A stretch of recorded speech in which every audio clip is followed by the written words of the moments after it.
share, which is why I'm calling it a pro-incumbency wave. Can I show our viewers for the first time what the overall picture in Uttar Pradesh looks like? Just zoom into the screen and you'll see we have leads for 276 seats. The BJP currently leading on 189 of those. That's the three-fourths. overall strike rate is 68%. That's three-fourths. They're winning at the moment. Two-thirds. No, 189. That's 75%. No, two-thirds. 66, 68. Three-fourths, 75% हो जाएगा. हाँ तो 68 है ना. Okay, हो जाएगा. There is one No, more. sir. Rajdeep, there is one more dimension of this. You know, the people are rejecting the perceptional politics. Some people made perception against Hindutva, Yogi ji, Modi ji, they are demons. And people are reacting against that. Any politics against the Hindutva would not be tolerated by the but I'll Indian tell you people. why. Whether UP is looking quite Uttarakhand, settled or any part because of the the 127 seats that are left. Listen to this very carefully. Of the 127 seats that are left, the BJP needs to pick up only 13 more leads to cross the majority mark. So the required strike rate in cricketing terms is just 10%. They are currently leading on 68% of the seats for which leads are available. The required strike rate just 10% more. So it seems very easily settled. What I will say, he calls it perceptional. I call it echo chamber. A number of people only want to reinforce what they hear rather than look at this, other side. Rajdeep. If the SP is to win from here, if the SP is to win, of the 123 seats, of the 125 seats which are left, they need to win 123 of those. 98% strike rate required statistically. Very difficult to achieve. They need what that Rahul Tivatia did in that one match against the Punjab Super Kings. 6 sixes in the last over. It's not happening. I am almost ready to call. I know you will call it the brass standard of journalism. I am ready to call both Uttar Pradesh and Punjab. Yogi Adityanath is going to create history today, not in the history of Uttar Pradesh has a chief minister who's done 5 years, been re-elected, and not since 1985 has a government got re-elected. This is history in Punjab. Because first time outside the Akali Congress duopoly, a third party emerges. History in Uttar Pradesh, because what Yogi Adityanath is achieving has never been done in the history of this state. Interestingly, in Punjab, the AAP strike rate is even higher than that of the BJP. AAP strike rate in Punjab is 72, 80 leads out of 111.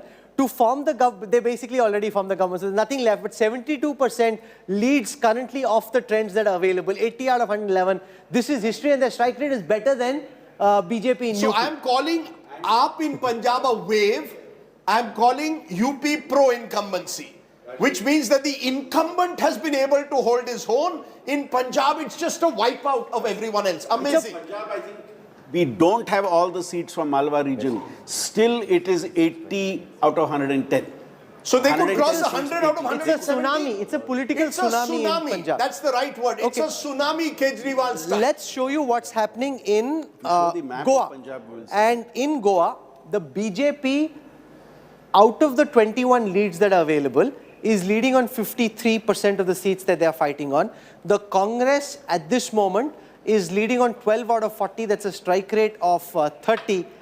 Therefore, it's tricky in Goa, 15. but it seems to be settling towards the BJP. Those are the leads at this moment, right? You see, BJP leading in 19, Congress in 15. Remember, Goa will go down to the wire because seats will be decided by 500, 600 votes. But once the BJP is more than the Congress, the BJP 100% will form the next government in Goa. The MGP will go with the BJP in Goa. So this is in Uttarakhand, where the BJP has a strike rate of 60%. They've got 39 leads out of 65, which essentially means that they're settled in Goa, in Uttarakhand as well. At this moment, it doesn't seem doubtful that they're settling into a good, comfortable spot. From the Congress's perspective, very difficult to pull back from this. 21 leads out of 65. Unless the trends themselves change, it's a tough asking rate. And you can look at Manipur as well, where the BJP is again set to create history, become a majority government in Manipur for the first time. So in all the 4 states that the BJP has held power last time, they are at the moment either leading or all set to form a government. Goa is the only uncertainty that they have. Punjab is up all the way. So this is clearly, and the exit polls, spot on.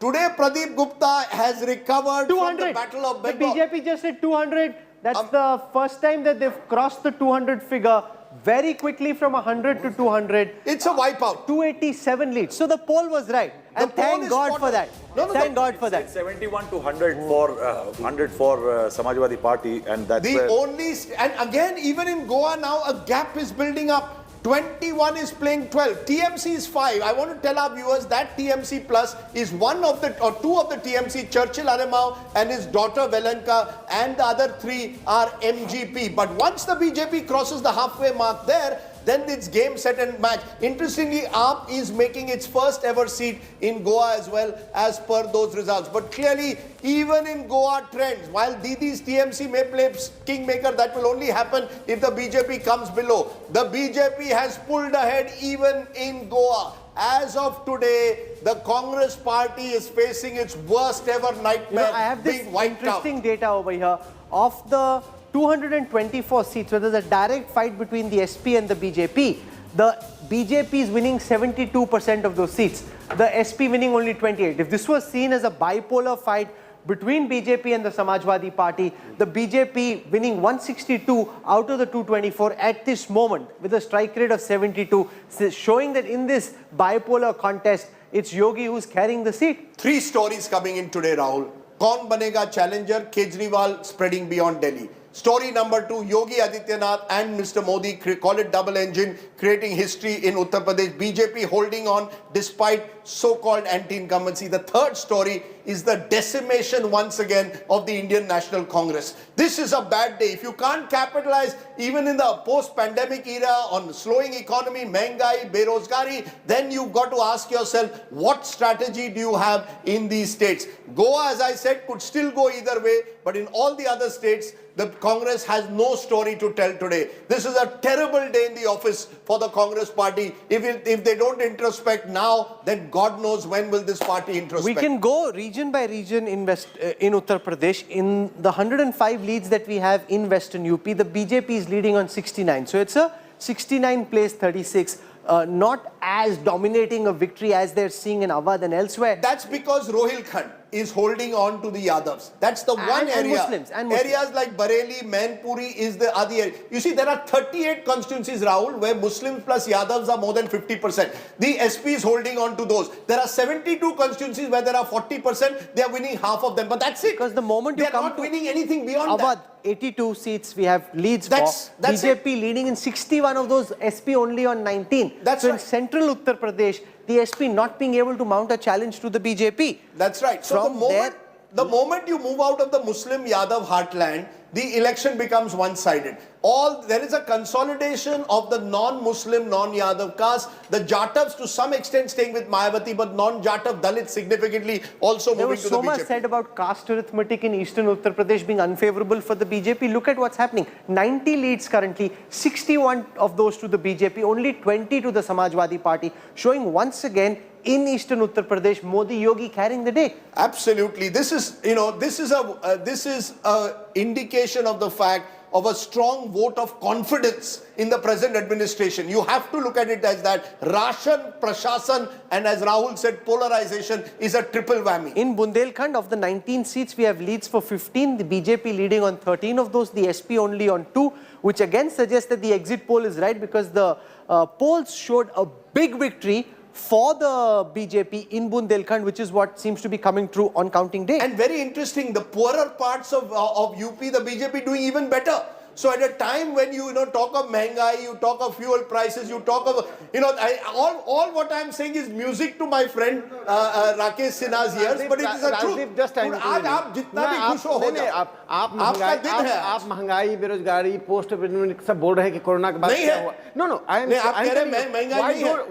what you are realizing, why not the millions of people realize? This means that your realization is based on certain kind of myths and perception. No, what is the myth? बेरोजगारी नहीं है। महंगाई नहीं है। Just let me say. Let's not kid ourselves. You just see the post-corona scenario, the way the government managed the things. It is unparalleled. So people realize that what is happening in Europe, what is happening in other Asian countries, what is happening in India. Modi's leadership. Rahul Srivastava wants to counter. Okay, let him respond. I'm concluding. Modi's leadership is an exemplary for the world community. Now he is a world leader. You don't realize. You want Vishwaguru. You want to. Vishwaguru. No, he's a stock market guru. The market's up 1100 points. Okay, can I ask my friend Rahul, why don't you respond? See, Rajdeep, I think, Sinha Sahab, I'll tell you. First you said that extra parliamentary thing. I think you were in opposition. You have become part of parliament. does not make people who are saying something on air as unparliamentary. The other element is, you cannot deny that there is unemployment and price rise just because people are not voting against you. That threshold they are not crossing. They did it in Gujarat also. They didn't vote against you. There were a lot of nota votes. They didn't cross it because of Modi. Similarly, in UP, perhaps you have reached that point where there is a large number of voters who are not crossing that threshold of voting against you despite a lot of hardships. And that is why, do not say that their hardships don't exist. No, I think that will be a critical error you will commit.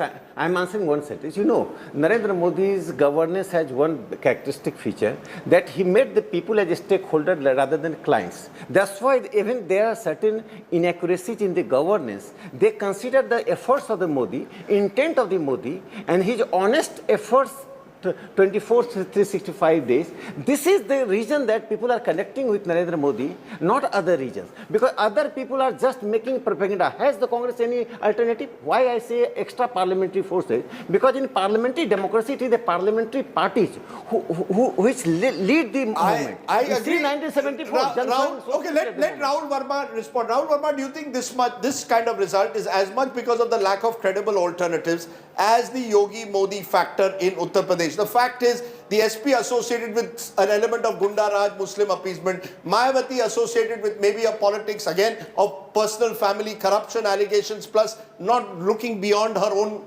caste identity. The fact the Congress has no organization, it's all very well to suddenly say ladki hoon, lad sakti hoon. Is it that if today there was an alternative, people would have looked at UP, or there's this emotional connect that Prime Minister Modi has built? I think both. Both. The reason is, it's not that BJP is just crossing the halfway mark, right? Given the kind of mandate they are going to get, it seems as of now in 4 states, right? Basically, they're coming back in Manipur, Uttarakhand, perhaps also in Goa and UP. So given that kind of mandate, you cannot deny that there is an emotive connect with the Prime Minister, and perhaps in some cases with the state leadership as well. But it's also true, lack of credible alternative in other states. And this also makes, like, we should, what Rahul Srivastava was pointing out, it's very true that those difficulties are there. A party coming back to power does not mean that those difficulties don't exist. Think about 60s and 70s. Congress used to win elections, but we also had Hindu rate of growth growing at 2%. We had all the problems. I have for the first time, and please listen to this very carefully, the data from each of the caste-dominated seats. For example, there are 143 seats in Uttar Pradesh in total, where the Yadavs form about 20% of the population. We have leads for 101 of those.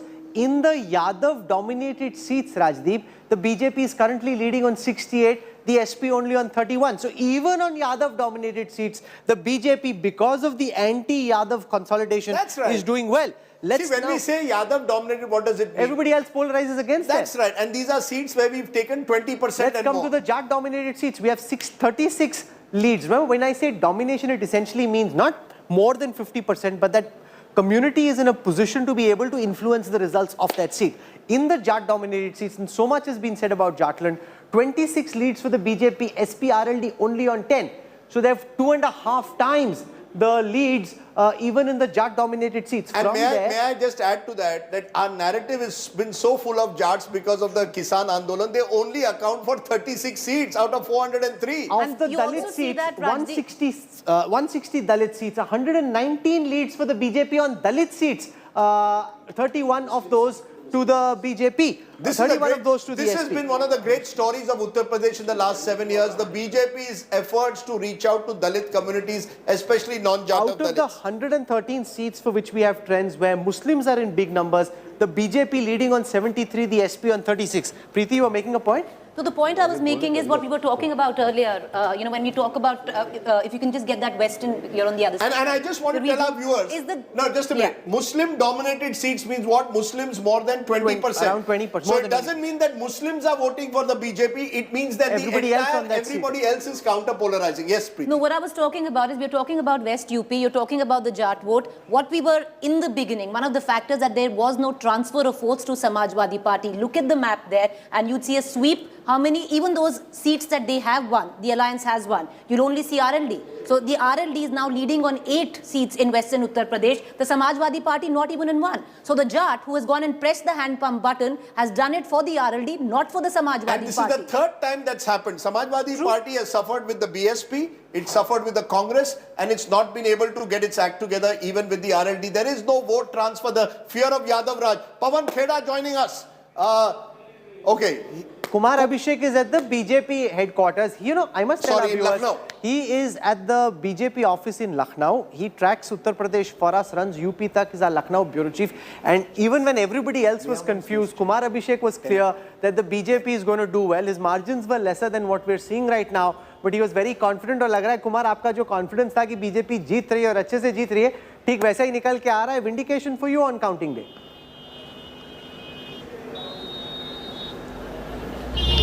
नहीं बिल्कुल राहुल, हम लोग जिस तरीके से घूम रहे थे और जो ज़मीन से फीडबैक मिल रहा था, जो साइलेंट वेव की बात हम लोग समझ रहे थे अंदर में, वो चाहे पश्चिम हो, चाहे मध्य अवध का इलाका हो, या फिर अब पूरब के ईवीएम्स खुल रहे हों, मुझे लग रहा है कि जिस चीज़ को हम लोगों ने ज़मीन पर देखा वही रिफ्लेक्ट कर रहा है. पहले तो मैं आपको दर्शकों के लिए ये दृश्य दिखा दूं कि ये बीजेपी दफ्तर के बाहर का दृश्य है और तमाम जो इनके कार्यकर्ता और नेता हैं पहुंचने लगे हैं. लेकिन एक बात आपको दिखाई देगी कि बीजेपी दफ्तर के भीतर इनके एंट्री नहीं है, यानी कि जो भी जश्न मनाना है आप पार्टी दफ्तर के बाहर से मनाइए.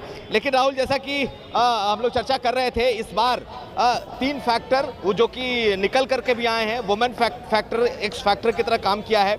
साथ साथ आप देखेंगे जो जाटों की बात की जा रही थी, मुझे जो हमने ग्राउंड पर देखा कि वोकल जाट और जो वोटर जाट है, दोनों में काफ़ी अंतर रहा है और मुझे लगता है कि वो निकल करके भी सामने आना चाहिए. और अभी आप दृश्य देखिए, ये पार्टी दफ्तर के भीतर का है, यानी कि यहाँ पर हर तरह के जश्न से फिलहाल खुद को अलग रखा गया है क्योंकि अभी रुझानों का वक्त है. लेकिन ठीक इसके बाहर जो बीजेपी के कार्यकर्ता हैं वो जुटने लगे हैं. यहाँ से जो मैं बताऊँ कि कुछ देर बाद योगी आदित्यनाथ दिल्ली जा सकते हैं. तमाम जो बड़े नेता हैं वो धीरे धीरे पहुंचेंगे. जैसे ही ये जो रुझान है ये धीरे धीरे नतीजों की तरफ बढ़ने लगेंगे. लेकिन क्लियरली लखनऊ में बीजेपी की खुशबू है. अभिषेक, बीजेपी की खुशबू नजर आती है लखनऊ में. Pawan Kheda, is he now back with us? Pawan Kheda joining us of the Congress party. Mr. Kheda, you were there in Punjab. You were hoping for the best. It's turned out to be the worst nightmare for you. You're being wiped out. Well, 18 seats only. Aam Aadmi Party up to 84. You were there in 2015 with Sheila Ji when Aam Aadmi Party made its big election in Delhi, swept 67 out of 70. Is it Delhi redux for you in Punjab? What went wrong? I think I'd be in a better position to respond to this question later in the day. Let there be more clarity. Then we There's can analyze. There's complete clarity, Pawan. You've been wiped out. No, there is. I mean, just 2 hours, 3 rounds of counting. Let's wait. Well, the media has been writing our obituary ever since the last 10 years. So I mean, I won't be in that big a hurry. People writing the obituary, not the media. No, nobody. It's not about obituary, Pawan. It's about. Do you at all believe that this could be, if these results hold? What does the Congress? Where does the Congress party go from here? Something has gone horribly wrong. Yes, we need to analyze every aspect of this election, whether it's organization, whether it's campaign, whether it's communication. Each one of those aspects needs to be analyzed, and we'll do that. You're being very subdued. Very subdued. No, with good reason. With good reason. This is not the day for Pawan Kheda to be his bombastic self. It's not the right moment at all. The Congress hasn't done well, and he acknowledges that. We've got Dinesh Sharma joining us from Lucknow. Maushmi Singh is with him, the Deputy Chief Minister, the Brahmin face of the Bharatiya Janata Party in Uttar Pradesh. Maushmi, he must be delighted with the way this is shaping. 224 leads out of 323 seats for which we have trends.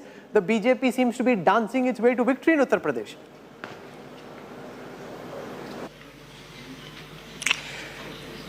एकदम राहुल, देखिए BJP का जबरदस्त पहले 2 घंटों में ही जबरदस्त प्रदर्शन रहा है। पीछे घेवर और मिठाई तमाम रखी हुई है। दिनेश शर्मा जी मंद ही मंद मुस्कुरा रहे हैं। कल भी आपसे जब हमने बात की थी तो आप काफी आश्वस्त नजर आ रहे थे कि 300 का आंकड़ा पार करेंगे, पर लगातार बात हो रही थी 100 सीटों की टक्कर है, ये है, पर जो नतीजे, जो रुझान आ रहे हैं वो बीजेपी को बम्पर जीत दिला रहे। दिनेश जी देखिए, जो चुनाव के दौरान हम लोग के प्रवास थे उनमें जनता के नब्ज सामने दिखाई पड़ती थी। जो सपा बसपा कांग्रेस के परंपरागत मतदाता भी थे वो बटे हुए थे और एक एक परिवार में ऐसे दृश्य देखने को मिलते थे कि पिता ने मानो दिया किसी को सपा को तो बेटे और पत्नी ने दिया भाजपा को। अगर सपा ने पश्चिमी उत्तर प्रदेश में प्रत्याशी सपा का हुआ तो अरवल्ली के लोगों ने दिया भाजपा को। और जो हमारा परंपरागत मतदाता भाजपा का था वो हमेशा से पूरी मजबूती के साथ बीजेपी के साथ खड़ा था। और जो मोदी जी योगी जी की जो योजनाएं थी विकास की वो हर घर पहुंची हुई थी। हर घर में मोदी और हर घर में योगी का जो वाक्य मैं कह रहा हूं वो प्रविष्ट हो चुका था।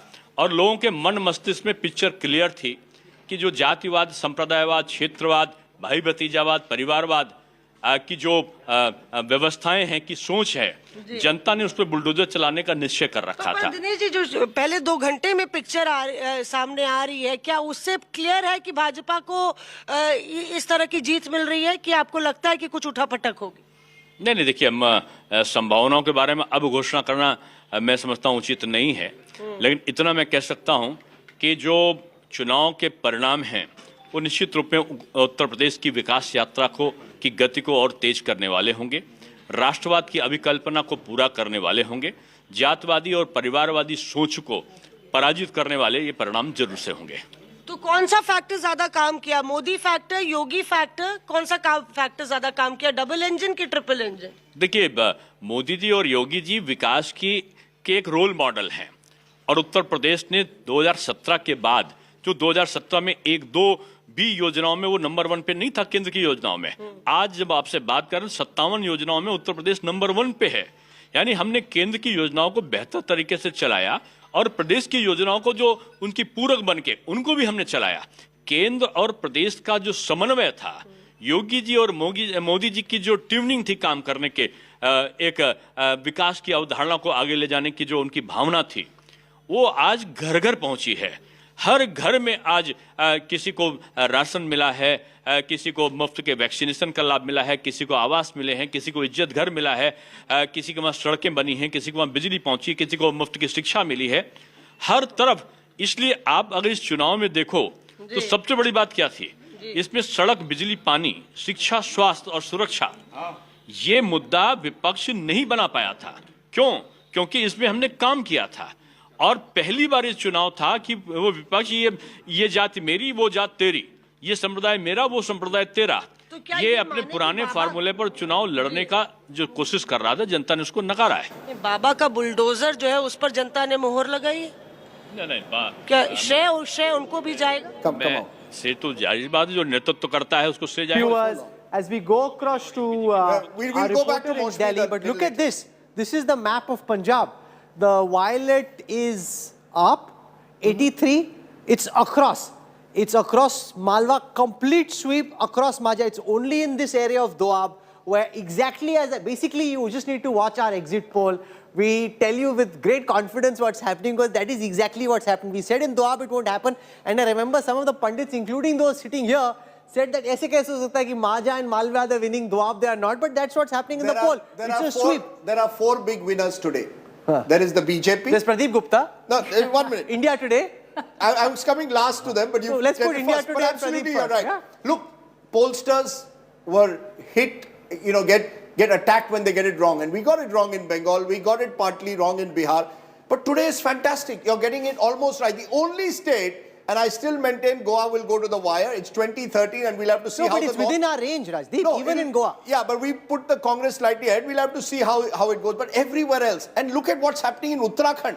It's 43-23. Look, what was supposed to be a tight race? Why was Bhupesh Baghel parked in a hotel there? Because he thought it would be tight. But it also shows that Congress is not able to read the tea leaves. No, because they are unable even to capitalize on anti-incumbency. If anyone tells me there was no anti-incumbency in Uttarakhand, no, but people who were speaking to Rahul Gandhi told me that Rahul Gandhi said we are winning in 4.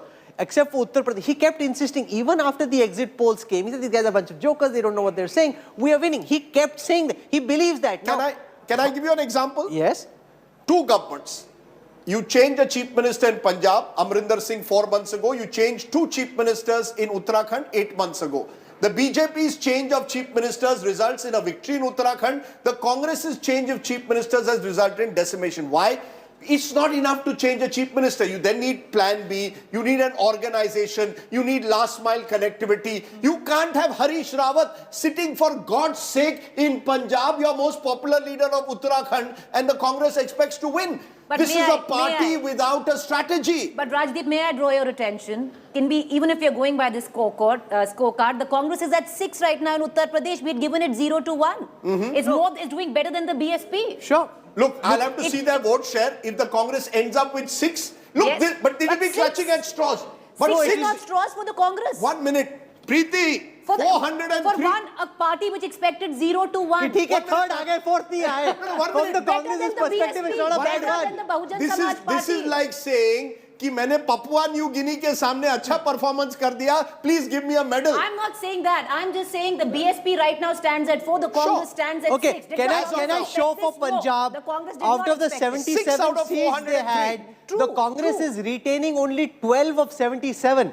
Which means the Congress is trailing on 84% of the seats they held in the last elections. The top non-AAP leaders in Punjab are losing their seats. Okay, but all. But can I just take Preeti's point, because it's an interesting one, that the BSP is actually getting 4. Think about it in politics. A party which got a majority in 2007 was for the longest time seen कि BSP के 20% vote तो आने ही आने हैं. Kashiram Mayawati over 30 years. Rahul, Raghav Chadda is speaking at this time. One of the heroes of this victory. Listen to Raghav Chadda.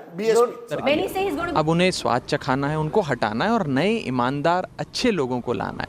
और सबसे बड़ी बात जो आज के नतीजों से नज़र आती है वो ये है कि आम आदमी पार्टी आज एक नेशनल फोर्स बनी है, एक राष्ट्रीय फोर्स बन के उभरी है.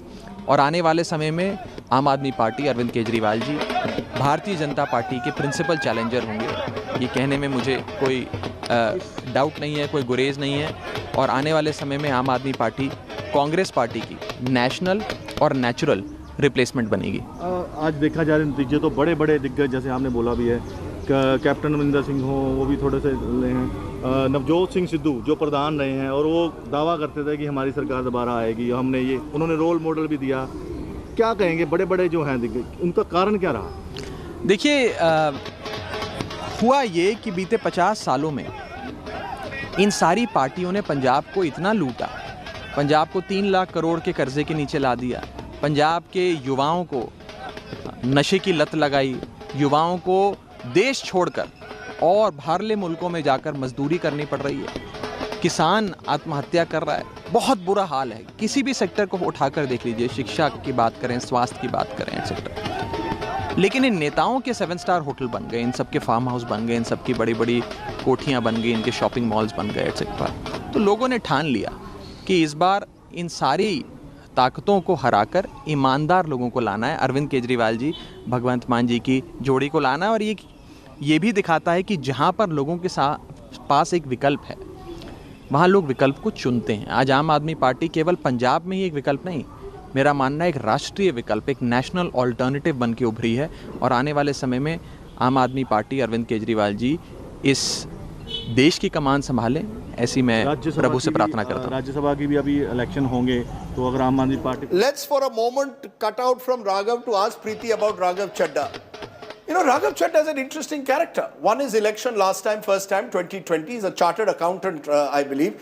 But young man in his 30s, late 30s, is possibly going to be, as you were telling me in the break, a potential super CM of Punjab. No. I would think right now for Raghav Chadda, there are 3 positions in the wake. One, a super CM, which is to, right now with what we are getting to understand, Rajdeep, is that there's a committee which the Aam Aadmi Party is forming right now to actually overlook what's going to go down in Punjab in terms of governance. So yes, Super CM, Deputy CM, but don't forget, don't forget, because once the Aam Aadmi Party comes in with the number of seats it's coming in with, it will still get about 6 to 7 Rajya Sabha seats or a potential Rajya Sabha. You forget also, Rajdeep, 1 second, to build on her point, also by far the most eligible bachelor of Delhi or Punjab. When I saw the way young ladies were swooning over him wherever he went in Punjab, so the man's got some swag and he's got a lot of appeal. He's also the face of the Hindu vote, the Hindu Punjabi. We say politics is a closed shop. That, people who don't have family background, networks have no option. The one thing AAP has done, whether it's with an Atishi or Raghav Chadda, given talented young people an opportunity. But only if they're subservient and fall in line behind Kejriwal. If they have a Prashant Bhushan or a Yogendra Yadav, then if you're allowing Kejriwal to groom you, then you have a chance. Sure, he's Anisha Mathur joins us at this time from the AAP office in Delhi, and I'm told that people are dancing, swinging, doing the Bhangra. Is Delhi getting ready to do the Bhangra? Have they learned how to do the Bhangra Punjab style or not, Anisha? Tomorrow, sir,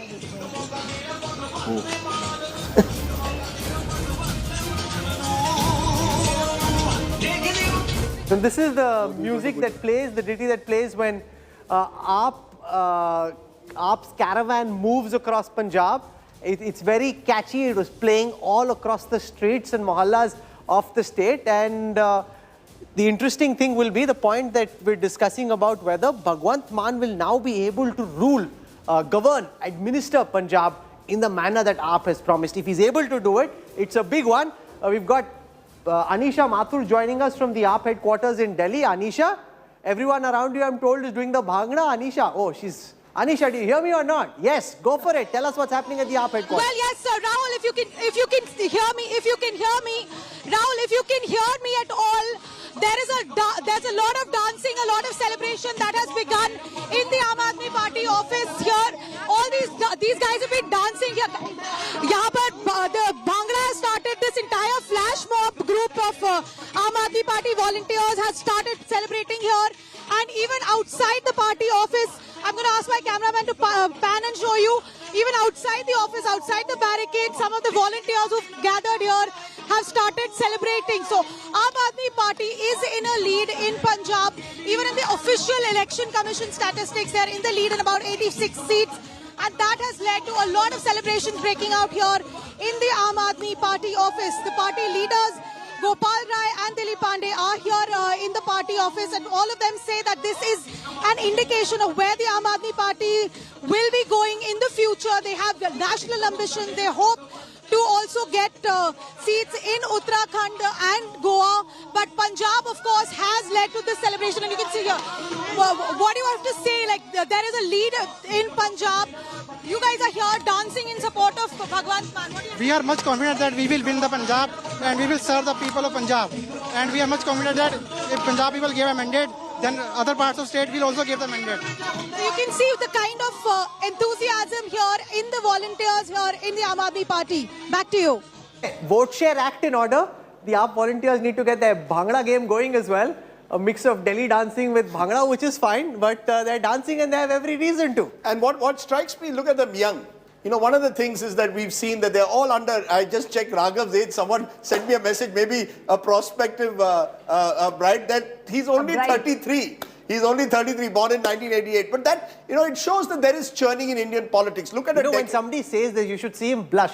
The blush starts from one year, goes on till the other, and he's like now wondering, what do I say and how do I react? Well, the fact is that Indian politics is going through churning. Just a quick point before I go to the guest, just a minute. That 10 years ago, same states went to the polls. The BJP got just 15% of the votes. The Akalis won Punjab. You had Uttarakhand, which was going anti-incumbency. But look at how things have changed. You've got a new party 10 years later, and you've got the BJP now at over 40% in Uttar Pradesh. Nothing is static in Indian politics. Good point to go to our guest. Pawan Kheda is joining us. Shazia Ilmi is with us. Akshay Marathe of the Aam Aadmi Party is also with us. Lots for you to celebrate, lots for you to comment upon. Very quick comments though. Shazia Ilmi, your first reactions. It's a good day in the office, as good as it could get for the BJP, and you have every reason to be smiling as you are. Yes, Rajdeep, if you look at the overall perspective, I mean, we used to hear of anti-incumbency, and pro-incumbency was rarely thought of and spoken of. But in a state like UP, and for decades, we are actually talking about pro-incumbency. And I think the whole idea of social engineering, identity consciousness, who is a voter, that is being redefined in a huge way. And I think that is a huge takeaway, even for the political pundits, you know. So pro-incumbency, you're saying this is a pro-incumbency vote today. Akshay Marathe, you have benefited from anti-incumbency though in Punjab. People said, enough of the enough of the Akalis, enough of the Congress, we need change. Is the Aam Aadmi Party building on anti-incumbency? That's your, where you can create anti-establishment mood, you're succeeding. Delhi 2015 and 20, now in Punjab 22. Am I correct? Akshay, you're on mute. You're on mute. I'm sorry, are you able to hear me now? Yes. Yeah, yes. I was just making the point that anti-incumbency, of course, is important, but anti-incumbency alone cannot give you the kind of landslide that the Aam Aadmi Party has won today. Remember, it is the Arvind Kejriwal model of governance that the people of Punjab have trusted, and they have said what happened in Delhi, in the schools of Delhi, in the hospitals of Delhi, with the electricity and water of Delhi. People of Punjab wanted that for themselves. So yes, anti-incumbency was important, but this is a positive mandate for the governance model that we have pitched to the people of Punjab. And Rajdeep, this is a big day for Indian politics for two reasons. Number one, this is the fourth party in India's history to be able to have control over two states in the country. This is the latest national party to have come to the block of Indian democracy.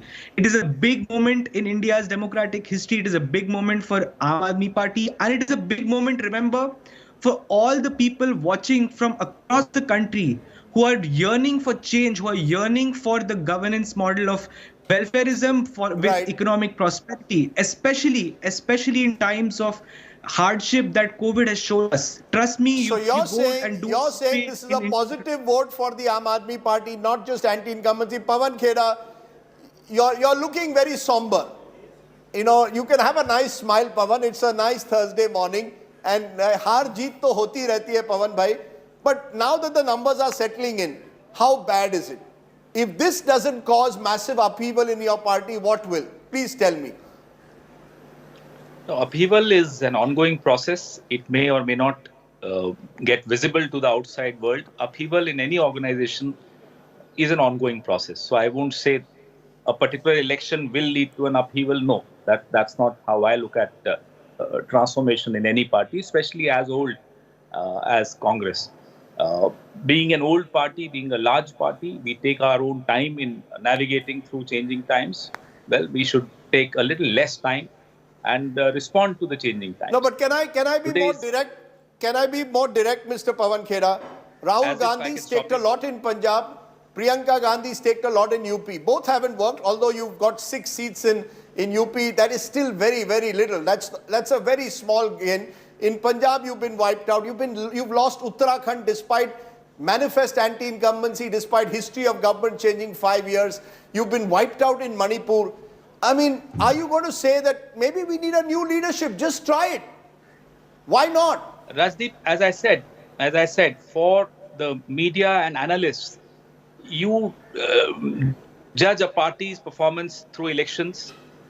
For a party itself, which is as old as the Congress party, we need to really transform ourselves. There's no doubt about transformation of the way we look at communication, the way we look at the new generation's aspirations. Yes, we need to have a relook at that. But you want to jump to a conclusion, let's blame X individual or Y individual. No, it's not individual strategy. The complete absence of strategy. Punjab was one self-goal after the other. Isn't it time that someone took accountability for this? It is. I mean, when it comes to strategy, it's not just one Rahul Gandhi deciding what's to be done. After all, being an old party, we need to take everybody into consideration. Every decision, every opinion counts. Okay. Mr. Khera, what I find that Congress is still unrealizing the pitfalls of his politics, the big ego of these dynasts. Previously, Rajiv Gandhi, Indira Gandhi required loyalty of the people and they controlled. Now these people require the slavery of the people. So slavery and loyalty, this is a big difference. That's why many people are migrating from the Congress. Secondly, अगले साल अगर कांग्रेस कर्नाटका जीत जाए तो यही आपकी logic होगी. No question arises. This is a saffron wave, and now the Nehruvian system has been replaced by the saffron system. Now it is Modi age. Interesting. Nehruvian system has been replaced by the saffron system. Sheila Bhatt is joining us. Welcome, Sheila. Good to see you on the show. Thank you. Are you surprised at all by what's been happening? Not at all. Not at all. Are you agree with him? Nehruvian system replacing saffron system? I would not say saffron system. Replaced. No, I would not say saffron system, but I would definitely say that BJP with plan had in its focus to attack and replace dumb Nehruvian system, and that is going on. It's in the name of Hindu identity assertion project. I think 2014, 17, 19, 22, 24, this will go on. This will go on. Rahul Verma, yes? I think you can call it a different name, but the first Republic of India is over and the era of Second Republic began. You're making a huge point. First Republic of India is over. The Second Republic started in 2019 in a way. Yeah, because it's not just about, see. You're giving me a title for my next book. I will add to Rahul. Rajat, can I add a point on this? Yes. I think when the BJP leadership in 2013 spoke of a Congress Mukt Bharat, I think the Congress itself is contributing, this election shows, to that Congress Mukt Bharat. No, I'm adding... Are you saying we are moving towards a Congress Mukt Bharat? I think even if those who don't want to move towards the Congress Mukt Bharat, the Congress is contributing to moving towards the Congress Mukt Bharat. I'm adding, Rahul made a very interesting point that this is Second Republic. I'm adding that you see the Modi's leadership. The kind of people getting Padma Award, this is a sign of how Republic has reached to the common people. Nobody had realized in the past that a person, some Tulsi Gaura or Sino trio from Meghalaya would get the Padma Award. So I think that connect with the people. Previously it was the system which was dominating the New Delhi. Now it is the people's sentiment is dominating the New Delhi. So I say the client has been replaced by the stakeholders. Republic, which was the elitist, has been replaced by the people-centric Republic. Can I ask Pawan Kheda to respond to that? Pawan, people are writing the obituary of your party, Congress Mukt Bharat. Even Dr. Shastri is saying even if those who don't want a Congress Mukt Bharat are being pushed in that direction to accept it. No, I wouldn't sort of agree with this. Not the first half of the day, of course, is not mine, so I don't want to enter into any argument with Mr. Sinha or Mr. Shastri or you. But this dream of a Congress Mukt Bharat would be a nightmare for the country. And this dream has been seen by Atalji, by Deen Dayalji, by so many others through the history, and they haven't succeeded and they won't succeed. Yes, the needs to prospect, no doubt about that. We need to do some course correction, no doubt about that. We are absolutely, we accept this, but I mean, let's not jump the gun and say Congress Mukt Bharat. You know, when Arvind Kejriwal and Bhagwant Mann came to the Panchayat event that we did in Chandigarh, a whole posse of police personnel, security personnel came with them. When Chief Minister Charanjit Singh Channi came to that same event, nobody came with him. Even the security guards and the security dogs who didn't come. And I was wondering, for the sitting Chief Minister, nobody's come. And for a man who's just a candidate, so many people have come. It seems the Punjab police knew which way the political winds And you know, there were two images that just now played. I'll ask Kunal, our producer, to play them because to my mind, they typify an election. What is the image? Outside Sangrur, outside Man's house, celebration. Outside Sidhu's house, complete. All you see is a few policemen straggling around. Sidhu has a large, imposing house in Amritsar. But what will be going through his head, Rajdeep? You know, will he be doing Dhan at this moment? Because he can't even vent his anger because Amrinder Singh was knocked out because of him. He thought he'll become captain. He was all padded up to go out to the pavilion or to go out to the field. He was asked to stay in the pavilion. So it must be a very frustrating feeling being Sidhu this morning. You know, look, you hate to write off any politician. Sidhu is still the Congress party president. But you know, it just wasn't working as an organization. Will he be Rajdeep after this? Sorry? Will he still be the Congress party? We don't know. There'll be the likes of Jakhar. Everybody will come out with knives. Absolutely. I mean, one option for him is to, the IPL starts in 3 weeks' time. He can go and do commentary there. He'll be very successful. But look, let's not let's not lampoon anyone. But I would say Sidhu got this wrong.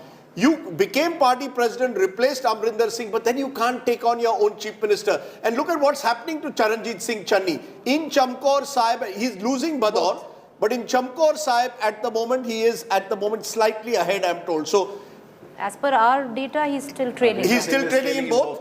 He's trailing in both. Therefore, in both. So you've got, even in Chamkaur Sahib, when I went to Chamkaur Sahib, there were serious allegations of how sand mining was patronized by the chief minister. Chamkaur Sahib, remember, was one where the great battle was fought by Guru Gobind's son, and there is a great degree of history with these places of Punjab. History being created in a way today with Bhagwant Singh Mann. How basically weak their calculations are.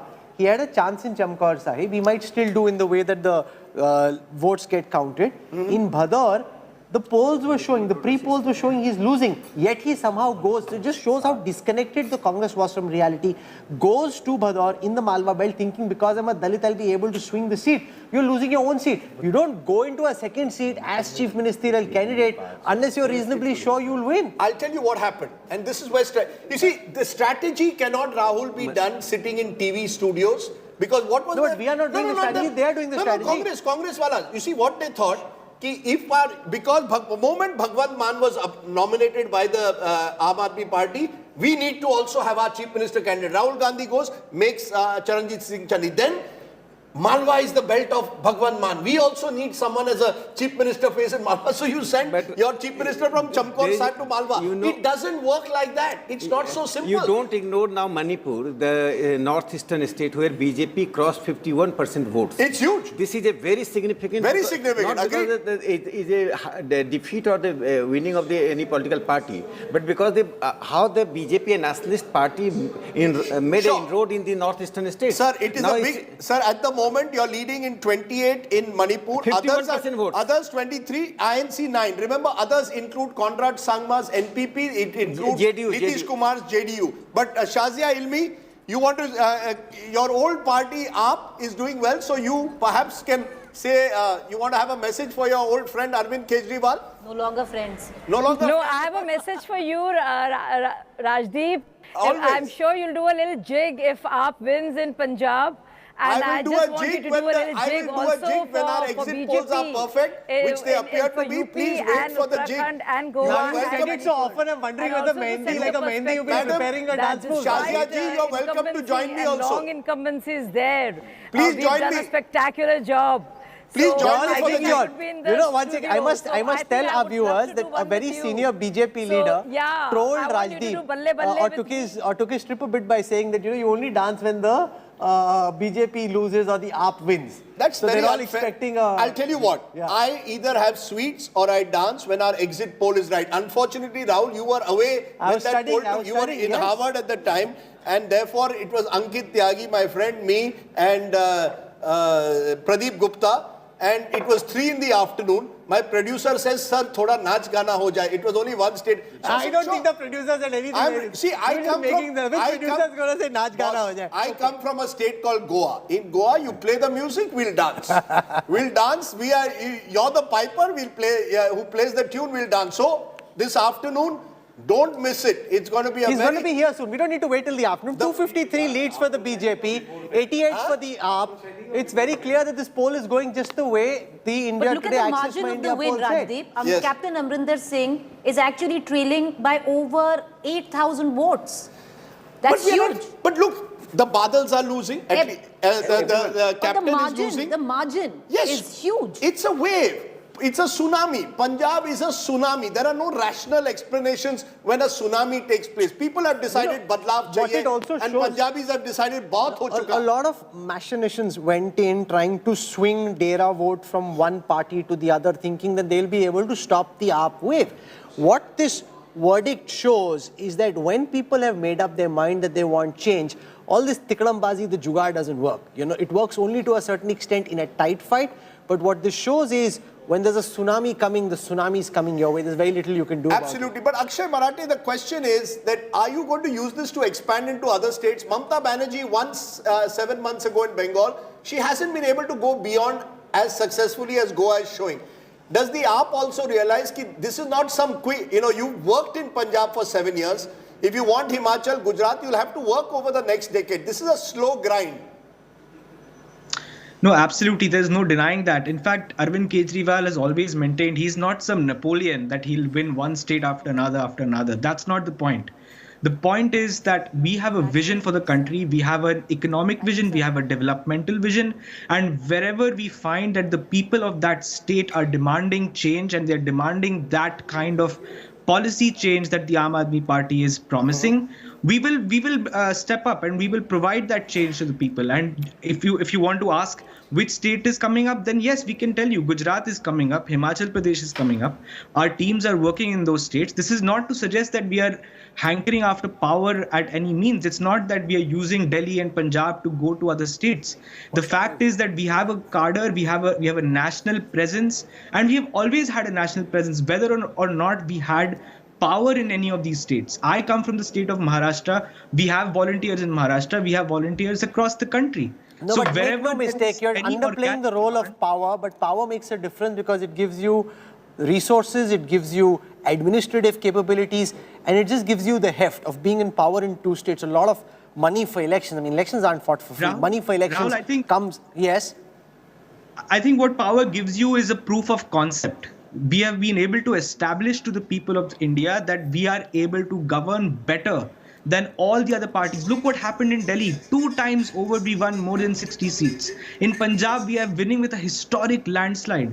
What does that tell you? That people have seen that there is some substance to the Aam Aadmi Party's work. It's not a fluke that this is happening. And what a moment this is for Arvind Kejriwal, the IRS officer, now arguably outside of Prime Minister Modi and those in the BJP, the most credible politician nationally in terms of name recall. See, unlike say a Mamata Banerjee, why I say this is whether it's a Mamata Banerjee or a Nitish Kumar, their appeal is largely restricted to their state. They may have recall elsewhere, but his is not bound by any geography, giving the idea of Kejriwal a lot of potential. You know, Rajat, we discussed this in the morning. Let's settle this once and for all. For the BJP, is Kejriwal the enemy or the opponent, let's say, that they don't want to face? Congress is the opponent they prefer facing. Remember 2019, in 190 seats, Congress versus BJP. BJP won 175, average margin 15%. With AAP, now we've seen Delhi and in Punjab, when Arvind gets his act together, he can take on the BJP. I think in the short term, BJP would not be too worried.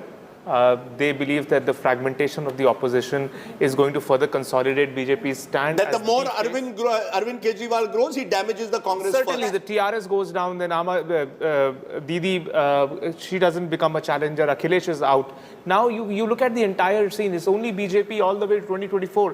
Quite likely 24 is settled, but in the long run. Are we saying, 1 minute, big point, is 2024 settled?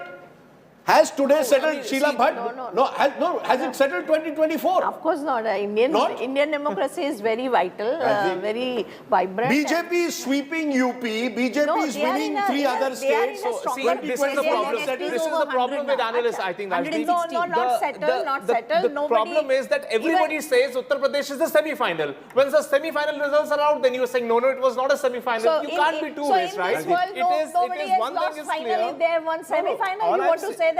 Someone is going to play them in the final. There is no opponent in the final. Okay, it's a walkover in the final. Very quickly, and then I'll go to this side on that. Yes. No, I want to know this 2024, settled or not? No, not settled. Not settled. Sandeep Shastri, not settled, because remember 2018 what we said and 2019 what happened.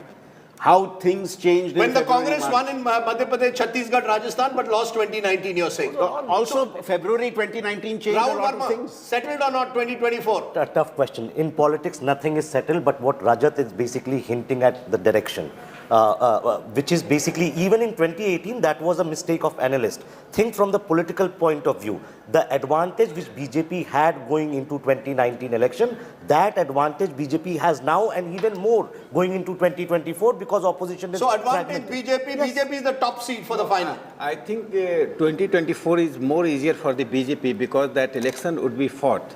Prime Minister versus others. And Prime Minister Narendra Modi's image and aura and his connect with the people is most significant and vital thing in the Indian democracy. It has never happened. You know, the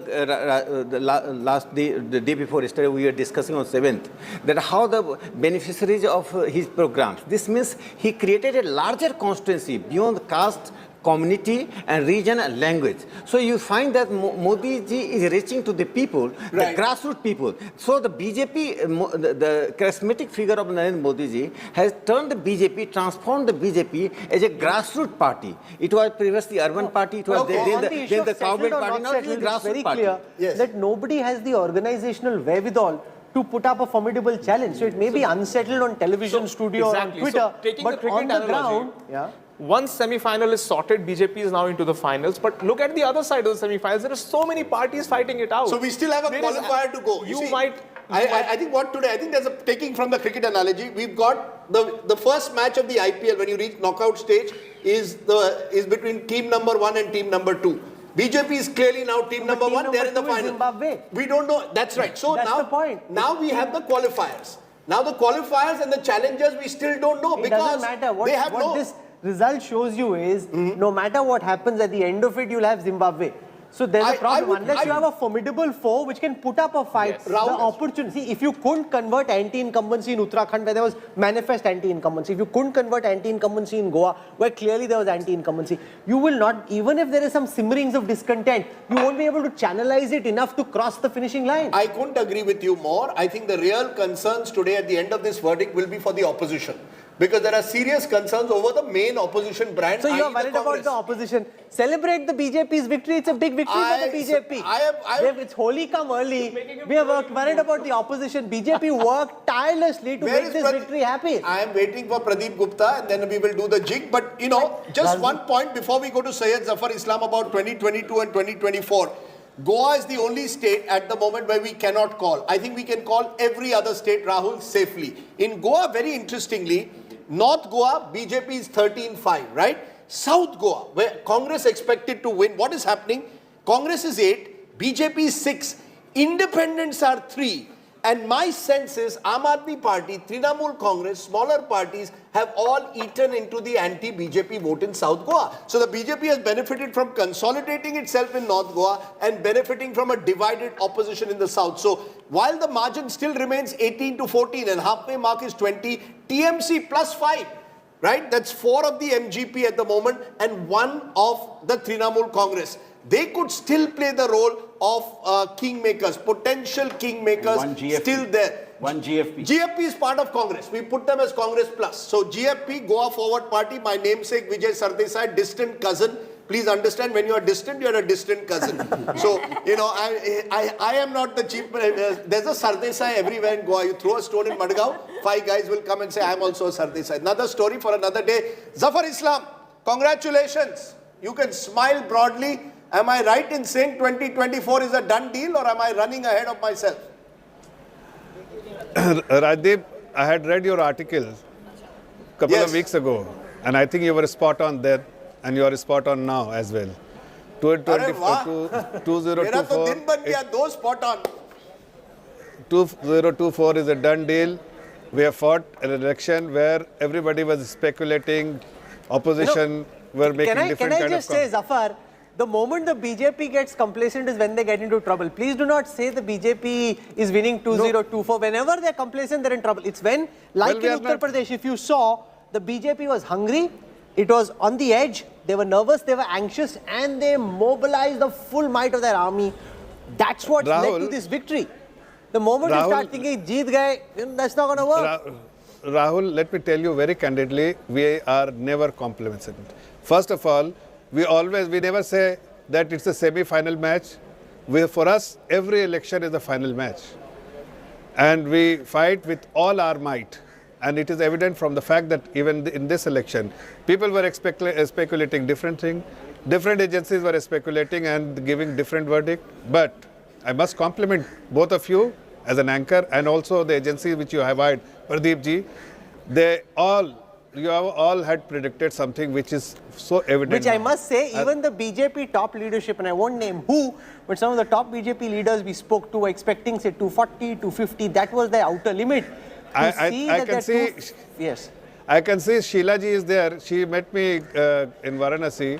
While all the journalists had come to meet, and you were, of course, both of you were missing. I did tell Rajdeep that why didn't you come when they came to meet the Honorable Home Minister. At that time, also I said, Sheila ji and others, that we are going to win handsomely and we will be closer to 300 numbers. And today, whatever number is you had shown in exit poll, this is by and large it is coming true. Can I just take what you've just said to Sheila? Sheila, are you, you've been observing politics for so many. Are you also surprised? Because a lot of journalists, let's be honest, went to UP and said, "Arey, kaate ki takkar hai." Ye kahan kaate ki takkar hai?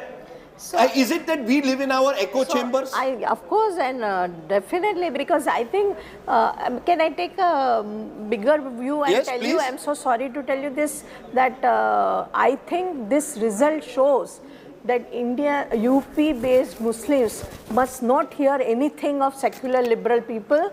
They should come and join mainstream. 4 times you are not getting chair in power. And what kind of a democracy it is? Can I contest that? Not BJP. No, I am not completed. No, BJP did not give a single seat to a Muslim. No, that is other way around. I am saying that Muslims should not do even a quote-unquote counter-polarization and go whole hog in one party. It's wrong. You must speak now. 14, 17, 19, 20, 22. How many times you don't want share in power? Good point. But I will still, 1 minute, ma'am. You make a good point, but I'm asking you the question you didn't answer. BJP did not give a single seat to a Muslim. I'm thinking of UP Muslims. Now what starts first? I'm saying pick and choose BJP leaders. All are not quote-unquote anti-Muslim or communal. There are communal people in Aam and Congress also. So better you choose and share the power of BJP. No, but will the BJP give more Muslims tickets? Yes. When that happens, this will happen. Oh, I see. So the Muslims have to start first reaching out to the BJP. We are secular people and we are in Delhi. We are very comfortable people. We should not make an issue. What comes first? Let all do that together. Very interesting. I think this result has only one message. Yes. Narendra Modi should also take a lead, and Muslims of India, voters, not the Muslim leaders. Let's get Zafar Islam. He's a Muslim in the BJP. We must ensure that... Ma'am, you made a very interesting point with Zafar. Zafar, one of the things that we've seen, the highest Muslim representation was 2012 in UP. About 70 Muslims got elected when the Samajwadi Party had a majority. Since then, it's been sliding down. It was just about 20 odd in 2017. We don't know how many this time. Who reaches out to whom? Because one of the concerns that many have, you can call me secular, liberal, whatever, is that Muslims need to feel more represented in government. How does that happen? Who takes the first step? The BJP doesn't give a single ticket to a Muslim, or the Muslims have to stop counter-polarizing against the BJP. Where does it start? I think it is unfair to say that BJP doesn't give ticket to Muslim. BJP has experimented by giving tickets to Muslim, but unfortunately, the support which comes from should come from the Muslim community has not come. This time, I personally feel, and I think that my party also feel exactly the same. Well, we were debating yesterday that the Muslim women, and repeatedly when the Honorable Prime Minister, Honorable Home Minister and many of our senior leaders have spoken about it, that triple talaq is something which was bothering Muslim women, and that they have found a solution for them. Muslim women has come out. That's the reason why they have supported Bharatiya Janata Party. They have supported Bharatiya Janata Party. That's why women have voted more for BJP than men. We still don't have evidence of that. Women in general have voted more than men, but you're saying that this is is it a gradual process, Rajat? Because who's going to know? But let me just complete. Give Muslims more representation. If you still have apartheid and Talibani mindset and bulldozer kind of jibes, it has to be a relationship eventually built on respect and trust. No, so this is what I think. Equality. No, she was making an absolutely perfect point. See, when Samajwadi Party goes in the media houses and they start counting their vote share from 20% or 17%, assuming that all Muslims are going to vote, nobody challenges them. Do they have a sole right on every single Muslim vote? Everybody takes MY as an assumption. Why? That MY assumption has to be challenged to the core. If you are not presenting that as a vote share which is up for grabs even for the BJP, what incentive does BJP have to even go out and reach out? So it's a clear chicken and egg thing. And let me tell you, but in the developmental scenario, they are a prominent stakeholders. I'm telling you, in Muradabad and nearby areas, Hindus complain यार घर तो उनको भी मिल रहा है मुस्लिम को, हमको ऐसा क्या हो रहा है? ऐसा नहीं है, इसीलिए मैं बोल रहा हूँ. They have become a very important core constituency in the developmental story. Power story, yes, that still needs to be. He's going to go. He's going to a temple first. He'll then go and He's a very religious man. When I chased him, he took me to 4 gurdwaras. In the space of 12 hours, we went to 4 gurdwaras because he said, "Har jagah jaake matha take karna hai." But yes, Rahul, what was that doesn't help very much beyond the point. When people are against you, and Charanjit Singh Channi, despite getting an immediate bump to the Congress after he was chosen Chief Minister, just got weighed down by the politics of the Congress and unable to register in any significant way on counting day. One small thing, it appears, and I could be wrong, as of this moment, Rahul, BJP may not cross 300 in UP. As of today, it appears that the Samajwadi Party has made some kind of a comeback, especially in Western UP and Rohilkhand. Half the seats. So therefore, my figure that I gave at a sweepstakes of 271 is looking more likely than 300 plus at the moment. In that case, Yogi, if 250 or less is there, then Yogi's weight will be not as much as we think. Do you really think so? After this, a big victory. Come on, let's be fair to Yogi. 250 and above 250. You think 250 is a psychologically important? No, one second. First 15 odd leads aren't coming. Those leads will also most likely get split towards the BJP in a disproportionate way, like is the case in the rest of the state. This will end up quite comfortable for the BJP, make no mistake about it. It is comfortable, but will it be 300? I don't know. Where is the change taking place? The change is actually taking place in Western UP. You know, with what we were saying earlier, I think there is a shift. A lot of, I'm going seat by seat in Western Uttar Pradesh, Rajdeep, and a lot of candidates, Muslim candidates on an RLD ticket, basically Samajwadi Party candidates on an RLD ticket are actually leading. But one big factor which we are not taking in, the BSP might be looking 6 right there, but let's look at so many seats. Saharanpur, SP is actually leading in most of the constituencies in Saharanpur, but in most of Western Uttar Pradesh, the seats where BJP is leading right now is primarily because the BSP is cutting into the Samajwadi Party and RLD vote. So if you combine the BSP vote and the Samajwadi Party RLD vote, they both cumulatively are way ahead of the BJP. So and it's only by a margin. So it seems, at least till now, look at the belt right now in Western UP. It is going towards, at least the Jat seats are going towards the alliance. I mean, where Akhilesh Yadav's strategy hasn't worked, Rahul, is when you travel actually into Eastern UP this time. Because the belief was that when you have these smaller parties with these caste-based parties, you will be able to add their incremental vote, Rajbars, Nonias, Nishads, all of these smaller parties. I've got individual leaders of these parties. They will help. What's happening? BJP leading in 69 there, SP in 38. So there's a huge gap in Eastern UP. We can show that on the election Purvanchal hasn't quite worked out. And there are some interesting analytics. The RLD will end up doing well. It seems now, at least as a regional force, it will end up doing well. We'll show you where these leads are coming from to give you a sense of how the BJP is winning and why in Uttar Pradesh. You'll also get a sense of how the various phases have gone from the BJP's perspective. I'll start with pulling that data out for you. In phase 1, for example, of the 56 leads that we have, this is largely where it was seen that the BJP might be weak. 43 to the BJP, 12 to the SP. 43 to the BJP out of 56 leads. This is in phase 1. Let's now come to phase 2. Phase 2, phase 2, phase 2, phase 2. Okay, let's come to phase 3. 59, phase 3, 40 for the BJP, 17 for the Samajwadi Party. Let's come to phase 4. In phase 4, 57 leads at this moment, 44 of those to the BJP, 12 to the Samajwadi Party. In central Uttar Pradesh and pockets of Bundelkhand, BJP sweeping. Let's now come to phase 5. In phase 5, 37 to the BJP, 20 leads currently to the Samajwadi Party. So a tighter fight in phase 5.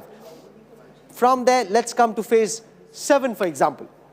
In eastern Uttar Pradesh, Varanasi and the areas around it, again a tighter fight, 25 for the BJP, 18. But what's clear is that in every phase, the BJP has done well. If after this we come to the regions, and that's the point which was being discussed just now, about Western Uttar Pradesh, for example, or if you pick, say, Bundelkhand, out of the 19 seats, BJP, Rahul, leading on 16, Samajwadi Party only on 2. In Eastern Uttar Pradesh, the BJP leading on 79, SP on 40. In Awadh, for example, which is in the central area, again, BJP way ahead of the Samajwadi Party. They are leading in every single region and every phase. Rahul. That's true. I don't have anything to add. Yes. I'll add a point here. Yes. Yes. You know how echo chambers are manufactured. What happened was during the run-up to the election, there was this sentiment which was built out of thin air that there is anti-incumbency. People are throwing stones. These MLAs of the BJP aren't able to go to their places. At the end of the day, these were few handful of Samajwadi Party's people who were just trying to carry slogans, being super violent. Look, as a reporter, I deny that. Incorrect. Incorrect. Look at it, it's translating. The area. Rajat, I agree with you with the echo chamber theory entirely. However, there was rural discontent, there was anger. You give me some example of how. I'm giving you. Can I give it to you right now? Look at the vote share. BJP's vote share is sitting at 45%. I'll tell you why. Which is greater than even Can I give me half a second? Yeah. The farmers set up a party in Punjab. The same farmers who got Narendra Modi to do a turnaround and roll back. They are getting no seats, very little vote share. The same farmers in Western UP who went in protest against Mr. Modi have reasserted in many places their identity as Jats first and then as farmers. And as Jats, they perhaps see the BJP as a better option. Even, you see, at the end of the day, a voter compares. I've got the BJP on one side, I've got these parties, I've tried and tested. So what I'm trying to say is, there are competing narratives. Berozgari hai, COVID mismanagement hua. The fact was that there is these stray cattle, avara pashu is an issue. But people say, फिर भी हमें प्रशासन मिला, हमें ration मिला. issue है, नहीं है, नहीं है. Okay, documentary evidence. नहीं समझ में आ रहा हूँ यूपी. Sir, documentary evidence. आप documents. I'm going through that. Vote share है सामने 4% The areas where there was discontent.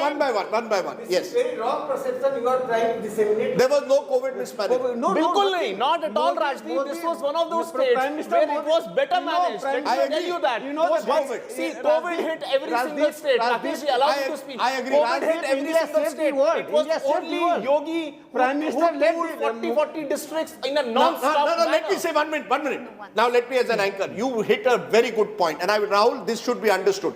Akhilesh Yadav was missing in action during COVID 2.0. But Rajat is right. Yogi Adityanath travelled across Uttar Pradesh. I want to make a distinction between COVID when it hit and then managing COVID. There Uttar Pradesh did a good job. Whether it was ensuring these ration packets, whether it was ensuring that there was a personal touch. I think we saw it with Mr. Vijayan last year in Kerala, where during COVID 1.0, we can question COVID, how they managed in 2021. But he got COVID management right at the start through his ration. Similarly, you've got it right with Yogi. Yogi Adityanath deserves credit in managing COVID once the pandemic hit. During the initial days, oxygen, there were problems as many states had. How did you handle it? Let's give credit. When I said COVID mismanagement, I referred to the first phase when it started. I do agree that the contrast between Akhilesh Yadav, Mayawati, who were absent, and Yogi Adityanath needs to be understood. There's something very interesting we can do. I want to show you on the election intelligence dashboard. If we translate the current leads from the assembly seats into Lok Sabha trends, out of the 80 Lok Sabha seats of Uttar Pradesh, the BJP would lead on 53. They had 63 odd in the Lok Sabha elections of 2019, 64. They had 73 in 2014. The Samajwadi Party would lead on 21 Lok Sabha seats.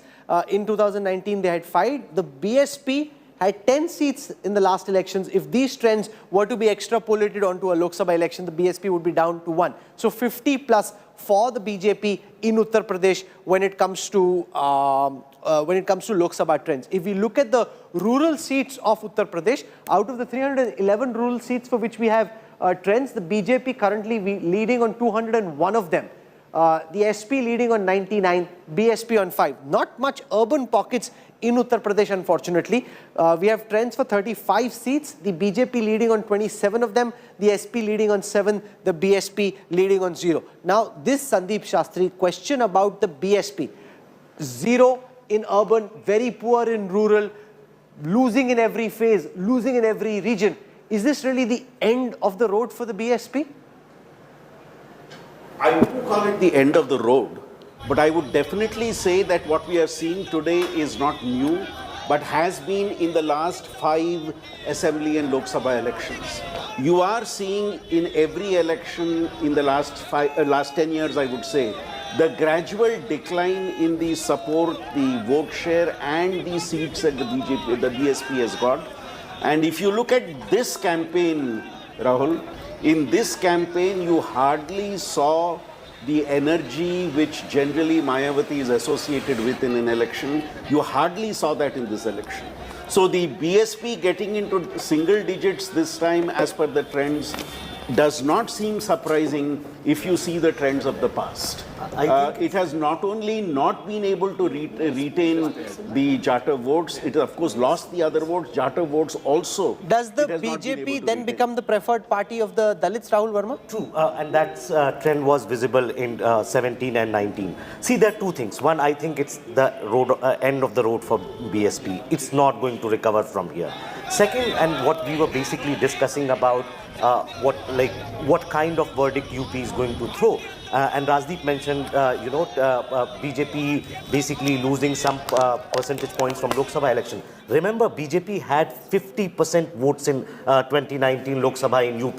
Sure. So yes, BJP might be coming down by 8 or 10%. And some section of Muslim voters who were voting for Congress and the SP and the BSP going towards the Samajwadi Party creates this impression on the ground that there is a consolidation taking place in favor of SP. And that's why you'll hear this noise that takkar hai, takkar hai, takkar hai. Because ek taraf consolidation ho rahi hai. But base itna bada tha. The base which BJP had was so big that even when you lose 100 seats or 10% of vote share, you are still. Can I give you the argument, an old UP observer made? He said, and this is, if you go to a UP rally, first of all, getting people in a UP rally is not difficult.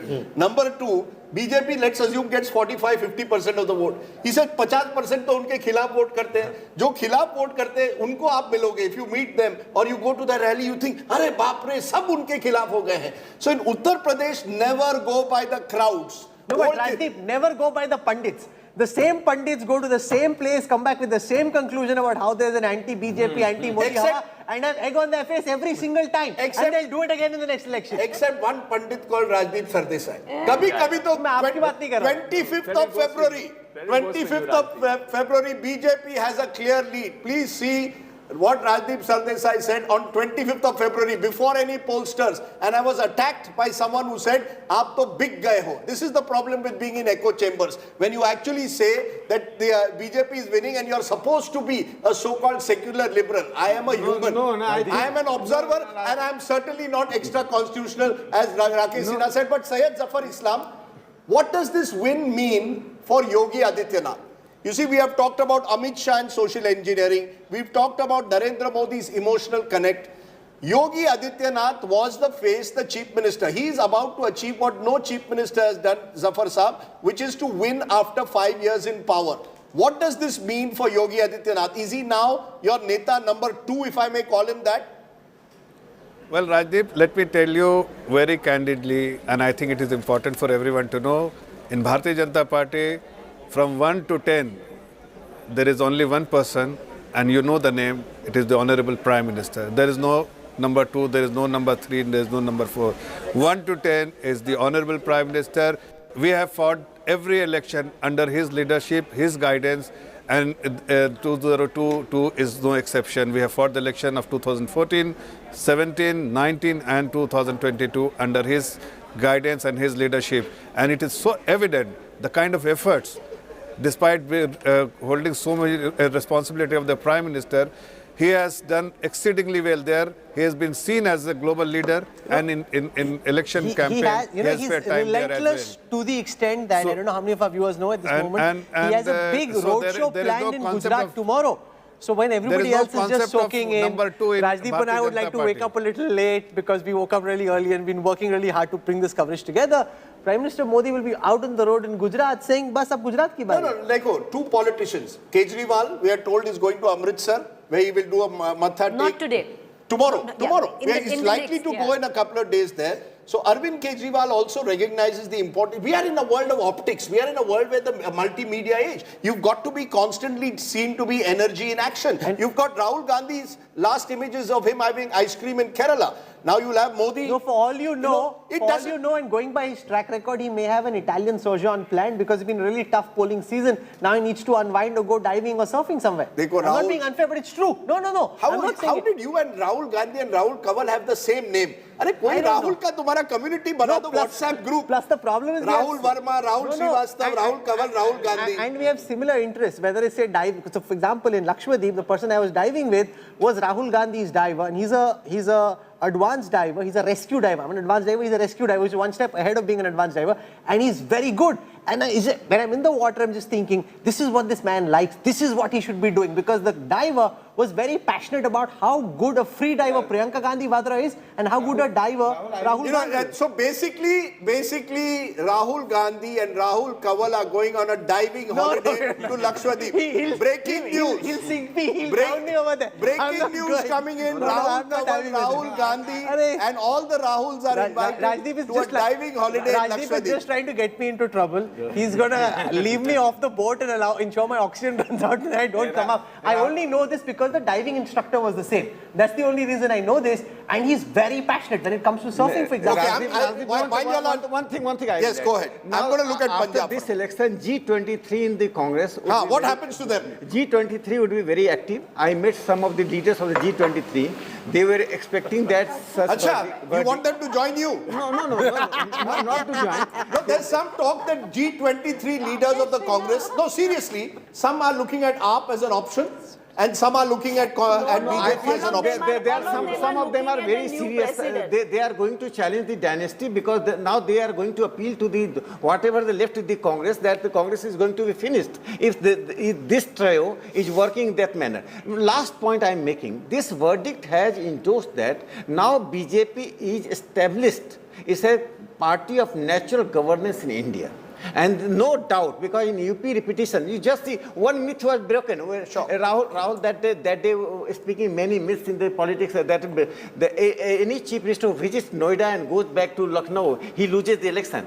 Yogi Adityanath, being a spiritual person and also politician, has broken this myth. Okay, fair enough. I think you make a good point, particularly our pro-incumbency, especially Uttarakhand. Significant that even in Uttarakhand, where traditionally governments change every 5 years, the BJP has won. I just for a moment want to go to the dashboard to look at Punjab, because I think what has happened in Punjab is hugely significant. And let's just take a look at how Punjab has voted region-wise.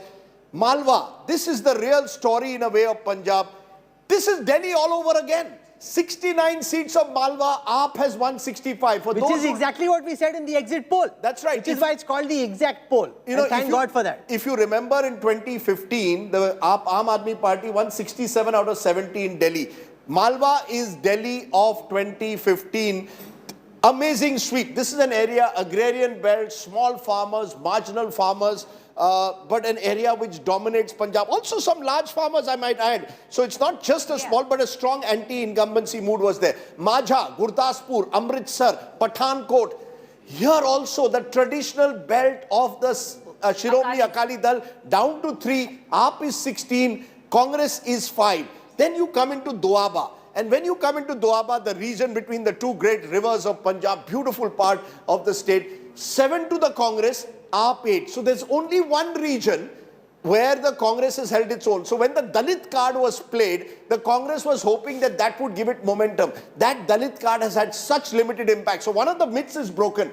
You can't just appoint a Dalit Sikh and expect every Dalit of Punjab to go in your direction. You've got to offer them more. Particularly, I kept saying this, Rahul, if Dalits were going to vote one way, then why did Kanshi Ram have to move from Ropar to go to Uttar Pradesh? It doesn't work like that. Kamaljit Sandhu is in Dhuri, yes, which is in Sangrur, which is in the Malwa belt, where, like India Today predicted, the Aam Aadmi Party has done in Malwa what they did in Delhi. Jadu of phenomenal proportions, 65 out of 69 leads. And Kamaljit, are you doing the Bhangra, or is everyone else around you doing the Bhangra?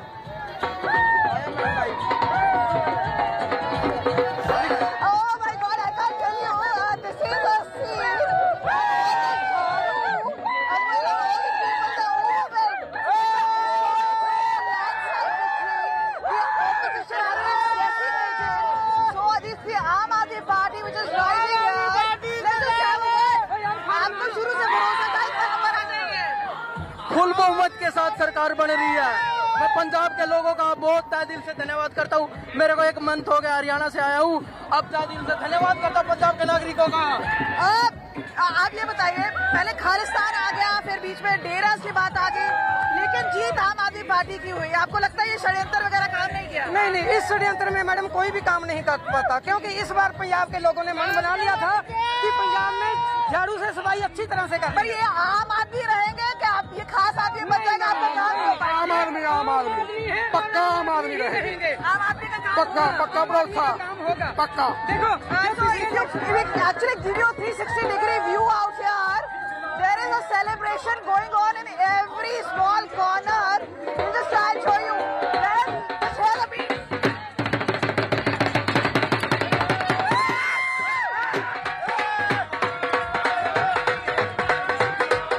Can the Aam Aadmi Party win the Bhangra style?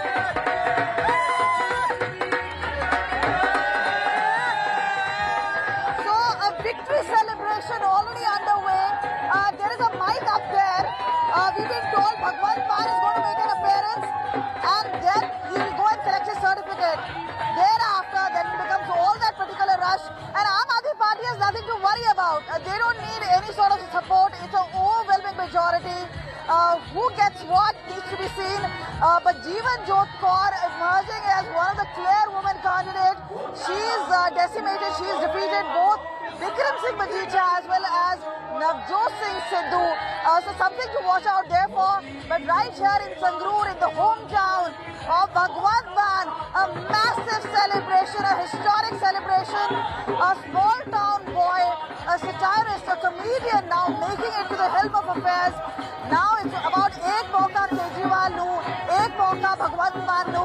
Now is the time for performance, and they have 5 years. So Punjab has put a massive trust. It may be BJP in all the other states, but in Aam Aadmi Party making it to a historic win Kamaljeet, right here in Punjab. you want to do the Bhangra? Overwhelming every other party. Kamaljeet, your Bhangra. Show me your Bhangra. Are lovely. Come on. Are wow. She's got the move also. She's got the move. She's a true Punjabi. Prep, you better get your act in order, okay? Lovely. She's very happy Well to. done. And she That's takes what I it wanted to totally see. naturally. That's what I wanted to see. Nice. A Punjabi will always do a Bhangra. Okay, next time. It's a bit like Channi Rajdeep. The moment he came, wherever we interviewed him, he started dancing. Yeah, absolutely. Kamaljeet is very happy to dance. You leave her there, she keeps dancing. Let's look at the big names of Punjab. What about Prakash Singh Badal? You know, the grand old man of Punjab politics is trailing in Lambi. It's sad that at the fag end of his career, he seems to be trailing at the moment. Charanjit Singh Channi, at the moment, is he trailing as well? Let's take a look at what's happening to Mr. Channi. In Bador, he is trailing at the moment. Take a look at what's happening to him in Chamkaur Sahib. That's where I had met him last time. He's trailing there as well. So it's a huge shock. Navjot Singh Sidhu, the man who was, hoping to be king one day, he's trailing. So there's a lesson there. He's coming in number 3. He's been brought down to earth he with kept a saying Thoko Tali. The opposite thing has happened right now. Roko Sidhu has happened. Sukhbir Singh Badal trailing. The Badals have dominated, and I think somewhere the voter, this is why I love results day. Jitna bhi aap upar jao na, janta ek na ek din aapko niche le aati hai. Look at the margin of the defeat. Sorry? Look at the margin, 30,200 votes. Bikram Singh Majithia is also in Amritsar, remember, taking on Sidhu. He's trailing. The AAP is leading in Amritsar East, and it's a remarkable verdict as a result. The Bhagwant Maan is, of course, winning at the moment. Rajinder Kaur Bhattal, another former chief minister, is trailing at the moment.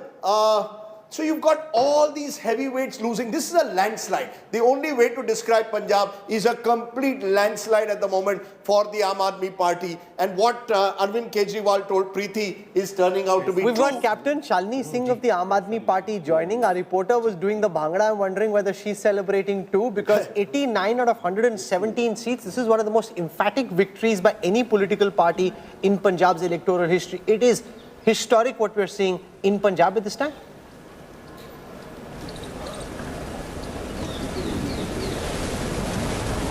Do you hear me, ma'am? See, the people of Punjab has clearly...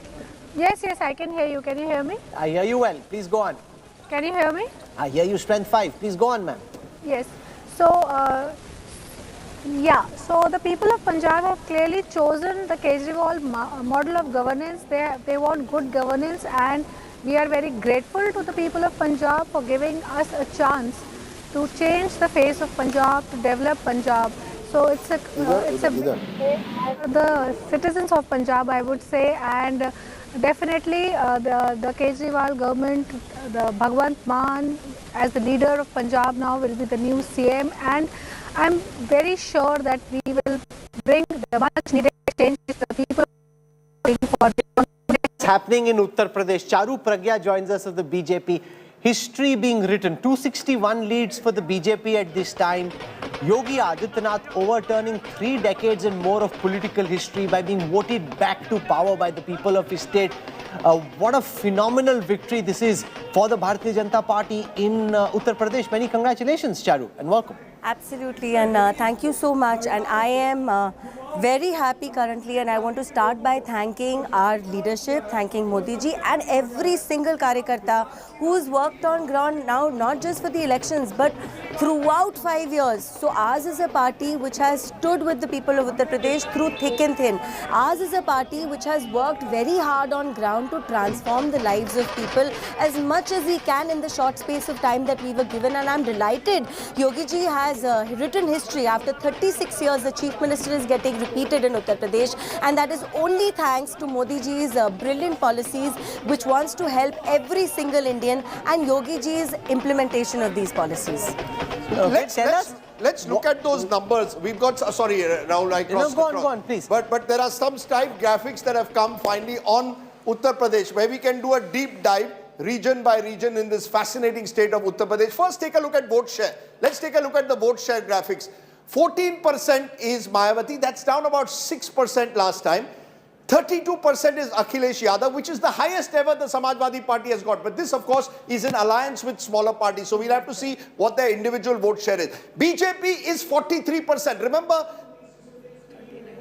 they were 49% last time, they are 43% this time. Congress 4%. No, the wrong comparison. That's a wrong comparison. Compare with the just a minute. Arey, mere ko complete to karne do. 42% with allies in 2017. They are up to 43%. Can we go to Manish Sisodia? Rajdeep, just a moment. Manish Sisodia speaking at this time. भगवंत मान जी भी खरे उतरेंगे और overall आम Aadmi party का एक-एक कार्यकर्ता इस बात को लेकर समर्पित है कि केजरीवाल जी ने जो देश को राजनीति की दिशा दी है कि सरकार बनाए, जनता से मौका मांगे, वोट ना मांगे, जनता से मौका मांगे, और जब जनता मौका दे तो फिर उनके बच्चों के पढ़ाने के लिए काम करें, उनके इलाज के लिए काम करें, उनकी नौकरियों के लिए काम करें, महिलाओं की सुरक्षा के लिए, उनकी उन्नति के लिए काम करें। ये सारी चीज़ें दिल्ली में करके दिखाई हैं, पंजाब में भी होंगी, और आज इसी चीज़ को लेके एक राष्ट्रीय स्तर पर उम्मीद बनी है अरविंद केजरीवाल जी की, आम आदमी पार्टी की। सर, थोड़ा जल्दबाजी होगी ऐसे सवाल पूछना, लेकिन मैं फिर भी पूछूंगा। दिल्ली अब पंजाब में लगभग सरकार बननी तय है, ये रास्ता अब धीरे धीरे कहाँ तक जाएगा?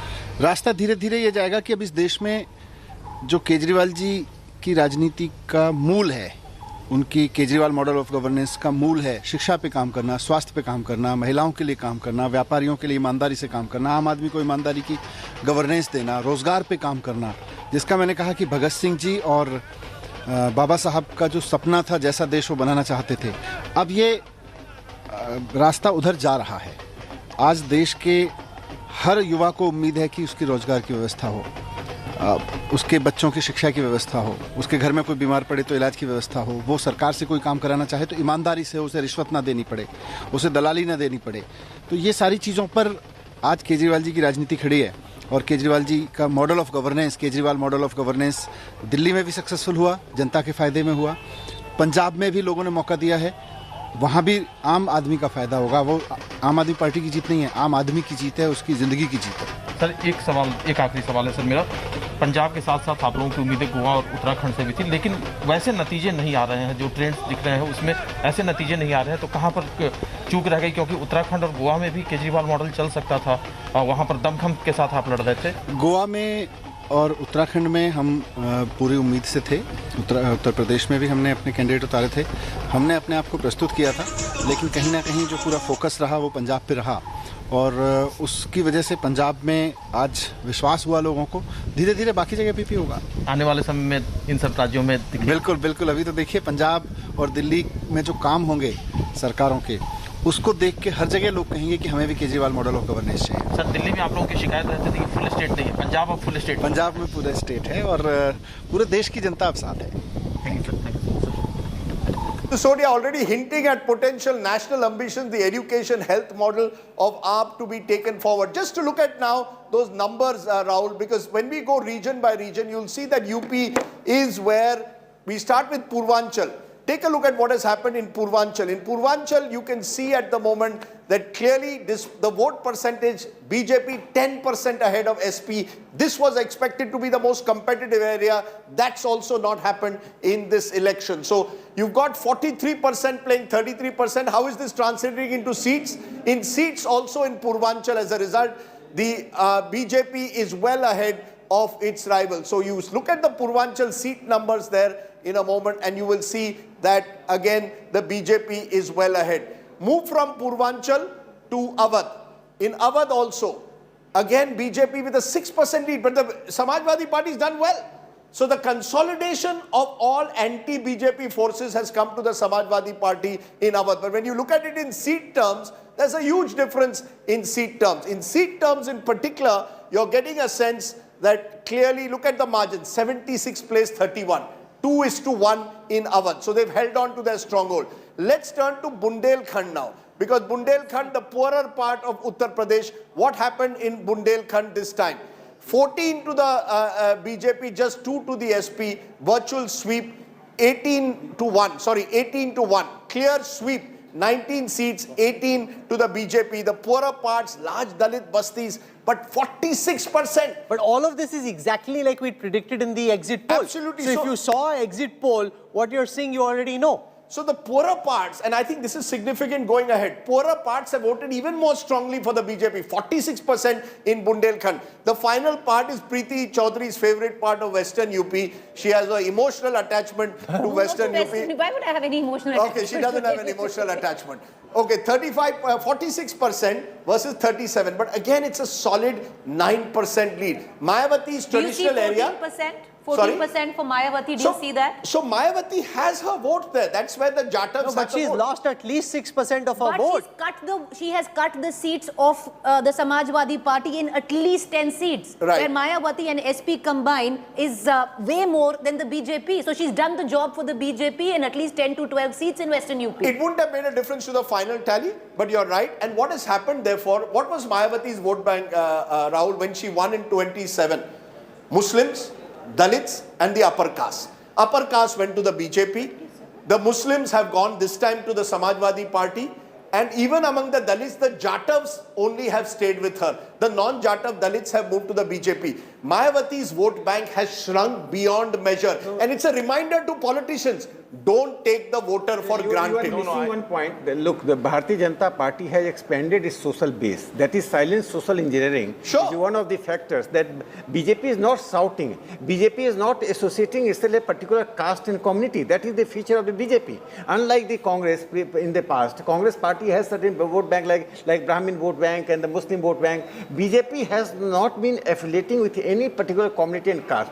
That gives BJP, that gives. So what does 80-20 mean? That gives. Rakesh Sinha, I will not let you. Let me finish. What does 80? What does 80-20 Whenever I speak about the BJP, you come. No, I have to ask you a question. What does 80-20 mean? Let me complete. You know, the BJP gives the space to all the social forces, except Muslims. With the previous loyalty. Except Muslims. No, Muslims are welcome. Shahnawaz Hussain is with us. If you are nationalist, if you are the pro-constitution, pro-democratic, and if you are making a vote bank and trying to blackmail the Indian Republic, no nationalist party will accept you. Okay, fair enough. Can I just for one last moment turn to my home state of Goa? Because I think Goa is fascinating. Only because it's the only state, Rahul, at the moment where we cannot predict a winner. I'm going to go to the election intelligence. Why can't you predict a winner? The BJP is leading on 18. They'll form Congress, the government. TNC plus AP? No, no, 1 minute. BJP is on 18. There's a much. I'll tell you why. Some of the MGP away from the. You're right. team. The BJP has a better chance of forming a government in Goa but Goa is the one state where I would say at the moment we can't say for sure kaun banega Mukhyamantri. In all other states, I think we can say safely that BJP winning Uttarakhand, BJP winning Manipur, BJP winning UP. But there is more confusion at 14, 15, at 18. There's very little confusion, Rajdeep. But remember, these are not final seats. Oh, sure. But so if 18 becomes 15 and 13 goes to 15, you have a dead heat in Goa. Possible because South Goa, that's why I wanted the dashboard to come up and perhaps reflect what's happening in Goa. There it comes up nicely. Open sesame. Arre wah. Chidambaram. We'll just come region wise, and this is the story of Goa. North Goa, where I live, 12 to the BJP, Congress 5, TMC 3, AAP 0, others 0. So TMC plus is all MGP seats in North Goa. When you come to South Goa, the picture dramatically changes. And that's really the story of Goa at the moment. Just go to South Goa and see how...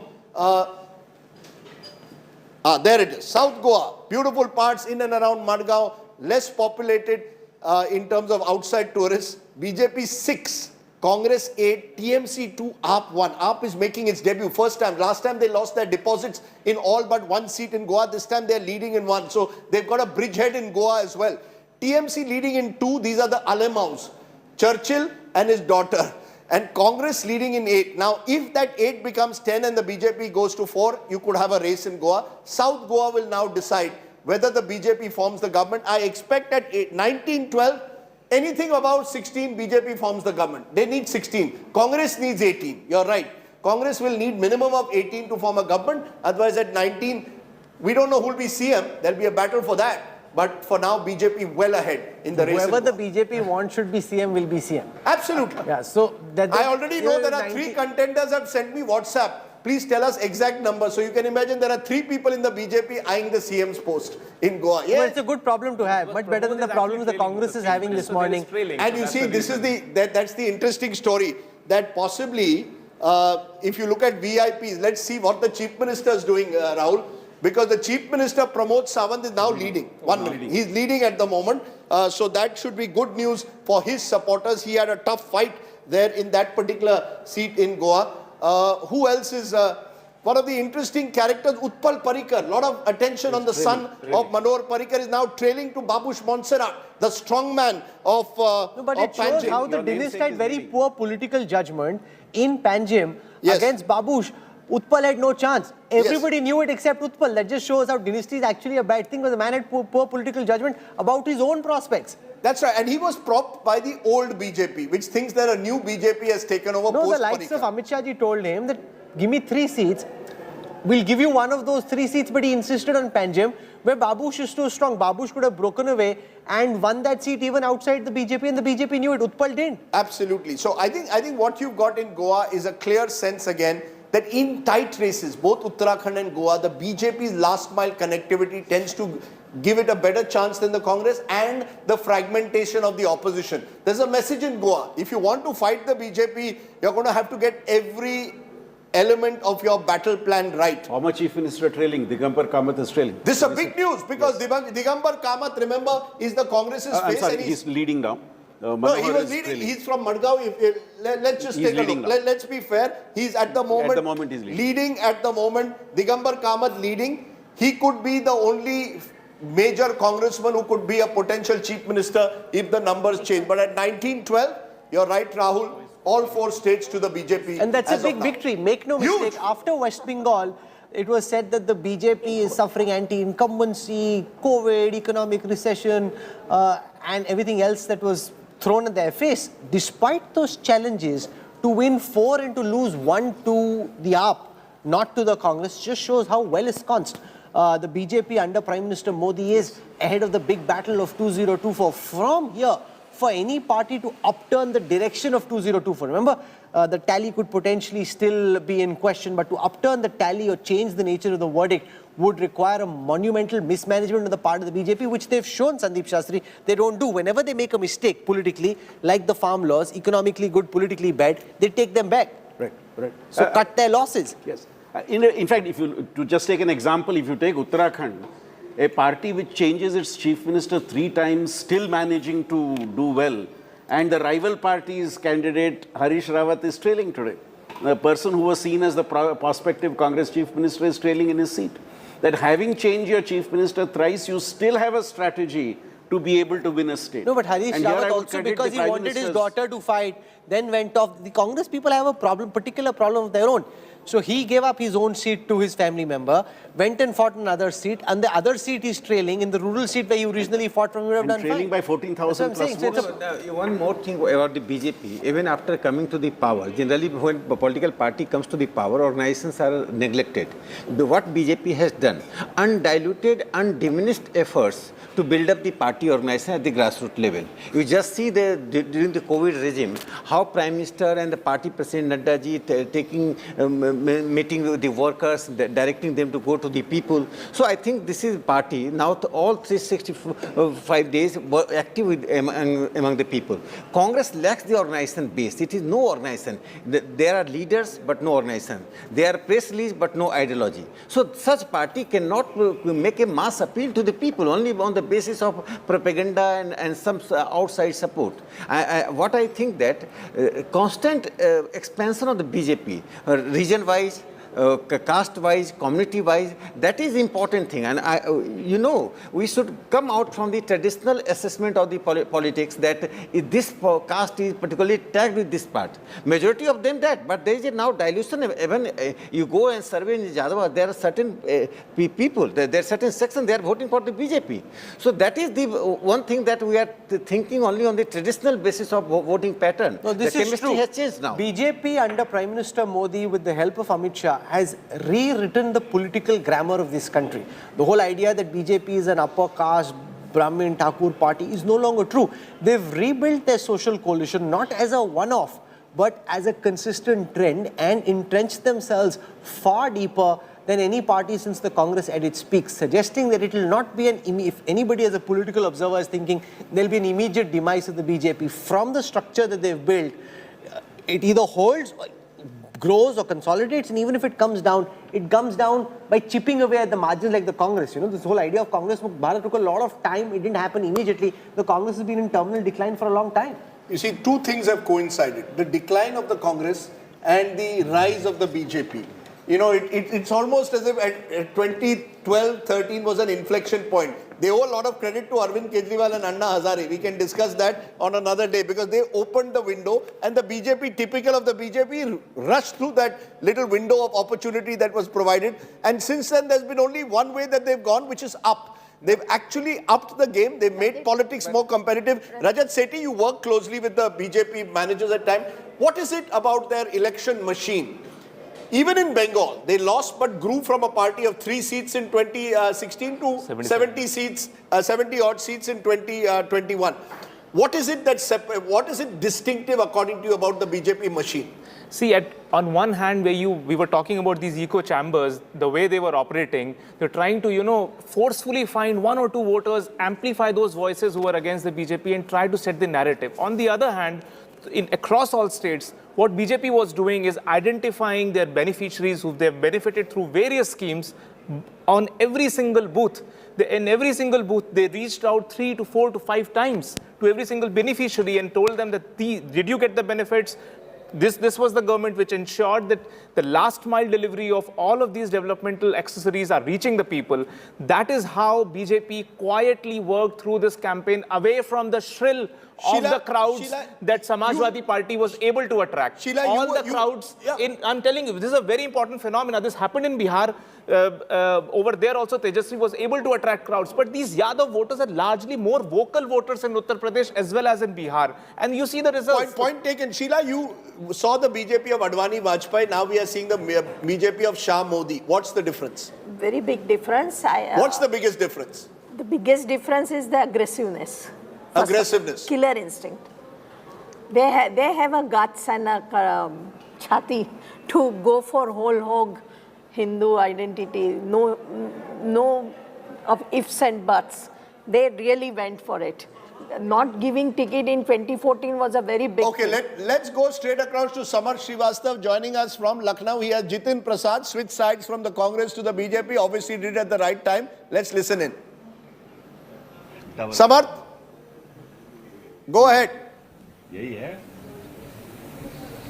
Samar, So yes, we have got Jitin Prasad with us, senior BJP leader.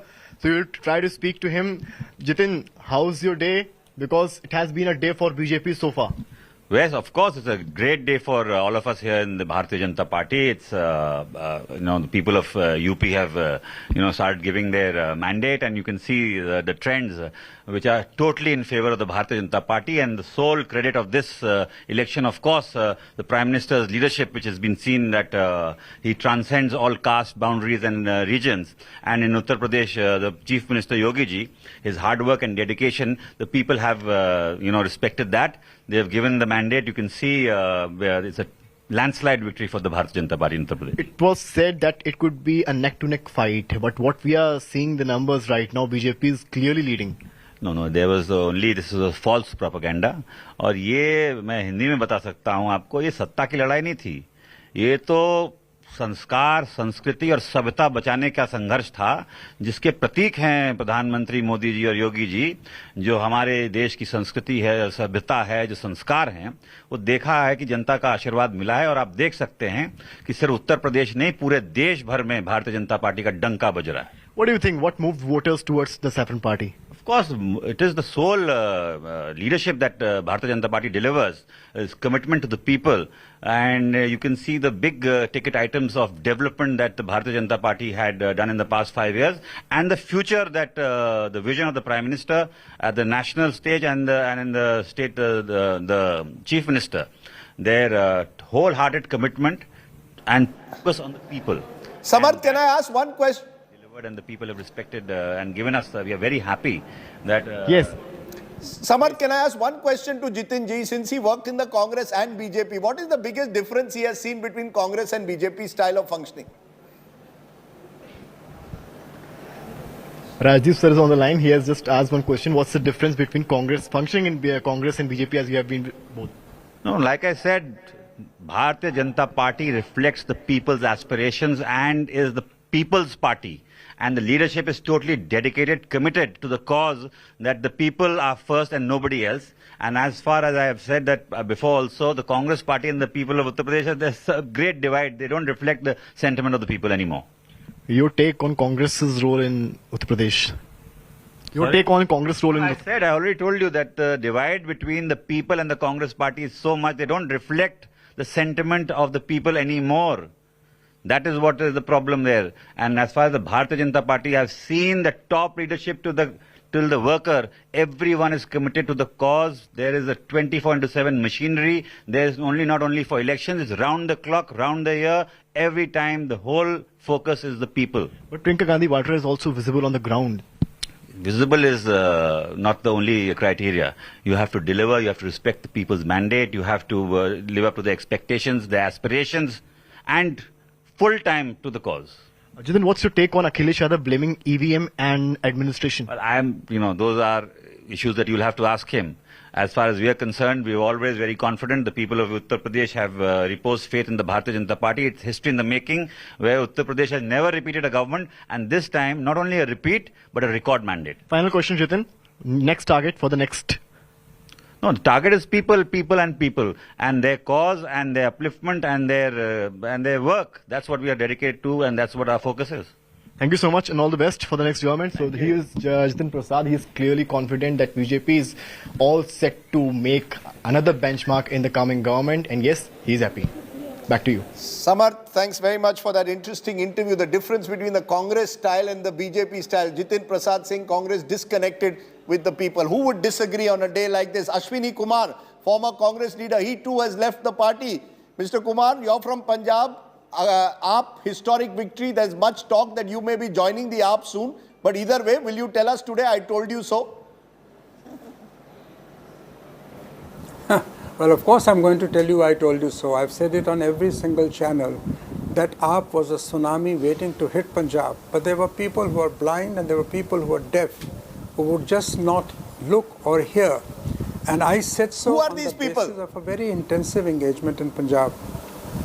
Well, there were people in all political formations who just didn't believe what was going to come. And I think what has happened now, the larger political message of the victory of AAP in Punjab is that a new national political narrative is in the offing, in which parties like AAP and TMC will have a predominant role, and the Congress party, and I hate to say so, and I say so with some sadness, would be relegated to the margins, even as one of the actors in the national alternative narrative, which is being scripted right now. No, And you're also making a huge point. You're saying that TMC and Congress, TMC and AAP will take over the Congress's space? Well, of course they will, and they have taken over. And I'm now trying to tell you another thing.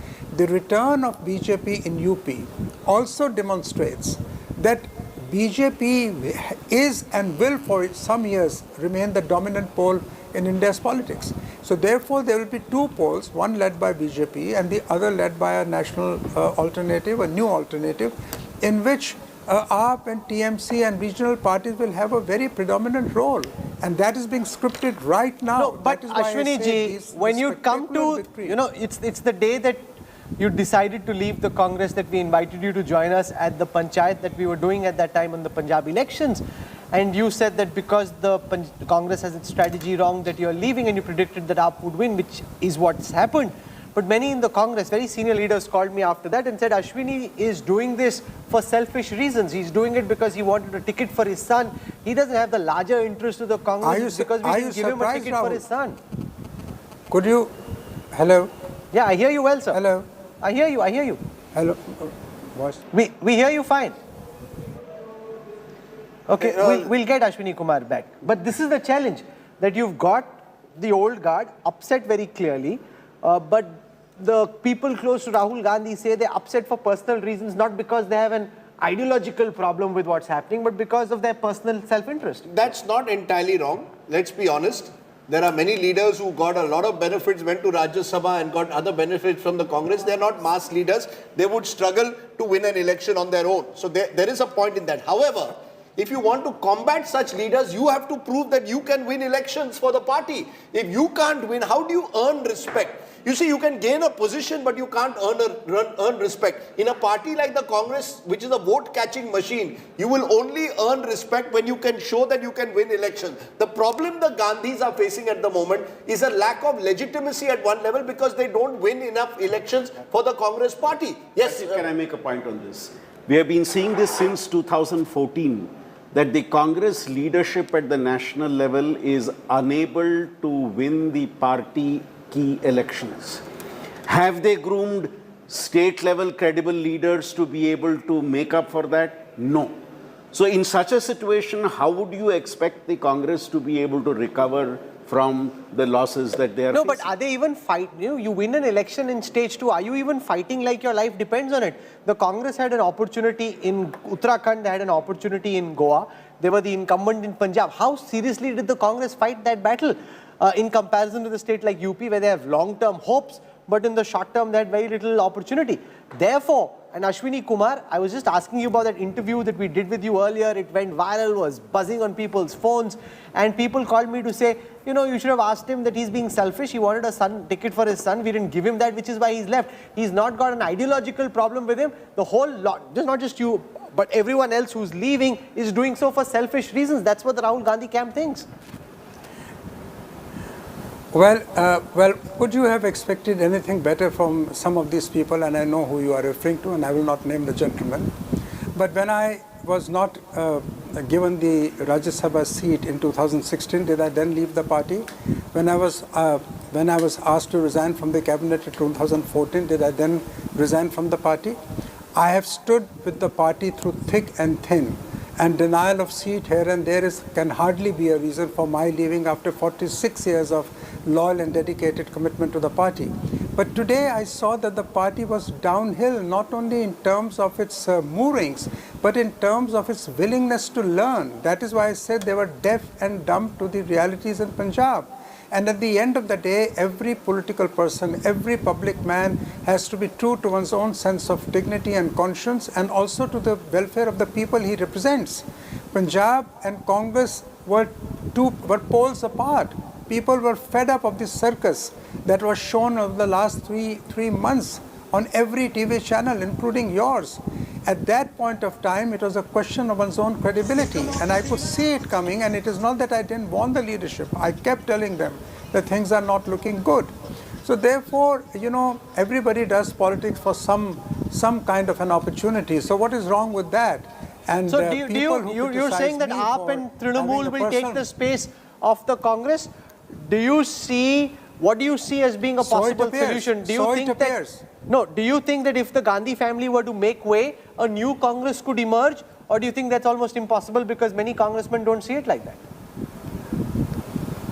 Well, I have never made personal comments and I don't want to. I have great regard for Mrs. Sonia Gandhi, but quite clearly the writing is on the wall. The Gandhis are not delivering election results for the Congress, and Congress is known never to follow somebody who cannot deliver victories for them. You cannot claim leadership by will or by acclamation. You have to claim leadership by performance. And we have seen over the last several years, Congress is downhill. When we came to 52 from 44 in Lok Sabha, we applauded it as an achievement. What a shame for a party of 136 years. And now I only sincerely hope, in the best interest of the image of the Gandhi family, that they accept in humility the verdict and say, we've got it wrong. I hope they do that. They might redeem themselves a bit. But do they ever do that? Do they ever take responsibility? You know, it's almost by entitlement. Well, they don't. They don't. You know, the tragedy of the party... They don't. That is why... It's not just the Congress. As I said, there are these defeat-proof netas. Imagine Akhilesh Yadav will have lost 4 consecutive elections. Mayawati will have lost 5 consecutive elections. You can't compare. No, Rahul Gandhi, just a minute. Rahul Gandhi has lost... battle. He's turned it into a bipolar election. Whatever it is. In the next election, he may still have a chance if Yogi doesn't do Rahul Gandhi... You can't compare Akhilesh with Rahul Gandhi. No, I put all of them at one level as leaders who have failed to take forward the legacy that was bequeathed to them. Let's be honest, Mulayam Singh Yadav led a very strong party. Akhilesh Yadav has tried, but not good enough. At the end of the day, in the Western democracy, once you're not good enough after 2-3 elections, you give way and give way to someone else. You're right that the Congress was never meant to be, unlike the regional family-based parties, it was meant to be a party of, where the party was not supposed to be the parivar. Like it or not, that's what's happened in the last decade. And if the Congress doesn't realize the writing on the wall, it's the biggest loser. But Sonia Gandhi should have recognized, particularly when Rahul Gandhi decided to step down in 2019 after the defeat, it was a huge opportunity to attempt a change in guard. What was wrong, let's say, whether it was a Tharoor, whether it was a pilot, choose anyone. Because have he's an not open Gandhi. election. The mother wants his son. Absolutely. And therefore, that's not the way a political party can run. That message goes down, right down to the people. Okay, Ravi Kishan from Gorakhpur. BJP now, 274, coming close to the prediction made by the exact poll. Winning and winning in style. This is Gorakhpur. BJP supporters there. Keshav Prasad Maurya is trailing. Keshav Prasad Maurya is trailing. So this is trailing. Very narrow margin, but trailing. Uttar Pradesh की देवतुल जनता का ये जीत है. सबका साथ, सबका विश्वास, सबका विकास. भव्य मंदिर बनवाने वाले को सत्ता दिलाए हैं. जय जय Shri Ram. That's the mood here in Gorakhpur. Yogi's bastion, Sansad Ravi Kishan, who spent the entire the campaign time not only in Purvanchal but also he campaigned in Gorakhpur, stayed in Gorakhpur, and that was the free time and this day when the hard work of the BJP, their entire campaign, and that is reflecting in the early trends. That's now mood of Holi celebration. Let's hear. Holi, Hare Rangava, Ude Asma, Khele mein khele Holi, Hare Rangava, Ude Asman, Rangava, Ude Rangava, Ude Asman, Rangava.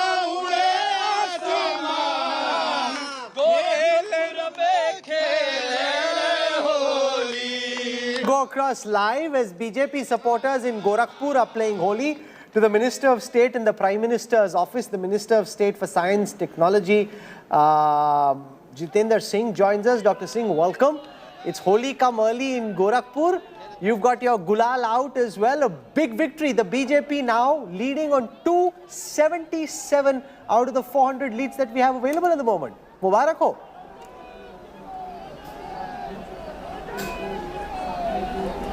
Yeah, thank you, Rahul. So tell us, you're in the Prime Minister's office. Who do you attribute this victory to? Questions are being asked about whether this is the Prime Minister's victory, Yogi Ji's victory, or a combination. I've been listening. Yeah, I've been listening to you since morning, and it's beautifully done analysis. I think this election result has broken many jinx. A, it was always said that UP hardly repeats a government. B, that there has to be inevitably some amount of anti-incumbency factor to a lesser or greater extent. So I think both the myths have been exploded. In fact, the other day only we had said that in Lucknow, that this time it's going to be pro-incumbency board, and Prime Minister Modi has, I think, sought to introduce a new political culture, not only in Uttar Pradesh but the entire country, because rising above caste, creed, religion politics, it's the politics of development, politics of vikas, politics of benefit with empowerment.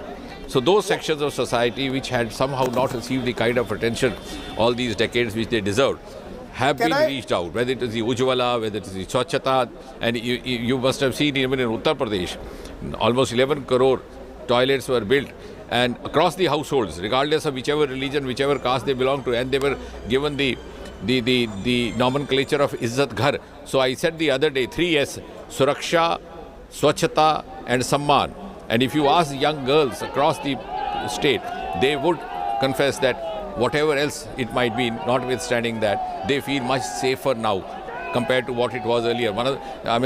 It was very amusing listening to these young girls saying कि पहले घर से बाहर निकलते थे तो माँ scooty पर अकेले नहीं जाने देती थी. Now we feel confident. So I think it's a beginning of a new political culture, and thanks to Prime Minister Modi, who has got India rid of that the culture which was deeply embedded in the feudalist thoughts of being tagged down or trapped down in caste, Mr. Minister, you mentioned the Prime Minister and his role, and there's no doubt that the woman voter is something that needs to be looked at. You've got a huge lead, Mr. Singh, among women voters. We saw that in our exit poll as well. What about Yogi Adityanath, Chief Minister? Yes. Does this victory, Mr. Minister, catapult him on the national stage as a potential future successor to Mr. Modi? Is that how you see him now? How much credit do you give him? As far as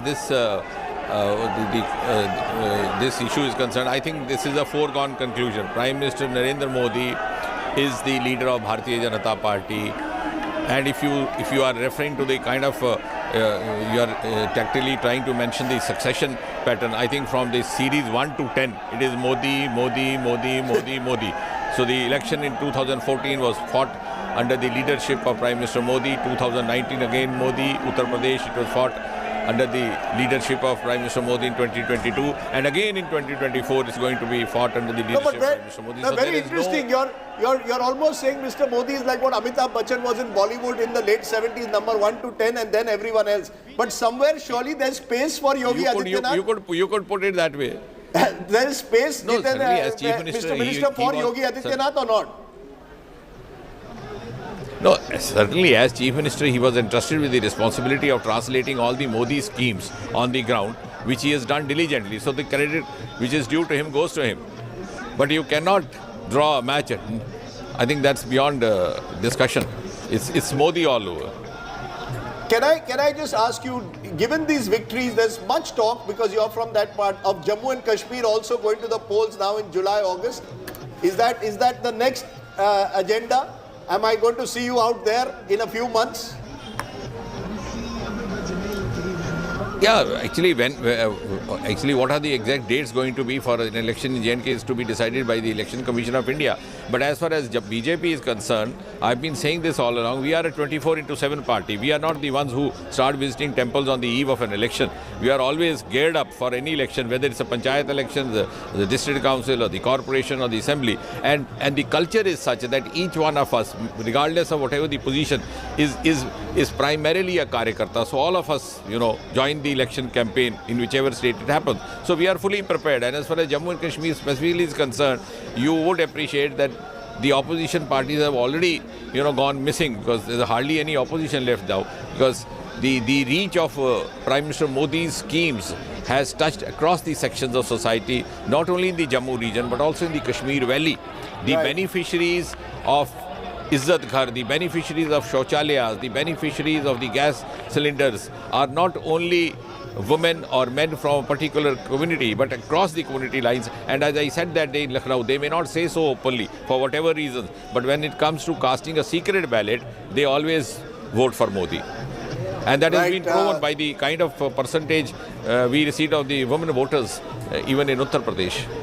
Absolutely right, Mr. Minister. It's an important point, and I think, Rahul, it's going to have to be developed by political scientists. 2 points. One is the woman voter, and one is the Labharthi community. It's not as if welfareism didn't exist before 2014, but the ability to ensure that the last mile delivery reached those who really needed it is, I think, a big success of the Modi model.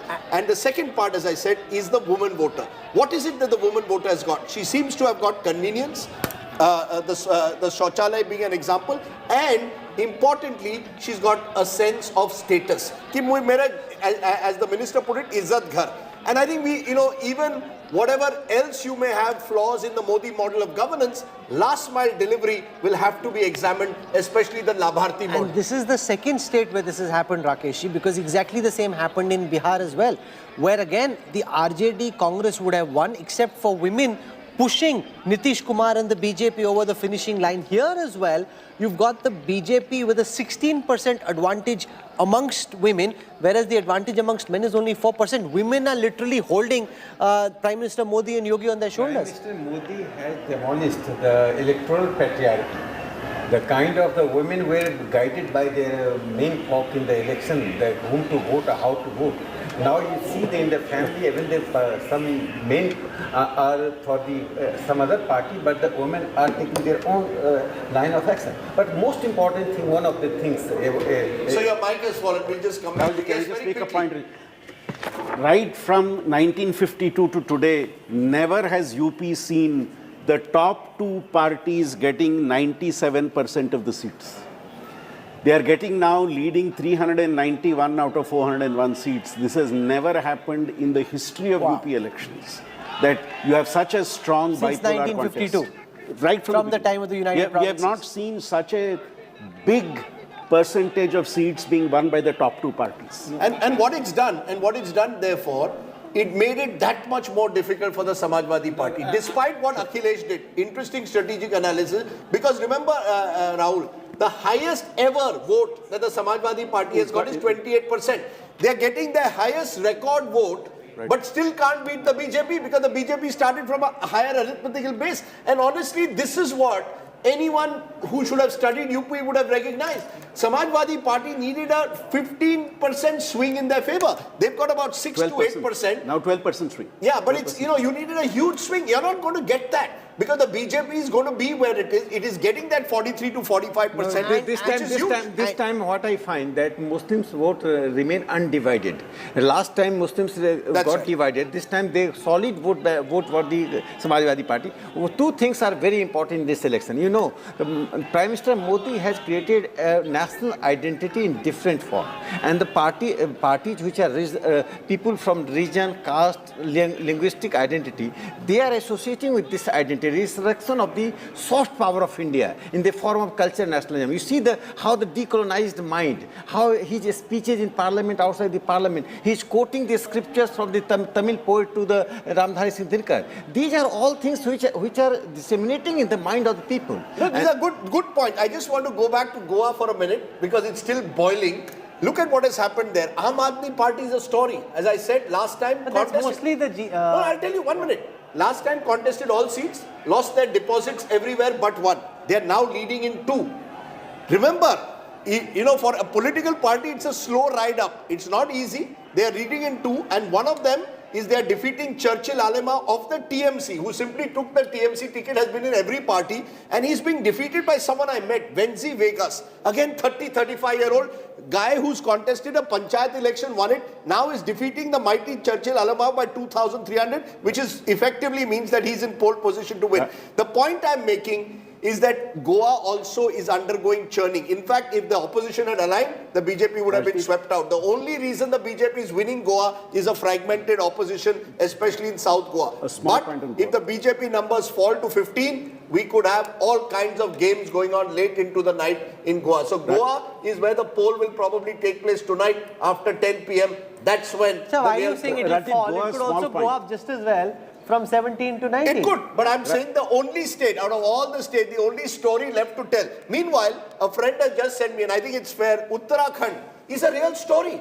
It's 2-1. 44 to 22, and maybe we need to look at what's happening in Uttarakhand. Maybe at some stage you can go to your election intelligence dashboard now, because Uttarakhand was a state where for 20 years, 10 years BJP, 10 years Congress have done alternate governments like in Rajasthan. This time it's being broken in a state where the BJP changed their chief minister 3 times. You went and met Pushkar Dhami. Tell me about that. What is it? Why do you think BJP has done so well in Uttarakhand? No, Pushkar Dhami is too new to his job for him to have been a... So what happened in Uttarakhand? This is the Prime Minister's personal credibility which is taking the BJP to power. If you see the India Today exact poll done by Access My India, 31% of those who voted for the BJP said they did so because of Prime Minister Modi. So in Uttarakhand, it's Modi who literally, despite the anti-incumbency against the MLAs in the state government, is carrying the BJP to power. So it's not so much Dhami himself. He's too new to the job. It's the BJP, the credibility the Prime Minister had is phenomenal, Rajdeep. The fact that the Prime Minister is still held in such high stead despite being in power for 7 years. So let's look at it, because if you remember in the morning we were talking about Garhwal and Kumaon. Take a look at how this election has played out in Uttarakhand. First look at Garhwal. BJP 23-14. This is their Gad. Garhwal is the Gad of the BJP. 23-14. AAP is wiped out here. Very, very marginal presence in Uttarakhand. So the one bad news for the AAP today is coming from Uttarakhand. Not really made much of a headway. And maybe Kejriwal, as he admitted to some people, should have invested more in Uttarakhand than in Goa. Look at what's happening even in Kumaon. This is the heartland where the Congress was hoping to make a comeback. Even here, the BJP well ahead, 21-8, and even the likes of Harish Rawat are trailing their potential chief minister candidate. We can take those VIP seats and show our viewers what's happening in the key seats. And that's the point that Rajdeep is making, that if you look at Harish Rawat in Lalkuwa, he at this moment is trailing on that seat. Now, this is very disturbing because he's your chief ministerial candidate. Dr. Radha Mohan Singh Bisht of the BJP has 31,056 votes at last count. Harish Rawat is at only 20,000, so 10,000 gap. And I know for a fact he didn't want to contest because he thought his own party will try and defeat him. That's the nature of the Congress. And I don't know whether, Let's take Pushkar Singh Dhami, who again, despite being chief minister, and there are many in the BJP in the central leadership will be looking at this carefully, Pushkar Singh Dhami has only 8,861 votes. Not much of a very close, very trailing by 16 votes. Kapri. Just 16 votes. 16 votes. So gap is small, but it shows that he's in a tough fight. It's not like he's the Sehwag who's winning the match for them. It's not. Sure. Can I, do you have Pritam Singh? Is he there? Because interestingly, he was the other Congress contender who was hoping to become chief minister. Singh. We'd like to see how he's doing. No, he's the arch enemy. So you see, he's the arch enemy. You see, the Congress is a house divided. In every state, they have some problem. Here it is a badly divided No, but house. Rajdeep, all parties have problems in every state. There's a problem between those in the Sangathan in the BJP and Yogi Adityanath. The BJP set in a process to try and deal with that. They let everyone know that Yogi Adityanath is boss. You deal with problems. You know, we have Ajay Kotial. He was the AAP's face here. He's trailing. You know, again, a credible face. Preeti, you interviewed Colonel Kotial. Why did AAP not spend more time in Uttarakhand? Did they make the mistake of investing too much in Goa and too little in Uttarakhand? Well, internally, I'm sure that's what they will feel. And, we're talking about Harish Rawat. I'm quite sure that the AAP would have been very happy if they had Harish Rawat as their chief ministerial face. They hedged and hedged and hedged. Ultimately, they had nobody else but to go with. And that's only when they went with Colonel Kotial. Otherwise, they would not have gone with him in the first place. It was right in the end when they had absolutely very little option left, is when they went with Colonel Kotial. You mean that AAP wanted Harish Rawat to switch and join them? And Harish Rawat, it's something... It's not out in the open, but yes, it has been speculated. All of us have heard of it, that the AAP really wanted Harish Rawat. They tried very hard. Harish Rawat said no. But Harish Rawat, but the fact is, this is how the Congress treated him, because Harish Rawat at that point of time came out and said that I am a true blue Gandhian and a Congressi. I'm not going to leave my party. Sheila, yes, very quickly. I think as a serious journalist, it's very easy to analyze UP today, but difficult to analyze Uttarakhand. Uttarakhand BJP team is dropping all the balls, bowling no ball, their batsmen are not... Number of people left the party. Still winning. Woman voter, as we saw in the exit weak poll. opposition. Weak opposition. You have to capitalize on the other person's mistake. Sure, but there was, as per our exit poll, a 10 to 12% gap among women voters. Some stage, someone needs to analyze why is it that so many more women vote for the BJP, even in an anti-incumbency mood in a state like Uttarakhand. And maybe the story will come out of that. There's one more thing. Yes. As soon as Dhami came in, the first thing that he did, he did away with the Char Dham Devsthanam board thing, which was the principal grouse for the people who were angry against the BJP. He immediately came in and struck it down. 3 times CM change, then lot of... but look at the course correction. So Dhami was a Karyakarta person. He was Yuva Morcha guy. But still BJP can manage to win, and Congress in the same situation loses. क्योंकि संगठन होता है ना, party केवल नेताओं से नहीं चलती है. You need hunger to win. The BJP was doing whatever it took to change. The Congress had Harish Rawat fighting battles in Punjab instead of Uttarakhand. Sure. Here is a look, very interestingly, at the number of seats the BJP is being able to hold on to. Of the 311 victories they had in 2017, we have in 224 seats, the BJP retaining the seats where they are sitting MLAs. They're losing 87 of them. So the flip is only 28%. 66 of those have gone to the SP, 2 to the BSP, 2 to the Congress. But 72% retained ratio is quite substantial. If you come to the Samajwadi Party, they had 47 wins last time, holding on to 68% of those, losing 15, 13 of those to the BJP. Let's look at tug of war, which is essentially a comparison between the SP and the BJP. In the seats where SP and BJP are 1 and 2, the BJP has a 67% strike. So if it's a bipolar fight between these two parties, 2/3 of those victories have gone to the BJP, Rajdeep. And I think the worrying news that for the opposition will simply be this. In a mood where you're in a post-pandemic world, where Mayawati is shrinking, where you're getting consolidation of the Muslim Yadav votes, you still can't beat this juggernaut called the BJP. Because you need more than Muslim Yadavs. That's right. But in 2012, you made government with less than these number of votes. Because it was a multipolar race. That was a multipolar race. You see, the fact is, at the end of the day, and this is a controversial point, if the Samajwadi Party and the BSP both were to slide in the future, because with every defeat, workers get demoralized. The Congress Party has to do what the BJP did in 2012, which is you stick to the ground, you work there. Priyanka Gandhi Vadra says, I'm moving from Sujan Singh Park, I'm going to live in Lucknow, I'm going to spend the next... wishful thinking, Rajdeep. It's not, I couldn't see, it's not my, I have nothing to do with it. But if you want to fight an election, you've got to fight on the ground, but you can build, because there is opposition space that will open up in UP. Those who voted for the SP will now feel disenchanted, will say, where do we go? The Congress has to realize, politics, Sharad Pawar told me, needs 2 things. Ek moti chamdi, thick skin, and number 2, patience. You have to be willing. Please tell me this now. Just a minute. Rakesh Sinha, I want an honest answer from you today. Okay? In 2012, Narendra Modi did not go and campaign in UP because Sanjay Joshi was in charge of the campaign and they had an old animosity. I was there, I've written about it. Nitin Gadkari begged and pleaded, didn't do it. But, from 15% then with Uma Bharti as your face, look at how politics has changed. Today, Yogi Adityanath and 45% of the vote. In 2012, did you ever think कि एक दिन 10 साल बाद आ जाएगा जहां हम इतनी बड़ी पार्टी बनेंगे? That's what the difference is. The BJP stayed the course. Atalji and Advani lost election after election, but they stayed the course from 3 seats. But they were never discredited. No, you have a problem. They were committed to the Sangathan. Yes, but they weren't discredited in the way that the Congress leadership is. Yeah, true. The Bharatiya Janata Party has right from the beginning the ambitions to rule the New Delhi. And that's why its strategy, its leadership, its ideology intended towards that. Did you ever think in 2012 that this would happen in 2022? Yes, sure. कि 10 साल बाद इतना बड़े party बनेगी? बड़े party है, we are the natural rulers. You know, in 1980 when BJP was formed, what MC Chagla said on the dais in the Mumbai, the BJP is going to replace the Congress party. Yes. In fact, there are three But the votes. problem is you've got AAP saying the same thing now about you. Congress is in delusion. Samajwadi Party is in perception. BJP is in reality. That is the difference. No, he's right. You see, look at where 1984, 3 seats.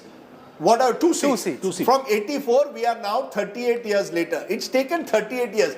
Politics is, as I said, Mr. Pawar said, you have to stay the call. मैदान में रहो. कांग्रेस का problem क्या होता है, हार जाए ना, सब अपने घर जाते हैं, लट्टियंस बंगलों में बैठ के एयर कंडीशन कर. But that's what the Aam Aadmi Party did in Punjab and Goa. That's right. And Goa. 2012 TMC was there, but wasn't there in 2017. TMC's come back after 2012. Politics, you see, Mamata Banerjee lost election after election to the left, stayed on, eventually got the benefit in 2011, 14 years after she formed the party, because Maidan mein baithi rahi. But That's the problem. Using your own analogy, why are we assuming that the Samajwadi Party will not remain as the principal rival to the BJP? I'll tell you why. How are we assuming the Congress can take that position? I'll tell you why. Because this election was, in my view, controversial again. This is the Samajwadi Party has reached saturation point. If you cannot win without your MY consolidation of the extent that you have, the Muslims are now going to look for alternatives. You see, that's the reality. This is a huge opportunity for the Congress, but a 10-year agenda. आप में दम है, 2032 के लिए तैयार रहो. Not कि एक election हार गए, मैं घर में and change your strategy. Where they have a real chance, they can't win. How are they going to win? Rahul, this is also a message for the Muslim community. If they would love to remain a vote bank politics, that would be not only detrimental for the democracy but also for them. They are consolidating themselves against the BJP. This is not the right thing in the democracy. BJP क्या consolidate कर रही है? We are democratic consolidation कर रहे हैं. We are inviting Muslims come and join the national mainstream. But they want to be ghetto in politics. That cannot remain now static in the politics. But part of the reason that you win is also because you're able to polarize everybody against Pakistan. There's a counter-polarization. You don't say Muslims, but against Pakistan. I think that you just see the Uttar Pradesh Muslims. They started hitting Yogi Adityanath because he was not doing anything against the Muslim. Not a single stance Yogi Adityanath had done. Sir, one second. No. Okay, I'll give you an example. Criminals are arrested. I'll give you an example. When you talk about bulldozer, Baba, what are the 5 names that Yogi Adityanath takes every time? 5 names, you tell me. 5 names. One Hindu name in that. One Hindu. So therefore, there is a narrative which is there. There is a narrative which is there. This is what you don't understand about Uttar Pradesh. I come from Calcutta. The Gundagardi of few selected people. I can't hear you, sir. What was the reason for the Muzaffarnagar riots? Was it an economic reason or some social reasons? You have to point out. You have to be clear about that. How the particular community and the women of the particular community were victimized, and the state was protecting the victimizers. Sir, this is okay. This is the truth. You have to unravel the truth. Okay, you made your point. Rajat, you want to make a quick point? This is the whole problem. You know, sitting in Delhi, sitting in the Noida TV channels, you will never understand the challenges that are there where the Muslim population 20-25% were being dog whistled by Akhilesh Yadav non-stop for all the 5 years that he ruled. It was hell for a common man who doesn't have any interest on Hindutva politics also, but they were constantly cornered. It is for this reason bulldozer was needed. Bulldozer was the rallying point. Bulldozer will always be the rallying point. You will never understand and realize that. I agree with but bulldozer is so important. As long as in Uttar Pradesh, to survive, my mother has to survive. It has to be bulldozer. Otherwise, people like my mother, my father cannot walk freely in that streets of Uttar Pradesh. That's the challenge. You never understand that. It is not Hindutva wave. Let me tell you,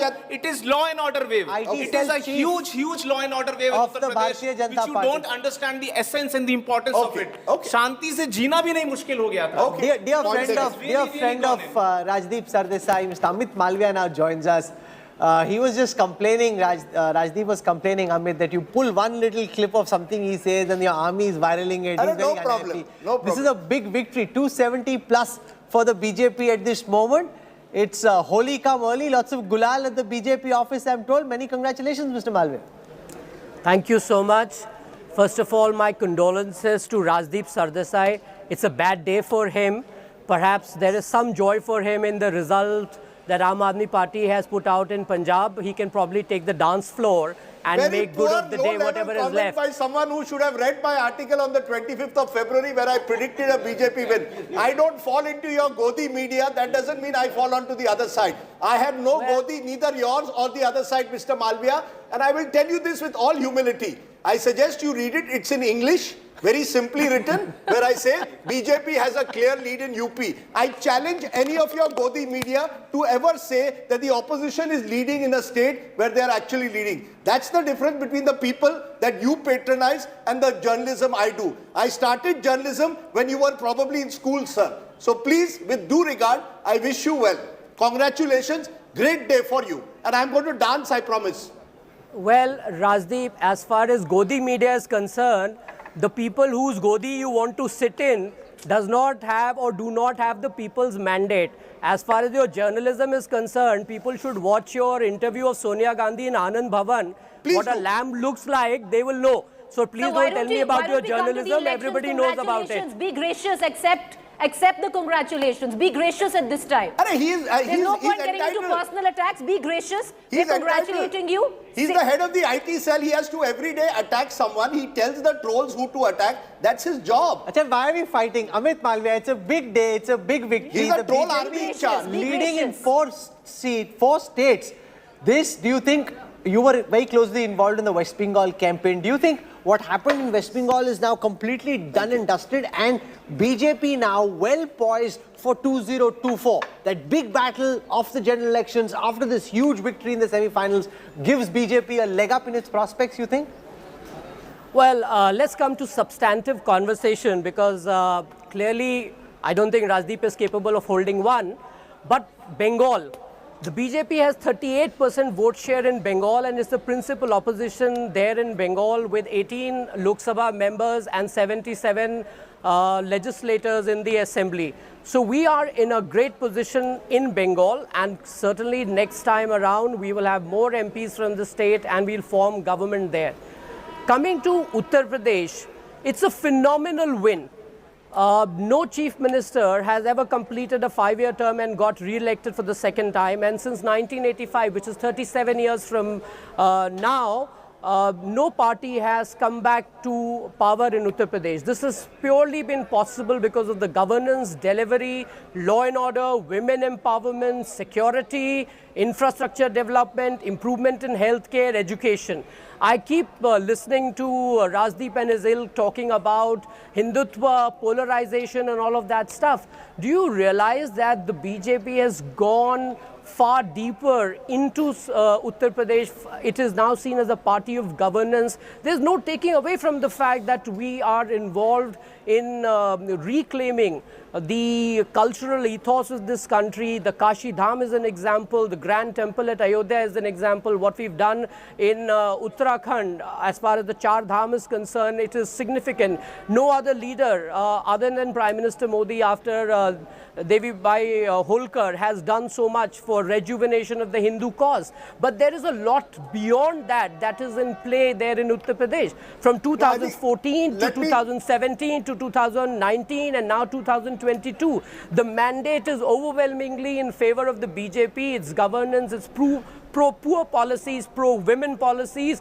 I mean, there is so much that people who don't have blinkered views can look at and perhaps take back home in terms of what governance and development and positivity means as far as state of Uttar Pradesh is concerned. You know, Amit Malviya is absolutely right. And when I wrote that article, I gave 5 reasons. Hindutva was one of them. I believe this is a Hindutva plus era. The problem, in fact, I believe with the Mandal parties is that they have not been able to evolve into Mandal plus politics. Today, politics cannot be only fought on identity. The 1990s in Uttar Pradesh was a decade of sharp identity politics. Now you need identity plus. Mr. Modi, through Labharti schemes, through welfareism, through ration, has provided that. There is absolutely no doubt about that. We should have, an acknowledgement of what is happening on the ground. Some of us see it. Some of us choose not to see it. Some of us live in our troll armies and our echo chambers. I believe we must distance ourselves from both. I want to ask Mr. Malviya about these images that we are getting on our screen right now of Arvind Kejriwal and Bhagwant Mann together. While the BJP didn't have very much at stake in Punjab, what do you make, sir, of the emergence of AAP as a party that swept a massive jhadu in Punjab? Now, apart from Delhi, they run Punjab, which is a full state. How does the BJP see AAP's prospects? They're saying we are your national challenger, or they think that they will be in time to come. Rahul, let me put this in context. There's no doubt that the Aam Aadmi Party has done well in Punjab, and the mandate for the Aam Aadmi Party in Punjab is against the disenchantment that people have with the Congress and the Akali.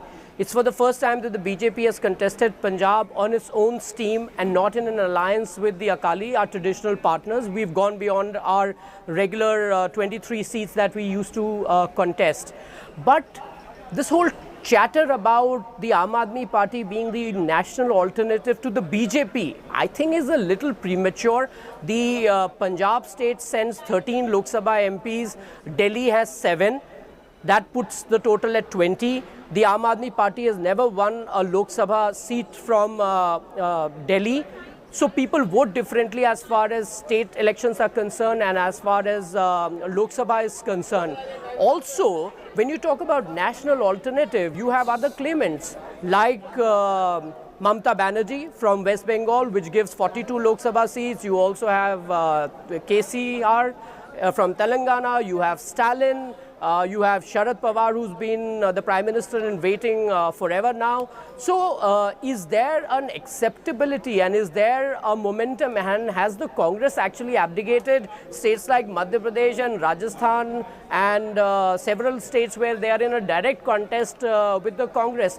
So it's great chatter and it's no doubt a great achievement for the Aam Aadmi Party, but I think this whole talk about being the national alternative is a little premature, but do you fear have the indulgence? Do you fear the AAP more than the Congress? The straight answer and a yes or no answer. Do you fear that if the AAP comes into Himachal Pradesh tomorrow, if the AAP comes into states where the BJP is more vulnerable, do you fear the AAP's election strategy more than that of the Congress? Prashant Kishore once told me the most difficult election he faced was 2017 taking on AAP. Do you agree that the AAP provides you a formidable challenge? Why just the AAP? Any political party that is an opposition to us is a challenger. The Aam Aadmi Party is also in Goa and in Uttarakhand. They have not been able to make a mark at all. So you can't be selective about picking up one state where they've done well and not talk about others. The BJP has done well in 4 out of the 5 states that we are talking about, and you seem to be running down the BJP's achievement, but Punjab, which has done well in 1, you seem to think that they are national alternative. That is what I call biased journalism and blinkers. Okay. Okay, Prithvi Reddy joins us. I want to put this point that Amit Malviya is making to the AAP spokesperson. Amit Malviya arguing very passionately that you won Punjab, it doesn't mean you're a national alternative. Stop dreaming, get real. It's one state. Look at what happened in Uttarakhand. Look also at what happened in Goa. Rahul, I don't know why Mr. Malviya said that, because I don't think we've ever claimed that we are a national alternative. We know that we are a young party. We are not looking to be an alternative either to the BJP or to the Congress. What we are looking to is provide the people of India a real alternative, not substitute. I'm sure Mr. Malviya would love to have the Congress as an opposition across the country. I can only say that across the country, wherever the BJP has had a strong opposition, they have lost. And I think there's a message in that for the entire opposition that you need to go to the people not with an ideology, because ideology doesn't fill a person's stomach. You need to go to people with a clear-cut agenda and tell them what we have to offer.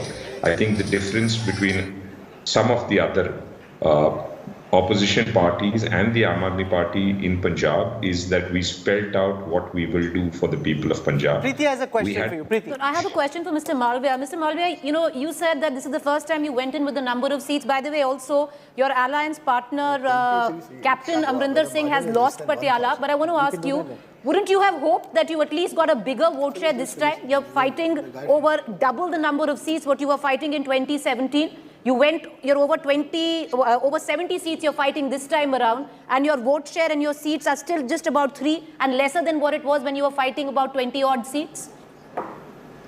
Before I answer that leading question, would you tell me what has happened to Navjot Singh Sidhu? Would you tell me what has happened to Charanjit Singh Channi? Would you tell me what has happened to Harish Rawat in Uttarakhand? Now these are people who were in office there. So it's a question to you, sir. It's a question about the BJP because this is the first time you're going over 70 seats in Punjab. One would have thought that the showing of the BJP at this point of time in terms of sheer vote percentage would have been a lot more than what it was in 2017 when you fought just 20 odd seats. But your showing is lesser actually what it was in 2017. You know, Preeti, you make it sound like an intelligent question, but it isn't. Because in 2017, we were in alliance with the Akali. So obviously, some vote that would have gone to Akali came to the BJP because of the alliance that we were in.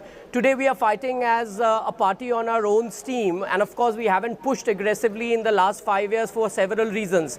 Give us 5 years, maybe next 5 years, we will work in Punjab and I'll come back to you. Or you won't have to ask me that question because numbers will show for our performance in Punjab as well.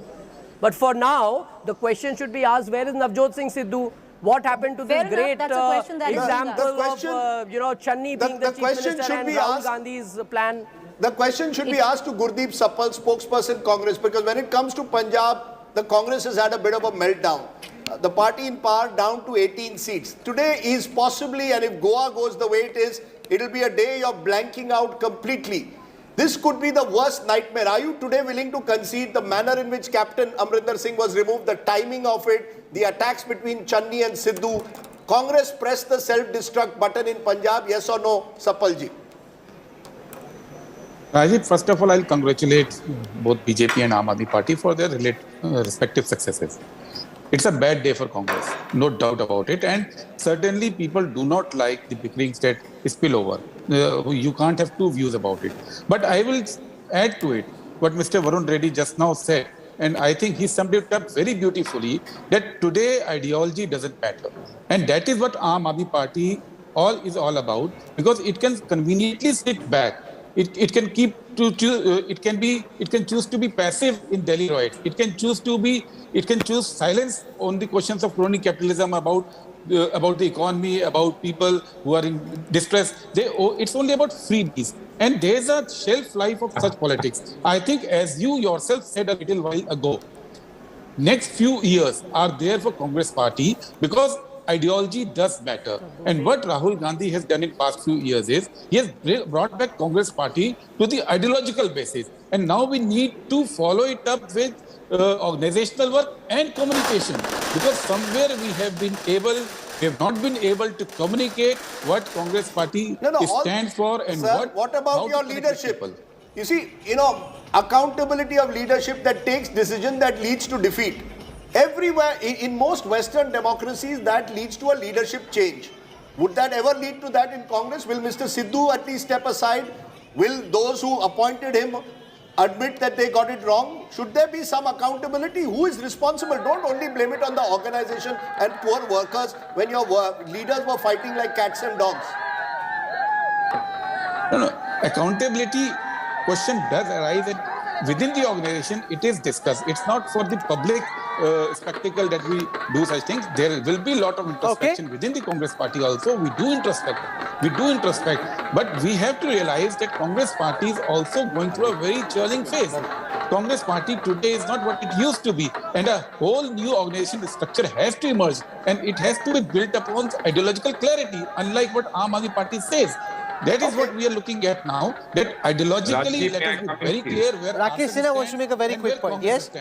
And that is why, see the comparison between earlier we were doing between Uttarakhand and Punjab.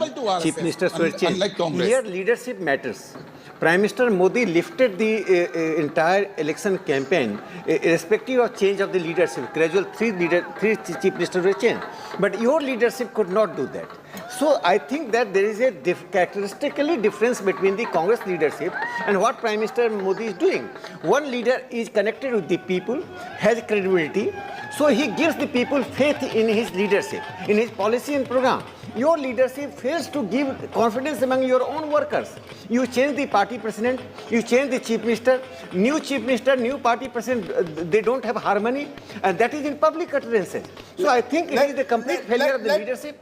Let Mr. Reddy also join the debate, because somewhere, Mr. Reddy, you're talking about opposition and what perhaps other opposition parties need to learn. I'm just looking at Goa, and if the Congress or the opposition loses Goa, it's because it's been fragmented. You're leading in 2, but there are 23 seats where the margin is less than 1,000 votes, and AAP and the TMC have chipped at the Congress. So, is there a message, maybe in smaller states, to get your act together, to work together? Or every party now, every opposition party will fight for his or her own turf? There's impossible to have an opposition front in India.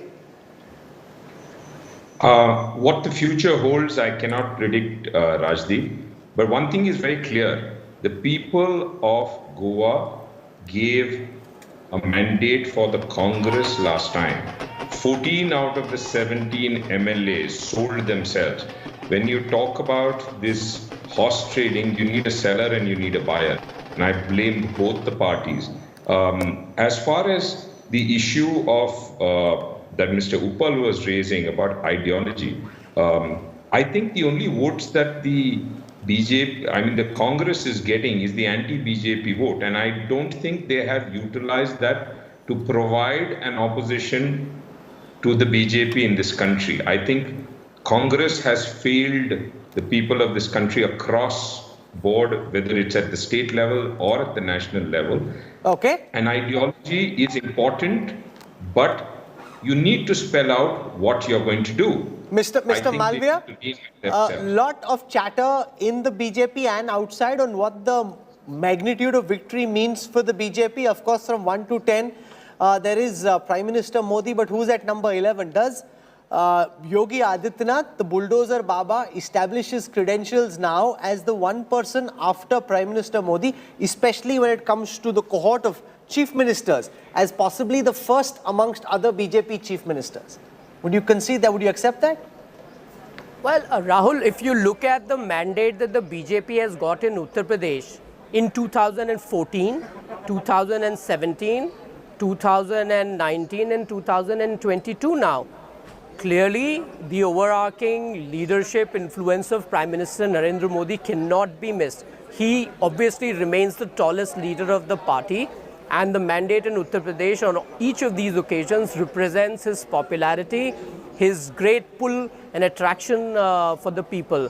As far as the chief ministers are concerned, Prime Minister Modi was a 3-term chief minister before he eventually became the prime minister. You have Shivraj Singh Chauhan, who is the 4th-term chief minister. We've had several other chief ministers who've done several terms. So there's no taking away from the fact that Yogi Adityanath ji is the incumbent chief minister, but the BJP has a completely different way of operating. We have chief ministers who've done several terms, and of course, the most popular leader remains Prime Minister Modi. So I think this question is a little premature, and I think what's really important at this point in time is the magnitude of this win, the kind of support that the BJP has, which just cuts across all communities, social strata, and in fact the BJP has created a new bloc of its own, if you would like, which is really about good governance and delivery. It's about ensuring that people's lives improve. It's about ensuring that the state progresses. There's a vision for the state. There's a vision for the country. There's an economic vision. There's a social vision.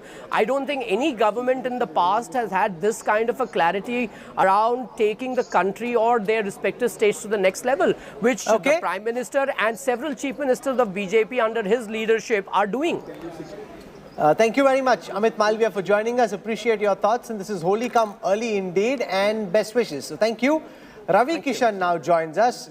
A big BJP face from the Purvanchal belt, and in Purvanchal the BJP has done very well. Ravi Kishan ji, I see you've got some gulal on already. लग रहा है कि होली अभी से शुरू हो गई जहाँ पे आप हैं.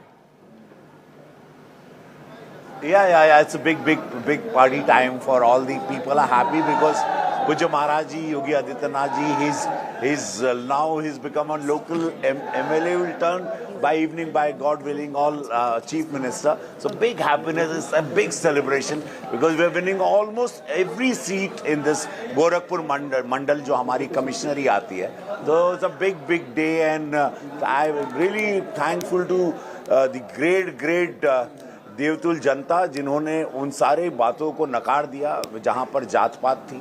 जहाँ पे जिन्नावादी सोच थी, जहाँ पर ब्राह्मण नहीं है साथ, जाट नहीं है, किसान नहीं है साथ, उन सबको ध्वस्त कर दिया, finish them, kick them out completely. विकास की राजनीति को माना, सुरक्षा व्यवस्था, law and order, Modi ji का चेहरा, योगी जी के काम, उनकी कर्मठता, no corruption, no dot on his collar at all. And ये अब एजुकेटेड उत्तर प्रदेश हो गया, ये नया भारत का नया उत्तर प्रदेश हो गया। आई एम सो हैप्पी कि बच गया ये उत्तर प्रदेश। कहीं कोई गलती होती, कहीं जात पात में आता तो नाश हो गया होता। Because I am a local boy, मैं इसी मिट्टी का लड़का हूँ, तो मैं जानता हूँ कि what we used to go through, how we suffered here and how we have to ran and look out for our identity. हम बॉम्बे गए तो so happy that it is a big day for। अच्छा, हमारे producer पीछे से कह रहे हैं कि रवि किशन जी को रिक्वेस्ट करो कि होली नजदीक है, इतनी बड़ी जीत हुई है, गुलाल आपके चेहरे पे, कुछ एक गाना गा के सुना दीजिए। इतनी बड़ी जीत पे आपको क्या गुनगुनाना है? रवि किशन जी, हो जाए कुछ। Yeah. So everybody, the same Sapa was asking me UP में काबा, जो गाने का जहाँ से इलेक्शन चढ़ गया था, यूपी में काबा। देन आई सेड जे कबो न रहल उ अब्बा, जे कबो न रहल उ अब्बा, यूपी में सब बा, जेल में मुख्तार बा, कोरोना गईल हार बा, बिजली रेलम रेल बा, अनाज अनठेल बा, ना साइकिल ना हाथी ना हाथ बा, ना साइकिल ना हाथी ना हाथ बा, इवेर भैया हो माई हो, यूपी में योगी आदित्यनाथ बा। काहे की सब लोग कहने हैं कि काहे के कैसे हो, तो फगुआ बा, तो फगुआ सुन ला अखिलेश बाबू, ये रउआ खातिर एगो फगुआ बाटे, वो है कि 22 के ख्वाहिश छोड़ द बबुआ, अरे ढूंढा दोसर काम, जनता के मन भाई गईल बा, अरे योगी जी के काम। काहे कि दिल्ली में मोदी जी, यूपी में बाबा हो, यूपी में बाबा। अकल के आन्हर पूछे यूपी में काबा, बोला राम। तो जनता हैज डिसाइडेड कि राम मंदिर बन रहा है, अब राम राज्य लाना है, जहाँ पे सबका साथ, सबका विकास, सबका विश्वास, सब लोग। अच्छा, मुझे एक चीज बताइए, आपने ये गाना गाया यूपी में काबा, एक यंग सिंगर है नेहा सिंह राठौर, जिसने जवाब दिया एकदम काउंटर, मतलब आपके गाने की हर लाइन को काउंटर करते हुए। और जो पोल का डेटा है वो ये रिफ्लेक्ट करता है कि युवाओं में 18 से 25 उम्र के युवाओं में बीजेपी और सपा में जो गैप है वो केवल 1% का है, बाकियों में से महिलाओं के बीच में 16% का है। ये जो नेहा का गाना था जो कि आपके काउंटर में वायरल हुआ, उसमें ये बात निकल के आई कि शायद युवा उतने प्रसन्न नहीं है जितनी की बाकी कम्युनिटीज हैं, जितने की बाकी एज ग्रुप्स हैं। थोड़े जो ओल्ड लोग हैं उन्होंने ज्यादा आपको वोट दिया, लेकिन युवाओं में ज्यादा टक्कर हुई। आप आगे थे लेकिन मार्जिन बहुत कम था। नो वो आपको पता चलेगा, युवा यूथ इज विद अस। अभी मेरे कार्यालय के नीचे पूरा यूथ खड़ा है, यूथ अपने आप को फ्यूचर देख रहा है। महिलाओं ने हम लोगों को बहुत वोट किया, यूथ भी हमारे साथ है। ऐसा नहीं, यूथ को पता है कि हमारा भविष्य यहाँ पर सुरक्षा व्यवस्था, लॉ एंड ऑर्डर के साथ रहेगा। ये चीज़ों को लोगों ने खुद बदलते हुए देखा। 2000 से हम हर सभा में जाते थे, उनको यही बोलते थे 2017 के पहले का यूपी क्या था, and I to ask them, तो लोग चिल्लाते थे। और मैं बोला 2014 के पहले का यूपी क्या था, एंड नाउ इन 5 years क्या हुआ। So that everything I should just ask them, I should drop question to them only कि आप लोग बताइए, and उसके रिजल्ट, उसके रिटर्न में you seeing the result today। ये जो एक कहते हैं ना, एक मैसिव सी एक लहर जो भारतीय जनता पार्टी के पक्ष में डबल इंजन की सरकार के लिए आए, मोदी योगी जी के लिए, वो उसी का कारण है। It's the honesty. When you're honest, आपकी कथनी करनी में अंतर नहीं है, then you get this kind of result। जो आज चारों राज्यों में रुझान, जो भारतीय जनता पार्टी को इतना प्रेम मिल रहा है, इतना आशीर्वाद मिल रहा है। Ravi Kishan ji, since you are in the mood for songs, एक होली का गाना भी हो जाए। You see, यूपी का काबा तो एक गाना होता है, your next song should be a nice holy song। Give us a celebratory song। भाई चला celebration। 22 के ख्वाहिश से छोड़ दो बबुआ, अरे ढूंढा। अरे सेलिब्रेशन इज जोगीरा सराब होली। अब मैं सेलिब्रेट में, you have to tell your team to come with me on the street, because I will be living in some time, और वहाँ पर मैं कुछ अपने रौद्र रूप में रहूंगा, देन ओनली, बिकॉज बाय या सो यह कहा कि 22 के ख्वाहिश छोड़ दो बबुआ, और नजर न के करो। Celebration is going to be with my crowd. You love it. Because a lot of cover. See, everything is ready. Now you can imagine, Let me show you. अरे वाह! आप देवतुल जनता. What laddus are those? And ऐसे कई kilo ready है. किसके लड्डू है वो? घी का प्योर मोतीचूर का लड्डू, पूरा मोतीचूर का लड्डू. Big. मोतीचूर का लड्डू या मोतीचूर का Laddu? This is going to be in kilos. ये पूरा मोतीचूर का लड्डू, मोदी योगी चूर का लड्डू है. Very true. मोदी योगी चूर का लड्डू है जो आज पूरा उत्तर प्रदेश खाना चाह रहा है और कल सुबह से खाने लगेगा. और वही शांति के साथ आज ये सब रिलैक्स हो जाएगा. कल से एक नए उत्तर प्रदेश के लिए फिर एक नई लड़ाई और बहुत सुंदर एक उत्तर प्रदेश बनेगा. 5 साल बाद और अच्छा सुंदर हो जाएगा. या I am so happy that glad UP ने अपने आप को बचा लिया, यूपी ने अपने भविष्य को बचा लिया. नहीं तो सब गुंडे, माफिया, गोली, दंगाई बाहर निकल जाते. चलिए, let me leave you there, Ravi Kishan ji. I appreciate your joining us. Thanks very much. Just to say, I just spoke to a friend in Goa, and he said the BJP is unlikely to go below 18. This despite the fact, interestingly, Rahul, that at the moment our margin calculator is showing that there are as many as 21 seats in Goa where the margin is less than 1,000 votes. But he still thinks that the BJP will be 18 and therefore single largest. That's very clear. We've heard from Navjot Singh Sidhu for the first time today. Sidhu tweeting moments before now to say the voice of the people is the voice of God. Humbly accept the mandate of the people of Punjab. Congratulations to the Aam Aadmi Party. Sherry on top on his Twitter handle.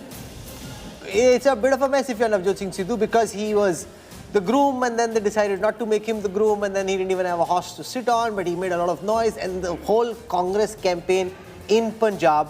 And Harmeet Singh Shah joins us, and I told you, Harmeet, that the AAP is sweeping. When I came back, Harmeet said, nah, I've come from Punjab, and his Punjabi credentials are much stronger than mine. So I said, yeah, maybe he's got a point, but look at what's happened. 90 for the Aam Aadmi Party. It's completely, I'm surprised, I'm shocked, I'm stunned. This verdict is indeed historic, but at the same time, I think this is, yes, and congratulations to you. You were right. I have won a lunch bet. Hey, Harmeet, I sit next to you. Yes, I agree with you. I agree with you. He has to get makki ki roti, sarson ka saag for the whole newsroom. What do you think changed, Harmeet? Because you travelled more than anyone else there. You see, it's an anti-Congress, anti-Akali vote. It's a vote of desperation. People have tried both parties, and it's a vote of desperation, and it's going to be a momentous challenge for Aam Aadmi Party now. People are telling Aam Aadmi Party, look, we have fixed the Akalis, we have fixed the Congress, so you better perform or perish. So this is the real message that the people of Punjab had delivered to Aam Aadmi Party. Yes. So it's not a crown, but a crown of thorns. And Aam Aadmi Party has to perform from day one. That's one way of looking at it. The other is it's a great opportunity. You've got a clean slate. People are fed up with the Congress and the Akalis, and they're saying, okay, we now repose our faith in you. You've got a full state. Unlike Delhi, which is a half state, Punjab is a full state. If their model, the Delhi model or the Kejriwal model, has some meat and has some juice, this is their opportunity, Preeti, to go out and prove it, to walk the talk. Well, you know, Rahul, if you actually even look at it, the promises that the Aam Aadmi Party has made, you look at their manifesto, these are very, very tall promises that they've, made. Also, Punjab is a state which is in debt right now. You know, it's grossly in debt. Will Aam Aadmi Party come in and pull the state out of debt? And what is going to be their timeline of delivery of all those promises, right? From giving the free dole, which many look at as dole where women are concerned, free electricity. They've hit it out of the park in terms of freebies and promises. When will they deliver? What will be their timeline? How will it be governed? It's not just a state in debt, it's a state in decline. 15 number in per capita income. True. Look at the quality of health facilities. Even on vaccination, Punjab was much slower than other states. Look at the quality of education. Look at the number of young from Punjab who are leaving. Look at unemployment levels today in Punjab. Look at the fact that even agriculture, as water levels go down, even agriculture is becoming a crisis. The level of corruption at every level. Government being the large employer, not enough private enterprise. Arvind Kejriwal, and this is while he's won a big victory, the battle begins now. Because in a way, the Delhi model will now have to, which he claims will be much tougher to implement in a more complex state like Punjab. He's made a lot of promises. People have rewarded him saying, "Ek mauka Kejriwal ko," but can you deliver? If he does, it takes him to another level. So, you know, when people say Kejriwal is now the contender, I think if he builds on this and actually is able to give a turnaround story in Punjab, then yes. If he's not, And the worry that I have is that there will be center-state clashes. We've seen it in Delhi between an LG and Kejriwal. Imagine what happens if it is between the government in Chandigarh and in Delhi. Yes, no, the other thing to note is, now nobody has any excuse for the parali burning in the capital. That pollution problem, Mr. Kejriwal, this is on you. Because earlier you could blame the farmers. You were saying, these farmers in Punjab, it comes from there. Now the AAP has no out. You have to fix the pollution problem. And he's looking to come in Haryana, so we can't even blame Haryana. One more thing here. Yes. And if you see, all tall leaders have lost. So it's a vote against feudal lords. So the feudal politics is over. So I'm saying it from day one that, when I went to Punjab, I found it that no ideology is going to matter here. People are talking about day-to-day issues. And that's what people are worried more about. They want jobs. They want to stay in Punjab. They don't want to go out. And there are a lot of frustration there is that I felt there. So people have voted against Akalis, people have voted against Congress. It's not pro-AAP vote, but it's more of anti-establishment vote that currently exists in Punjab. I differ here. The only reason I differ here, where you say it's not a pro-AAP vote, yes, there's anti-incumbency, but on ground also, there's a lot of echo where the Delhi model is concerned. School banayenge, hospital banayenge. The Delhi model has caught the imagination of the people. I think that was an oversell because most of the people in Punjab, they don't visit Delhi often, even if they come to Delhi. It's a Delhi, it's a dream. It's a Delhi dream that you've turned around. You've turned around the schools. You've turned Delhi model. Okay, 1 minute. Let's go. Just a minute. Let's go to Shehzad Poonawalla. He's been waiting patiently. He is a spokesperson of the BJP and another of those sharp new spokespersons that the BJP has, as active on social media as he is on TV, will quickly, of course, put out a statement, I'm sure, on social media about how he's got the anchors on the hop. But Shehzad Poonawalla, congratulations, big day to smile. What is your biggest takeaway? What do you think today's verdict has done? What do you, as a young BJP new recruit, believe that the BJP has achieved? You were in the Congress earlier. What's the big difference? Rajdeep, thank you very much for inviting me. Rajdeep, the biggest takeaway I can see from these 5 state elections is the fact that in 4 places where the BJP had got an opportunity to serve the people, they have been repeated on the back of a pro-incumbency vote. And that too in states which traditionally don't usually give a pro-incumbency vote. Look, for instance, Uttarakhand has had a history of changing governments every 5 years. Uttar Pradesh hadn't repeated a CM since last 37 years. Goa, we were in service of the people for the last years, and we are heading towards forming a government there. Sir, sir, with due regard, Mr. Poonawalla, Goa should not be equated with the others. You are only winning because the opposition vote is badly fragmented. Actually, your vote share is not going up, and there is strong anti-incumbency, enough evidence. But go ahead. You are the #1 party. Today, you have every reason to celebrate. I would disagree to the extent that in Goa, we were not the single largest party in 2017. Today, by any standard, we are the single largest party in Goa. Good point. We are now, we have, and look at what has happened to Congress party, Rajdeep. The Congress party, the CM in Punjab has lost from both seats. Their state president has lost. Priyanka Vadra invested so much time in Uttar Pradesh, and the Congress party invested so much resources and time in Punjab. What has come about that? The Congress party has reduced its vote share in Goa. The Congress party's CM face or potential CM face has lost in Uttarakhand. And at the back of that, and the Congress has not had a single government repeated in a big state, 2011 in Assam, if I'm not mistaken. Whereas the BJP, wherever it gets a chance to govern, because of the policies and the leadership of Prime Minister Narendra Modi at the center, the pro-poor policies, a laundry list of these policies and schemes, and the implementation effectively done by the CMs. In the case of Uttar Pradesh, Yogi Adityanath ji, in the case of Uttarakhand, Dhami ji, because of their double-engine performance, the BJP has now become a party of performance, and this is a vote for performance. In Punjab, it is an anti-incumbency vote, and therefore you are seeing the Aam Aadmi Party come to power there. No problem with that. But you cannot discount the fact that in these 4 states, it is a pro-incumbency vote, a vote that traditionally was not a pro-incumbency vote. It is a new class of Labhartis and also a new class of people that reward performers. And Pradhan Mantri Narendra Modi is the biggest brand ambassador of performance today. That is the biggest takeaway from these 5 state elections, because even in Punjab, we have increased our seat share and we have now become a Vistarwadi party in Punjab and a Vapsi Wali party in the remaining 4 states. Fair enough, and I think, in that sense, this is an election where the BJP can justly claim there is pro-incumbency. Uttar Pradesh being the prime example. In Goa, as I said, you could argue that there has been fragmentation of the opposition vote that has helped. There's one very interesting seat, and Aam Aadmi Party should answer, Naveli. The BJP has won by 33 votes. The TMC was there, the Congress was there, my AAP was there. 33 votes is what they are winning Naveli by. So Goa is an exception, an outlier in that sense. But there is no doubt today is the BJP's big day. Today is the day where the BJP has shown it can create pro-incumbency, particularly through schemes like Labharti. Yes, Dr. A small point on Goa. Yes. If you look at the seat change as the counting is going on, there is not much seat change when it comes to BJP. BJP has, for the last hour and a half, retained itself at 18. The mixing is happening among the other parties. The Congress is going down, the TMC or the others are getting more seats. But the BJP is consistent at 18. So yeah, that's, you know, my friend who's a local channel head is saying that he doesn't expect the BJP to go below 18. I asked him, will Pramod Sawant stay as Chief Minister? That he said, I don't know. Because I think the Chief Ministerial battle could still be fought in Goa because the MGP may be needed at 18. At 18, you will need those 4 others include 2 Congress rebels. One interesting, Revolutionary Goans Party. This is a party that was just set up a year and a half ago. Manoj Parab, the leader, brands himself as the, he won't call it, but Goa's answer to Raj Thackeray. Says Goa must be for Goenkas, must be for Goans.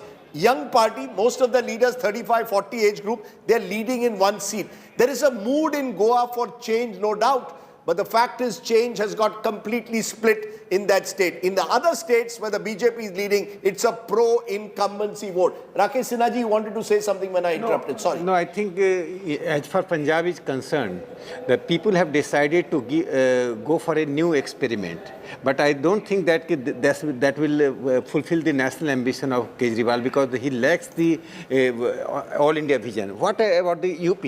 So just see the UP's election is not merely the victory of one party in another against another party.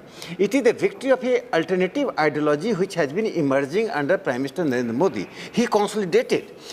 What is the difference between during the Jansang days and pre-Modi era that we have been always in a diluted form speaking about the cultural nationalism. Prime Minister Modi stressed that this is the cultural nationalism. This cultural nationalism is consistent with the constitution. So the propaganda, perceptions, everything have been demolished by Prime Minister Modi single-handedly, despite the polarization against him at the intellectual level, even after the... you praise Mr. Modi so much, I think you will get your Rajya Sabha No.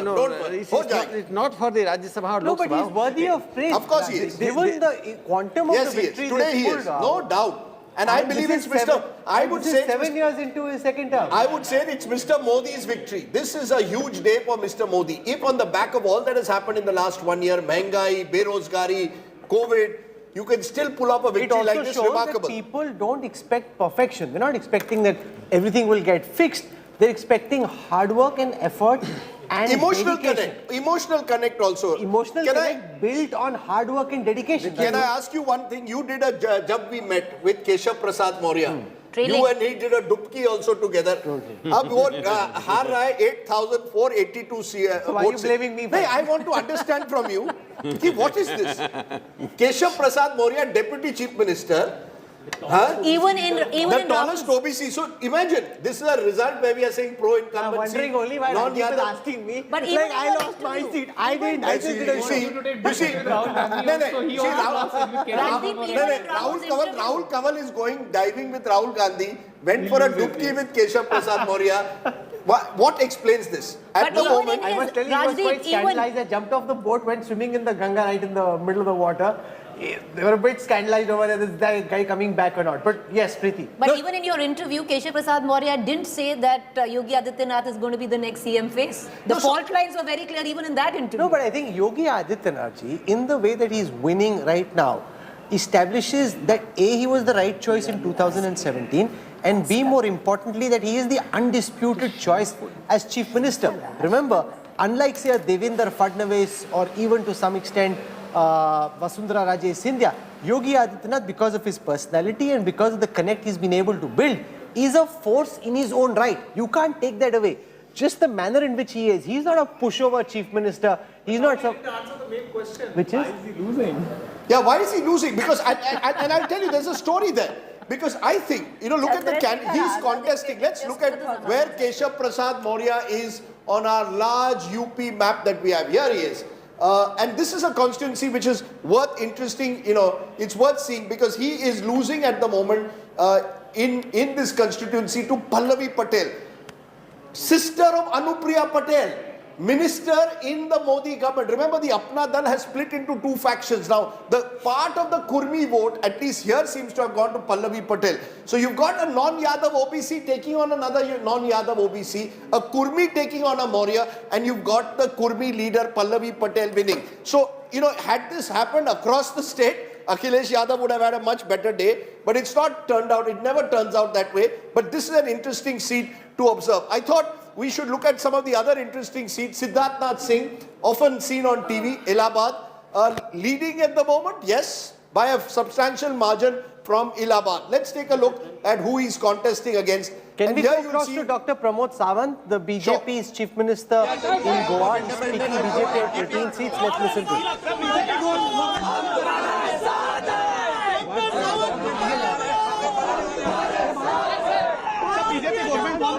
100% BJP government form करेगा। Independent को साथ ले रहे हैं, BJP को साथ ले रहे हैं।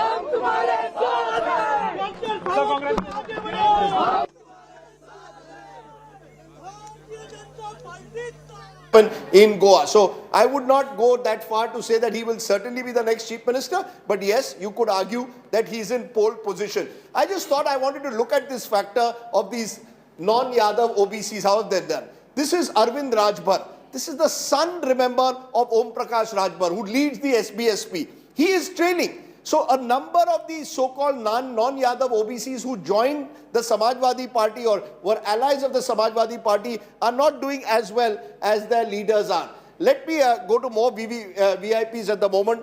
Let's take a look at some of the other interesting candidates. Sanjay Singh, are we surprised? But that's, that's an interesting thing. I think he's switched to the BJP. Yeah, so not everybody who switches to the party wins necessarily. Aditi Singh is winning, but he's trailing. Okay. Let me go back to, here we are. Shrikant Sharma was a minister in the government. He's leading from Mathura. Again, Shrikant Sharma. This one interesting, because I think this will tell you Yashpal Singh Yadav. Waves come and waves go. There are some people who have their bastions. So the Samajwadi Party retaining all their bastion seats, Rahul, and I think that's significant. They've not been able to grow beyond, especially in Purvanchal, and the setback they got really was Western UP. I thought Sangeet Som, Preeti, you will know him well. Muzaffarnagar riots was a controversial figure at the time. He's trailing. Trailing now. Oh, he is trailing at the moment, and by a substantial margin, it seems, at the moment. Let's just look at the margin at the moment that he's having.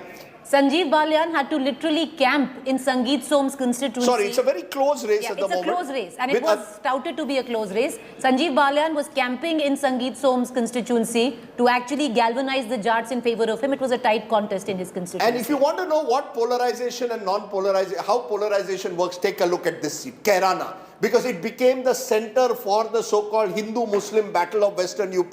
And here you've got Nahid Hassan, who's in jail. He may have got the Muslim vote. Kairana has a 30% Muslim population, but there is a counter polarization that also takes place, and he is trailing at the moment. So that, in a sense, is a message somewhere. Raghuraj Pratap Singh, Raja Bhaiya, once took me to his crocodile farm.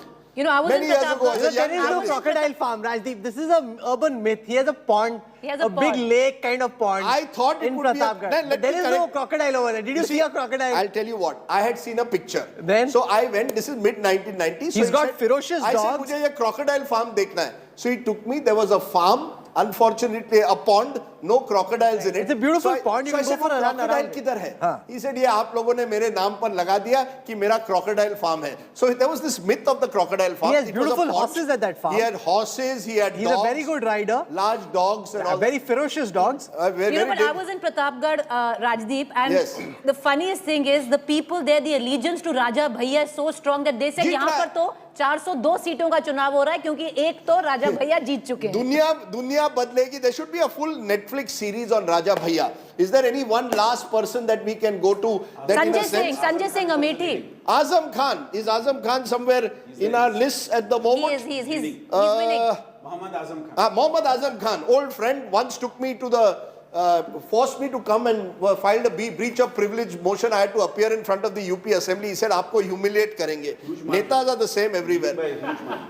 ये इनका कोई ये नहीं होता ना बाप ना भैया. Azam Khan is leading. He's leading in his constituency, not unexpected. He's very strong in Rampur. Very strong in his own. Who do you want to know? Ajay Singh Lallu, the head of the Congress. Lallu साहब कहाँ हैं? हैं हमारे chart पे कहीं?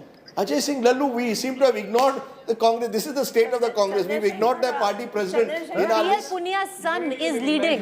P.L. Punia's son is leading in Barabanki. So he's one of the few Congress leaders. He's leading right now. One of the few Congress candidates who's leading at the moment. Is there anything? Azad is losing deposit. Yes, let's look at this. You know, and this tells you the story. Chandrasekhar, who pits himself as a potential Dalit face of the future. He has got what is happening there? Remember, but he's taken on Yogi Adityanath. He's taken on Yogi Adityanath, and you know, you've got to give him credit. He's trying to build his party. But it is a missed opportunity both for Chandrasekhar Azad Raman and Dhami for... trailing in Uttarakhand. Dhami is trailing in Uttarakhand. It was a missed opportunity. Chandrasekhar Azad has all of 1,386 votes at the moment. But he was a genius in his own head. See, he decided that he is the replacement of Mayawati. Yes. Some of these young upstarts, because of the raucous crowd that they have around them, are convinced of their own legend, and he's built up that legend in his head. Sure. But Rahul, to be fair, he's popular. He is. He's popular.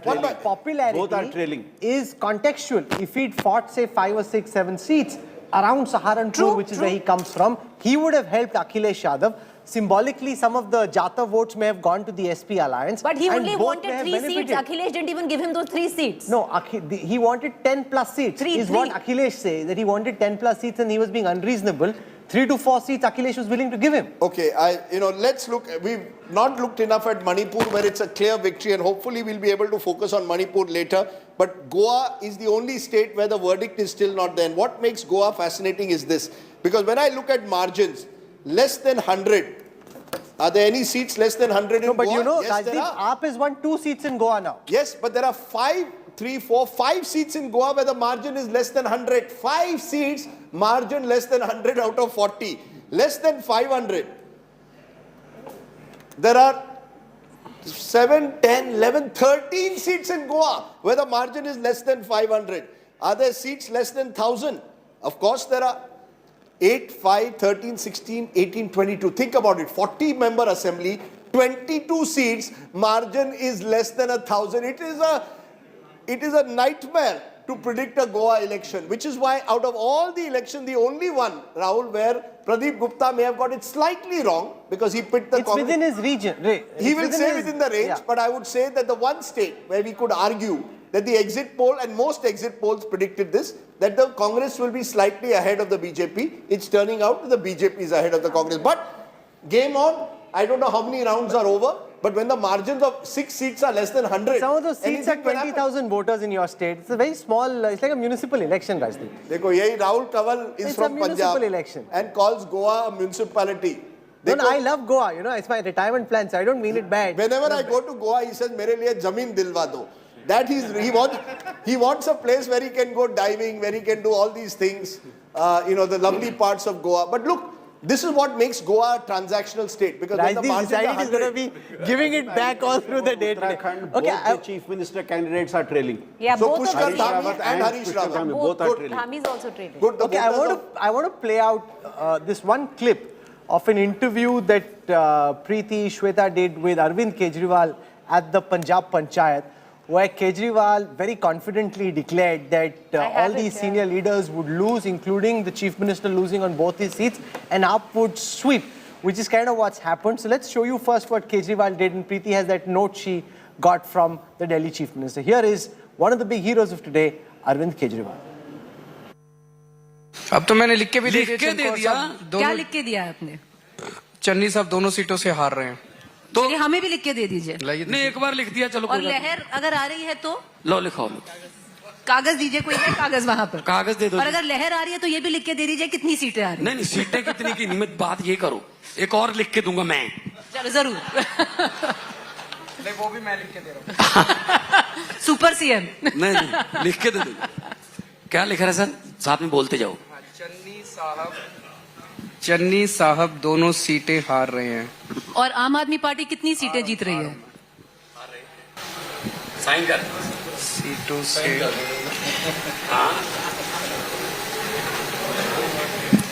अच्छा एक और चीज है कल चन्नी साहब ने कहा था कि भगवंत मान जी धुरी से कितने वोटों से आ रहे हैं 20,000 कह रहे थे आज मैं अभी धुरी होके आ रहा हूँ धुरी से सीधा आपके प्रोग्राम में आ रहा हूँ कम से कम 51,000 वोटों से भगवंत मान जीतेंगे ये भी लिख के दे रहे हैं Preeti, you carried that note along with you to the studio. This is gold today. But whatever he said, and right now if you're looking, at the figures coming in, so 3 points he told us, then I'll just hold it out. This was the note that Arvind Kejriwal wrote for us on his last interview. And he said before, of course, the polling on the 20th of February, he said, Channi Sahab, dono seeton se haar rahe hain, abhi tak to haar hi rahe hain, trail kar rahe hain. Then he said, Bhagwant Dhuri se 51,000 votos se jeetenge. The margin hasn't come in yet, so we don't know. But yes, definitely Bhagwant is leading. And lastly, Badal Parivar 5 seeton se haar raha hai till now. All 5 seats. But and since we are talking about AAP, breaking news, AAP has now officially won its first seat in Goa. Two seats. Captain Venzi Vegas wins Benaulim, and now they've won their second seat. Engineer Cruz Silva wins Valley. Both AAP candidates have defeated political giants, including Churchill Alemao. Remember, this is what the story is. These are both South Goa. Beautiful part, Benaulim. The best beaches that you'll get are in Benaulim. So if you're buying that land, think about Benaulim. But Rajdeep, the Aam Aadmi Party... Achha, you want to go close to Mopa. But just a minute. But both these seats, large Catholic population. So what's actually happened, the Catholic vote has chosen who they want, and it's a good sign. Why should the Congress believe it has the divine right that the Catholics will only vote for them? Other parties have come, offered probably better candidates. Why should Churchill Alemao think that the voters of Benaulim will only vote for him? They've chosen a younger person. Now, had they won these 2 seats, they would be 14. This is how things change in politics. The Congress has to realize that they do not have the divine right to a particular vote bank. That same vote bank went to the BJP during Manohar Parrikar's time, has left the BJP and has now got split in 4 ways. It's similar to what happened in Delhi, where in the first election, Aam Aadmi Party did well, but not enough to be able to form the government by itself. And the second time, they just swept. And that's the threat, Rakesh Sinha, from the BJP's perspective, that if they've done this over 8 years in a medium-term horizon or a long-term horizon, Kejriwal is showing the ability, the appetite, the hunger and the determination to want to grow. Much more hunger to grow than the Congress is showing. I don't find any challenge from the Aam Aadmi Party in future. Once Shalad does not make the summer, he won the election in Punjab, but that was a contextual victory of Aam Aadmi Party. And we all knew that the Aam Aadmi Party is leading. Okay, I'm told that the breaking news at this moment is that Pradeep Gupta has reached the India Today Mediaplex. He'll be here with us in just a moment. Rajdeep's put on his dancing shoe. We're very, very close to the exact exit poll. Remember, as far as polling goes, it can't get better than this. We predicted that AAP would sweep Punjab. It has. We predicted that BJP would sweep. I spoke to some of the senior-most BJP leaders. Don't want to name anyone, but even they were talking about 230, 240, 250. This is much more than the BJP was saying, which they thought would be the end outcome. So this is phenomenal as far as psephology, polling, data science is concerned. We predicted a BJP sweep in Manipur, which is exactly what's happened. We said, despite everybody else, including some in the BJP thinking that the BJP would trail in Uttarakhand, we said that the BJP would be comfortably placed in Uttarakhand, which is exactly what's happened. And then in Goa, okay, so that's within the range, directionally complicated state, but 18-12. But give him some credit. He's now, I'm told, on the way to the Mediaplex, and he's in the Mediaplex on the way to our studio. So we'll have Pradeep Gupta with us in just a moment. In some senses, Sandeep Shastri, redemption and vindication. I think, as you said, some of the key states, the exit poll has been bang on target. And I think even yesterday, Pradeep ji conceded that Goa was a challenge because of the tight fight. And there may have been a small difference in terms of what the exit poll said and what the results seem to be indicating. Though, of course, in Goa, still the fight is on and we don't know where it would finally end at No, I think it's pretty certain. I think now I'm getting numbers which suggest, you see, just a small point. In Goa election is significant for BJP because this is post-Parrikar election. Sure. Parrikar has tallest personality in Goa. So half the BJP candidates in Goa have shady reputations and dubious backgrounds, and look at the kind of criminal cases they have. So it's not I'm just giving that the leadership of Parrikar and post-Parrikar election, the BJP has consolidated its position in Goa. That is the. No, I'll give you the vote share, and it's very interesting. The BJP is virtually at an identical vote share what they got last time, 33. The Congress has fallen to 23, and who's taken that vote? AAP has got 5.37%. Trinamool Congress, sorry, AAP has got 7%. Trinamool Congress has got 5%. So the two parties. No, it is No, MGP is separate. MGP has got 8.13%. So MGP was expected to do well. MGP has got 8.13%, Trinamool Congress 5.37%, AAP 7.07%. Clearly the anti-BJP vote has got divided. People are looking for options to the Congress. And that is a question that... The bulk of the vote transfer from the Congress has gone to the others, which is at 21. Can I for a moment look at Manipur, just for a moment, because I think and Rajat is with us, who's worked with the Manipur Chief Minister. Biren Singh, former footballer, played for BSF, said his greatest moment in life was not becoming Chief Minister, but winning the Durand Cup. Defeating East Bengal or Mohan Bagan, one of them in the Durand Cup, he said was the greatest moment of my life, was a fullback.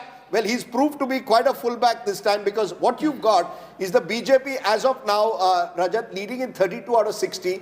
This is history. The party never won a majority in Manipur. We tend to ignore the state of Manipur. The Congress down to just 6.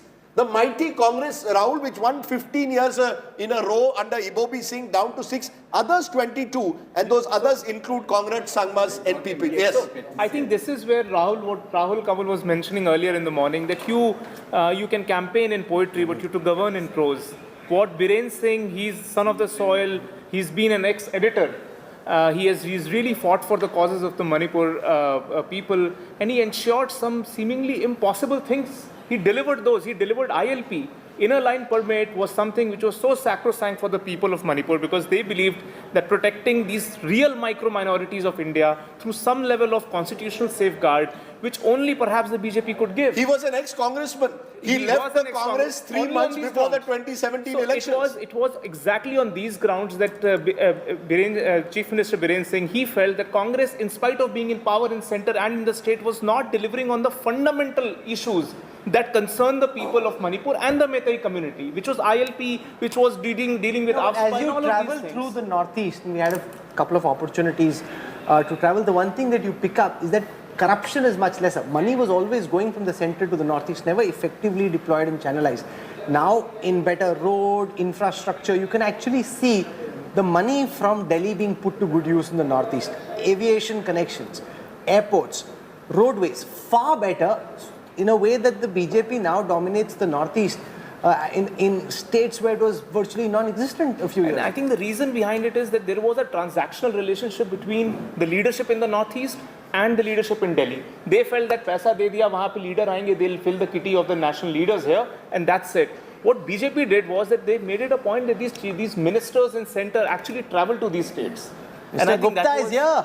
That's the moment. Pradeep Gupta about to come in his new jacket that he just bought from Connaught Place. So he's coming on his way. Pradeep, has he been mic'd up? Have we mic'd up the man? Okay, we'll wait to mic him up.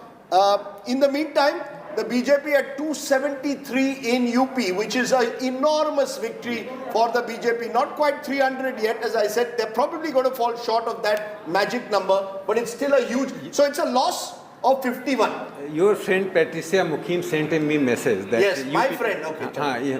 Yes, she is my friend. She's also my friend.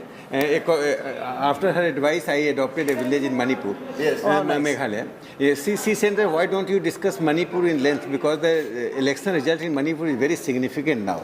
We should not neglect Northeast just as a footnotes in the election discussion. No, we've done more discussion on what I think in Manipur, northeastern states. Chalo, I'll do it for you to make you feel. Just let me. Sinha Sahab, aapne bada acha bola hai. I know what all these websites will do. But go ahead in the meantime. Look, the Prime Minister Narendra Modi visited 40 times in northeastern states. 40, more than 40. And in the last 7 years. Most of the cabinet ministers have visited northeastern states frequently.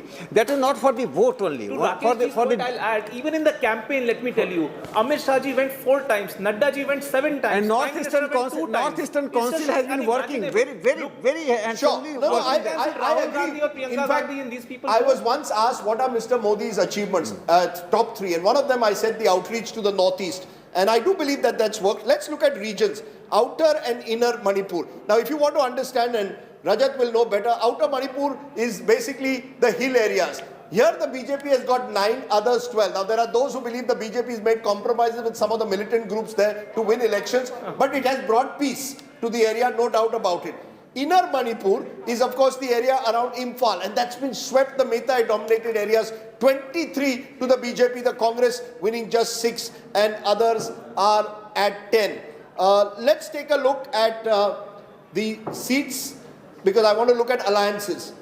There were alliances that were there, the Congress, BJP, others. If I can look party-wise, the only reason I wanted to, you looked at this party-wise is because some of the small parties included Conrad Sangma's NPP. As you can see, the BJP well ahead of the others. Just a quick look at the VIP. Just one last thing, Rahul. Let's see what Ibobi Singh, Okram Ibobi Singh is a 3-time Chief Minister. He is leading in his constituency. What about N. Biren Singh, Chief Minister, who's likely now to position himself to become Chief Minister again? Is he winning? He's leading. Sure he is. So therefore, you've got the incumbents there leading, and in a way, Joy Kumar Singh, he's the leader of the NPP. He's trailing. So that's a big setback to Conrad's party. He hoped to play kingmaker, and that's not happening. Can we just get the election intelligence dashboard to go down back into the ground, please? And can we cut to the long camera? Konark Sangma's interest is not in the seats, but in the votes. So that is a status of national party should remain intact. Right. Okay, there's a big moment coming up. Can we have everyone's attention, please, as I now want to call into the India Today newsroom the man of the moment. You know, of course, there's Yogi Adityanath, there's Arvind Kejriwal, Bhagwant Mann, the Prime Minister himself leading the charge for the BJP, a huge moment for him and his party. But our man of the moment, Pradeep Gupta. Can we have a round of applause, please, as we call Pradeep to the studio. This is quite phenomenal. New jacket also. To have been able to pull off the victory in the way that he has. I've been working for... You've got Dawn music playing for you. Kahan se aaya main hu Dawn. Kya baat? Let me answer first to Rajdeep about my jacket. Yes. It is sponsored by Raymond. I have been supplying them the packaging material from he's last now 20 doing a years. commercial gig also. They said, Pradeep, nothing doing. You don't buy, but we will give you. I said, fine, de do. So like Shah Rukh Khan and Salman have brand endorsements. Can I ask my producer to raise the music level? Something wrong with my audio. Do you hear the music? Don't tell me, don't. Come on, you promised that you'll get Rajdeep and Rajdeep. Come on. I'll tell you. Embarrassing. Preeti is embarrassed. Let's see your moves, yeah. Rajdeep, my problem is that since last time BJP walas are saying you are only dancing when AAP is winning, and this time now also BJP is won. Where is AAP won? BJP has won. Let me see your best move. Come on, Pradeep. He's been practicing and telling you he's practicing. Oh my God. That's Pradeep's move. Rajdeep, where's yours? Rajdeep also got it. Good luck. I can't match Pradeep. Who's the better dancer? Preeti, who turned out to be the better dancer? He's a natural dancer. Join in, Rahul. Come on, Rahul, join us. I have 2 left feet. Rahul is going diving with Rahul Gandhi. Yeah, I'm running. But you are dancing for BJP victory or AAP victory? I am dancing. 1 minute. 1 minute. You must listen to my answer. Yes. I am dancing because Pradeep Gupta, who got it wrong in Bengal, has proved that a good pollster may have a bad election, but will always have a good day around the corner. You've done fantastically well. Most of your polls, except for my state of Goa, are bang on. Goa also, we have given BJP as high as 18, and it is 18 at this point of time. Let's no, but look at what's at play. Given 18. So I am dancing in case you want to know why. Because I think pollsters deserve a lot of credit. We get a lot of flack when they get it wrong, when they get it right, and we go through a lot of tension. That's why I'm dancing for you. But you are the man of the match. But let me... Now he's starting to cry. Now he's Why are you getting emotional? Come on, Pradeep. What's there to cry in this? Well done. Good no, job. because he was under a lot of tension. He was. This time, you know, he told me when I sent him a message on Saturday, he said, "Is baar mujhe phone dada karna mat until 6 o'clock on the exit poll day." Right or wrong? Right or wrong? I must reveal to our viewers that Pradeep is now part of a Harvard Business School case study on polling, and he has a flight booked to Boston. And if he got it wrong, he said, "Main nahi jaunga." So there's a lot at stake personally and professionally. Everyone who's watching, if he got it wrong, he said, "Main jaunga hi nahi." But you agree there was a lot of tension. Was this a difficult? You can see the tension is still on his face. Because of what happened in Bengal in particular, were you under tension? I mean, Rajdeep, we also, like in cricketing term, every election is a series for us. Every election is a series for us. And you try, you play, sometimes you win, sometimes you lose, and you learn from the mistakes and moves on. No, it also shows, Rajdeep, how if networks put data analytics and research as a priority and actually allow for good polling, scientific polling, not jiggery pokery coming out of a black box, but scientific polling, 49 times out of 53, you get it right. Or if you add actually, if you see right now what's happening, and Pradeep predicted a sweep for the Aam Aadmi Party in Punjab. Everyone else was confused. All the Punjab reporters were confused. They said, nahi, hung hai ji, hung hai ji, hung hai. They can't win. We predicted that AAP would win in Punjab, they have. We predicted that BJP would sweep Uttar Pradesh, and which is exactly what has happened. And more so than what the BJP themselves were thinking. BJP was thinking 220, 230, 240. We said it's much bigger, which is exactly how it's shaped up. What I do believe, and I think viewers need to recognize this, I had the privilege of working with the great Prannoy Roy in the days when index of opposition unity was the basis for psephology. Then we had the era where the likes of Yogendra Yadav did a lot of social studies along with the number crunching. And now we've got Pradeep, who's taken it to another level, I believe, by actually going to every constituency. From random sampling, we've gone to every constituency. Pradeep will correct me if I'm wrong, that even in a state like Goa, when there are 40 constituencies small, he's gone and had the courage. I would never have the courage of predicting Goa. I was pretty certain in Goa that, it's not easy to predict an election there. No, but look at a small state like Manipur as well. Outstanding. He predicted that in Manipur, the BJP would do well. He predicted that the... No, not just well. He gave them 32 to 38. They've got 33. And in Uttarakhand too, that the BJP would be between 36 and 46. When it comes to polling, when it comes to analytics on a seat-by-seat basis, this takes serious talent. Which was the most difficult state for you this time? This time was Uttarakhand. Uttarakhand. Why? Why? Sorry. Hills and plain. There is a fight between hills and plain. It is difficult. Garhwal versus Kumaon. Yeah, and it is difficult to find respondent in hilly areas. And they are in hills with 2, 3, 5 households. You go there and they are not willing to talk to you, and then you come empty hands. And then you've got to go to another area, and it takes a lot of time. Right. It takes a lot of time. 10 kilometers, 10, 20 kilometers takes 2 to 3 hours. Why has the BJP done better in Uttar Pradesh than most BJP people were thinking? The 3 things, as I've been telling, the ration, when we say ration, is just the terminology we use. But it's the welfare schemes, delivery of welfare schemes of particularly Modi government from central, and law and order situation in better law and order in Uttar Pradesh of Yogi government. So we say Ration Prashashan, and the biggest beneficiary demographically, the chunk of women, which contributes 50%. You caught that trend, which was significant, the fact that women were voting for the BJP much more than men were. That's one of the reasons why the BJP is won as big as it has. And very important thing I want to tell everybody, the viewers, the analysts over here, you, everybody, you will find all 5 states, this time our vote share is matching bang on. Vote share now not going to change. Seats may go here and there by the evening, bang on. And in all smaller parties also, seat by seat also, you will find this time our accuracy going to be more than 90%. More than 90%? 90%, seat by seat, I am telling you. And I think what has happened, and this is where, you know, it's like, since we use cricket analogies so much, you may get out once, you get out twice to the same shot, then you make sure that you don't get out at least to the same shot. In Pradeep's case, it is the woman voter. He will remember in Bihar, we had a conversation and I believed he hadn't polled women enough. He went to Bengal, possibly made the same mistake that the women underpolled, the fear factor could have been there, and that meant that his Bengal polled right. This time he went specifically, addressed that woman factor, and has actually been able to gauge the sentiments of women. If there is one running theme, Rahul, through all these states, we will find it in a post-poll. Women have outpolled men, not just in percentage term, but also in how much they voted for the BJP. Since we work so closely with Pradeep, I'll let you into a secret. This is the weakness in his model.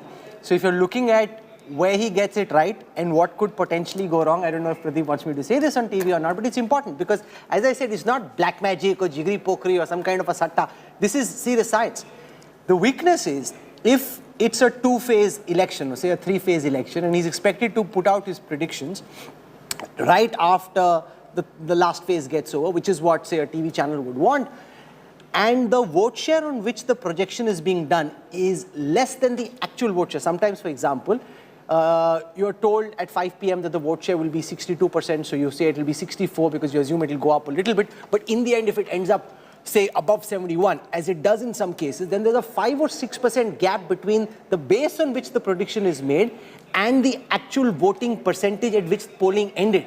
And therefore, in that 6%, if the trend is different from the trend line in the sample data, there could be a change, which is where that model can potentially go wrong. So I don't know what the immediate answer is because television requires results to be put out immediately, but that is potentially where the model that he's built with so much effort could unravel. I thought Pradeep today gave us an interesting insight because on Uttarakhand, you know, we look at a state, these are constituencies that are small but very spread out.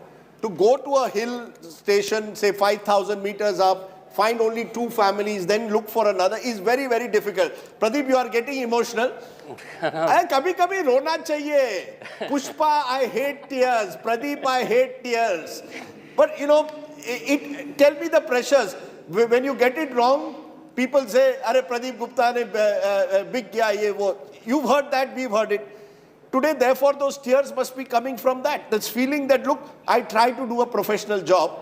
Sometimes I get it right. More often than not, I get it right. Sometimes 90% you get it right, Rajdeep. Am I correct? Not is sometimes. That, you know, it's not easy. Have you ever thought कि यार कुछ और करते हैं? You're going to make him cry now. अरे वो रो रहा है, मैं उसको रुलवाऊंगा. No, because I know what he went through. I rang him up, Preeti, on Saturday ahead of the exit poll, and he said, "Dada, aaj chhod do." Because he didn't want to get under any pressure of what the numbers could be. Pradeep, you want to tell us what it's been the last few days like? Very difficult. In fact, here. You know, I was just looking at Pradeep's, the exit poll accuracy is 93%. So if you look at since the time we started polling with Pradeep, 93% of the time he gets it right. He just said that of the seat-by-seat analysis that he's doing, in 90% of the seats, he's right. That is just phenomenal accuracy. Itna kyun ro rahe ho, bhai? Will there be a new CM? So he's got like celebrity brand endorsements. Companies are saying, "Mere kapde pehen ke jao." This is not bad. You got a good thing going, Pradeep. yes, I mean, last 1 month was been very difficult. In fact, I've been telling everybody that this election is because 19. Is it 19? Going to be turning point for me. Were you serious that if you got it wrong, you would have stopped polling? Yes. Yeah, मेरे को लगा आपने emotion में ही बोल दिया ऐसे. नहीं. I mean, if you cannot get right, then what's the point? What's the point? If you are doing and delivering something, and if your product doesn't have the credibility and the quality, then what's the point? No, and extra pressure because there's a Harvard Business School case study going. he's the object of the case study, and then if you get it wrong, then everybody's also pulling your leg, and it makes it that much. So Harvard Business School is teaching the students how polling should be done, how forecasting should be made, how prediction should be, and if you go back of it wrong, then what's the point? We are teaching students the wrong thing. That's the pressure. But also for those who study polling, his is not a random sample poll.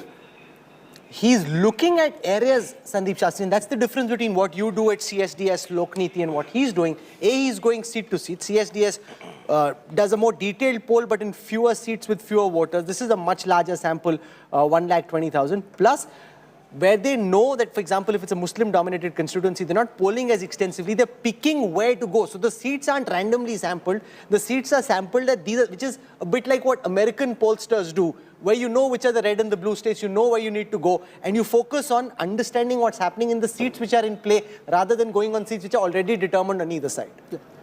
As we have been discussing, these are two different ways of doing the analysis. Pradeep ji has chosen a particular way, which is possibly the more difficult way, where you go constituency by constituency and do projections of each constituency. And I think over time he has, in a way, mastered the art of being able to understand the nuances in each constituency. And even if you look at what all he has been telling us since he came on the exit poll day, I think the fine-tuning in each constituency that he has done is what has resulted in the type of accuracy that he has come up with. And of course, I think all compliments to you for the hard work of your team for having achieved what you have today. And Rahul, before you speak, I add one thing. You know, the cephalology is in evolving stage in India. And what Pradeep Gupta ji is doing is a very scientific, that in a country where much diversities exist, their sampling has chance that you may result in a wrong conclusion. So he covered all the constituency, and not only that, largest type of sampling. The most important thing that understanding the psychology of the person you are talking. Because the person who is praising some leader and not voting that leader, you have to find out what he really means by his statement. So I think his understanding and the method is getting institutionalized, and I think that is a evolved stage of and psychology. other pollsters also have now switched to the seat-by-seat polling, which earlier people thought was crazy or it's not the way to do it. Now everybody is doing the same thing, so you have many copycats. I just want to tell you, here the election is one thing, but what we do is the research study, and what we are trying to study is needs of the people at large. Please understand, needs of the people at large. Needs drive the decision making, the choices you make, whether it's the consumption of any products, party you elect or select to vote for, or anything in your life, in your daily life, day-to-day life. So we try and understand needs of the people, what drives them to make the decision making and how they are making the decision. This is what is our study point, and that is the reason why, let me tell you, out of total 600,000, which is 6 lakh villages, and 6,000 cities and towns of the country, if you come to our office, we can tell you in 3 lakh villages, what is the problem? Where is the electricity problem? Where is the road problem? Where is the leakage in water tank? Where is the garbage collection problem? Where is there is no hospital? And if there is hospital, if doctor is not there, or the medicines are not there. So we try and understand their needs and analyze them and forward it to the right stakeholder. They are going to take the cognizance of the situation and right measure. And this is what we say, connecting India to build India. That's our motto. It also puts pressure, because once you get it right with the kind of accuracy that India today has been getting these polls right, you almost become like the oracle of politics. So people are expecting that Pradeep will tell you exactly what's happening.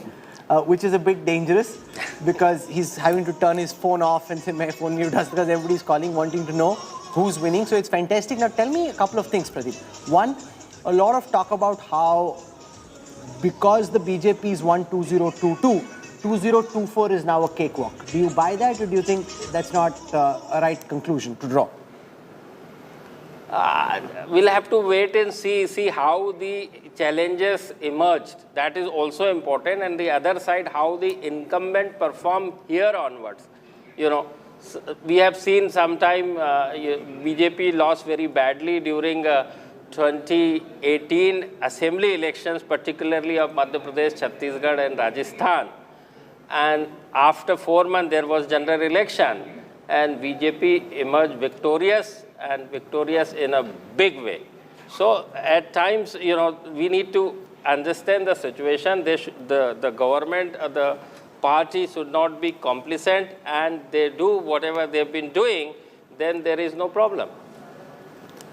Let's just look at some of these numbers that we have, you know, particularly Uttar Pradesh. If we can for a moment try and give our viewers a sense of how UP has actually voted. 270 is a huge win in India's most populous state. Let's look at it region by region.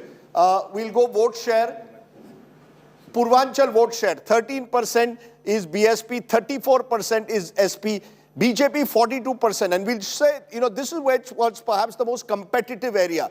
Purvanchal turned out to be the most competitive area, Eastern UP. That's why many people who went to Purvanchal saw that element of competition, including Preeti Chaudhary, who was traveling through Gorakhpur and other parts. This was competitive.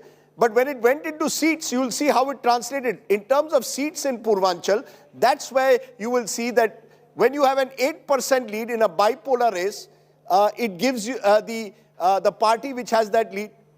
Okay, let's look at the Awadh vote share. So we look at vote share first, because that gives you a sense. Here the BJP in its gud, in its fortress areas around Lucknow, Barabanki, Ayodhya, this area, the gap was about 6%, which again, many would say reflects, and the Samajwadi Party came up here. The polarization meant the Samajwadi Party had its best ever performance in Awadh, but not good enough. Bundelkhand, the poorer part, areas around Jhansi, the heart, here clean sweep. And this is why one of the talking points will be the poorer areas seem to vote even more strongly for the BJP. Was it Labharti politics, ration working very effectively, is something that we'll have to discuss. And then we look at Western UP, which was in a way seen to be where the Samajwadi Party had to pick up momentum. Here the BJP has a 9% lead. So the BJP's lowest lead, it turns out, was in Eastern UP. And in Western UP, despite this large coalition, they were able to best back the BJP. Preeti, this is what has surprised you, right? You traveled a lot through Western UP, Baghpat, Muzaffarnagar, Meerut. The Samajwadi Party, RLD, have done reasonably well, but not well enough. I think the RLD would think it's done reasonably well if it gets about 10 seats. Then I think the RLD would think it's done reasonably well. That's Jayant Chaudhary's party. That is Jayant Chaudhary's party. But I don't think that vote transfer has happened, which is what I was also fearing when we were covering. Just look at how it's translated into seats. And Pradeep, you might want to explain this. 90 plays 46, almost 2, and all have been blanked out, including the once mighty Mayawati of the BSP, who comes from Western UP. I just wanted to understand, Pradeep, when you are the challenge for a pollster is not just about getting vote share, but translating that into seats. That's the nightmare. How do you do it?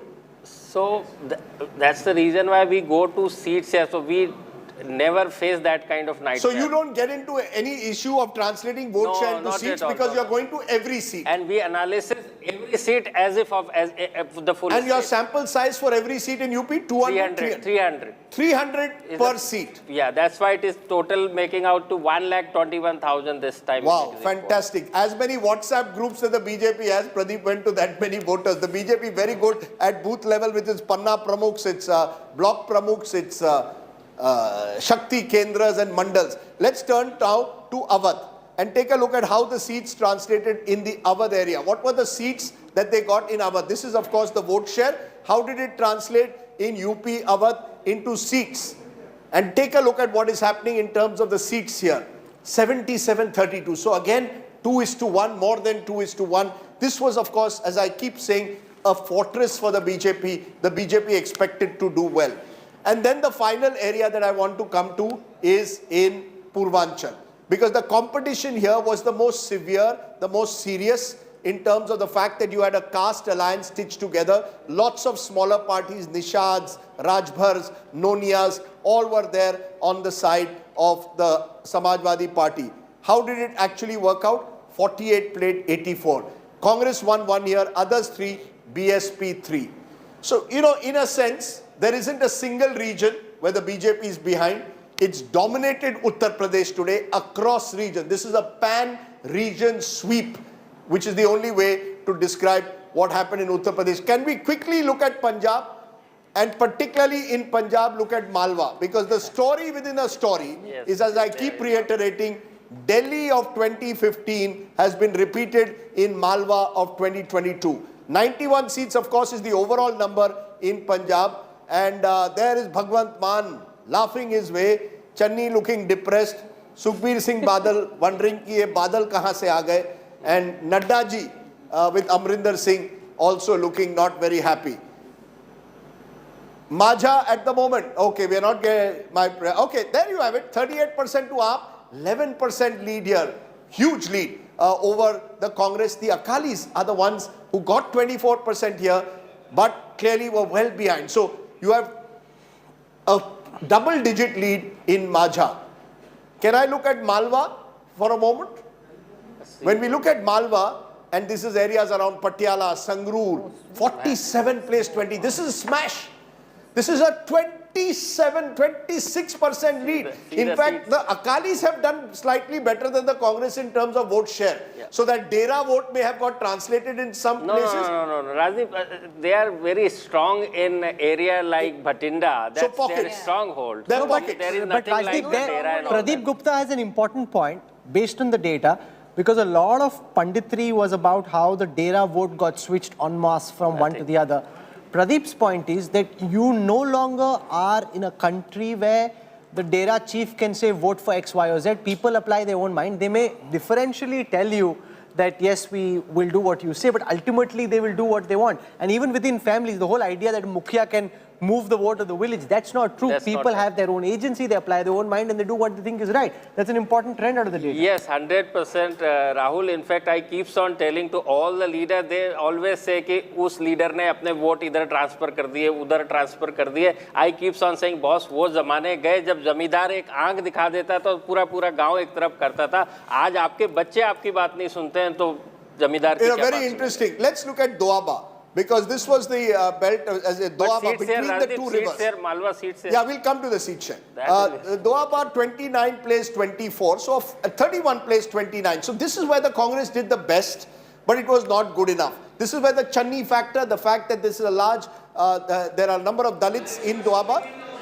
Victory speech of Bhagwan. Okay, those are Bhagwan Man's victory speech. You know, he's standing with his mother. He's wearing the yellow pagdi, which is the color of Shahid Bhagat Singh. His idol and inspiration is completely off alcohol. He said so publicly, wakes up early, stays working till night. All of AAP and now the voters of Punjab, I assume, are hoping he'll keep it like that. He's a changed man in many ways. He's committed, he's passionate, he has Punjab in rapture. We got Satinder Chauhan live with Raghav Chadha, one of the heroes of the AAP victory in Punjab. Let's go across straight to Raghav Chadha. Go for it, Satinder. Punjab में इसे जीत कहा जाए या फिर जीत से भी आगे का कोई शब्द हो तो वो शायद इस्तेमाल किया जा सकता है. बहरहाल राघव चड्ढा मेरे साथ मौजूद हैं और इस जीत का सेहरा अगर राघव चड्ढा के सर पर बांधा जाए तो इससे कम कतई भी नहीं होगा. राघव, किस तरह की स्ट्रेटेजी रही? क्या वाकई में ये सोचा था कि इतनी बड़ी जीत मिलेगी? ये तो आप कह रहे थे कि जीतेंगे, क्लियर मेजोरिटी के साथ सरकार बनाएंगे, लेकिन इस तरीके से लैंडस्लाइड विक्ट्री होगी, ये सोचा था आपने? देखिए, लल्लू करे कवलियां रब सिद्धियां पावे. हम तो छोटे से लोग हैं, जीत का सेहरा हमारे सर पे नहीं, पंजाब के लोगों के सर पे बंधना चाहिए, जिन्होंने 50 साल तक राज करने वाले बड़े बड़े सियासतदानों को उखाड़ फेंका. बड़े बड़े सिंहासन आज डोल गए और आम आदमी पंजाब का खड़ा हुआ और उस आम आदमी ने भगवंत मान साहब की, अरविंद केजरीवाल साहब की जोड़ी को गले लगाया है.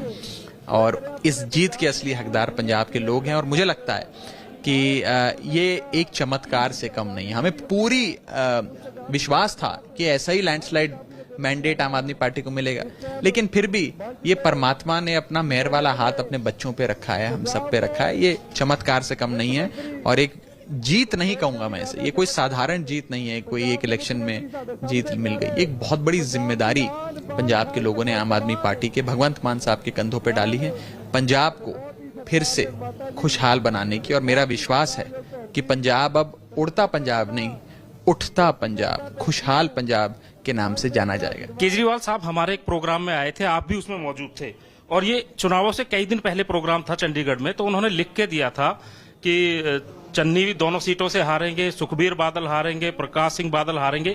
तो ये इतना कॉन्फिडेंस और इतना आभास आपको पहले से कैसे हो गया था? देखिए, हम ग्राउंड पे काम कर रहे थे, ग्राउंड पे मेहनत कर रहे थे, और केजरीवाल साहब ने जो लिखा, भगवंत मान साहब ने जो लिखा, वो सारी बातें सच हुई। ये सब दिग्गज हार गए।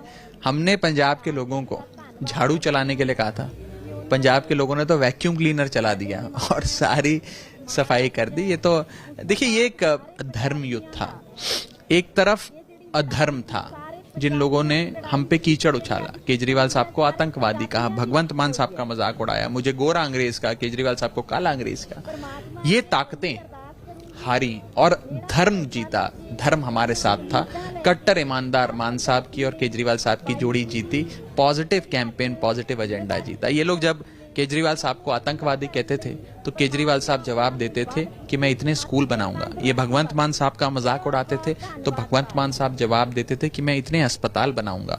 पॉजिटिव कैंपेन हमने के आधार पे इलेक्शन लड़ा। और सबसे बड़ी बात, आज पंजाब ने जात की राजनीति, धर्म की राजनीति, कीचड़ फेंकने की जो राजनीति जिन लोगों की थी, उनकी दुकानों पे ताला लगा दिया और एक नई राजनीति को जन्म दिया। राघव, आप लोग जो है सरकार पर और पंजाब के जो ट्रेडिशनल पॉलिटिशियंस हैं उनके ऊपर आरोप लगा रहे थे, लेकिन जो आरोप आप लगा रहे थे वो सरकार में रहते रहते नवजोत सिंह सिद्धू भी ऐसा ही बोल रहे थे। जब चरणजीत सिंह चन्नी कहते थे कि मैं युवाओं को रोजगार दूंगा, तो नवजोत सिंह सिद्धू कहते थे कि ये झूठ है, लॉलीपॉप नहीं होने चाहिए। तो क्या लगता है कि इन्होंने भी आपकी मदद करी है? देखिए, ये लोग आपस में लड़ाइयां लड़ रहे थे, ये मुख्यमंत्री बनने की आपस में लड़ाइयां लड़ रहे थे, हम पंजाब को बचाने की लड़ाई लड़ रहे थे।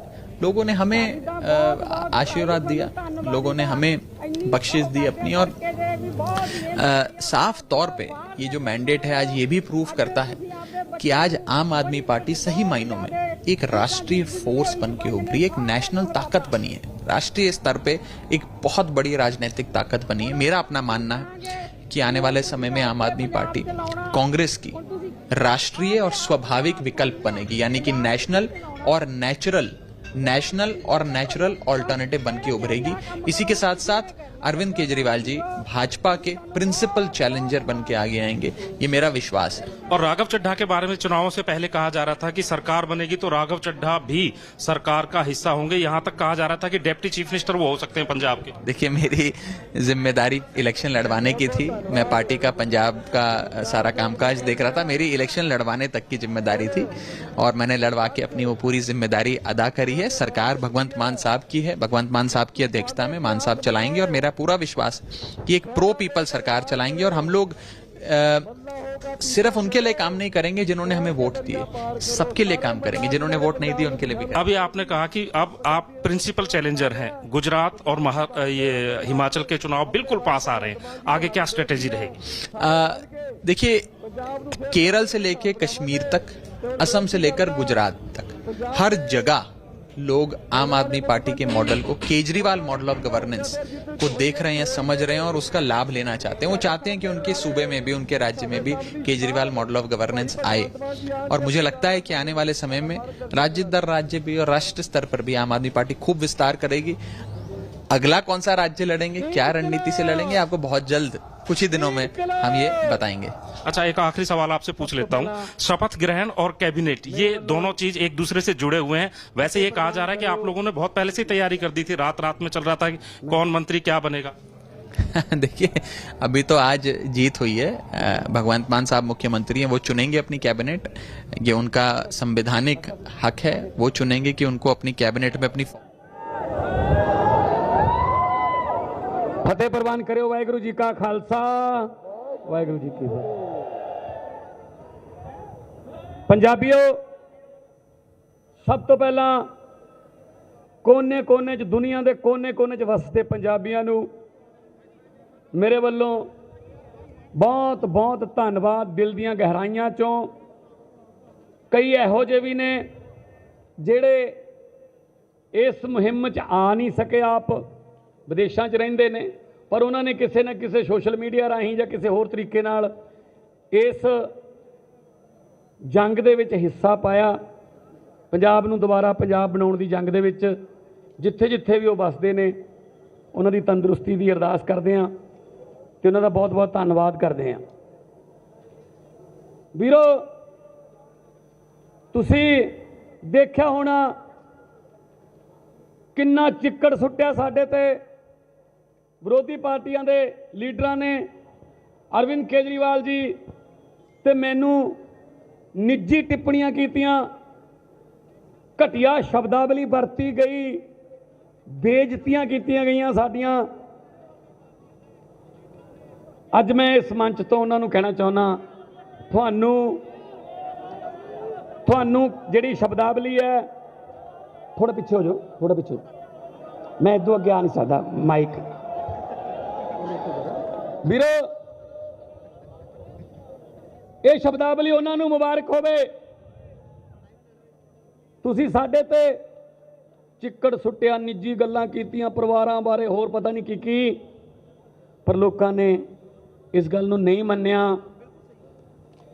ਅਸੀਂ ਤੁਹਾਨੂੰ ਜਿਹੜੇ ਸਾਡੇ ਤੇ ਚਿੱਕੜ ਸੁੱਟਣ ਵਾਲੇ ਸੀ, ਅੱਜ ਮੈਂ ਤੁਹਾਡੇ ਜਰੀਏ ਤੁਹਾਡੇ ਸਾਹਮਣੇ ਗੱਲ ਕਹਿਣਾ ਕਿ ਅਸੀਂ ਉਹਨਾਂ ਨੂੰ ਮਾਫ ਕਰ ਦਿੰਦੇ ਹਾਂ।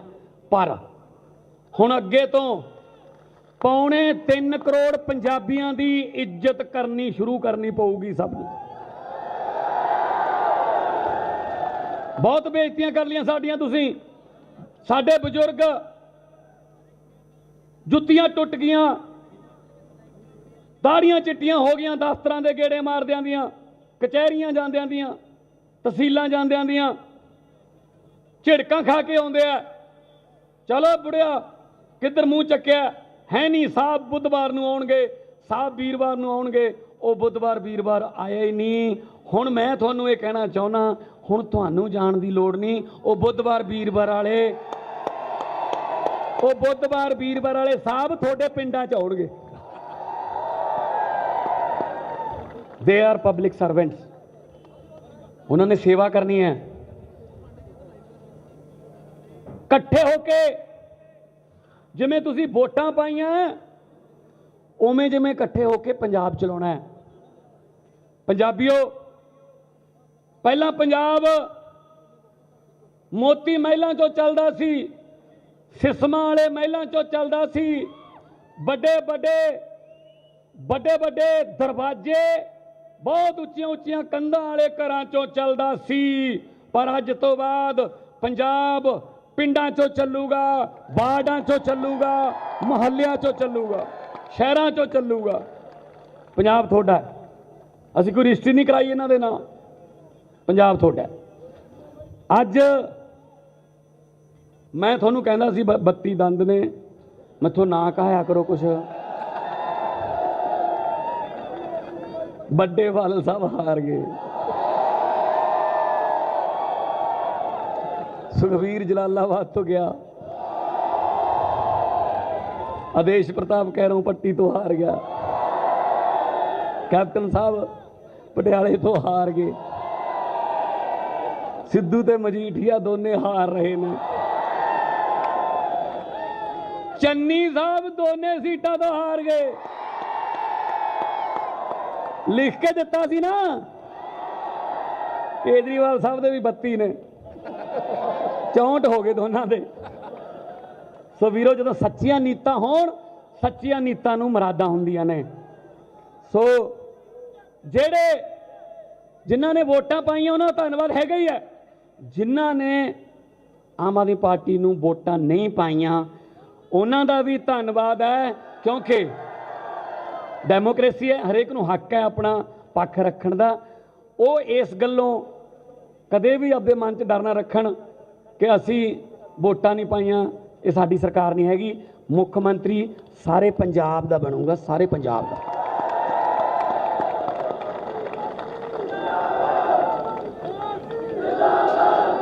ਸੋ ਵੀਰੋ, ਇਹ ਹੁਣ ਤੁਹਾਡੇ ਤੇ ਹੈ ਕਿਵੇਂ ਆਪਾਂ ਪੰਜਾਬ ਚਲਾਉਣਾ ਹੈ। ਸਭ ਤੋਂ ਪਹਿਲਾਂ ਮੈਨੂੰ ਫਿਕਰ ਜਿਹੜਾ ਉਹ ਬੇਰੁਜ਼ਗਾਰੀ ਦਾ ਹੈ।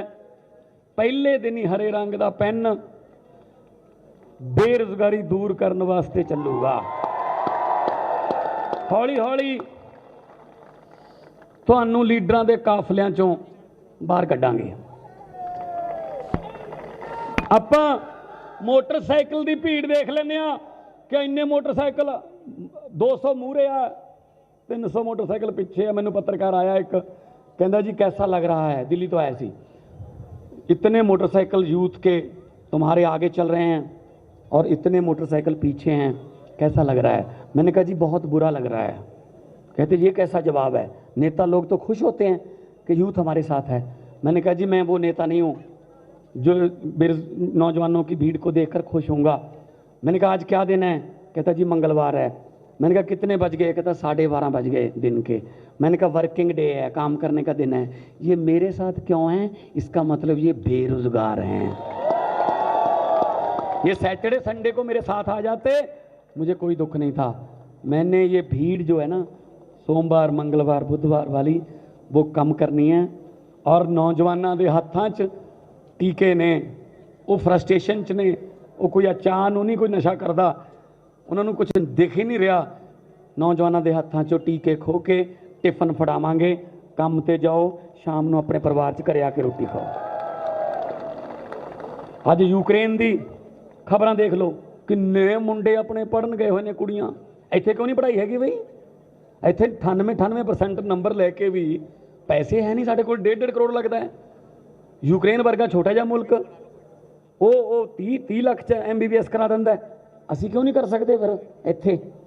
सो हुण बाहर जाण दी लोड़ नहीं पैनी, आपां अपने घर ठीक करांगे और घर ठीक भी आपां साफ करांगे, घर साफ भी आपां झाड़ू नाल करांगे। तुसी मैं देख के आया थल्ले 92-93 ते फिरदा अंकड़ा, तुसी तां झाड़ू फेरता, तुसी अपनी जिम्मेवारी निभाती, हुण जिम्मेवारी निभाउण दी वारी मेरी है। यकीन रखियो मेरे ते, मेरी नीयत माड़ी नहीं हैगी, मेरे ते यकीन रखियो। हौली हौली आपां पटड़ी ते चाड़ांगे पंजाब नूं, तुहानूं 1 महीने च कुछ फर्क नज़र आउण लग जूगा। सो इस करके अरविंद केजरीवाल जी का इस गल्लों धन्नवाद है कि उन्होंने ਸ਼ੂਗਰ ਦੇ ਮਰੀਜ਼ ਹੁੰਦੇ ਹੋਏ ਵੀ 20 दिन ਦੇ ਭੁੱਖ ਹੜਤਾਲਾਂ ਰੱਖ ਕੇ, ਡਾਕਟਰ ਕਹਿੰਦੇ ਤੇਰੀ ਜਾਨ ਨੂੰ ਖਤਰਾ, ਕਹਿੰਦੇ ਕੁਝ ਨਹੀਂ ਹੁੰਦਾ, ਮੈਂ ਮੁਲਕ ਬਚਾਉਣਾ ਹੈ। ਫਿਰ ਖੰਭਿਆਂ ਤੇ ਚੜ੍ਹ ਕੇ ਲੋਕਾਂ ਦੀਆਂ ਮਹਿੰਗੇ ਬਿਜਲੀ ਦੇ ਬਿੱਲ ਜਿਹੜੇ ਕੱਟਦੇ ਸੀ ਉਹ ਕਨੈਕਸ਼ਨ ਜੋੜ ਕੇ ਪਾਰਟੀ ਬਣਾਈ, ਤੇ ਉਹ ਪਾਰਟੀ ਦਿੱਲੀ 'ਚ ਤਾਂ ਪਹਿਲਾਂ ਹੀ ਰਾਜ ਕਰ ਰਹੀ ਹੈ ਤੀਜੀ ਵਾਰ, ਹੁਣ ਪੰਜਾਬ 'ਚ ਵੀ ਆਪਾਂ ਆ ਗਏ। ਔਰ ਮੈਂ एक होर खुशी की गल तुहानूं दसना चाहना, पहला फैसला तो होऊगा कि किसी भी सरकारी दफ्तर च पंजाब दे विच मुख मंत्री की फोटो नहीं लगूगी, शहीद आजम भगत सिंह और बाबा साहब अंबेडकर, एक ने सानू आज़ादी दवाई, दूजे ने आज़ाद मुल्क का संविधान लिखिया, सानू समानता दी, दोनों दी फोटो लग्या करनी। और एक होर गल है कि जिहड़े हिसाब से तुसीं प्यार दिता है, आपां इनकलाब जिंदाबाद के नारे नाल शुरू करते हैं, इनकलाब जिंदाबाद के नारे नाल खत्म करते हैं, तो शहीद आजम भगत सिंह की आत्मा जिहड़ी है थोड़ा बहुत उन्होंने सुकून मिलता हो। हैगे ने हजे जिन्हां ने साडा इनकलाब वाला दीवा बुझण नहीं दिता, तो आपां जो सौं चुकांगे, तुहानूं खुला सद्दा है। पहलां सौहां जिहड़ियां सी ना वो राज भवनां चुक्कियां जांदियां सी जां महलां च चुक्कियां जांदियां सी, हुण ओह सौहां जिहड़ियां ने वो शहीदों के पिंडां च आ गई। खटकड़ कलां सौं चुकांगे, तरीक तुहानूं दस देंगे, तरीक तुहानूं दस देंगे, खटकड़ कलां आपां कट करांगे, मत्था टेकांगे और आशीर्वाद लवांगे। जिन्हां ने 23 साल की उम्र च आपां नूं मुल्क लैके देता, तो आपां उस मुल्क के मुख मंत्री, उस मुल्क के MP बने हुए हैं, तो घट्टो घट्ट उन्होंने क्रैडिट तो देना बनता है कि जे ना होंदे तां आपां गुलाम होंदे उन्होंने। सो मेरे वालों सारी आम आदमी पार्टी की ਹਾਈ ਕਮਾਂਡ ਦਾ ਧੰਨਵਾਦ ਹੈ, ਮਿਲ ਕੇ ਕੰਮ ਕਰਾਂਗੇ। ਕਈ ਕੰਮ ਸਾਨੂੰ ਵਧੀਆ ਕਰਨੇ ਆਉਂਦੇ ਆ, ਉਹ ਦਿੱਲੀ ਸਿੱਖ ਲੂਗੀ, ਕਈ ਦਿੱਲੀ ਵਾਲਿਆਂ ਨੇ ਵਧੀਆ ਕੀਤੇ ਆ, ਉਹ ਤੋਂ ਆਪਾਂ ਸਿੱਖ ਲਾਂਗੇ। ਤੇ ਮਕਸਦ ਸਿਰਫ ਇੱਕੋ ਹੀ ਹੈ, ਪੰਜਾਬ ਠੀਕ ਹੋ ਜੇ, ਸਾਡੇ ਸਕੂਲ ਠੀਕ ਹੋ ਜਾਣ, ਸਾਡੇ ਹਸਪਤਾਲ ਠੀਕ ਹੋ ਜਾਣ, ਸਾਨੂੰ ਬਿਜਲੀ ਫ੍ਰੀ ਤੇ ਸਸਤੇ ਰੇਟਾਂ ਤੇ ਇੰਡਸਟਰੀ ਨੂੰ ਬਿਜਲੀ ਮਿਲ ਜੇ, ਫੈਕਟਰੀਆਂ ਨੂੰ ਵਾਪਸ ਬੁਲਾ ਲਈਏ, ਖੇਤੀ ਨੂੰ ਲਾਹੇਵੰਦ ਧੰਦਾ ਬਣਾਈਏ, ਬੇਰੁਜ਼ਗਾਰੀ ਦੀ ਲਾਹਨਤ ਨੂੰ ਜੜੋਂ ਪੱਟ ਦਈਏ, ਮਾਵਾਂ ਭੈਣਾਂ ਸੁਰੱਖਿਅਤ ਹੋਣ। ਇਹ ਸਾਡਾ ਆਪਣਾ ਜਿਹੜਾ ਸੁਪਨਾ ਹੈ। ਜੀ ਜੀ ਜੀ ਸਪੋਰਟਸ ਤਾਂ ਮੈਂ ਤਾਂ ਬਹੁਤ ਵੱਡਾ ਸਪੋਰਟਸ ਲਵਰ ਹਾਂ। ਮੈਂ ਤਾਂ NBA ਤੋਂ ਲੈ ਕੇ ਟੈਨਿਸ ਤੱਕ ਮੈਂ ਤਾਂ ਤੜਕੇ ਉੱਠ ਕੇ ਮੈਚ ਦੇਖਦਾ ਹਾਂ। ਜਿੱਥੇ ਖੜੇ ਹੋ ਇੱਥੇ ਵਾਲੀਬਾਲ ਖੇਡਦੇ ਹੁੰਦੇ ਹਾਂ, ਅਸੀਂ ਲਾਵਾਂਗੇ ਕੱਲ੍ਹ ਨੂੰ ਨੈੱਟ ਇੱਥੇ। ਸੋ ਖੇਡਾਂ ਦੇ ਵਿੱਚ ਪਛੜ ਗਏ। ਸਪੋਰਟਸ ਯੂਨੀਵਰਸਿਟੀ ਬਣਾਈ ਜਾਊਗੀ ਜਲੰਧਰ ਦੇ ਵਿੱਚ, ਜਿੱਥੋਂ ਔਰ ਲਗਭਗ ਹਰੇਕ ਪਿੰਡ ਦੇ ਵਿੱਚ ਅਸੀਂ ਟਰੈਕ ਬਣਾਵਾਂਗੇ, ਅਸੀਂ ਸਟੇਡੀਅਮ ਬਣਾਵਾਂਗੇ। ਮੈਂ ਦੇਖਿਆ ਬਹੁਤ ਸਾਰੇ ਮੁੰਡੇ ਫੌਜ 'ਚ ਭਰਤੀ ਹੋਣ ਵਾਸਤੇ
at the crossroads of connections. Have you heard this? When old songs touch hearts, where memories connect and distance no longer parts. Tragedy is human. Its stories have to be gathered and told, shared, felt, उन्होंने हमारे ऊपर हथियार तान के रखा है, and the world informed. At Kiev, Ukraine, Gaurav Sawant for India Today.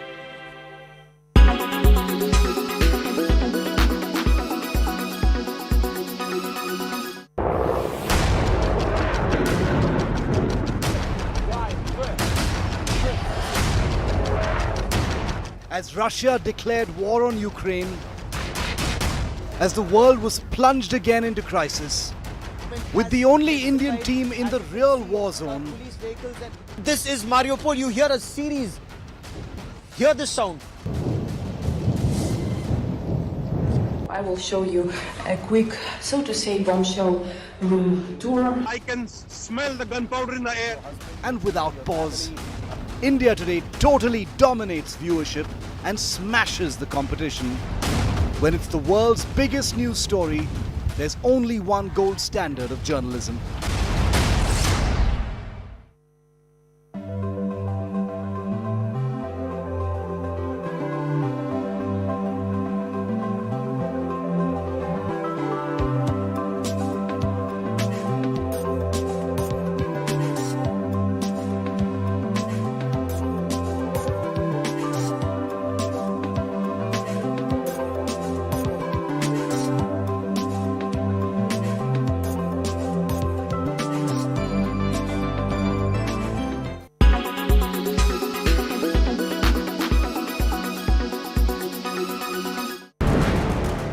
This is Ukraine's true danger zone. Up close and fearless in Ukraine's combat zone. When it's the world's biggest news story, there's only one gold standard of journalism. You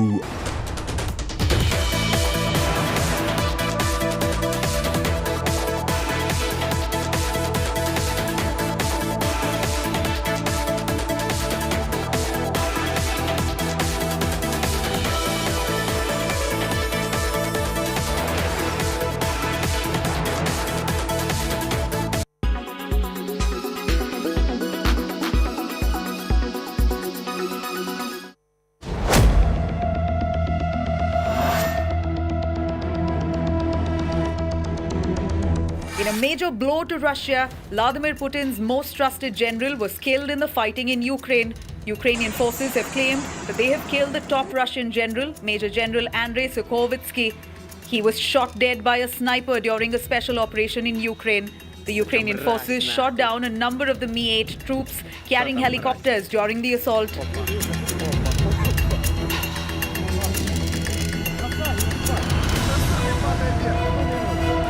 Major General Andrei Sukhovitsky was the commanding general of the Russian 7th Airborne Division and a deputy commander of the 41st Combined Arms Army. He was by far the most senior Russian figure to have died in the conflict so far. There has been no official announcement over his death.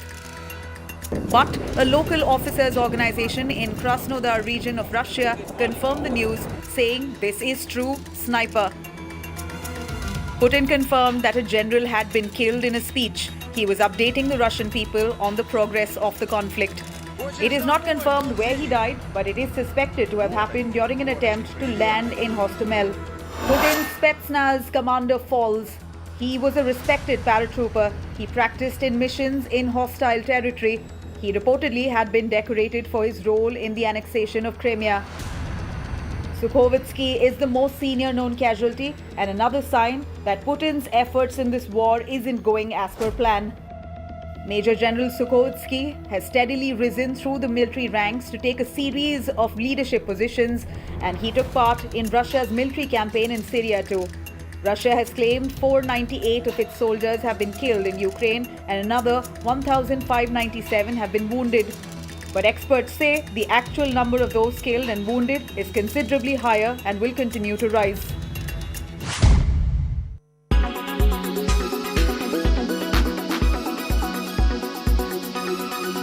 When it's the world's biggest news story, there's only one gold standard of journalism. You are watching India Today.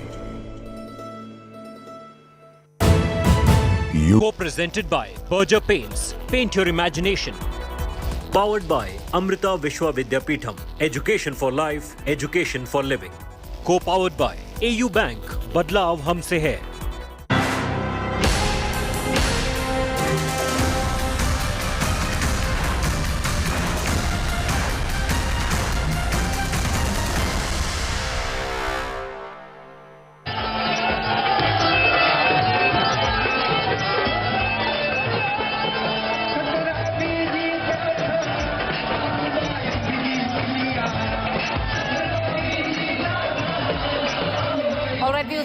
These are visuals coming in directly from Lucknow, right outside the Chief Minister Yogi Adityanath's residence. He's broken the jinx of BJP or any incumbent Chief Minister in Uttar Pradesh getting a consecutive term. Right now, the BJP is standing at 260, well beyond the comfortable majority mark. And these are the visuals pouring in from across the state of Uttar Pradesh. Holi's come early in the state of Uttar Pradesh, and everyone that you can see, at least where the cadre of UP is concerned, for the Bharatiya Janata Party, awash in saffron. You could see visuals there of the BJP cadre on top of a bulldozer. Yogi Adityanath, popularly called Bulldozer Baba as well, Maharaj, he's now broken the jinx, coming back as a consecutive term for the Bharatiya Janata Party and the next Chief Minister of Uttar Pradesh. Let's listen in to all the reactions that we're getting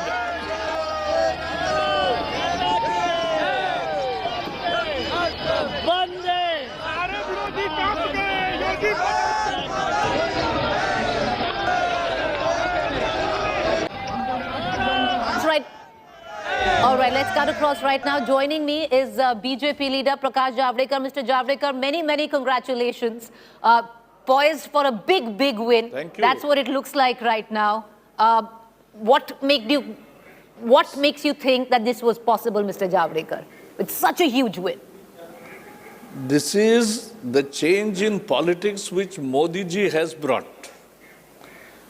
It is now not, voting will not happen on caste basis, but on development basis.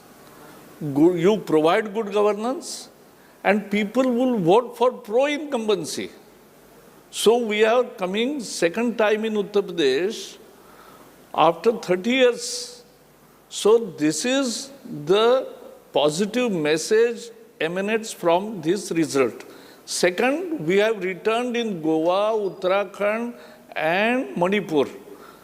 That also shows very clearly that if you do good governance, corruption-free governance, and if you reach out to people, continuously work for them, then this Modi formula of Sabka Saath, Sabka Vikas and concern for the last mile person on the queue, that is what is paying BJP, and it is getting elected again and again. What we have seen in Gujarat from 95, you will see now that is happening in many states in future. Mr. Javadekar, you're right there. Out of 5 states that polled the results of all 5, you've swept 4 very comfortably. So when we talk about Uttar Pradesh, there was a lot of talk with Samajwadi Party, a bipolar contest, but you've clearly, it's a sweep in Uttar Pradesh as well. I want to ask you, Mr. Javadekar, what is now the future where Yogi Adityanath is concerned? Because will it have any bearings in 2024 as well? See, our parliamentary committee decides about the chief minister, who will be the chief minister and what, but here it was already told to the people. So there is no confusion amongst people or anybody. The issue is, this is a new India, which thinks beyond caste, these things beyond religion. In Goa, all religions have voted us. In Uttar Pradesh, all religions have voted us. In Manipur, all religions have voted us. So this is a remarkable victory in many senses. And what is the message? Congress is, where is Congress now? Only in Rajasthan and Chhattisgarh, and I can tell you, in 23 assembly elections, we will come back with thumping majority in both the states, and Congress will not be there. How much of an impetus? It is not because of our slogan of Congress Mukta Bharat, but because people are rejecting dynastic politics, people are rejecting corrupt politics, people are rejecting the divisive politics, and that is why Congress is getting lost everywhere.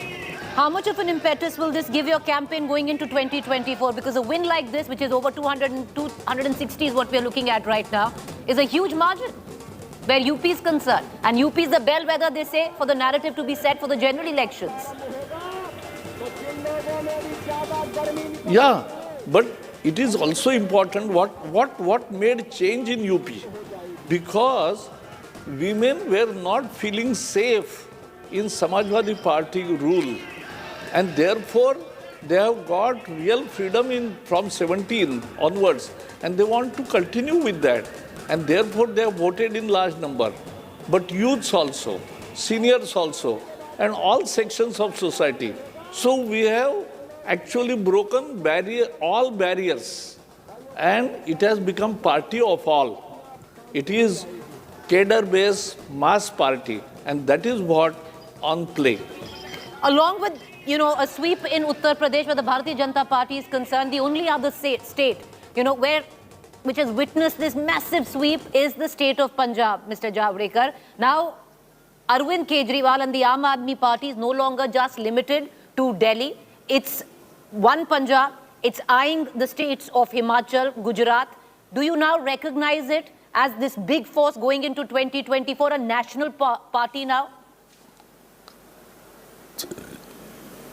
See, Punjab, BJP was not a major party.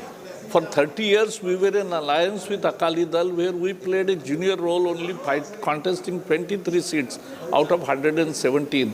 So, for the first time, we have put so many candidates. So, this is a different ballgame. Aam Aadmi Party has contested Goa last time also. Has contested this time Goa, Manipur, Uttar Pradesh, Uttarakhand. Where are they? So it was anti-incumbency for Congress which was dominant. And they may be beneficiaries. The issue is Punjab, we were not a major player. So throughout the country, we are major player, and therefore, I don't want to predict something, some miracle happening in near future. All right, so you're not giving much where the Aam Aadmi Party is concerned. We just had visuals of Arvind Kejriwal visiting the Hanuman temple in Delhi. Optics are everything. They are pretty much doing what the BJP has also done, straddling the word of Hindutva as well and development. That is what the Aam Aadmi Party's tagline in terms of not definitely Hindutva on one side, but development. But they've always taken forth the softer side of Hindutva, never now challenging the BJP there. Do you think they're eyeing maybe the space of possibly the BJP leaving in certain other states? See, we always believe in action. We always believe in continuous work. We always believe in continuous rapport with people.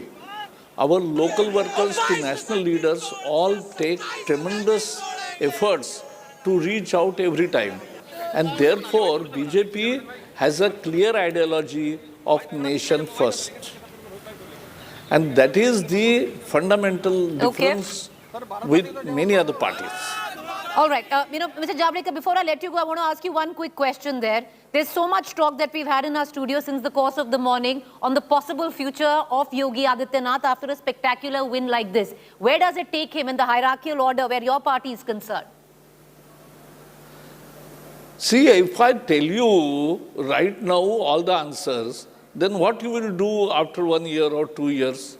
So keep some issues open. He has delivered a fine government in Uttar Pradesh, and the same will happen for next 5 years also. So don't worry, party takes its decision with scientific principles, and party takes its decision jointly, not individually. Mr. Javadekar, do you see him as a natural heir to Prime Minister Modi? One family party. It is not one family party. It is a party which is one family itself. All right. Okay, you're choosing to avoid that question, but appreciate you joining us, Mr. Javadekar. It is your day. Congratulations. Out of 5 states, you've taken 4, and in a very, very convincing manner. 5 states, the results are out. 4, the BJP looks way more than comfortable in. Let's cut across right now and get our viewers the very latest trends that suggest that BJP has managed to paint the state of Uttar Pradesh saffron and 3 other states along with that. BJP has crossed the 260 mark in Uttar Pradesh, while Samajwadi Party is right now in 2nd place with about 137. The numbers on your television screen of what it looks like. Yogi Adityanath in pole position to break the 34-year-old jinx of any incumbent chief minister forming the government consecutively in the state of Uttar Pradesh. And these are visuals that are pouring through from the state of UP.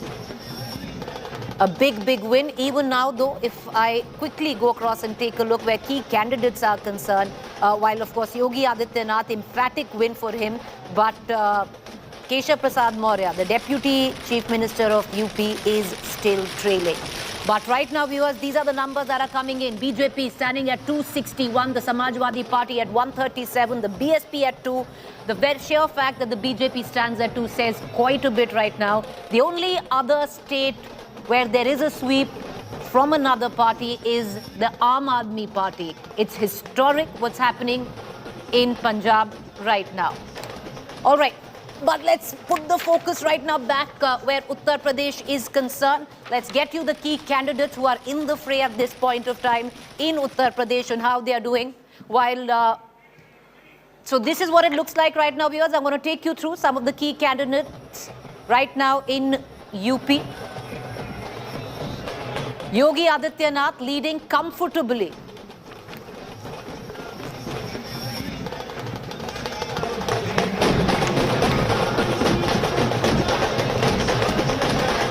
Yogi Adityanath leading comfortably from Gorakhpur urban seat. On the other hand, in Kadhal, you have Akhilesh Yadav from the Samajwadi Party in a comfortable lead there as well.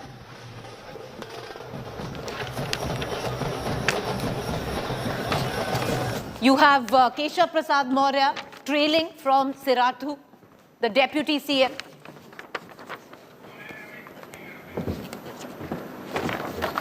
From Sardana, Sangeet Som has lost his seat, or no, he's leading his seat. Leading on his seat. He was trailing a short while ago, but right now the latest that is coming is that he is leading there. Yashpal Singh Yadav leading from his seat in Jaswant Nagar, Uttar Pradesh. It's a Yadav stronghold. Azam Khan leading from Rampur.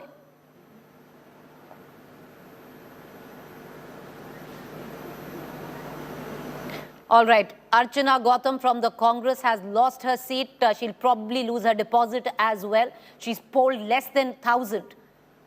Aditi Singh, who switched from the Congress in Rai Bareli to the BJP, leading on her seat from Rai Bareli. Siddharth Nath Singh, Cabinet Minister, Uttar Pradesh, leading from Allahabad West. Fazil Nagar trailing Swami Prasad Maurya. This was also what was predicted in our exit poll. Swami Prasad Maurya trailing. Then Dara Singh Chauhan, who had also switched from the BJP to the Samajwadi Party, is also trailing from Ghosi, Uttar Pradesh. Dharam Singh Saini, who had switched again, is leading though from Nagpur, Uttar Pradesh. I want to cut across right now immediately to my colleague Maushmi Singh, who's joining us right outside the residence of Yogi Adityanath, while all set to take oath again, breaking the 34-year-old jinx. Maushmi, what are the kind of reactions you're picking up? We've been seeing a lot of excitement over the last 45 minutes in the morning. Everybody was slightly tepid, but right now celebrations galore. We are seeing bulldozers, cardas on them for Bulldozer Baba. It's now his second inning. Absolutely, Preeti. I have seen everything that you could imagine in a celebration. Dhol, nagaras, Holi before Holi, a lot of saffron color and a dash of yellow with it. All ladies of the BJP, the frontline workers dressed in yellow saris. That is a symbol of auspiciousness and celebration. शुभ हो गया आपके लिए बहुत आज का दिन. आज का दिन हमारे लिए बहुत शुभ है और बहुत यादगार ये दिन रहेगा और 5 साल के बाद फिर ये दिन 2024 में फिर आएगा. मतलब आप लोग रुकेंगे नहीं अब. नहीं. बाबा का बुलडोजर चलता रहेगा. चलता ही रहेगा. बाबा का बुलडोजर चलता ही रहेगा, निरंतर चलता रहेगा. बाबा 22 में आए हैं, 27 में फिर आएंगे. अच्छा, ये साड़ियाँ आप लोग सब पीली साड़ियाँ पहने हैं, तो कलर कोऑर्डिनेट करके आए थे या क्या प्लानिंग किया? आज जश्न है इसलिए पूरे इलेक्शन में हमने यही ड्रेस पहनी, आज यही ड्रेस में पहनी. हम जब तक शपथ ग्रहण नहीं होता है तब तक ये ड्रेस नहीं उतारेंगे, पीली ड्रेस पहनेंगे, खूब एंजॉय करेंगे. असत्य पर सत्य की विजय हुई है. अच्छा, ये बीजेपी में हमेशा महिलाओं का, मतलब इस बार महिलाओं का दमखम देखने को मिला. महिलाओं का दमखम हमेशा रहता है. महंगाई मुद्दा नहीं था. महंगाई मुद्दा वो तो हमेशा रहता है, कभी उतार कभी चढ़ाव तो रहता ही है जीवन में. तो गा दीजिए फिर गाना जो सोचा था आप लोग ने. वो क्या है कि महिलाओं को जो है सबसे पहला मुद्दा होता है सुरक्षा. अगर हम सुरक्षित हैं तो विकास और महंगाई सब कंट्रोल हो जाएगी. सबसे पहले हमारी सुरक्षा होनी चाहिए. यूपी में योगी, लखनऊ में योगी. अपना सोहर ही गा दीजिए जो आप लोग अपने जब जश्न होता है तो गाती है. कुछ गा दीजिए. हम अपना उत्तराखंड का गा दें. गा दीजिए. उत्तराखंड से बिलोंग हमारे योगी जी भी करते हैं. उत्तराखंड का जो उनको सॉन्ग पसंद आएगा वो मैं गा देती हूँ, जो हमारा राष्ट्रीय सॉन्ग माना जाता है. पेड़ पाको बारमासा, पेड़ पाको बारमासा, ओ नारायण का फल पाको चेता मेरी छैला, ओ नारायण का फल पाको चेता मेरी छैला. पेड़ पाको बारमासा, पेड़ पाको बारमासा, ओ नारायण का फल पाको चेता मेरी छैला, ओ नारायण का फल पाको चेता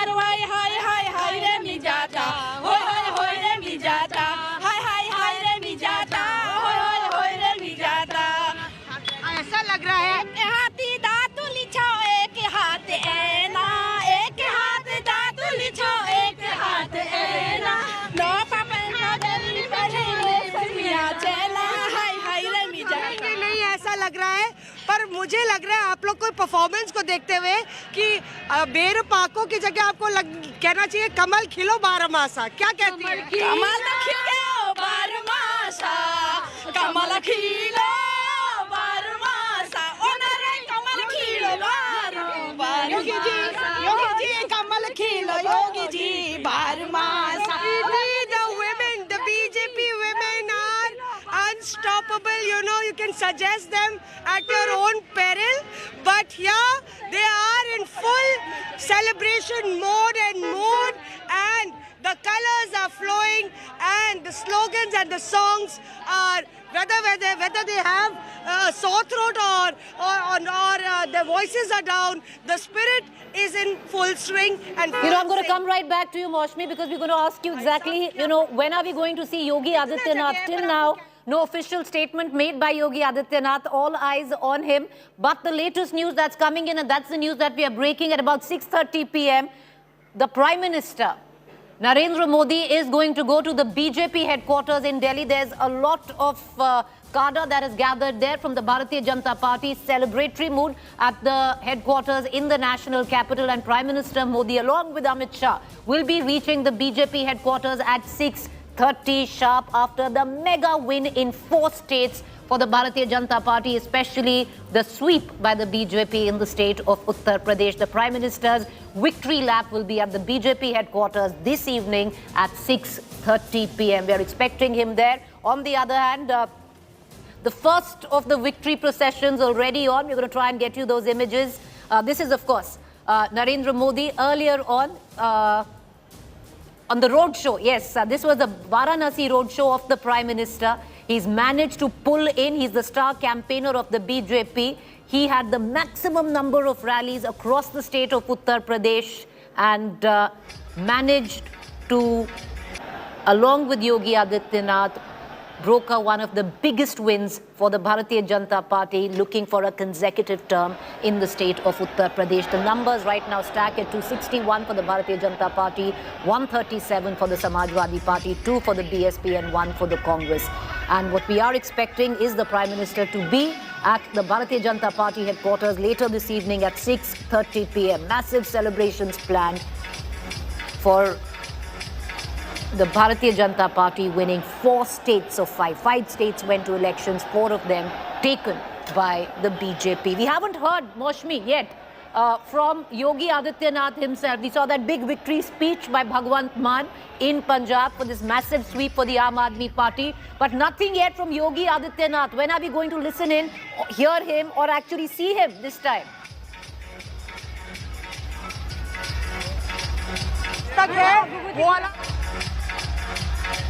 All right, we don't seem to have Maushmi, but all eyes on Yogi Adityanath as well.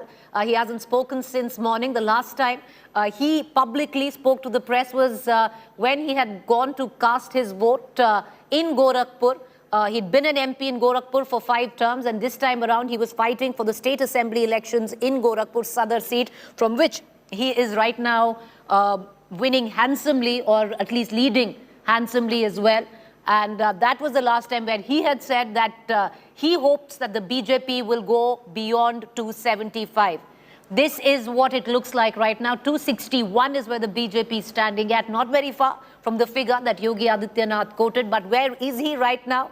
Well, what we are getting to understand is that there is a massive celebratory program planned in Uttar Pradesh as well. This is a big win for Yogi Adityanath. This was an election for Yogi Adityanath to win or to lose. He has managed to win it, and handsomely as that. When 2017 happened, Yogi Adityanath was not the chief ministerial face. He came in at the last minute, picked by the Bharatiya Janata Party as a possible compromise candidate, keeping the caste calculations in mind. But this election was fought under the banner of Yogi Adityanath, under his name, and the BJP has won it handsomely, at least with what it looks like right now, with clear majority of 261, way over the required halfway mark of 204. The BJP standing at 261 right now, with the Samajwadi Party at 136. All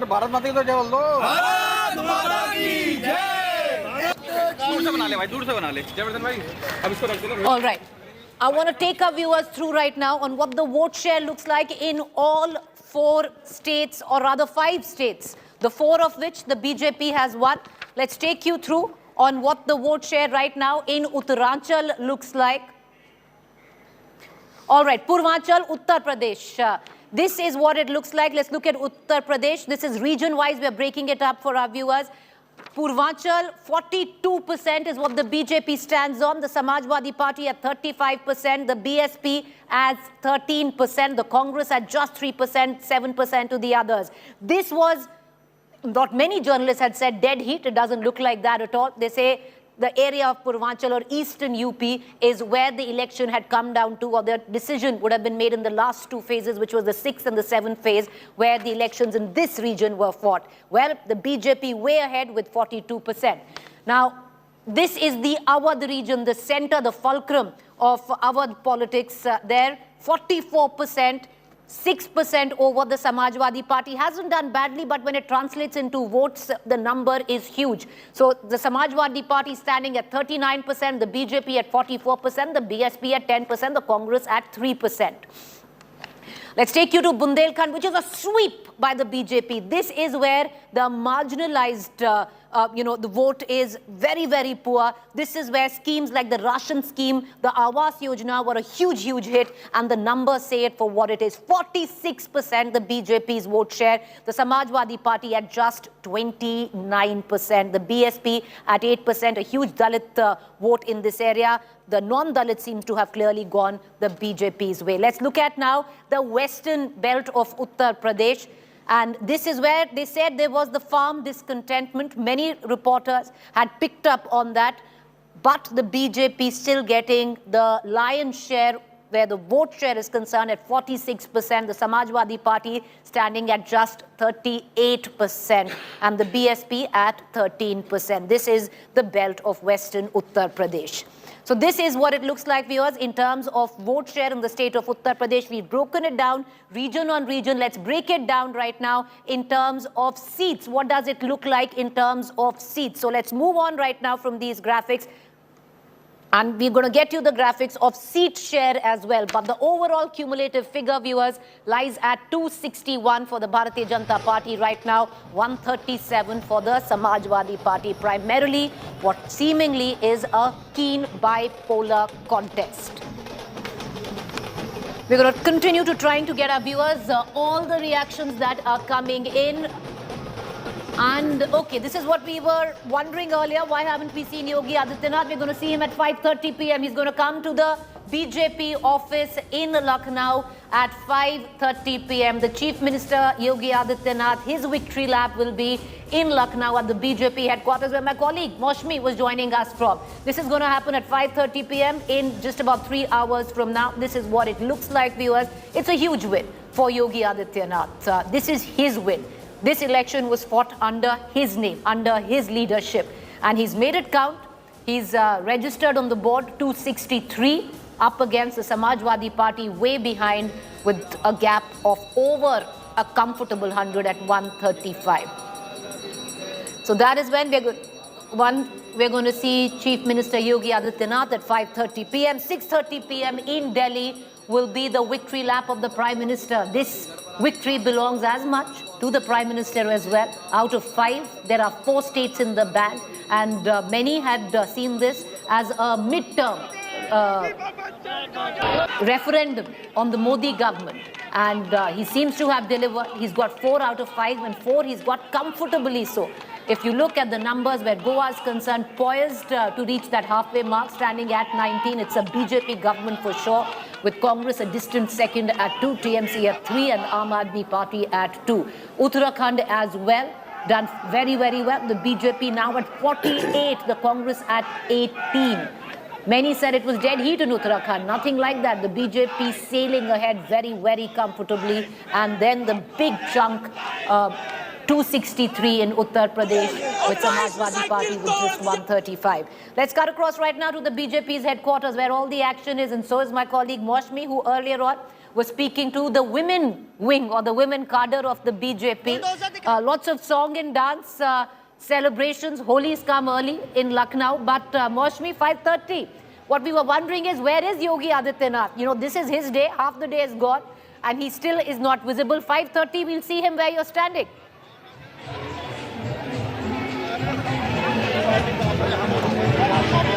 Preeti, I just lost your audio, but I'll tell you what's happening on ground zero. You know, this is a celebration that I saw in 2017 as well. Behind me, you can see cavalcades and tableaus and the bulldozer on the road, rolling on the road. Right here outside the BJP office, you can see that here there is Baba ka bulldozer with that banner, and all BJP workers showing the victory sign.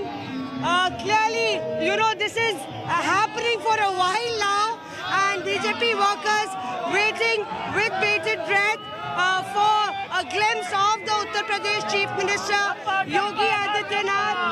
You can see, I'll tell Alok to in fact come a little ahead, and a closer look at the bulldozer, which has become symbolic of the law and order situation in UP. Yogi Adityanath himself was seen actually, you know, very amused. The video where he was very amused seeing the bulldozer, you know, in one of his rallies. And so this is a scene that actually, you know, personifies the strategy with which the BJP went into the elections, touching the raw nerve of the public at large, as far as, you know, pitching the law and order situation, women's safety issue to the front. Let's speak to BJP workers and try and find out what they are really waiting for. But simply unstoppable. Baba ka bulldozer. जी बाबा का bulldozer जी हाँ बाबा का bulldozer अभी तो road पे चल रहा है आज बाबा जीते उसकी खुशी में रोड पे चल रहा है कुछ जय Shri Ram right perched on top the BJP workers don't seem to be tired. ये राशन की जीत है अनुशासन की जीत है प्रशासन की जीत है कानून व्यवस्था की जीत है दंगा मुक्त यूपी की जीत है योगी जी की जीत है and a youngster there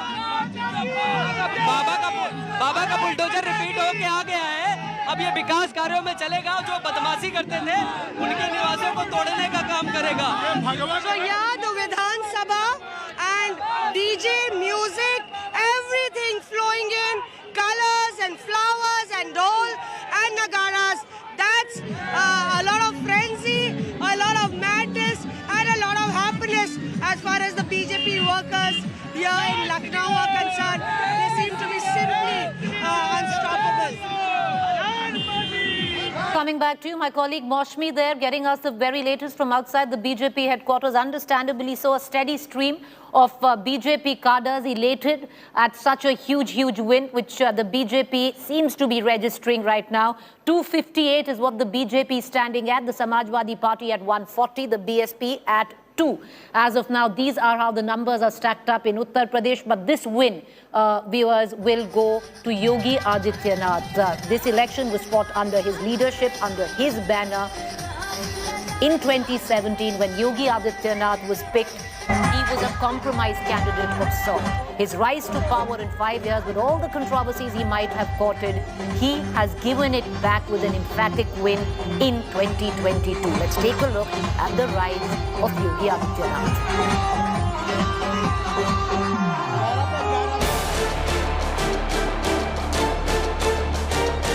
The monk who stormed back to power, bucking a 35-year trend in UP that has never permitted a successive victory. Saffron-clad and super confident through his campaign, Yogi Adityanath today has rung the biggest political bell of 2022.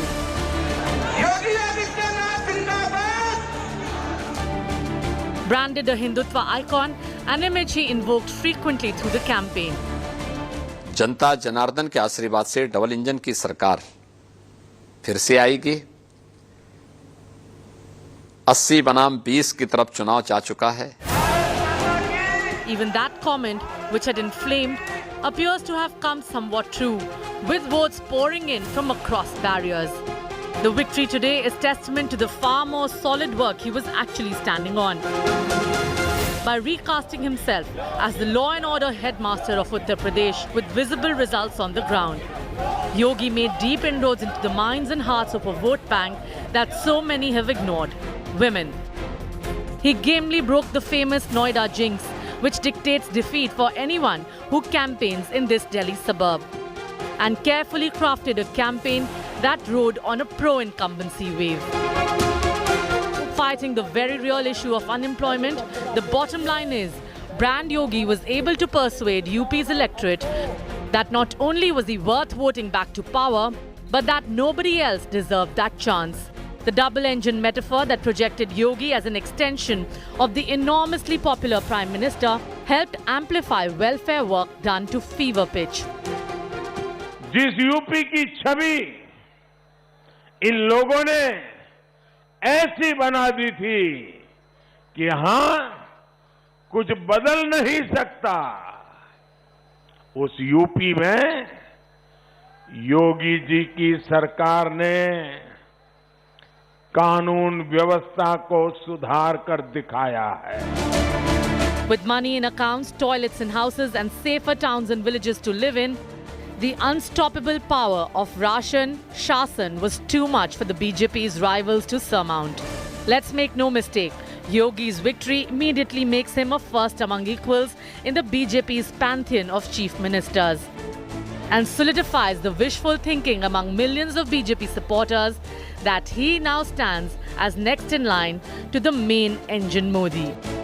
Handpicked as a surprise choice to be CM 5 years ago, the phenomena of Yogi Adityanath is fully visible today. Bureau Report, India Today. All right, 5:30 p.m. is going to be Yogi Adityanath's victory lap. It's going to happen at the BJP headquarters in Lucknow, while in Delhi, it's going to be the Prime Minister who's going to come to the BJP headquarters at 6:30 p.m. A headquarter which is already packed by BJP cadres. 4 states out of 5 BJP has in the bag, and where Yogi Adityanath, UP, is concerned, an emphatic win under his own banner. We're going to go into a quick break, but we leave you with these visuals, and I'll give you context of that. These visuals outside the BJP headquarters, a bulldozer with the BJP cadre on it, primarily signifying Bulldozer Baba, what he's known as, where the law and order issue comes into play in the state of Uttar Pradesh. We're going to go into a quick break with these visuals. Do stay with us. Our rolling coverage on the election results continues on the other side.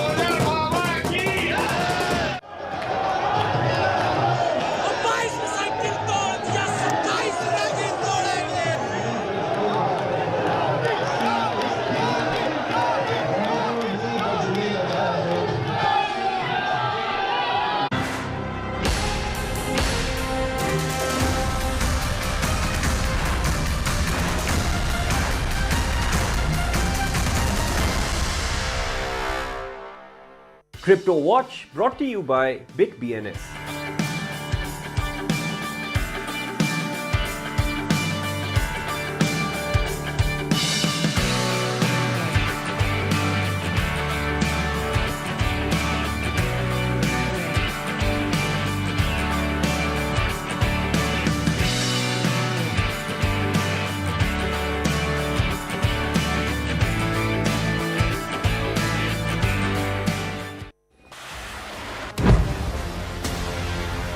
Here more blasts that are taking place. We are moving away from this area. We are being told to leave this area because it's not safe to be here. Kyiv braces for an imminent attack over the next 24 to 48 hours. With cameraman Pawan Kumar reporting from Ground Zero, Kiev, Ukraine, Gaurav Sawant for India Today.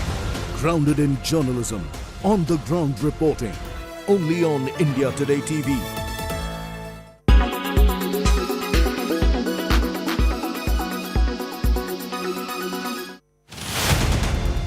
Rahul Kanwal, 23 years of experience, 5 conflicts covered, unmatched time in war zone. The first embedded operation in the history of Indian television journalism. Gaurav Sawant, 28 years of reporting, 8 conflicts covered, unmatched hours in conflict areas. Actual firing is taking place. The grads are firing. Shivarur, 19 years of reporting, 5 conflicts covered, unmatched view of international crossfires. And the ack guns are firing away. Geeta Mohan, 18 years of reporting, 3 conflicts covered. When the world is at war, there is no compromise on India today.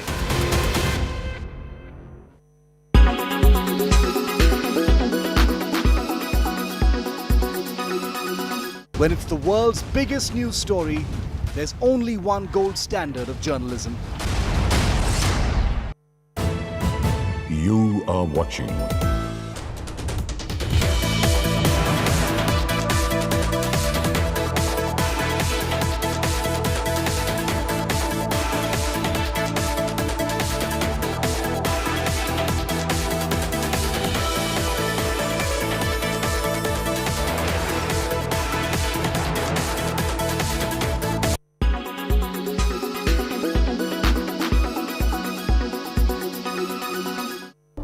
This Indian origin woman does not want to return from Ukraine amid Russia's attack, this in spite of carrying 11-month-old baby with her. During the ongoing war between Russia and Ukraine, all Indians are returning to India, but Safina Akimova does not want to come back from Ukraine at the moment. There is a big reason to this. Currently, there is a martial law in Ukraine, and because of this, her husband cannot leave the country. Safina's only wish is that whenever she comes back to India, she comes back with her husband. She's also hoping that when there is a situation of peace, she can go back to meet her family in India. The Ukrainian Border Guard Service has banned all Ukrainian men aged between 18 to 60 from leaving the country. The Ukraine Border Guard Service says that this step has been taken to unite people in the country. This temporary ban will remain in force till the martial law is in force.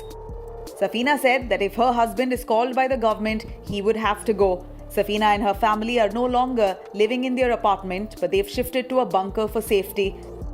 Safina first met her husband on Instagram. Both like to ride bikes and are also members of the biker group. She met him in one of those biker groups.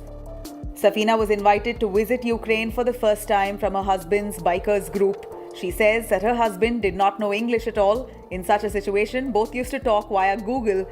In the year 2019, Safina went to Ukraine for the first time, touring Western Ukraine by bike for 10 days. After this, the two grew closer and got married in Kiev.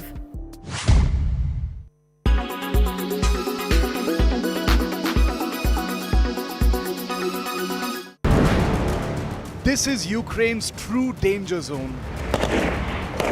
Up close and fearless in Ukraine's combat zone. When it's the world's biggest news story, there's only one gold standard of journalism. You are watching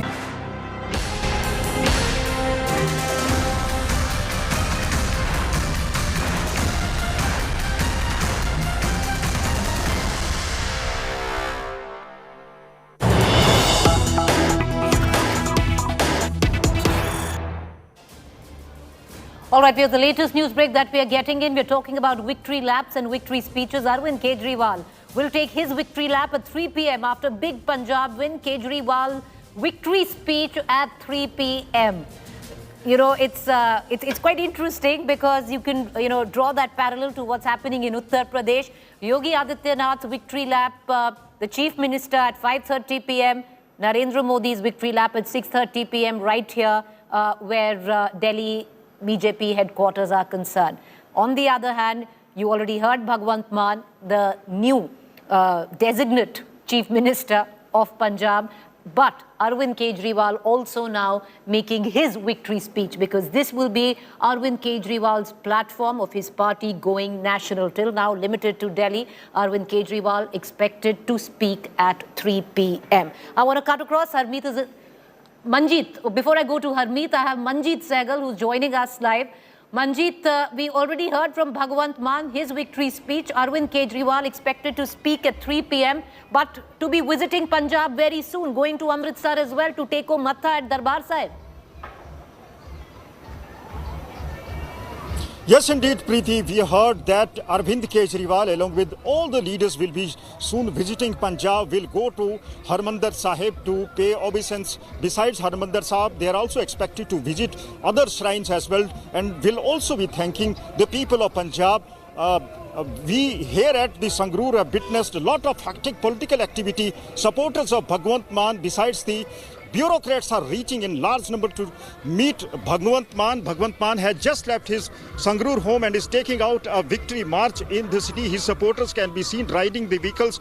They are shouting slogans. Bhagwant Mann, in his first speech, thanked the people of Punjab, showed flower petals on them and said that he'll be soon wielding the green pen, and the first job which he will do will be to start the recruiting process. He said he is disturbed and perturbed the way the unemployment is rising in Punjab. So he has assured the people of Punjab that they trusted him and now it is his job to deliver. Bhagwant Mann is in Sangrur, and all we know, Preeti, is that now from Roopnagar, the power center is the Sangrur from where the Chief Minister belongs to. Chief Minister categorically has said that there will be no photograph of the Chief Minister in all the government offices. There will be 2 photographs that will be displayed in every office that will be of Baba Sahib Bhimrao Ambedkar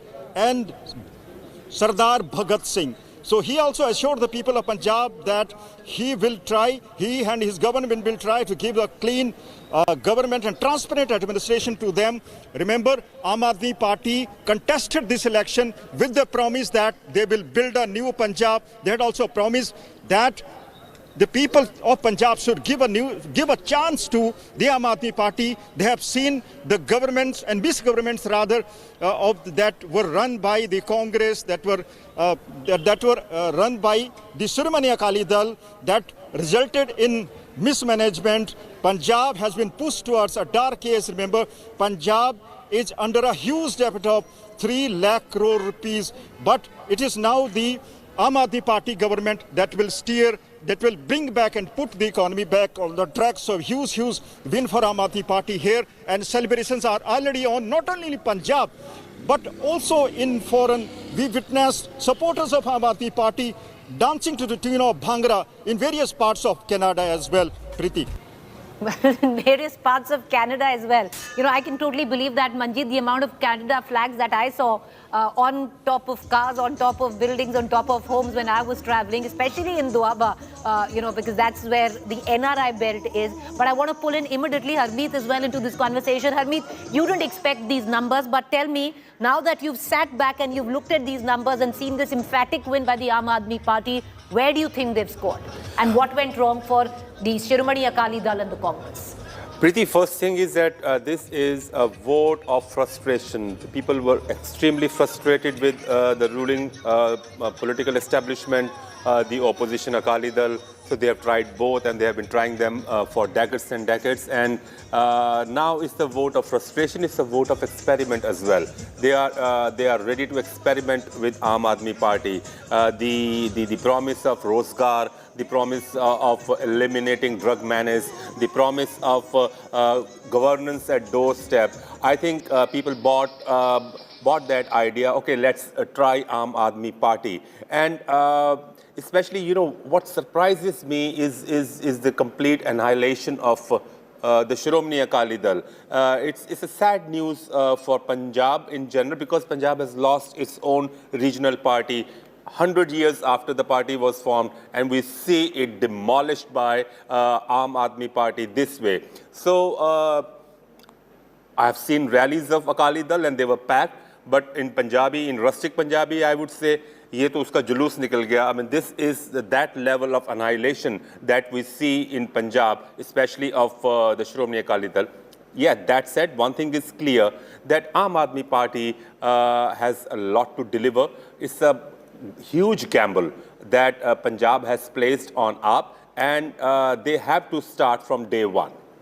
All right, so they have to start from day one. Will it change the dynamics of Punjab politics for good? We don't know, because right now the onus is immediately on Aam Aadmi Party and Arvind Kejriwal, fronted with clearly is Bhagwant Mann, to deliver. There are a lot of promises that have been made. You heard Bhagwant Mann's speech there, and he said, you have done your job, aapne jhadu fera, now is my job. Now is when I come into play. I want to bring Manjeet Sehgal back into this conversation. He's been reporting from Sangrur, Bhangra, outside Bhagwant Mann's residence, Manjeet. But I want to ask you, what now? Is there, any roadmap in terms of, by tomorrow we know Arvind Kejriwal is coming in all probability, him with his lion's share, which is 92 right now, of, the seats that he has won. 92 of his candidates would be going to Amritsar. But, there are a lot of promises that he's made. And he's also given timelines. He's, spoke to us telling us, okay,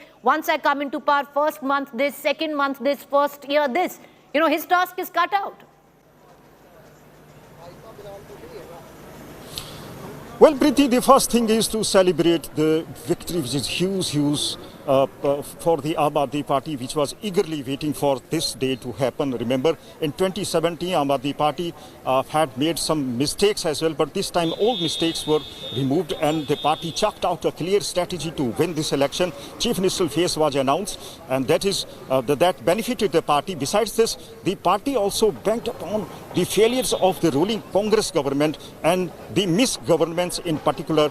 The party was also able to raise the bogey of the Mafia Raj in Punjab and clearly told the people that if they want a change, they should vote for a change. So Aam Aadmi Party sought votes for a change. So now it is time to celebrate. Arvind Kejriwal and all other leaders will be touring in all this infighting, Manjeet, in all this infighting, just stay with me. I want to bring in Harmeet as well, because ultimately, if you look at it, Captain Amrinder Singh has lost his seat. Charanjit Singh Channi has lost both his seat. Sidhu, I'm not sure if his seat has been declared, but I'm sure is on his way to lose his seat. In this infighting within the Congress and, the breakup with what happened, the clear benefactor, and I'll bring you in, Harmeet, has been the Aam Aadmi Party, because Captain Amrinder Singh in some convoluted way has achieved what he wanted to do, which was to destroy the Congress. So he's lost his own seat, but the Congress is also all done. In Congress, there are not two factions. There is one Channi faction, there was one Sidhu faction, there was one Captain faction, and then there was the High Command, which also was a faction. True. Right? So all these factions, they worked to, it was like political suicide that they committed. I think Navjot Singh Sidhu, what he did to Channi, I think that should be unpardonable. Because he was like, every day and every... Okay. I mean, it's like... All right, I'm going to cut you short. The reason we are doing so is we're going to cut across right now to Goa. Pramod Sawant, the incumbent chief minister, will he be the chief minister again? Because Goa is poised right now that the BJP form government again. Will it be Pramod Sawant? He's won from his seat. Let's listen in to what Pramod Sawant is saying.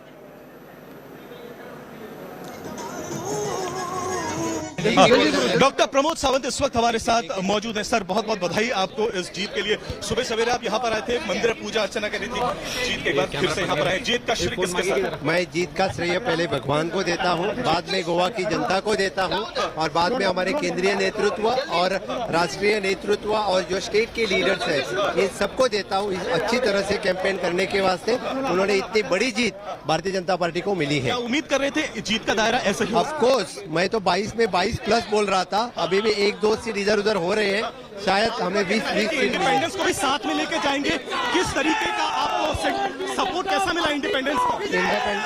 Independent है already support. हमें 3 independent लोग हैं, उन्होंने हमारे party के अध्यक्ष के साथ बात करके हमें सपोर्ट डिक्लेयर किया है। मुख्यमंत्री प्रमोद सावंत ही बनेंगे? वो तो पार्टी के अध्यक्ष से डिसाइड करेंगे। बहुत बहुत शुक्रिया। कैमरा पर्सन राकेश सालस्कर के साथ पंकज उपाध्याय, गोवा आज तक। All right, you just heard Pramod Sawant there.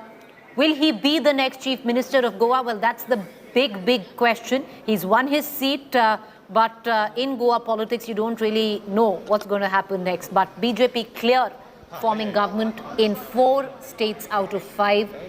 The only other outlier, the Aam Aadmi Party, sweeping the state of Punjab. With these visuals of Pramod Sawant visiting a temple, this was earlier this morning before the trends actually kicked in. Well, it's paid off, that temple visit. The BJP is clear in Goa. With these visuals, going into a quick break. To stay with us.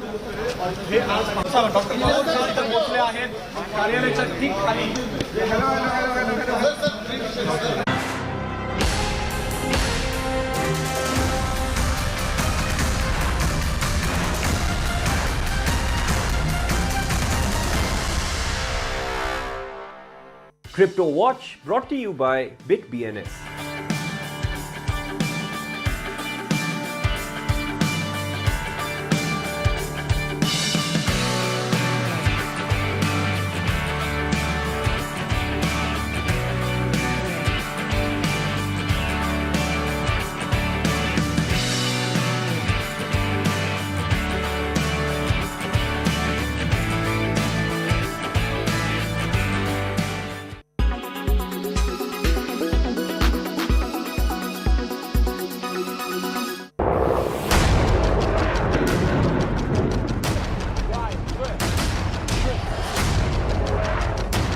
As Russia declared war on Ukraine, as the world was plunged again into crisis, with the only Indian team in the real war zone.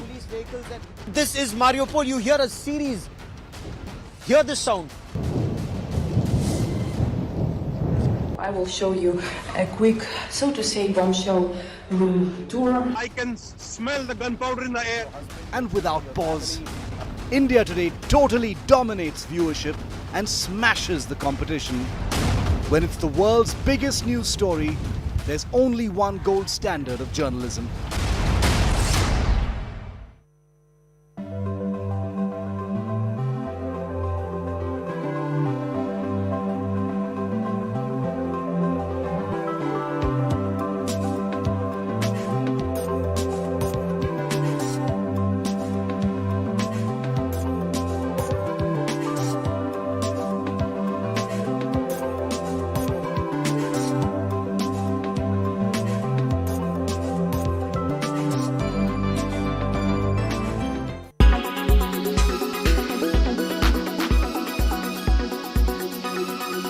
When it's the world's biggest news story, there's only one gold standard of journalism. This is Ukraine's true danger zone. Up close and fearless in Ukraine's combat zone. You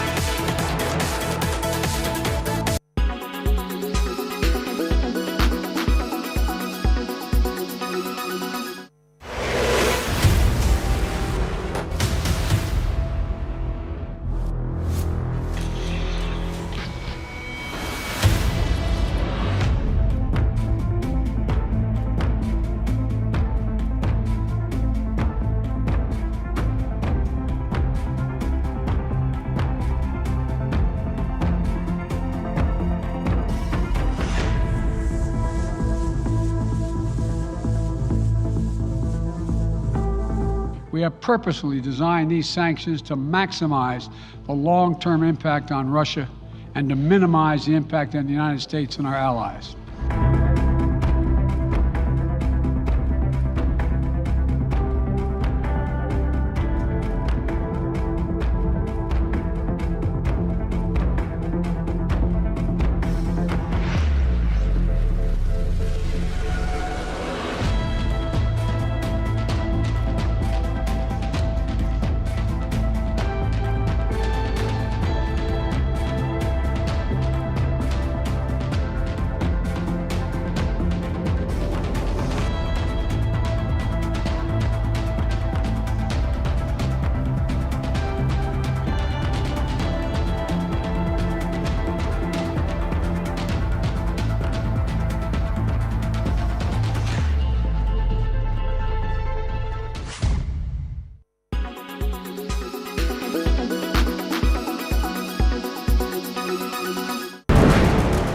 This is Ukraine's true danger zone.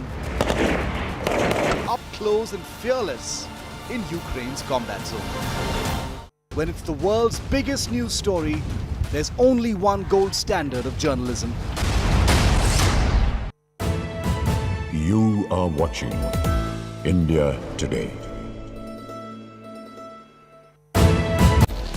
Co-presented by Berger Paints. Paint your imagination. Powered by Amrita Vishwa Vidyapeetham. Education for life, education for living. Co-powered by AU Bank. Badlaav humse hai.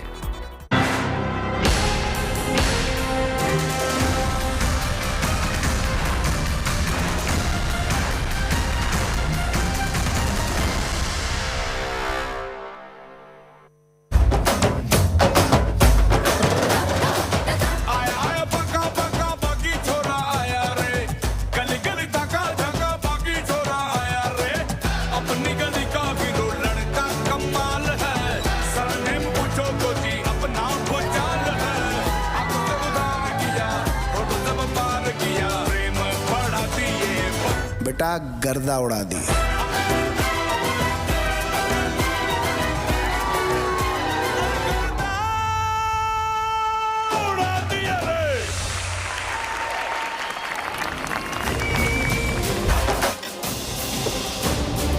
All right, viewers, this is the big win which the Aam Aadmi Party has scripted in Punjab. It's historic in every sense of the word, with a sweeping mandate right now poised at 91 out of 117. All the big whips, which my colleague Harmeet just called the feudal lords of Punjab, have all lost as we speak. Sidhu's seat from Amrinder East has just been declared lost. He's accepted, conceded defeat. Amrinder Singh, Captain Amrinder Singh, Patiala, lost, accepted, conceded defeat. The Badals, all 5 family members, 4 of them right now have lost their seat. The big takeaways that we're getting in as the results come through of 5 states, BJP's super smash in 4 states. 4 states, BJP has won the state of Manipur, Uttarakhand, Uttar Pradesh, known to be the bellwether for what is to come in 2024, the general elections, and the state of Goa is in BJP's bag. The Congress obliteration across all 5 states. Complete annihilation if you look at all 5 states. Congress nowhere to be seen. Aam Aadmi Party invading, decimating the Congress. This is as historic as it gets in terms of victory in Punjab. I'm going to bring in my colleague Harmeet to get a larger understanding. Has it ever really happened, Harmeet, that 91 plus sweep for a party which has just got one election earlier? No, never. It hasn't happened ever before. But at the same time, I would like to say here that if you see the mood of Punjab today, the mood isn't that euphoric. It's the mood of placing a new party, Aam Aadmi Party, new in the sense that it's for the first time it has got power in Punjab, putting Aam Aadmi Party to a trial by fire. So it's for Aam Aadmi Party, it's now perform or perish. So this is going to be a huge challenge for Kejriwal. And Bhagwant Mann, I think, has to, within the arm framework, of course, in Punjab, has to come out of the shadow of Arvind Kejriwal. If he doesn't, then this insider-outsider debate might spark again and put Aam Aadmi Party in great political trouble. Remember, I think there is still remnants of Congress within the assembly, new assembly, and you still have 4 or 5 Akalis also. So that is very important. Well, you're right, there is trial by fire. It's the acid test for the Aam Aadmi Party in Delhi. Many a times the Aam Aadmi Party is blamed the centre, says, because of the centre, yahan pe kaam nahi ho raha. Now you have it, you have a full state in your hand, and you'll have to make it count. The state of Punjab has given you their full faith, their full mandate. It can't get bigger than this when support is concerned. It's repeat of 2015 for Arvind Kejriwal, or rather even 2017 than what had happened right here in Delhi. And he scripted the same victory in Punjab. It's propelled him from just a government in Delhi to now on the national stage. Where he goes from here, Gujarat, Himachal, well, we'll only know in time to come. But I want to cut across to Sangrur. My colleague Kamaljeet Sandhu, who's been doing the Bhangra there, is joining us live. Kamal, a very subdued. All right, okay, we're going to go. But the man of the moment is Arvind Kejriwal. Let's listen in.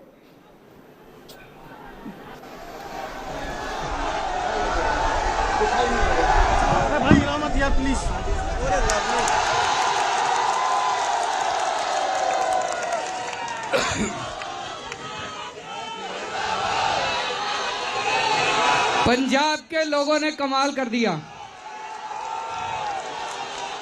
Punjab वाले हो तुसी कमाल कर दिता।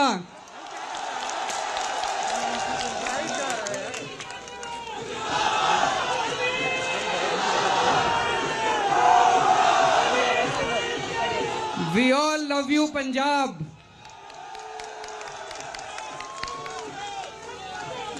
आज जो पंजाब के नतीजे आए हैं, ये एक बहुत बड़ा इनकलाब है। पंजाब के नतीजे बहुत बड़ा इनकलाब है। बड़ी बड़ी कुर्सियां हिल गई हैं आज पंजाब के अंदर। सुखबीर सिंह बादल हार गए, कैप्टन साहब हार गए, चन्नी साहब हार गए, प्रकाश सिंह बादल साहब हार गए, नवजोत सिंह सिद्धू हार गए, विक्रम सिंह मजीठिया हार गए। पंजाब के लोगों ने कमाल कर दिया दोस्तों। बहुत बड़ा इनकलाब है ये, बहुत बड़ा इनकलाब है। भगत सिंह ने एक बारी कहा था, भगत सिंह ने कहा था, आजादी मिलने के बाद अगर हमने सिस्टम नहीं बदला, केवल अंग्रेजों को देश से भगा दिया और सिस्टम नहीं बदला, तो कुछ नहीं होने वाला। दोस्तों, दुख की बात है कि पिछले 75 साल से इन पार्टियों ने और इन नेताओं ने वो अंग्रेजों वाला सिस्टम रखा हुआ था। लूट रहे थे देश को। कोई स्कूल नहीं बनाए, कोई अस्पताल नहीं बनाए, लोगों को जानबूझ के गरीब रखा गया। पूरा का पूरा वही अंग्रेजों वाला सिस्टम चल रहा था। आम आदमी पार्टी ने यह सिस्टम बदला है पिछले 7 साल के अंदर। हमने ये सिस्टम बदला है। हमने ईमानदार राजनीति की शुरुआत की है। हमने लोगों के काम की शुरुआत की है। अब बच्चों के स्कूल बनने लगे हैं, गरीबों के बच्चों को अच्छी शिक्षा मिलने लगी है। बाबा साहब अंबेडकर और भगत सिंह जी का सपना पूरा होने लगा है।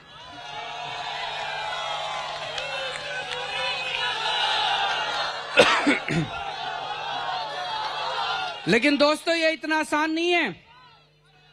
ये लोग सारे मिलके, बहुत बड़ी बड़ी ताकतें हैं, बहुत बड़ी बड़ी ताकतें हैं। हम लोग तो बहुत छोटे हैं इनके सामने। बहुत बड़ी बड़ी ताकतें, ये सारी ताकतें मिलके आज देश को आगे बढ़ने से रोकना चाहती हैं। आपने देखा होगा पंजाब में कितने बड़े बड़े षड्यंत्र किए गए।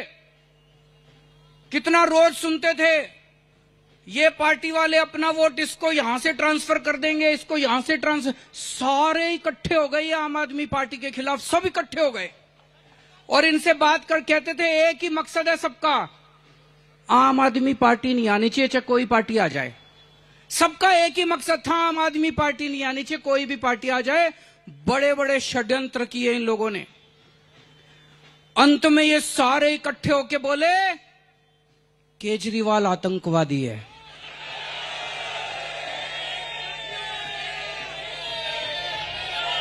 दोस्तों, आज इन नतीजों के जरिए जनता ने बोल दिया, देश की जनता ने बोल दिया, केजरीवाल आतंकवादी नहीं है। केजरीवाल देश का सच्चा सपूत है।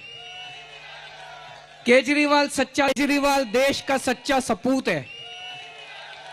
केजरीवाल सच्चा देशभक्त है। जनता ने अपना नतीजा सुना दिया। जनता कह रही है केजरीवाल आतंकवादी नहीं है, आतंकवादी तुम लोग हो जो देश को लूट रहे हो सारे मिलके। दोस्तों, आज हम सब लोगों को संकल्प लेना है। हम सब लोगों को संकल्प लेना है, एक नया भारत बनाएंगे। एक ऐसा भारत बनाएंगे जहां एक इंसान दूसरे इंसान से प्यार करेगा, मोहब्बत करेगा, कोई नफरत की कोई जगह नहीं होगी उस भारत के अंदर। एक ऐसा भारत बनाएंगे जहां कोई भूखा नहीं सोएगा। एक ऐसा भारत बनाएंगे जहां हमारी मां बहनें सुरक्षित होंगी। एक ऐसा भारत बनाएंगे जहां पे अमीरों और गरीबों के बच्चे को एक जैसी अच्छी से अच्छी शिक्षा मिलेगी। एक ऐसा भारत बनाएंगे। मुझे बड़ा दुख होता है, आज आजादी के 75 साल के बाद हमारे बच्चों को मेडिकल की शिक्षा लेने के लिए यूक्रेन जैसे छोटे से देश में जाना पड़ता है। हम एक ऐसा भारत बनाएंगे जहां पे खूब सारे मेडिकल कॉलेज खोलेंगे, खूब सारे इंजीनियरिंग कॉलेज खोलेंगे। हम एक ऐसा भारत बनाएंगे जहां से भारत के बच्चों को यूक्रेन नहीं जाना पड़ेगा, पूरी दुनिया के बच्चे भारत में शिक्षा लेने के लिए आया करेंगे। हम एक ऐसा भारत बनाएंगे।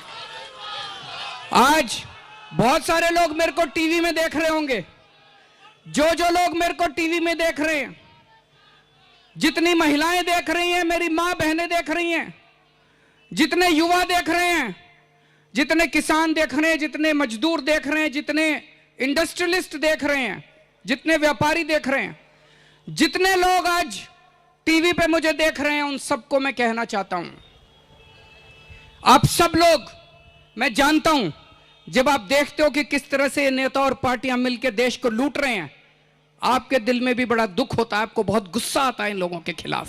आप भी कुछ करना चाहते हो। आज समय आ गया है। पहले दिल्ली में इंकलाब हुआ, अब पंजाब में इंकलाब हुआ, अब यह इंकलाब पूरे देश के अंदर फैलेगा। जो लोग आज ये टीवी देख रहे हैं, सब लोगों को मैं कहना चाहता हूं, सारी महिलाएं आम आदमी पार्टी ज्वाइन करें, सारे युवा आम आदमी पार्टी ज्वाइन करें, सारे किसान आम आदमी पार्टी ज्वाइन करें, सारे मजदूर, सारे व्यापारी, सारे उद्योगपति सब आम आदमी पार्टी ज्वाइन करें। आपको लगेगा कि हम क्या कर सकते हैं।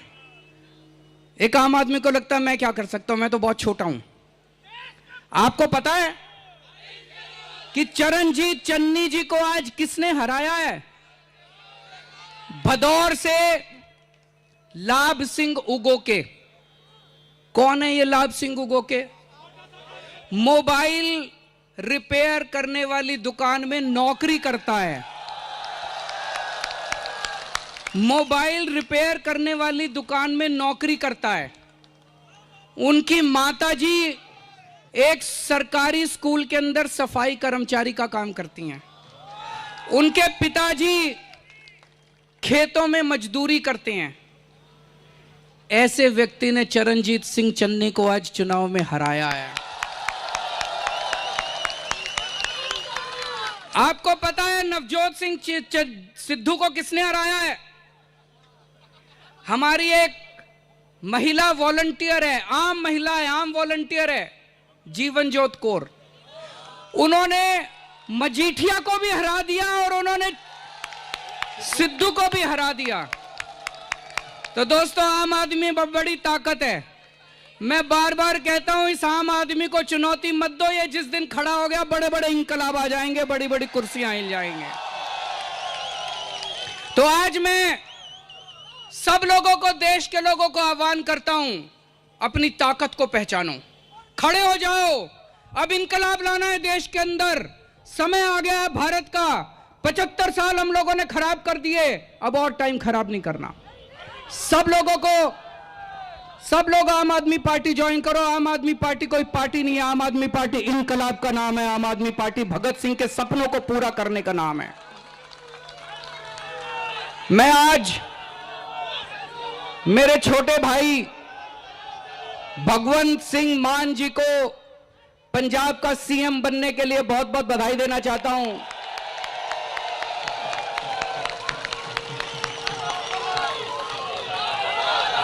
और मैं पूरी उम्मीद करता हूं, मुझे पूरा विश्वास है कि जो उम्मीद 90 के पार सीट हो चुकी हैं अभी तक, अभी नतीजे और आ रहे हैं। इतना बड़ा बहुमत, ये डर भी लगता है। लोगों ने बड़ी उम्मीदें जताई है, लोगों ने बड़ा विश्वास किया है। इस विश्वास को हमें टूटने नहीं देना, सबको पूरा करना है। तो एक तो ये कि हमारे जितने कार्यकर्ता हैं, मैं बार बार कहता हूं, हमें घमंड नहीं करना, हमें अहंकार नहीं करना, हमें बदतमीजी नहीं करनी। ये लोग हमें गालियां देंगे, इन्होंने चुनाव में मेरे को कितनी गालियां दी, केजरीवाल के कपड़े खराब हैं, केजरीवाल काला है, केजरीवाल अंग्रेज है, केजरीवाल पता नहीं क्या क्या आतंकवादी है। हमें इन गाली का जवाब गाली से नहीं देना, हमें इस देश की राजनीति बदलनी है। कोई आपको गाली दे तो बोलो जी गाली आपकी, आपको मुबारक, मैंने स्वीकार ही नहीं की आपकी गाली। हमें प्यार और मोहब्बत की राजनीति लेके आनी है, हमें सेवा की राजनीति करनी है। कहीं कोई बीमार दिखे, कहीं कोई मुसीबत में दिखे, उसकी मदद करो। हमें सेवा की राजनीति करनी है। मैं अभी हनुमान जी के मंदिर से आ रहा हूं, उनका आशीर्वाद लेने के लिए गया था, उनका आशीर्वाद लिया और मुझे पूरी उम्मीद है कि आने वाला समय भारत का समय है और भारत दुनिया का नंबर 1 देश बनने से अब कोई नहीं रोक सकता। दोस्तों, भारत माता की इनकलाब, इनकलाब।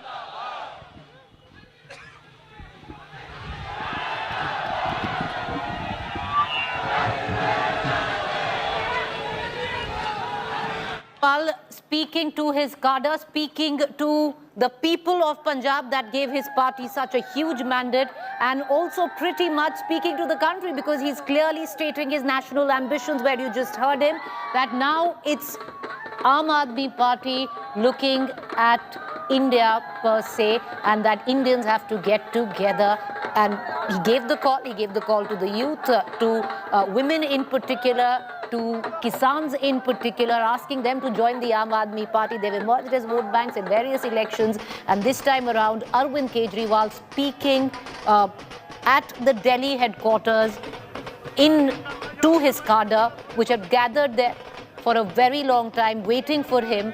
But this is not just Arvind Kejriwal talking to Delhi. This is Arvind Kejriwal making his national ambitions very clear. This is a speech for India. The Aam Aadmi Party clearly now a national party making inroads with the first full state of Punjab. Earlier on, a very somber, we've seen him very combative when he's been on the campaign trail, but Bhagwant Mann, very somber. This was his victory speech in Sangrur. Listen to him.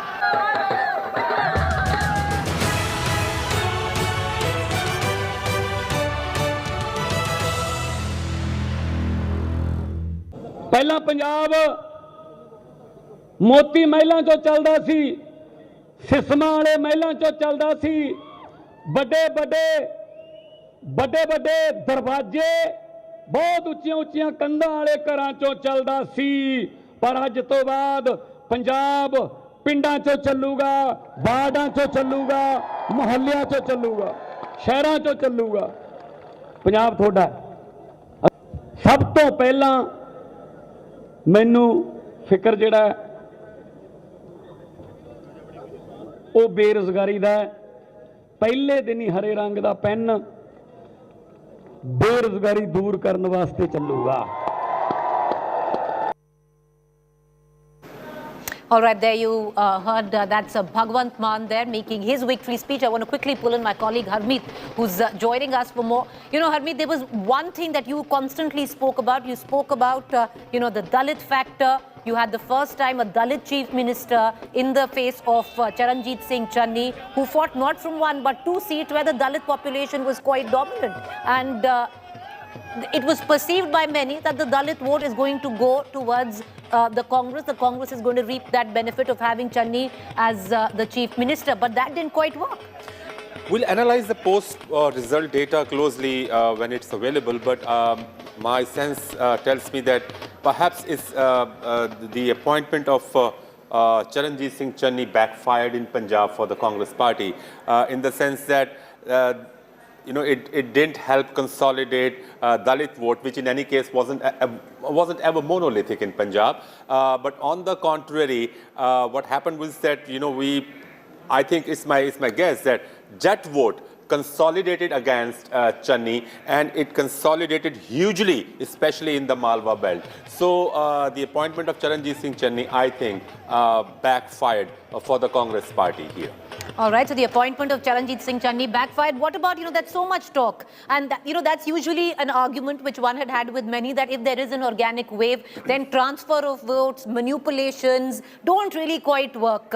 And a lot was made of the Deras announcing that, go with Congress. That didn't quite work on ground. Absolutely right. When you have a wave, then nothing else works. And when we talk about Deras, I think it's a misconception and it's a false narrative that some Baba in Dera issues some sort of an edict, and that edict is followed blindly by his followers. Deras don't function that way in the first place. All Deras have their own management committees, the major ones. And within those management committees, you have political wings of those Deras, which spread their bets, all across. And it's not that, some Baba will say, go and vote for that party, and people will, and his followers or devotees or whatsoever, they'll go and do it blindly. Not so, certainly not so, when there is a complete disenchantment with the existing political establishment and a craving for change. Well, we're giving the seat share there. That's Majha. This was where the Aam Aadmi Party, even,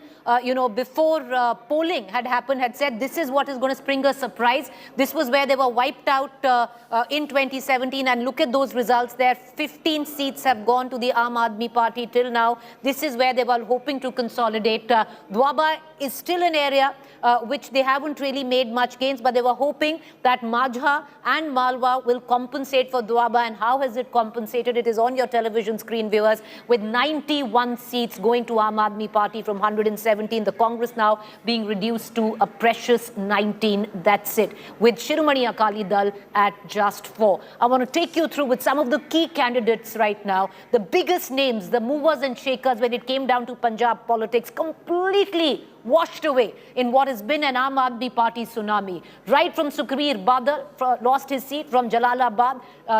Sindhu has lost his seat from Amrinder East. From Lambi, Prakash Singh Badal has lost. Captain Amrinder Singh has lost his seat in Patiala. So this is what it looks like, and these are numbers that we're getting to you from Malwa. Malwa is the lion's share, if I'm incorrect, if I'm correct, 69 seats from Malwa. Yes. 69 seats from Malwa, and this has been completely swept by the Aam Aadmi Party. The figure of 66 out of 69 is astounding. The Shiromani Akali Dal with just 1 and the Congress with just 2. This is where they had done well the last time around in 2017 with 17 seats out of 20, which was their lion's share they had got from the Malwa region. And this time they've taken it through. 66 out of 69 have gone to the Aam Aadmi Party. This is what a wave, or rather an Aam Aadmi Party tsunami looks like. Harmeet, I'm going to ask you one quick question before I let you go. From now, what? Because like you said, it's pressure. It's under fire where the Aam Aadmi Party is concerned. It's an acid test of sorts. They've made many promises. They have to deliver from the word go. They have to come and start batting and throwing it, hitting it out of the park immediately. True. Because they are accountable. But having said that, for someone who's been following Punjab politics, what does it augur? We are giving the key candidates there. Bhagwant Mann has won his seat from Dhuri, and by a margin, if I'm not wrong, over 50,000 seats. But, as we go through the key candidates, Harmeet, take us through what changes in terms of politics for the state of Punjab. Aam Aadmi Party, a new player, but sweeping Punjab. What happens to a regional party like Shiromani Akali Dal? What happens to the lot of the Congress? And what happens to Captain? Because this new Lok Congress is done, decimated. Oh, of course, Captain's Party is gone. Captain Party was there, I think, just for this election season. But yes, I think the Shiromani Akali Dal, which I said has completed 100 years, has to overhaul itself, perhaps. And it just can't be a party of one family. The party leadership, the party lawmakers, whosoever there are in national parliament, they have to, sit together and brainstorm what to do next. Otherwise, it's an end of Shiromani Akali Dal and an end of a regional political group of Punjab. And Shiromani Akali Dal, Preeti, is not just a political party. I think it's also a strategic asset in Punjab politics. You have to have a regional party which acts as a bridge between different communities. Now that's gone. But thankfully, in these elections, polarization didn't work. In these elections, caste politics didn't work. People spoke about bread and butter issues. People spoke about livelihoods. And it was an election between the haves and the have-nots. Now, going ahead, for Aam Aadmi Party, for Bhagwant Mann, I think the first step is to fix the agrarian economy. And come out of the shadow of Arvind Kejriwal. Absolutely, he has to come out of the shadow of Arvind Kejriwal. And if the perception, sinks in that, no, he is still controlled by Arvind Kejriwal in Delhi, then, like it or not, it will be a new round of trouble for a new party in power. All right, stay on with me. Let's cut across right now. Arvind Kejriwal pretty much declaring his national ambitions. Well, he's never been shy of that, but this time doing it at the back of an emphatic win in the state of Punjab. Listen it. अब तो मैंने लिख के भी दे दिया। क्या लिख के दिया है आपने? चन्नी साहब दोनों सीटों से हार रहे हैं। तो हमें भी लिख के दे दीजिए। नहीं, एक बार लिख दिया, चलो। और लहर अगर आ रही है तो लो, लिखाओ। कागज दीजिए, कोई है कागज वहाँ पर? कागज दे दो। और अगर लहर आ रही है तो ये भी लिख के दे दीजिए कितनी सीटें आ रही हैं। नहीं, सीटें कितनी की नहीं, बात ये करो, एक और लिख के दूंगा मैं। चलो जरूर। नहीं, वो भी मैं लिख के दे रहा हूँ। Super CM. नहीं, लिख के दे दूंगा। क्या लिखा है सर? साथ में बोलते जाओ। चन्नी साहब दोनों सीटें हार रहे हैं। और आम आदमी पार्टी कितनी सीटें जीत रही है? साइन कर। सीटों से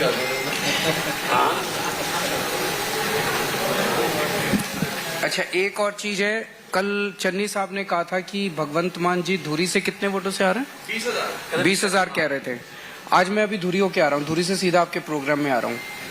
कम से कम 51,000 वोटों से भगवंत मान जीतेंगे, ये भी लिख के दे रहे हैं।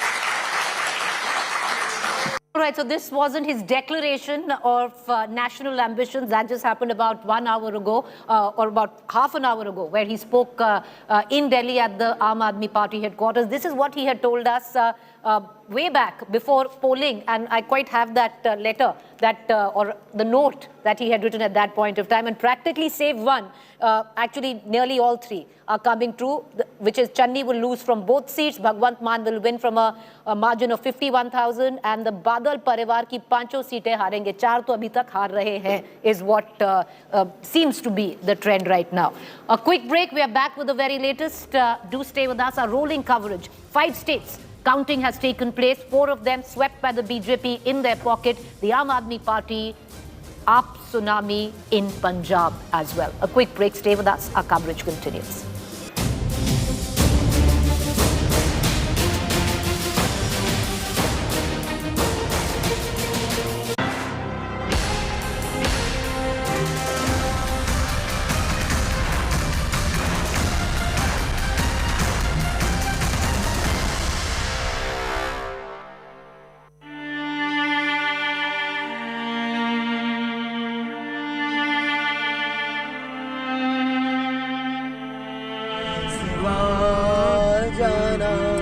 At the crossroads of connections,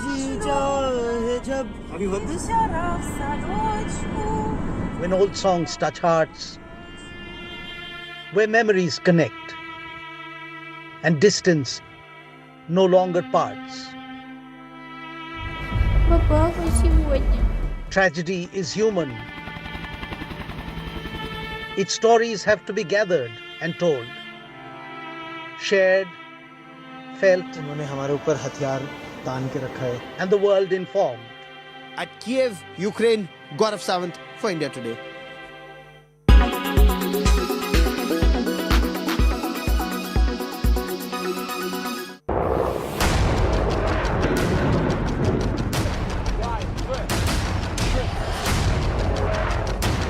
As Russia declared war on Ukraine, as the world was plunged again into crisis, with the only Indian team in the real war zone.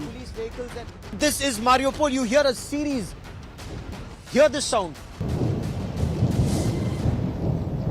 I will show you a quick, so to say, bombshell room tour. I can smell the gunpowder in the air. And without pause, India Today totally dominates viewership and smashes the competition. When it's the world's biggest news story, there's only one gold standard of journalism.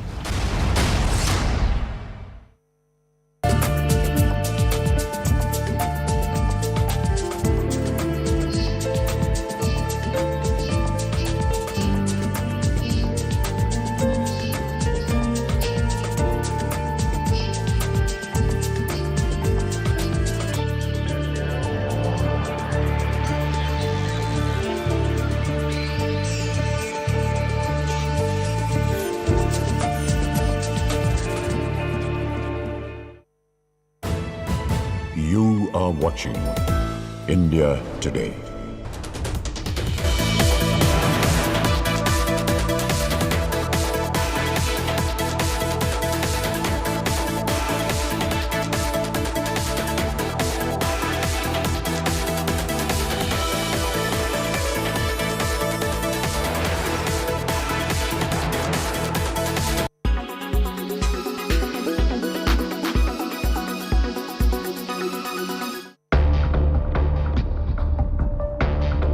Let's come to the Indian Navy's arsenal and fleets which are of Russian origin. Starting with MiG-29K fighters, our deck-based fighters are of Russian origin right now.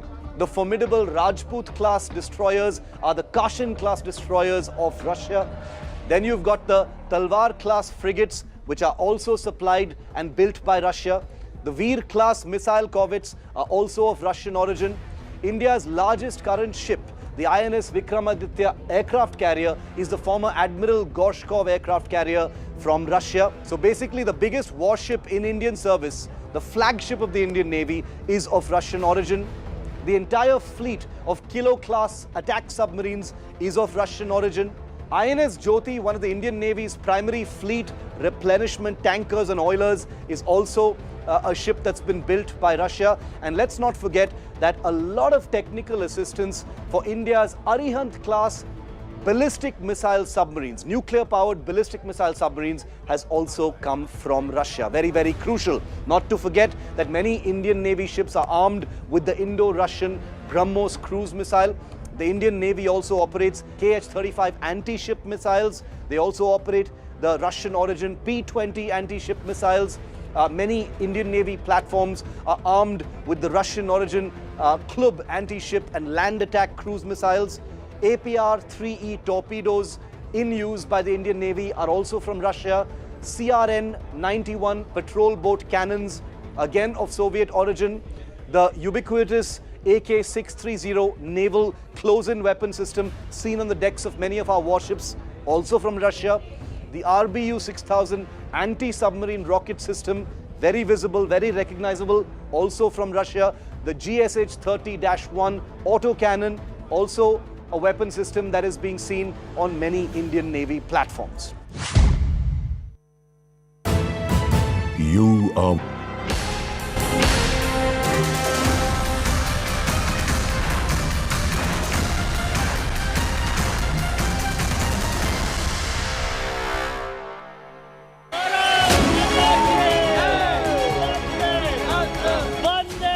BJP's bulldozer flattens Samajwadi cycle.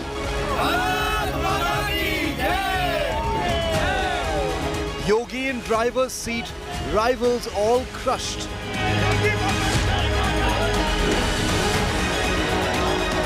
India's new #1 political metaphor. Bulldozer clears Yogi's victory path. Double engine plus single bulldozer is equal to history.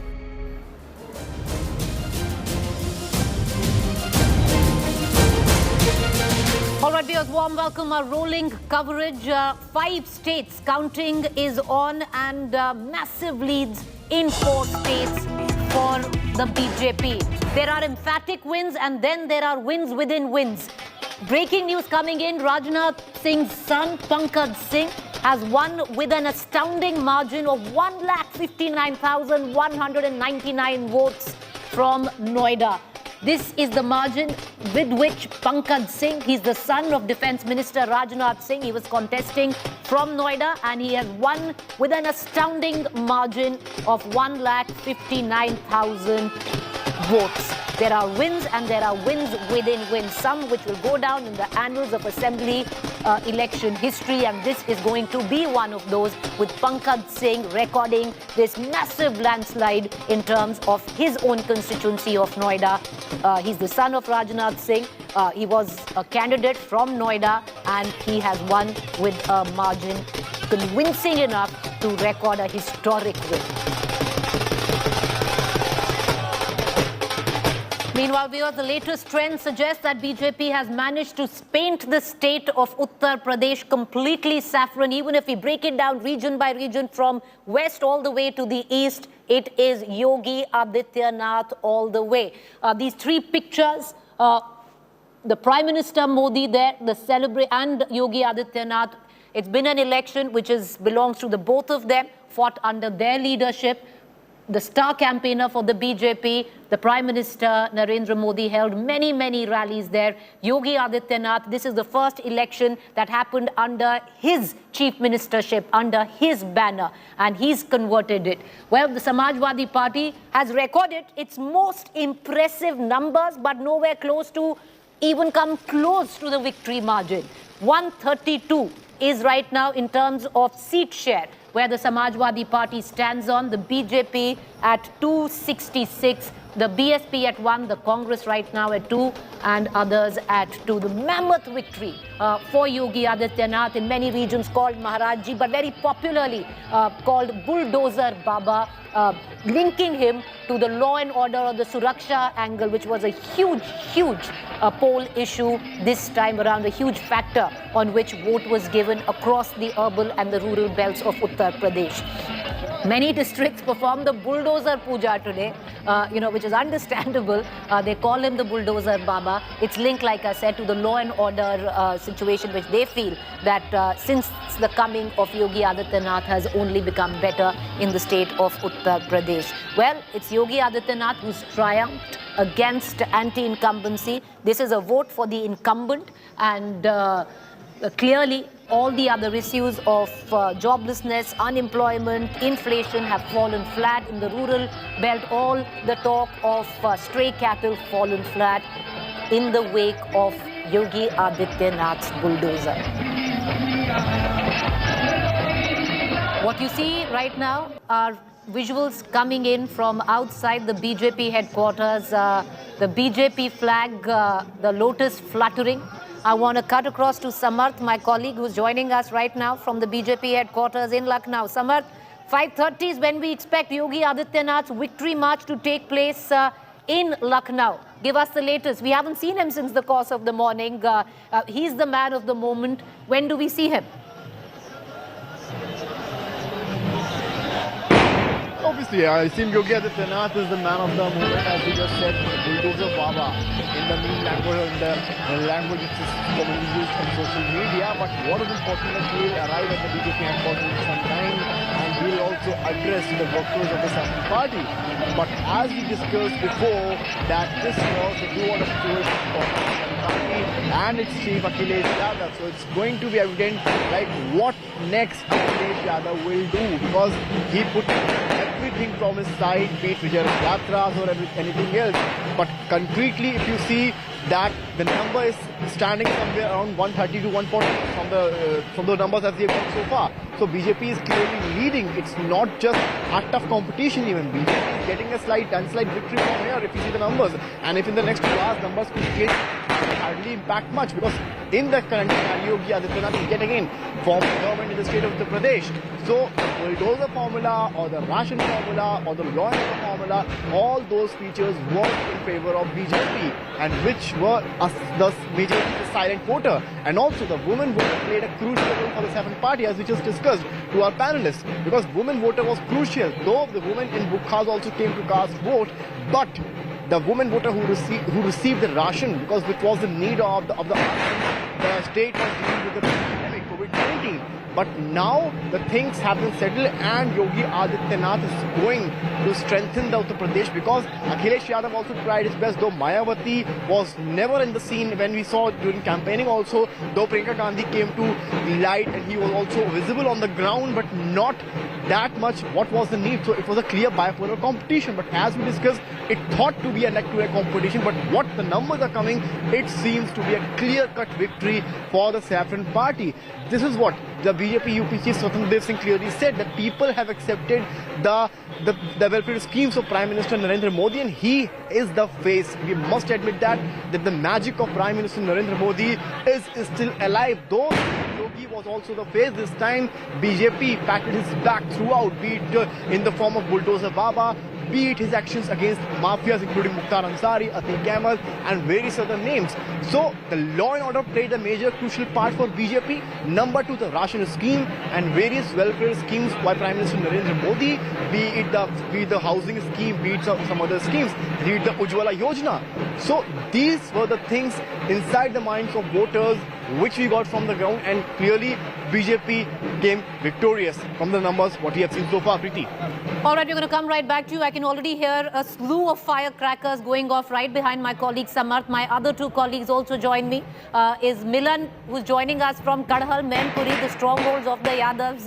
This is where Akhilesh Yadav has fought his first assembly election from and convincingly won, but his party is nowhere close to that magic number.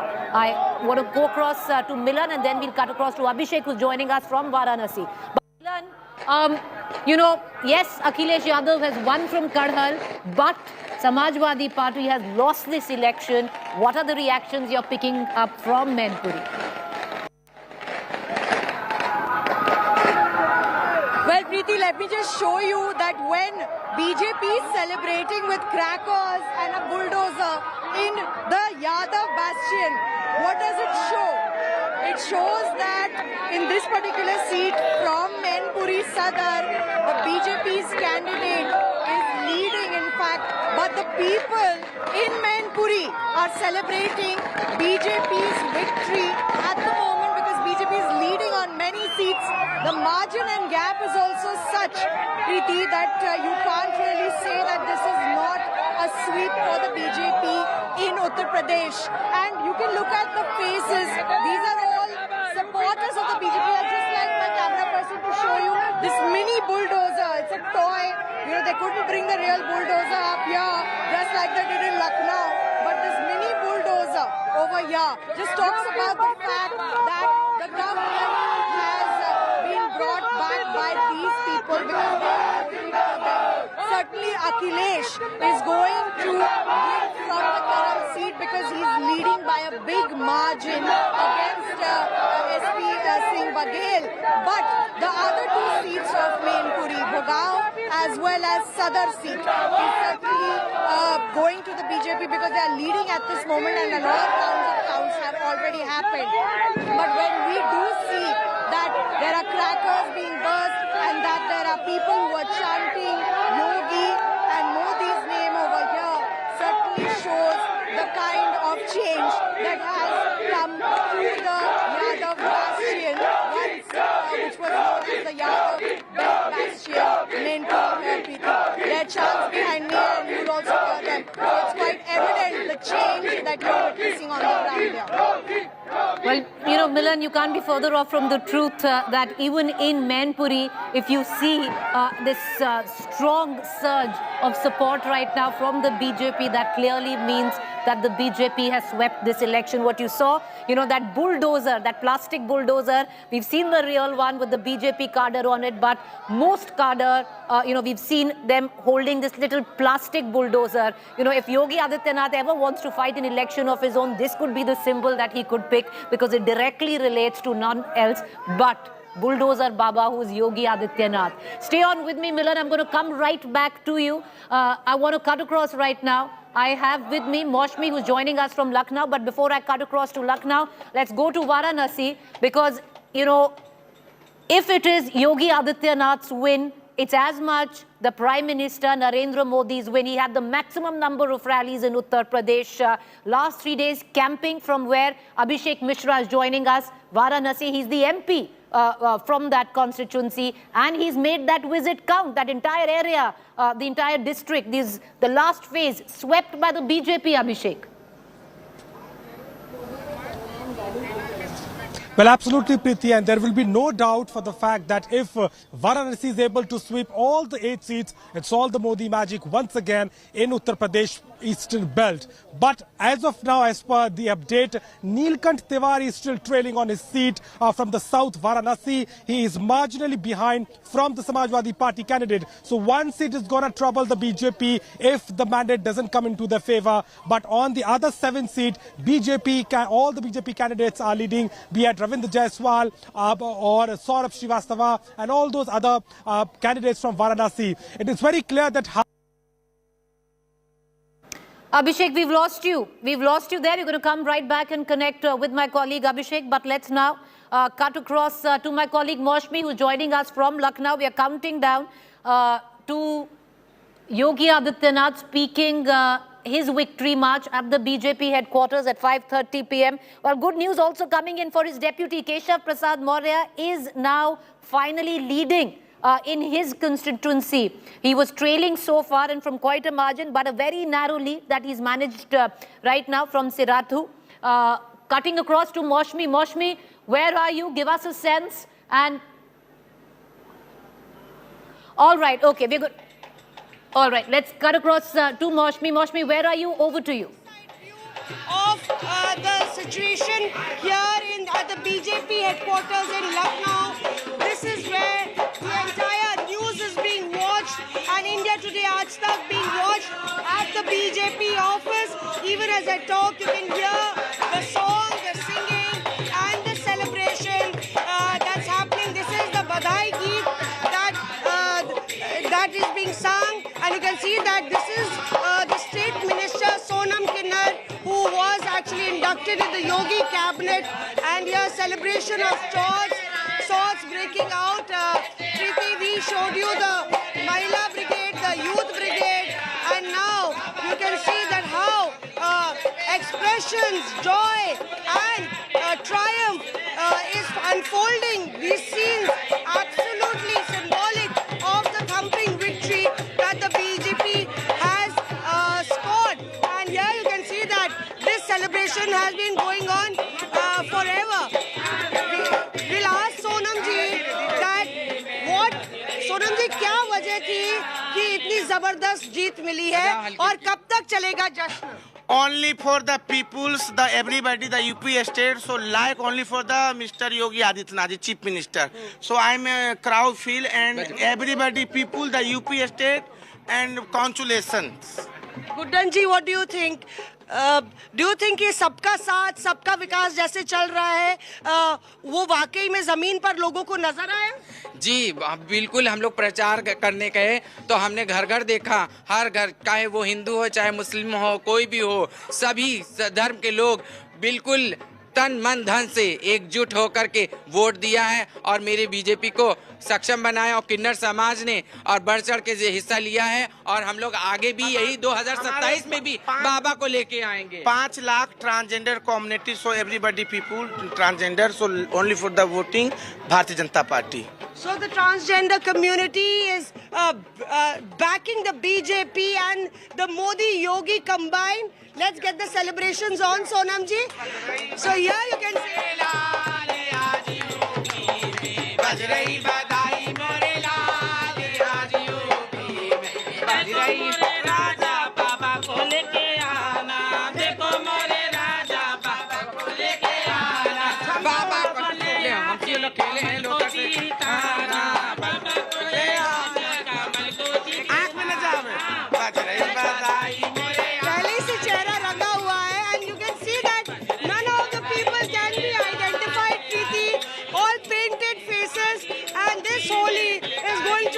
continue till Holi, and after that, since the BJP workers are absolutely triumphant about their victory. Over to you. Well, Maushmi, we're going to keep coming back to you. Maushmi is going to shift from there and go to the BJP headquarters. 5:30 is when we are going to hear in from Yogi Adityanath. Till now, nothing. We don't know where he is. Of course, we know where he is, which is Lucknow, but he hasn't come out publicly, not made a statement. It's going to be a big shindig at 5:30 where he's going to come out, speak to his cadres. This is an election which he's led from the front. Whichever way you look at it, he's swept the state of Uttar Pradesh. I want to cut across once again to my colleague Milan Sharma, who's joining us from Kadhal, Mainpuri. It's a Yadav stronghold, but it's booming lotus this afternoon. Milan, the last time we cut across to you, celebrations by the Bharatiya Janata Party. Give us a sense, how many seats in Mainpuri are actually going the BJP way? Well, out of the 4 seats in Mainpuri, 2 are looking strong for BJP at the moment. Where I am is Mainpuri's Sadar seat, and what we are watching is the VIP seat, that's the Karal seat. But there is Bugao and Kisni seats as well. So Kisni and Bugao. Bugao has a tough contest. It's possible that BJP is leading there, and Karal, you know that Akhilesh Yadav is leading by a huge margin, about 42,000 votes from SPS Baghel. But here in Mainpuri, as you said, lotus seems to be blooming because people over here have been painted in saffron throughout the day today, because this seat that happened to be a Yadav stronghold initially, the southern seat, is now looking at the BJP candidate trailing forward. And although we are witnessing these celebrations on the road outside, I would also like to maybe speak to 1 or 2 people if I am able to. आप बताइए, भगवा रंग आज मैनपुरी में दिख रहा है, ये पहले यादवों का गढ़ हुआ करता था, क्या हुआ? यादवों का कोई गढ़ नहीं था, वो तो गुंडागर्दी से सीट निकालते थे। क्या आप इस बात को मानते हैं कि आज ये यादवों का गढ़ है या नहीं है?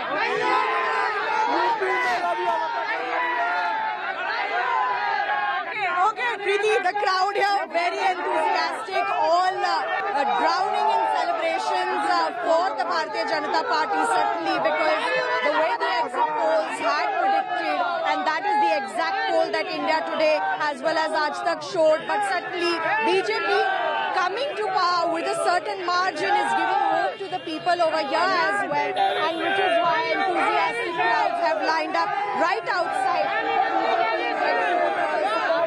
Mainpuri at the moment. But on the other hand, there's stoic silence in the Samajwadi Party campaign, the Samajwadi Party place right now. Although Akhilesh may be leading from Karhal, but it's not a victory for the party, and that will be something that people will have to figure out for a long time, and what Samajwadi Party can do finally to bring back that power and bastion that they had at least in the Yadav belt. All right, Milan, we're going to come right back to you. You know, Milan has gotten herself caught in a surge of saffron, and it's happening where is the traditional Gad of Yadavs, or the belt of Yadav's Mainpuri. It's called the Karam Bhumi of Mulayam Singh. This is where Akhilesh Yadav is fighting his assembly election for the first time. He's winning all right, but not all seats in Mainpuri are going the Samajwadi Party way. I want to cut across back to Maushmi, because there are fine prints to this election result, Maushmi, and if one looks at it, the farm anger, we've stressed on Western UP. We've seen how the BJP clearly has the support, not maybe entirely, but has enough Jat support to be very comfortable in the West. But let's talk about Lakhimpur Khedi. All the 8 seats in Lakhimpur Khedi seem to be going the BJP way.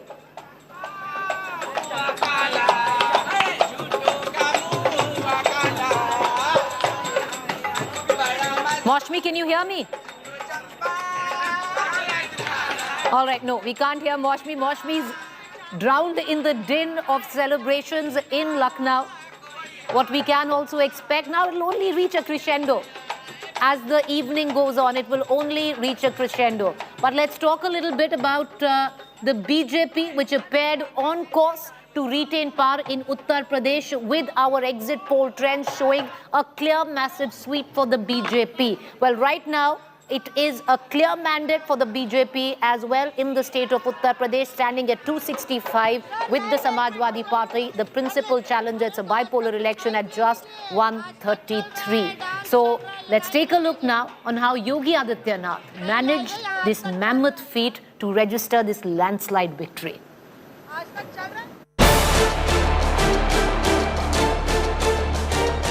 The monk who stormed back to power, bucking a 35-year trend in UP that has never permitted a successive victory. Saffron-clad and super confident through his campaign, Yogi Adityanath today has rung the biggest political bell of 2022.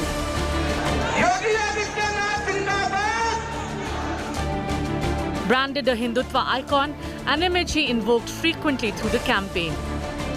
जनता जनार्दन के आशीर्वाद से double engine की सरकार फिर से आएगी। 80 बनाम 20 की तरफ चुनाव जा चुका है। Even that comment, which had inflamed, appears to have come somewhat true, with votes pouring in from across barriers. The victory today is testament to the far more solid work he was actually standing on.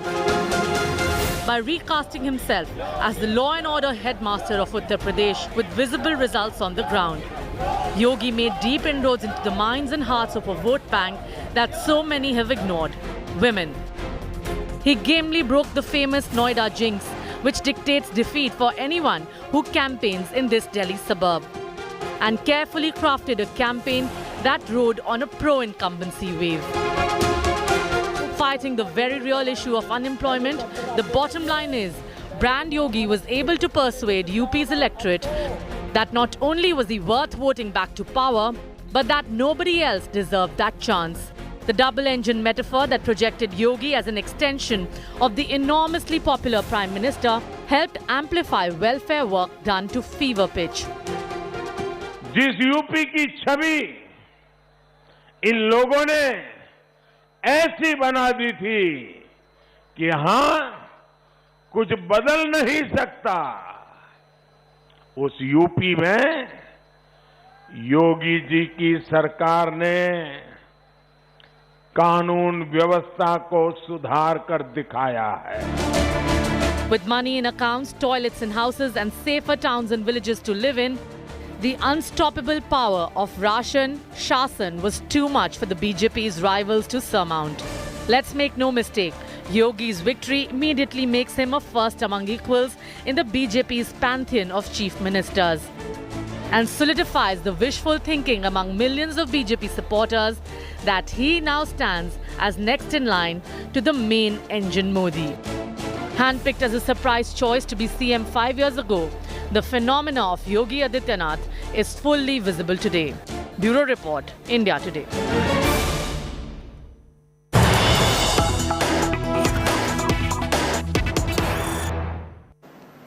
All right, viewers, this is big news break that is coming in. The Uttarakhand Chief Minister Pushkar Dhami has lost his Khatima seat. Dhami was sworn in as the 10th Chief Minister of Uttarakhand after the resignation of Pritam Singh Rawat on July the 3rd, 2021. At 45, he had become the youngest Chief Minister of Uttarakhand, but now he has lost his seat of Khatima with a margin of 6,951 votes. What does this mean for Pushkar Dhami? Will he get to be the next CM? Because if the CM has lost his own seat, what will happen in the state of Uttarakhand? That's the big question. We're going to go into a quick break, but lots of upsets, even though BJP poised for a very, very comfortable win in Uttarakhand. The Chief Minister, incumbent Pushkar Dhami, has lost his own seat with a margin of 6,951 votes. With that, I'm going to go into a quick break. To stay with us. Our rolling coverage on election results continues on the other side.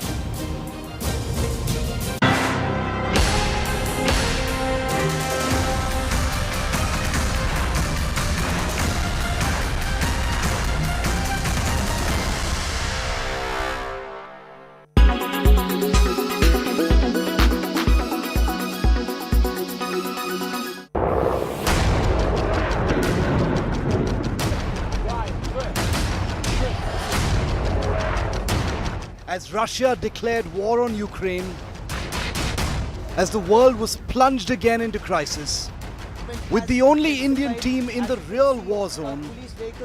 This is Mariupol. You hear a series. Hear this sound. I will show you a quick, so to say, bombshell room tour. I can smell the gunpowder in the air. And without pause, India Today totally dominates viewership and smashes the competition. When it's the world's biggest news story, there's only one gold standard of journalism. NFT is an acronym that stands for non-fungible token. which means guaranteed to be unique. The NFT is a digital certificate of authenticity associated with an object, which can be a digital file such as an image, a video, it could be an animation, photo, sound or text. It proves that its owner is the sole legitimate holder. This certificate is theoretically tamper-proof and cannot be duplicated. It is designed using blockchain technology, which is a decentralized and secure network for storing and transmitting information that keeps track of transactions and has enabled the rise of cryptocurrencies. An NFT owner has a digital wallet in which they store the digital certificates they have purchased. NFTs introduce the notion of scarcity into sectors as diverse as art, music, design, video games, or even fashion. The system allows creators to earn income from their work when the NFT is resold. NFTs arrived to the general public in 2017 with the platform CryptoKitties, a game in which players can buy and breed digital kittens whose value has skyrocketed.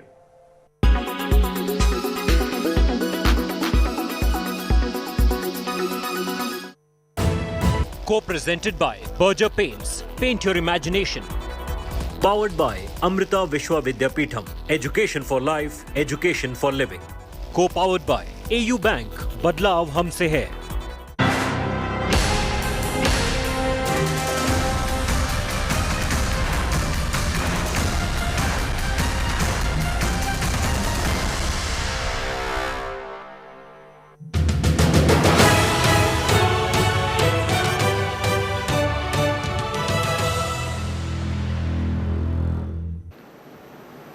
All right, let's cut across now. Joining me is one of the man of the moments. There are three where Punjab is concerned for the Aam Aadmi Party: Arvind Kejriwal, Bhagwant Mann and Raghav Chadha. Raghav Chadha, lakh vadaiyan for this spectacular win. Thank you ji. तो ਤੁਹਾਨੂੰ ਵੀ ਤੁਹਾਨੂੰ ਸਾਰਿਆਂ ਨੂੰ ਲੱਖ ਵਧਾਈਆਂ ਮੇਰੇ ਵੱਲੋਂ, ਮੇਰੀ party ਵੱਲੋਂ. Now we're going to only talk in Punjabi, Raghav. Yeah, you want to interview me in Punjabi? You can. I wish my Punjabi was as good as yours. But Raghav, you know, it is a spectacular win. You know, it's historic by every sense of the word. Right now, the numbers that I'm looking at are 92 for the Aam Aadmi Party. A lot of credit, yes, to your cadre, all of it to Punjab. मतलब झाड़ू फेर दिया उन्होंने, अब तो number आपका है. उन्होंने तो अपना काम कर दिया है. इतनी लंबी लिस्ट है आपके प्रोमिसेस की. सिर्फ झाड़ू ही नहीं फेरा, झाड़ू के साथ साथ पोछा भी लगा दिया और वैक्यूम क्लीनर भी चला दिया और सभी कुछ साफ कर दिया. And today's victory is nothing short of a chamatkar. Of course, we were expecting this. This is very much on expected lines. But what the people of Punjab have done today is just mind-blowing. You know, ordinary people belonging to ordinary households have defeated, you know, the mightiest of politicians of Punjab. And, you know, from Prakash Singh Badal Saab to Sukhbir Singh Badal to Captain Amrinder Saab, each one of them have lost the election. And the common man has won. We are truly, truly humbled that such a big responsibility has been given to the Aam Aadmi Party, has been bestowed upon my elder brother, Shri Bhagwant Mann Saab. And the credit for this entire victory, of course, goes to the people of Punjab for choosing us, for reposing faith in us and rejecting these traditional political parties, these traditional politicians, and secondly to the cadre of the Aam Aadmi Party that worked day and night. You know, we lost the 2017 election and we know what defeat feels like. We were hoping to win, we couldn't win. And we worked very hard over the last 5 years, and in particular, the last 1.5 to 2 years. We've put our blood, sweat, tears and toil into this. And today, you know, the volunteers of the Aam Aadmi Party, which are the real backbone of the Aam Aadmi Party, are the ones who must be credited with this. People of Punjab have embraced the jodi of Bhagwant Mann Saab and Arvind Kejriwal ji. You know, the victory is sweeter when it comes as slowly, Raghav. You know, you've learned from the lessons of 2017, and the victory you've delivered, I would reckon, is as big as your 2015 victory in Delhi. I would keep it at par with that. What happened in Delhi, you've done it on a national stage, you know, for somebody who's looked. But the question I want to ask you, Raghav, is now the onus is on you. What you asked the people of Punjab, they have delivered. You have a list, a host of promises, you know, to come good on. And the excuse which has been there, you know, you would say it's relative, is the fact that you can't now blame the centre. You have a full-fledged state with you. No, absolutely. Victory is not just sweet. Victory is sweetest because we've seen defeat before. That was the point that I was trying to make. And yes, we have a lot of responsibility. I am mildly kind of sort of worried also that such huge expectations and responsibility has been bestowed upon us. But I'm at the, you know, in the very same breath, permit me to say that we're very, very sure that the government led by Shri Bhagwant Mann will be a pro-people government. It will be a government that will work for everyone, including those who didn't vote for us. It will be a vendetta-free government, and it will be a government which will transform Udta Punjab to Uttha Punjab, make it Khushhal Punjab, Rangla Punjab. That's the dream. That's the focus. That's the mission of the Aam Aadmi Party. All right, you know, Raghav, because, you know, this victory, yes, belongs to the people of Punjab. It belongs to Bhagwant Mann. You know, your chief ministerial face, it belongs to Arvind Kejriwal. It also belongs to you. You've been in Punjab over the course of the last year and a half. You know, this is your hard work as well. And you know, it should be given, you know, where credit is due. But I want to ask you, between Deputy CM, and I'm going to ask you this question, or a Rajya Sabha representative of Punjab, or a Super CM, ab ek teesra aur sunne mein aaya. Inme se which are the three that Raghav Chadha is going to be? None of the above. I often say this about myself. There's a saying in Punjabi which is perfectly applicable to me and my role, which is Lal Kabaliyan Rab Sidiyan Pawe. I am an ordinary person like all of you. I come from an ordinary household. All of us have worked very, very hard, and it is not my hard work alone. It's the hard work of lakhs and lakhs of volunteers of the Aam Aadmi Party and my leader, who is the chief political strategist, Mr. Kejriwal. And party had given me a responsibility to make sure that we fight a good battle and win the battle in Punjab. I've done my responsibility to the best of my abilities with the limited abilities that I have. And I do hope that the Aam Aadmi Party runs a pro-people government in the state of Punjab. I'm not going to respond to all this speculation. My so role, are you packing? Okay, let me ask you this. Is Raghav Chadha going to be back in Delhi, or is he going to stay put in Punjab? No, I have been given responsibilities by my leader and by the people of Delhi. I have responsibilities towards my constituency, and whatever role my party has given to me, I will honor that role to the best of my abilities. All right, okay.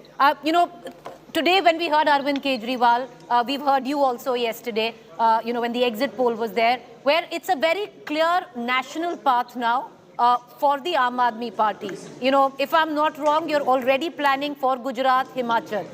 There is a national role, that's very clear. The language around Arvind Kejriwal, the Delhi Chief Minister, has also changed. You know, I've just got an invite from the Aam Aadmi Party because I cover the party, and now the name from Arvind Kejriwal is Aam Aadmi Party Supremo invites you.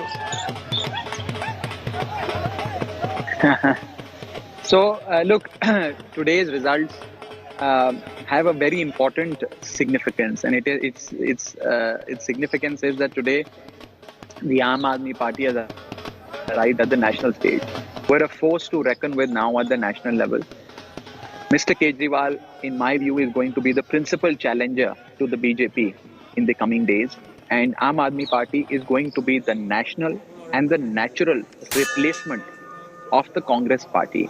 I feel that Aam Aadmi Party is perhaps the fastest growing political party in the history of independent India. You know, if you rewind back to the days of the BJP, when the BJP came into existence, it was born out of what we used to call as Jan Sangh. Jan Sangh had its own paraphernalia and its machinery, and it's from there that the BJP was created. BJP had the backing of the Jan Sangh, and yet it took the BJP almost a decade to win its first state. And here you have the Aam Aadmi Party, less than a party, a startup done by political novices, like common people like us, headed by a guy who's an IIT engineer, who's an income tax officer, who left his job and started this political experiment, is today running a government in 2 states now, one Punjab, the second Delhi. So therefore, I feel AAP is the fastest growing political force in this country after independent India, in the history of independent India. And I do feel that people of this country, from Kashmir to Kerala, from Guwahati to Gujarat, want to experience the Kejriwal model of governance. You know, Raghav, you said that Arvind Kejriwal, as per you, as per your party, clearly is going to be the natural contender and is going to occupy the space of the Congress where your party is concerned to the BJP. But there are many contenders for that space, the likes of, West Bengal, the likes of Didi. Look, it's the people who create leaders who choose leaders. I feel that for an upright, I genuinely feel that it's time now for an upright experiment, political experiment like the Aam Aadmi Party, to capture the national imagination, which is here, and also capture the national political space. And I don't wish to comment on other leaders. Today is not the day to comment on others. All I can say is that in my life, my goal, my objective, my dream in life is to see my leader as the Prime Minister. Well, the language, has changed, and understandably it will. Raghav, I wish you well. There's a lot of hard work that you've put in. But do tell us, when can we see the cabinet formation? Is there going to be a massive, a show of strength where your party is concerned? What are we witnessing in the days to come in terms of celebrations? Because this is a celebration of the people's mandate. No, absolutely. You will see the swearing-in ceremony very, very soon. You'll also see a celebratory roadshow very, very soon. The dates and the details of that will be announced shortly. We are in the process of finalizing it and planning it. And it's going to be a beautiful, beautiful day. The cabinet formation is something that's the prerogative of the Chief Minister. Mr. Bhagwant Mann is the Chief Ministerial designate now. He is going to become the next Chief Minister of Punjab, and I'm pretty sure my elder brother, Mr. Mann, will choose, his ministers very, very wisely, and constitute a cabinet that will represent Punjab, represent the aspiration and dreams of Punjab, and will work towards fulfilling the expectation that the people of Punjab have bestowed upon us. And I would just want to thank the Almighty God. आज भाई गुरु जी ने अपना मेहर वाला हाथ हम सब पे रखा है, हम सबको एक बहुत बड़ा मौका दिया है. I just pray to God that God blesses us with all the strength and wisdom. To say it, it's been a very, very long night if you're getting into prose, especially for you, where your party is concerned. So what are the plans tonight? What is Raghav Chadha going to do tonight? Put his feet up, have a drink, or dig into some butter chicken and say, "Ho gaya, chak de fatte." I'm going to celebrate with my party volunteers and workers. A lot of our candidates who have won are calling us non-stop. They're coming towards Chandigarh. I am in Chandigarh. I am at the party headquarters, and they're coming to celebrate with me. I'm going to celebrate with them, eat a lot of mithai, maybe shake a leg with them, and all the tiredness that we had for almost 1.5 years of this campaign goes away immediately once you see, your party workers celebrating, your cadre celebrating, your workers, being ecstatic with joy. So as I said, victory is not just sweet, it is sweetest today. And we are truly humbled with such a huge mandate. A bigger win, Raghav, than what 2015 was in Delhi, or would you rate it at the same par? Look, each election victory has a different meaning, a different feel attached to it. It would be unfair to compare what happened in Delhi to Punjab. But all I can say is that in Delhi, we were not in administration. We were newcomers. We were considered to be outsiders.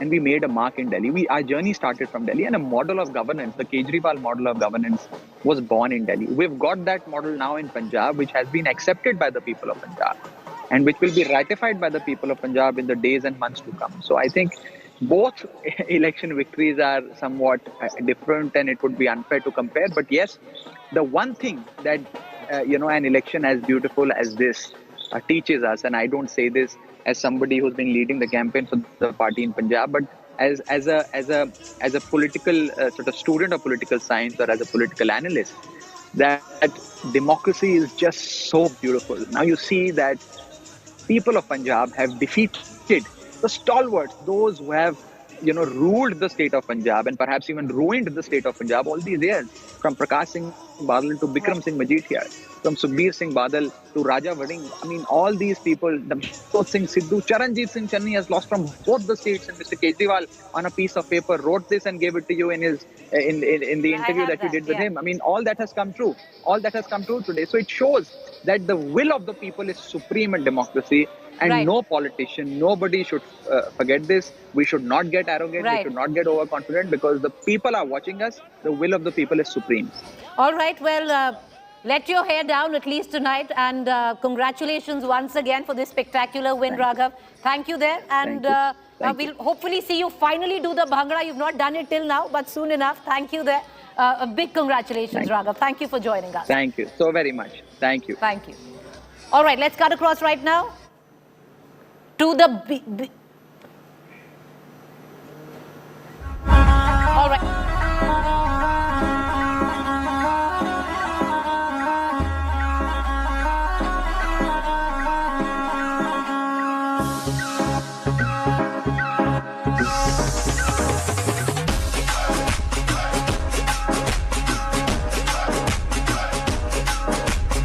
All right, viewers, let's cut across right now from Punjab to the spectacular win that the BJP has scripted in Uttar Pradesh. Taking you directly to the Bharatiya Janata Party headquarters, my colleague Aishwarya Paliwal joining us from there. Aishwarya, I am sure the atmosphere is nothing short but electric.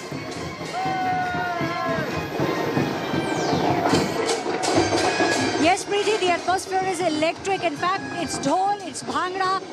Parminder will show you what it looks like inside the Bharatiya Janata Party headquarters at the moment. People are drumming beats, people are dancing, people are cheering, and all that I can hear is people dancing and the cheering. Also, we have the Bharatiya Janata Party, the Indian flags being waved. This is the Bharatiya Janata Party headquarters. Dance taking place. The manjire, the dhol, everything. It's, the people are showing their happiness through this Preeti. These are the visuals which talk about what Bharatiya Janata Party has done in Uttar Pradesh. All these people coming here, dancing, chanting names, flags, Indian flag, the Bharatiya Janata Party flag, all of them are waving high, and now everyone is waiting for Prime Minister Narendra Modi to come to the headquarters and to speak with the people who are here. Preeti. Aishwarya, try and get as many reactions, because a lot of regular people as well that have come in to celebrate the win at the BJP headquarters. There's not just the cadre there. What my colleague is also telling us earlier is that there are a lot of people from regular people who are not part of the party or cadre who've come in to celebrate the win. It is a spectacular win for the Bharatiya Janata Party. 5 states went to polls. 4 have gone the BJP way, 1 the Aam Aadmi Party way in Punjab. What you're seeing behind Aishwarya is in Delhi, the BJP headquarters. 6 p.m., 6:30 p.m. is when the Prime Minister is going to come there. But 5:30 p.m., the same visuals are playing out at the BJP headquarters in the state of Uttar Pradesh, at the nerve center of Awadh politics, Lucknow. And that Adityanath would be speaking to his cadre and the people of UP, a thank you speech, a victory speech at 5:30 p.m. Meanwhile, the latest trends, as you can see on your television screen, suggest that BJP has managed to paint the state saffron once again. BJP crossing the 260 mark, with Samajwadi Party in second place right now at 133. Yogi Adityanath is leading the race from Gorakhpur Urban. Huge margin of wins at Gorakhpur Urban. Mammoth victory for the party workers who are now seen sporting toy bulldozers, little miniature plastic bulldozers on their heads.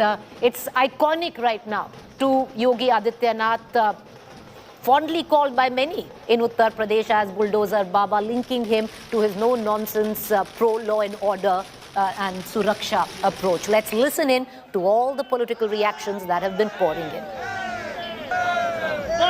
रुझान बिल्कुल साफ है। उत्तर प्रदेश में हम सपा से double से ज्यादा जो शुरुआती रुझान है, अभी ऑफ कोर्स जैसे जैसे दिन ढलेगा और भी जो है वो बढ़ता रहेगा। 2/3 मेजोरिटी से ज्यादा हमको मिलेगा वहां पर उत्तर प्रदेश में। साथ साथ जो उत्तराखंड में भी बढ़त बना के रखा है, गोवा में ऑलमोस्ट नेक टू नेक है। आज के दिन में जब फाइनल रिजल्ट्स आएंगे वो तय हो जाएगा कि ये एक प्रो इनकम्बेंसी मैंडेट है और लोगों ने बहुत अच्छी तरह से हमें एंडोर्स किया है प्रधानमंत्री मोदी जी के नेतृत्व को और प्रधानमंत्री जी के नीतियों को। 6 दशकों में जो उत्तर प्रदेश का एक राजनीति का एक मॉडल था, उसको उत्तर प्रदेश के लोगों ने बदला है।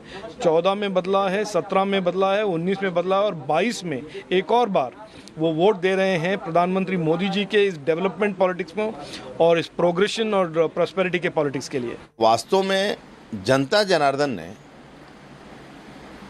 मोदी योगी को स्वीकार किया, एक सक्षम नेतृत्व, ईमानदार नेतृत्व, परिश्रम की पराकाष्ठा करने वाला नेतृत्व और जो दलित शोषित वंचितों के लिए काम किया गया, पिछड़ों के लिए जो काम किया गया, इसका भी लाभ हम लोगों को जनता जनार्दन ने दिया है।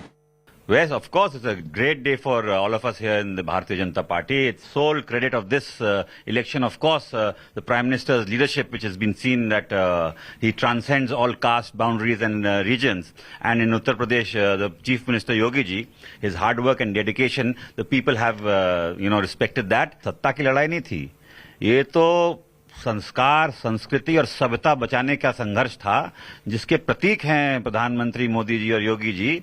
जो हमारे देश की संस्कृति है, सभ्यता है, जो संस्कार हैं, वो देखा है कि जनता का आशीर्वाद मिला है। और आप देख सकते हैं कि सिर्फ उत्तर प्रदेश नहीं, पूरे देश भर में भारतीय जनता पार्टी का डंका बज रहा है। जनता ने एक ऐतिहासिक विजय भारतीय जनता पार्टी को दी है। ये बात स्पष्ट है कि प्रधानमंत्री जी के नेतृत्व में भारत और भारत के साथ अन्य राज्य जो डबल इंजन की सरकार है, वही जनता की प्रगति और जनता की विकास और जनता के विश्वास पर पूर्ण रूप से खड़ी उतरी। पहली बार मुझे लगता है 30 वर्षों के बाद एंटी कम्बेंसी हो रही। मतलब इनकम्बेंसी की बात हमेशा होती थी, कभी कोई सत्ता दोबारा नहीं आई। और आज देखिए 4 चुनाव हम लगातार जीत रहे हैं। 14 में, फिर 17 में असेंबली जीते, फिर 19 में लोकसभा मोदी जी का और फिर 22 में योगी जी का। तो 4 चुनाव में अगर लगातार बीजेपी को वही प्रचंड बहुमत मिल रहा है, तो इससे साफ नहीं कि अब यहाँ न कोई कास्ट राइडर है, न कोई क्रीड है, न कोई मतलब तुष्टीकरण है, न कोई सांप्रदायिकता है, न किसान आंदोलन है। All right, I want to cut across right now back to the BJP headquarters. These visuals, it's wholly come a bit early, not just in Uttar Pradesh, but also in the national capital at the BJP headquarters, from which is joining me my colleague Aishwarya Paliwal. Aishwarya, get us a sense of the atmosphere. Out of 5 states, it's no mean feat that the BJP has bagged 4. Well, definitely, it is no mean feat. And what you see around me, the drums, the dancing, the flags, all of them are telling a story of, we have the women here. Women voters have been standing behind Bharatiya Janata Party and the women are now showing Preeti. In fact, let me just show you what's written here. Bulldozer returns. So Bulldozer Baba is what Yogi Adityanath was called. आपने इस पर लिखा है bulldozer returns. Bulldozer returns का मतलब है गुंडा माफियाओं को फिर से बुलडोजर का चोट लगने वाला है, क्योंकि जो गुंडा माफिया थे वो जातिवाद की राजनीति कर रहे थे और यूपी की जनता विकास की राजनीति कर रही थी। विकास के लिए वोट हुआ है, पूरी तरह विकास को वोट किया है लोगों ने और योगी जी की नीति को समर्थन किया है लोगों ने। बहुत all these people, Yogi returns, bulldozer returns. All these are the flags, Preeti, that you see here. And on one side, we have the women who are dancing. People are going crazy at the BJP headquarters.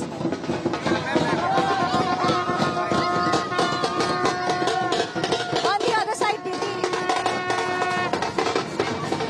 are the drums. These are the manjiras and the drums which people are playing here.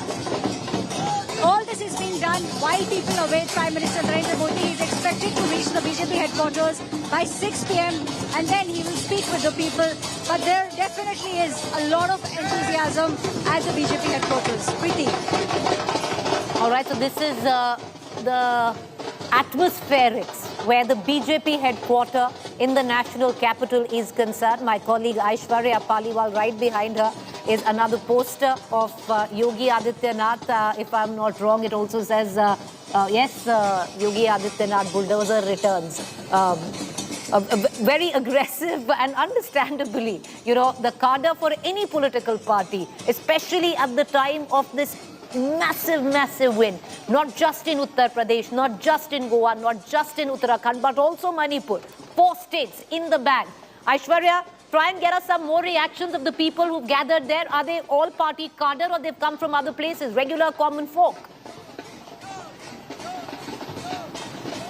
Well, Preeti, let's take this question to some of the women who we can see dancing here. We'll just come to the women. आप लोग BJP के कार्यकर्ता हैं या आप लोग आज जीत की खुशी में आए हैं यहाँ पर? हम बीजेपी की खुशी में आए हैं, बीजेपी के कार्यकर्ता हैं और हम मोदी जी के सारे कामों से बहुत खुश हैं और जो योगी जी ने काम किया है जिसकी वजह से आज यूपी में भगवा फैला है। हम चाहते हैं दिल्ली में इसी तरह से भगवा फैले। हम फैलाएंगे हर हर मोदी घर घर मोदी, तो राम को लाए हैं हम उनको लाएंगे दिल्ली में, फिर से हम दिखाएंगे। So Preeti, the women here are saying that what we have done in UP, next we will repeat in Delhi. These are the karyakartas. We'll also try and speak with a couple of people. One of the boards here, double engine 2.0 शुरू। ये आप कहाँ से बनवा के लाए हैं? कहाँ से बनवा के लाए हैं इसको? ये यहीं से लिया है मैंने। हाँ। आपने कहाँ से बनवाया है?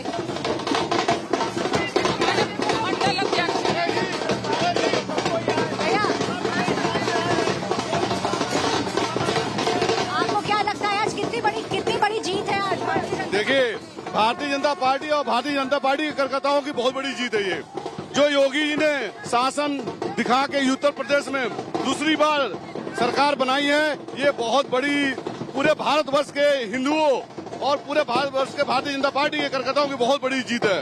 उन्होंने दिखा दिया कि जो हमने काम किया है उसके बदौलत ये बड़ी जीत मिली है और हर जनता चाहती थी कि बाबा योगी जी फिर बुलडोजर लेके आए और पूरे बुलडोजर से जो अराजक हैं वहाँ पे और जो टेररिस्ट हैं उनको फिर खत्म करें। तो बुलडोजर लेके आए हैं प्रीति। This is what we can see here. All the posters. Bulldozer Baba is what Yogi Adityanath was being called, and those are the posters which you can see all around me here at the BJP headquarters. On one side we have the dance. On the other side, people who are very happy, and they are saying that they believe in what Prime Minister Narendra Modi and what Chief Minister Yogi Adityanath has done. In fact, the woman in Preeti just said that they want the BJP to win next elections in Delhi too. Preeti. Well, we'll only know in the next elections, but right now it's an out-and-out win for BJP, not just in Uttar Pradesh, but viewers, 3 more states. Out of 5, they've got 4 in the bag. It's spectacular. And all of this going ahead and counting down to general elections 2024. The BJP in UP right now standing at 269, clearly making Yogi Adityanath rather happy. With that, I'm going to slip into a quick break. To stay with me. Our rolling coverage on the other side on the 5 states counting going on as we speak. BJP in pole position, pretty much sweeping away 4 states. Aam Aadmi Party only in the state of Punjab. But what a spectacular win there. Stay with us.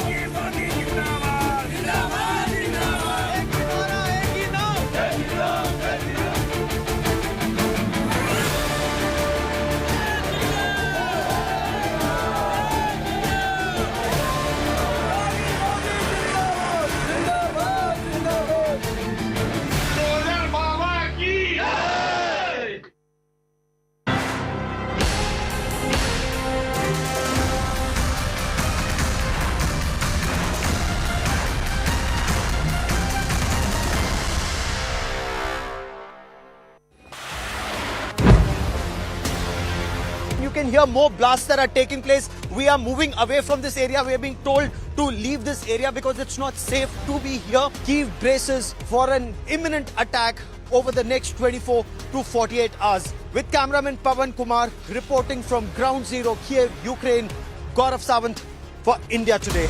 Grounded in journalism, on the ground reporting, only on India Today TV.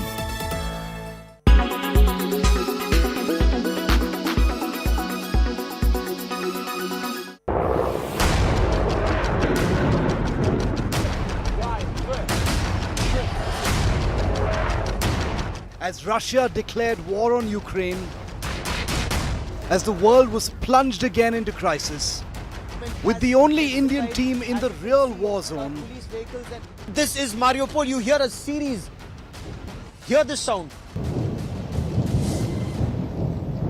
I will show you a quick, so to say, bombshell room tour. I can smell the gunpowder in the air. And without pause, India Today totally dominates viewership and smashes the competition. When it's the world's biggest news story, there's only one gold standard of journalism.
When it's the world's biggest news story, there's only one gold standard of journalism. This is Ukraine's true danger zone.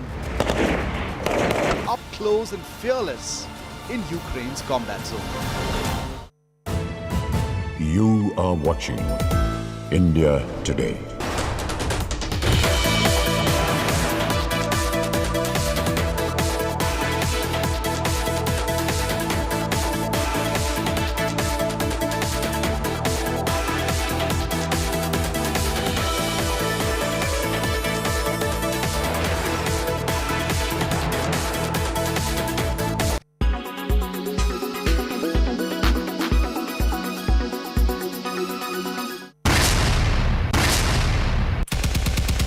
Ukraine has killed the man who helped Russia annex Crimea from Ukraine in 2014.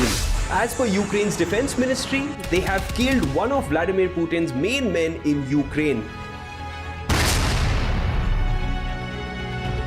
Vitaly Gerasimov was born in 1977. He was the Major General in Russia's 41st Army, Ground Forces military leader and Chief of Staff. He fought for Russia in the Second Chechen War. He also took part in Russian military operations in Syria from 2015, for which he was awarded campaign medals. And he was also part of the Russian annexation of Crimea in 2014, where the Ukraine conflict actually started. He was also awarded a medal for the return of the Crimea in 2014. He was killed in battle against Ukrainian forces outside the eastern Ukrainian city of Kharkiv. The Ukrainian ministry claims to have intercepted and heard a conversation between two Russian FSB officers discussing his death. Gerasimov is Russia's second general who has died in the Ukrainian war in the past week. The alleged loss of Vitaly Gerasimov has come at a time when much of Putin's invasion force has become bogged down by logistical problems, poor morale, and widespread Ukrainian resistance. The failure of Russia's encrypted communications system is becoming another severe blow to Vladimir Putin.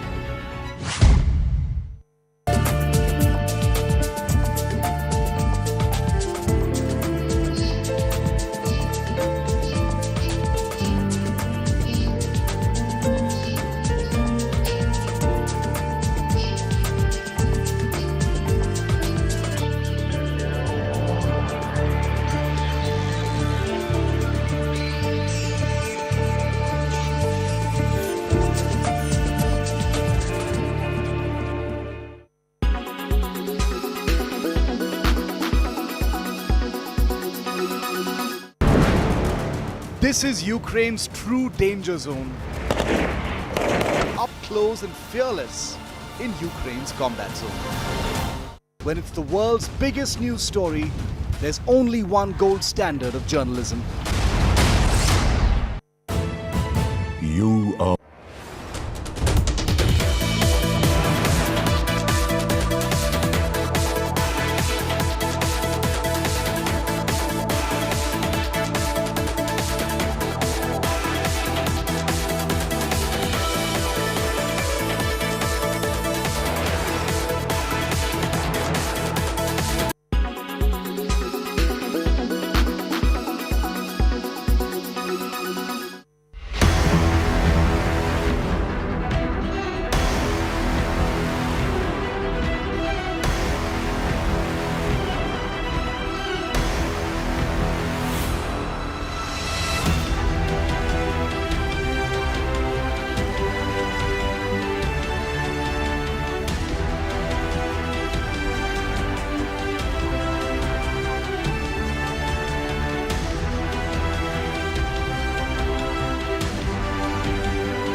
When it's the world's biggest news story, there's only one gold standard of journalism.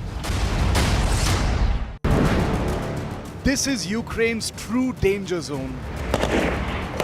Up close and fearless in Ukraine's combat zone. Co-presented by Berger Paints. Paint your imagination. Powered by Amrita Vishwa Vidyapeetham. Education for life, education for living. Co-powered by AU Bank. बदलाव हमसे है.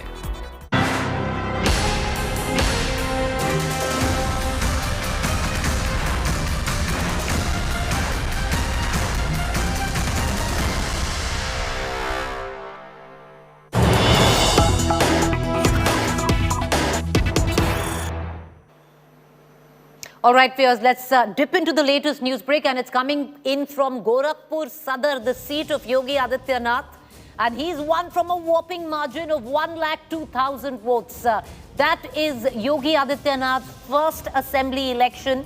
This is the first election he's fought for a state assembly. Earlier on, he's been the MP from Gorakhpur for 5 terms since 1998. Gorakhpur Sadar was the first time he decided to throw his hat in for an MLA election, and he has won the declared seat on a margin of 1,02,000 votes. I want to cut across right now to my colleague Ashutosh, who is joining us from Gorakhpur Sadar right now.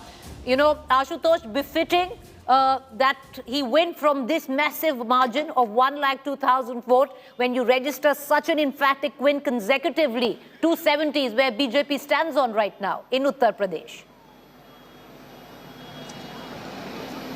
Well, always it has been the influence of, the Gorakhnath Mutt, and that perhaps dominated not only the Gorakhpur area, but also the adjoining districts in the Purvanchal. And of course, since Yogi, the Gorakhpur seat, when he was the member of parliament, remained unchallenged, and it was the popularity of Yogi Adityanath. And when it is first election as MLA, now you can see the cheers, the current that you see here among the supporters, that every passing, but there is only one slogan by the supporters, and the entire road has been painted by saffron. There is almost a Holi that they are celebrating as the result which has been declared from the seat, 1,02,000, and that is the margin. And remember, it was very much anticipated that this is going to be a victory. This was a sure seat, secure seat for Yogi Adityanath. All the question was that how much would be the margin, and now since the result has been declared, it is 1,02,000. That's the number that Yogi Adityanath won through. That is the margin of the victory. But here, कितना important दिन आप लोगों के लिए, 1 लाख से भी ज्यादा सीटों, ज्यादा वोटों से योगी आदित्यनाथ जीते हैं। जी, पूज्य योगी नाथ महाराज जी के नेतृत्व में पूरे प्रदेश में चुनाव लड़ा गया है, और निश्चित रूप से जात पात भेदभाव से ऊपर हट करके उनके विकास और जो सड़क आप लोगों ने पेंट कर दी है पीले और भगवे से। I saw literally at temple area, people came with the bulldozers. There was only holy celebration music. पूरा भगवामय हो गया। पूरे भारत में 4-5 राज्य में 4 राज्य भारत। गोरखपुर में 9 सीट थी, और जो 9 में पूज्य योगी महाराज जी के नेतृत्व में भगवा, और प्रदेश में भी भगवा लहरा गया, और जो चिल्लू पार में आज तक नहीं हुआ था आजादी के बाद। ठीक है। There you heard the supporters. Of course, enthusiastic over the victory. All the seats have, been completely won by the BJP, and that's of course the picture all across the state of Uttar Pradesh. You really can't stop these supporters. They're just going on and on since afternoon, ever since in the trend they saw BJP. UP में कब, of course, the answer was given by Ravi Kishan himself in the afternoon. He said, when the people asked, the opposition asked UP में कब, it was Ravi Kishan said UP में was sab, and that perhaps seems also reflecting in the results that clearly people gone on the agenda of where it was one side religious politics, at the same time the development model, where it was said that in Gaon it was the Ration, in the urban areas it was the Sashan, and that's clearly one of the cocktail example that's giving a result positively for the BJP in the India's largest state. Back to you, Preeti. I'm going to come right back to you, Ashutosh, my colleague reporting from Gorakhpur Sadar. That is where comes Yogi Adityanath. He's fighting his first assembly election from Gorakhpur urban seat, and he sealed it with an emphatic win, viewers, of 1,02,000 votes. He's won the seat, his first assembly election. He's been the MP from Gorakhpur since 1998, 5 terms. And this time, he's an MLA from there with an emphatic win of 1,02,000 votes. It's a huge margin. The other person who's had this margin, viewers, has been Rajnath Singh, Defense Minister's son, Pankaj, who won in Noida with a margin of over 1,40,000 votes. These visuals that we are showing to you come in from the Lucknow BJP headquarters. Celebration abroad. Music blaring, and that tagline is what their song was, कि पूरे देश में भगवा लहराएगा. At least देश के 4 प्रदेशों में तो आज भगवा लहरा रहा है. And that is the state of Uttar Pradesh, Goa, Uttarakhand and Manipur. Key contests, how does it look like? The key candidates in Uttar Pradesh, a lot was made especially for those from smaller non-Yadav OBC communities that broke away from the BJP, went to the SP. Many political analysts suggested this would be the game changer for Akhilesh. It hasn't been so. But let's take a look on how they are faring right now. Let's get the election dashboard going. All right, our election analysis dashboard. Let's get it going and take a quick look on what the key fights right now are. Like I just pointed out, a lot of leaders who were the non-Yadav OBCs representing those communities who broke away from the BJP at one point of time. Let's cut across right now on how they are faring right now in the state of Uttar Pradesh. Let's go to the VVIP seats and what it looks like. Let's try and find the ones that broke away. Swami Prasad Maurya. A lot was said about Swami Prasad Maurya. Where does Swami Prasad Maurya fare right now on his particular seat? Let's take a look. And he is right now trailing, and that to be from a sizable margin of enough margin there. Swami Prasad Maurya tracing from his constituency of Fazilnagar. This was also pretty much predicted in India Today's exit polls. He broke away representing the Maurya community. A lot was made of the fact that will Swami Prasad Maurya pull in the Maurya community for Akhilesh Yadav and the Samajwadi Party, where Swami Prasad Maurya, forget about pulling the Maurya community to the Samajwadi Party, is seeming to be losing from his seat of Fazilnagar, Uttar Pradesh. Let's go back right now to the VVIP candidates and let's find the others who broke away. Let's look at Om Prakash Rajbhar. He is from one of the constituencies in Ghazipur, Zahurabad. Well, he is leading right now with a sizable margin.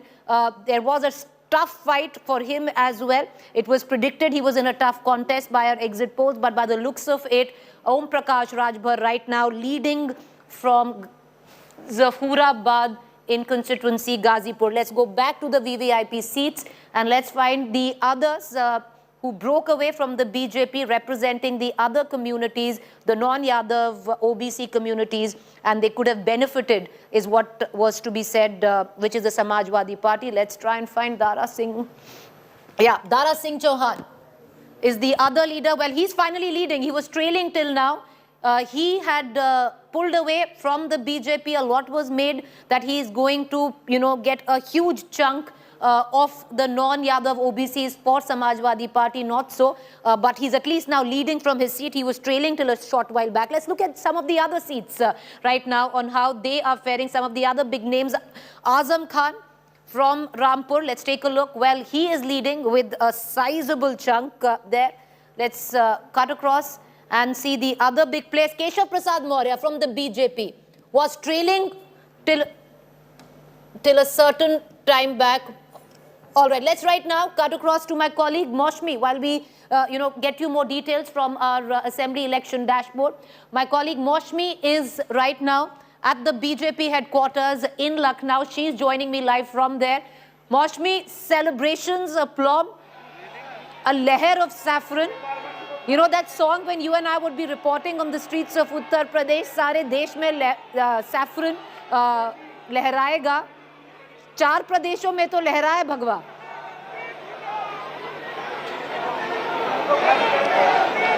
Absolutely, Preeti, that song absolutely being chanted almost by the BJP workers, and this is actually the climax of it all.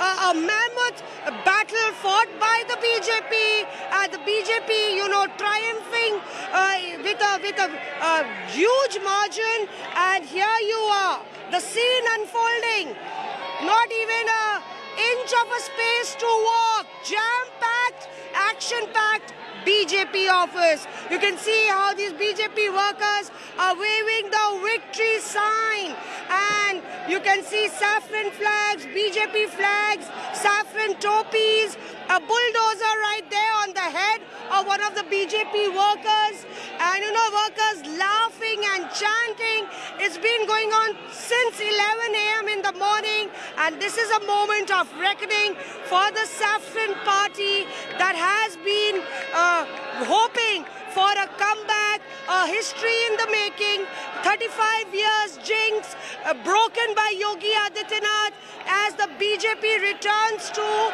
power in the politically most crucial state. They say road to Delhi leads from Lucknow. This state has given many prime ministers. Lucknow has given Atal Bihari Vajpayee, and it is actually soaked in politics, and BJP cracking the victory code not once, not twice, not thrice, but more than a hat-trick for the fourth time in a row. Two Lok Sabha elections, 2 assembly elections. It couldn't get bigger than this for the Saffron Party. It is actually been, Uttar Pradesh has been a laboratory for political analysts, for leaders and political parties, and especially the BJP that banks on the Hindutva card. Here you can see Vidhan Sabha, the magnificent Vidhan Sabha of Uttar Pradesh, right in the background, and in the foreground is the hard work and toil of the BJP workers, the women brigade, the youth brigade, all combining force with the MY duo of the BJP, the Modi-Yogi duo, as the BJP leader put it. Here, leaders dancing on the stage, followed by party workers absolutely ecstatic, absolutely jumping with enthusiasm. And this is a moment that BJP will actually play in its mind again and again. And even as the results trickled in, Sunil Bansal was huddled in his office trying to get feedback of all the seats, not leaving anything to chance. That is the wait right now of the Maushmi, BJP. is there a wait? BJP, right, Preeti? Maushmi, are they waiting right now? Because we know that 5:30 p.m. is when Yogi Adityanath is going to come and address, these burgeoning crowds outside the BJP headquarters. But is there a wait to see whether Keshav Prasad Maurya, the Deputy Chief Minister's seat, is settled? Because, it's like on a cliffhanger. About 10 minutes ago, he was leading. Now he's trailing again. So are they waiting that, these crucial seats, especially the likes of Keshav Prasad Maurya, that seat is settled? Only then will Yogi Adityanath and the top brass of the BJP come out?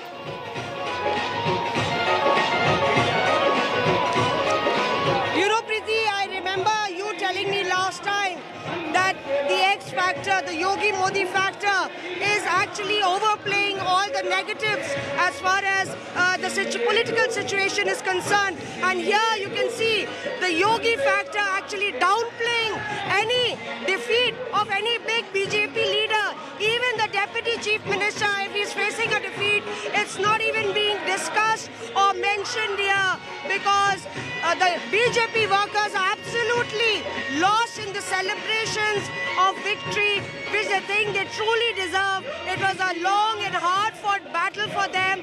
They have given the BJP leadership thumping victories in the past. One thought there could be a worker fatigue, but even overriding their own personal ambitions, I believe that the BJP workers have shown the mettle, have proven their mettle to not only the party leadership, but to the countrymen. I spoke to the BJP Women Morcha, and they said that inflation could have been an issue, but the BJP has done everything that it takes to control the inflation and help the poorest of the poor. One of the Gandhi lookalikes right behind me, and he is holding the Indian flag. Is it a celebration of the dance of democracy, celebration of democracy? Yes, this is the celebrations. This is the winning of the power of the people. People is the everything. और आज जो हुआ है वो double engine का सरकार हुआ है. केंद्र में मोदी जी है और यूपी में योगी जी है.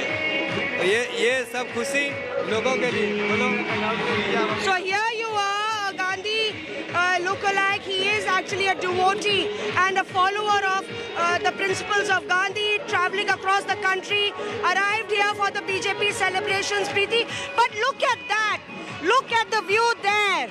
Lot of pushing and jostling, but I don't think that the BJP workers would mind that.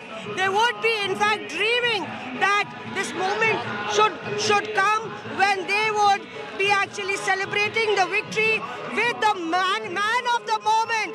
Any moment from now, about half an hour from now, the man of the moment, the man of the match, Yogi Adityanath will be arriving here. And what a spectacular journey that he has, covered, from his spiritual journey to his political journey, that has been marked clearly by a strong willpower, a willpower to succeed, and also a strict administrative skill and a knack to, woo voters, a knack to connect with the crowd. And that's why you see each and every worker here waiting for their man of the match, waiting for the captain, and also to give him a thumping reception.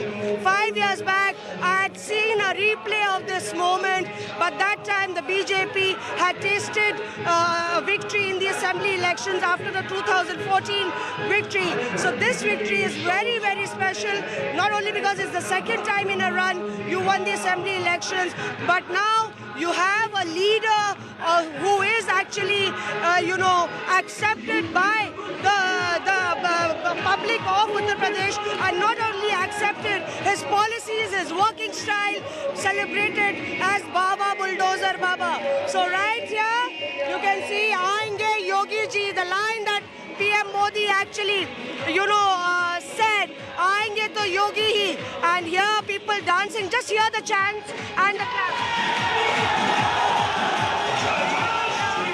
The sloganeering, the euphoria,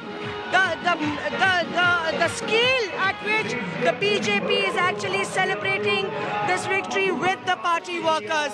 Absolutely a moment that the BJP will consider a huge milestone. Not only because it's a victory that was much wanted, it was an Agni Pariksha not only for Yogi, but also for the policies of Prime Minister Narendra Modi. But it was a litmus test to prove that the BJP is a party that has the victory code cracked very easily, Preeti. Well, we're going to come right back to you. The crowds are only swelling, and understandably so. This is a massive victory. It's a huge show of strength where Yogi Adityanath is concerned. What you see on your television screen are the Bharatiya Janata Party headquarters in Lucknow. We are also going to take you and get you maybe a split screen as we go into a break, because the action here is at 5:30 p.m. The vote of thanks, the victory speech, whatever you might call it. But the action from there will then shift to Delhi, the BJP headquarters in Delhi, where Prime Minister Narendra Modi will be addressing the cadres, his victory march, his vote of thanks. After all, the BJP has won 4 out of 5 states. With these visuals, viewers, I'm going to go into a quick break. These 2 visuals are where all eyes will be this evening. The headquarters of the Bharatiya Janata Party in Lucknow and in Delhi. A quick break. When we return, we're going to take you right back to all the jubilation, all the celebration.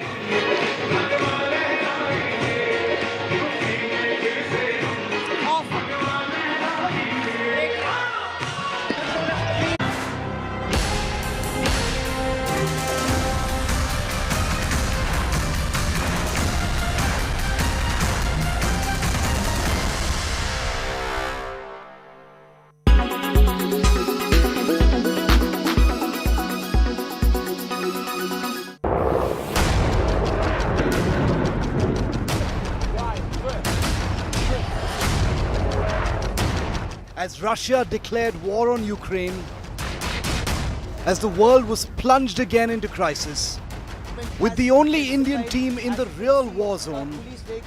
This is Mariupol. You hear a series. Hear this sound. I will show you a quick, so to say, bombshell room tour. I can smell the gunpowder in the air. And without pause, India Today totally dominates viewership and smashes the competition. When it's the world's biggest news story, there's only one gold standard of journalism.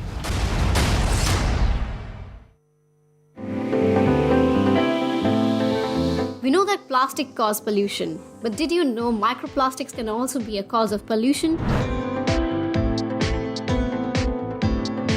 Microplastics are plastic particles with dimensions less than 5 millimeters. Some are so small they are invisible to the naked eye. Nylon and polyethylene, for example, are mixture of polymers and additives, are themselves microplastics created from tiny pellets known as nurdles. These elements are found in everyday products like shower gels and cosmetics, as well as fertilizers, detergents, and paint. Another major source of this pollution is car tire wear. Difficult to filter, these microplastics get everywhere, in rivers and then the oceans, on land or in the air we breathe. Billions of items of plastic waste taking hundreds of years to break down litter beaches all around the world. All living species in the oceans that are part of the human food chain, from zooplankton to whales, are likely to ingest microplastics. The impact of microplastics on organisms or on ecosystems is unknown, but the additives they contain are potential chemical contaminants.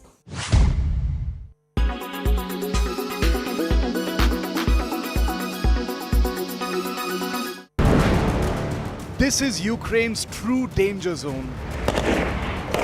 Up close and fearless in Ukraine's combat zone. You are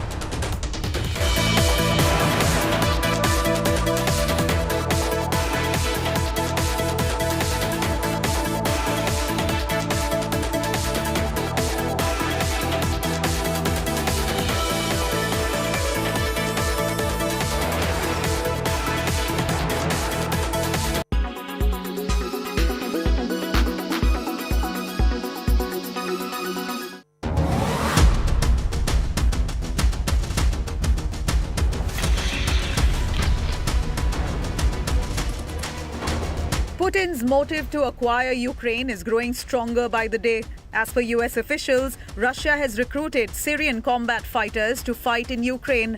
Yes, you heard us right. Moscow is recruiting combat fighters from Syria to invade Ukraine. Russian forces are on a mission to capture Ukraine's capital, Kiev. Russia is operating in Syria since 2015.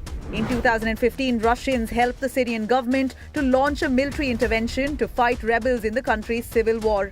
A Syrian media outlet said Russia is offering $200 to $300 to Syrian mercenaries who are willing to operate as guards in Ukraine. Back in 2020, Russia hired hundreds of Syrian mercenaries to fight in Libya. But what about Ukraine? Foreign fighters from many countries have joined hands to fight this war. Well, Russia clearly outnumbers Ukraine in terms of its military capabilities across all categories. But Zelensky has called on reservists and Ukrainian civilians who have military experience to fight against Russia. Many volunteers hailing from United States, Britain, Lithuania, Latvia and Norway have enlisted to join Ukraine in the fight against Russia. Russia is accused of hiring private military contractors in Ukraine and Syria. But PMCs are not new in Russia, and many nations, including the United States, United Kingdom and China, have used PMCs in their previous invasions. The official statistics do not include deaths and injuries of mercenaries who participate in the war. This helps the government to hide the true human cost of war. Pentagon says recruiting mercenaries and PMCs will escalate the ongoing conflict between Russia and Ukraine. The United Nations has recorded 406 civilian deaths and 801 injuries on day 12 of Russia's invasion.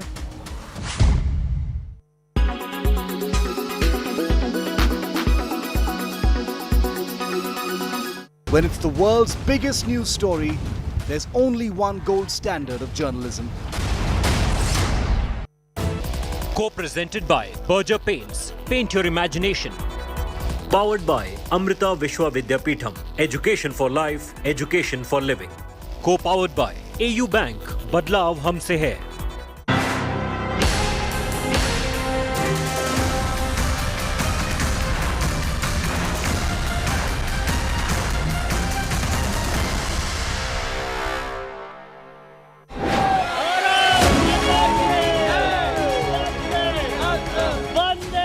BJP's bulldozer flattens Samajwadi cycle.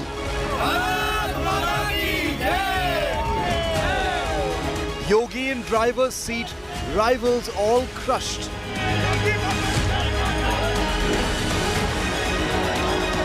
India's new #1 political metaphor. Bulldozer clears Yogi's victory path. double engine plus single bulldozer is equal to history.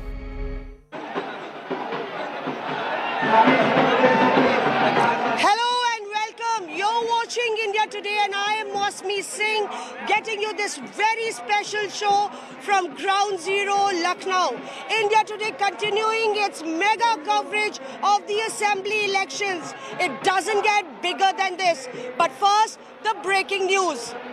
CM Yogi Adityanath is supposed to reach the BJP office in Lucknow anytime. He will be addressing party workers and also addressing the media. It's a record win and all eyes are on the man of the moment, Yogi Adityanath, who is on the second time on the run, going to become the Chief Minister of Uttar Pradesh.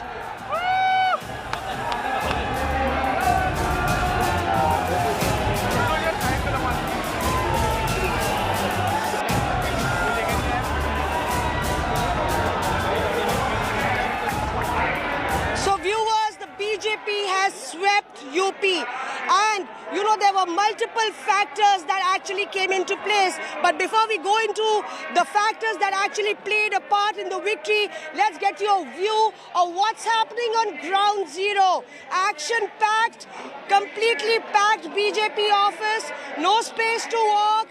Everybody is waiting with bated breath for their captain to arrive, the man who led this entire team of party workers, the Saffron Party, a moment of reckoning for them. You can see conch shells, songs, dhols and nagaras. So multiple factors came into place. You can see again the BJP workers erupting into a dance. They've been at it since morning. It's absolutely a spectacular moment for the BJP for having scored such a triumphant and formidable victory.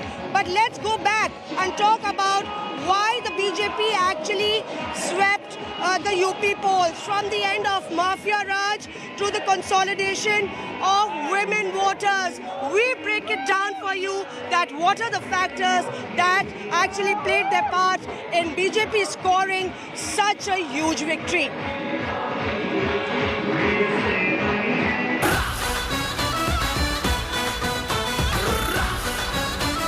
इस बार उत्तर प्रदेश में रंगों वाली होली 10 दिन पहले ही मनाई जाएगी. They called it the Modi-Yogi double engine, not without reason. The BJP has bulldozed its way to power in Uttar Pradesh once again.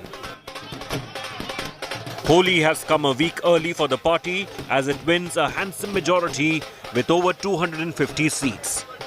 It is the first time a party is retaining power in the state in 37 years. A big feat by itself. And CM Yogi Adityanath has become the first BJP Chief Minister to complete a 5-year tenure in Uttar Pradesh. जनता जनार्दन ने मोदी योगी को स्वीकार किया. एक सक्षम नेतृत्व, ईमानदार नेतृत्व, परिश्रम की पराकाष्ठा करने वाला नेतृत्व और जो दलित शोषित वंचितों के लिए काम किया गया, पिछड़ों के लिए जो काम किया गया, इसका भी लाभ हम लोगों को जनता जनार्दन ने दिया है. The BJP's victory was made possible by a combination of factors: better law and order, end of Mafia Raj, free ration in villages, consolidation of women votes, and its tried and tested formula of Hindutva. While the BJP's tally came down from 322 seats, the target was daunting for principal challenger Akhilesh Yadav.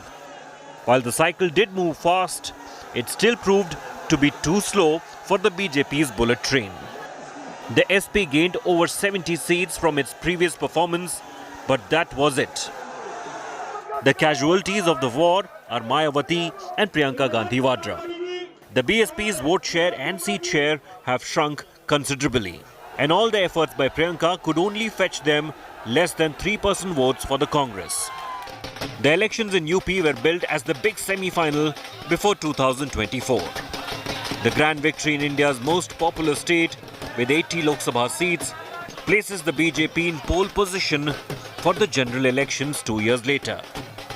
Bureau Report, India Today.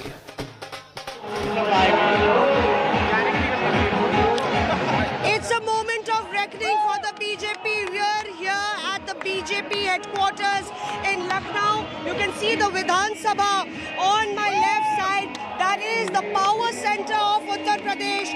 And bang opposite the power center is the power-packed machine of the BJP, the Josh machine. And you can see Keshav Prasad Maurya, the Deputy Chief Minister of Uttar Pradesh, they're entering, dozens of selfie cameras, mobile cameras are on, all focusing on Keshav Prasad Maurya, the Deputy Chief Minister of Uttar Pradesh.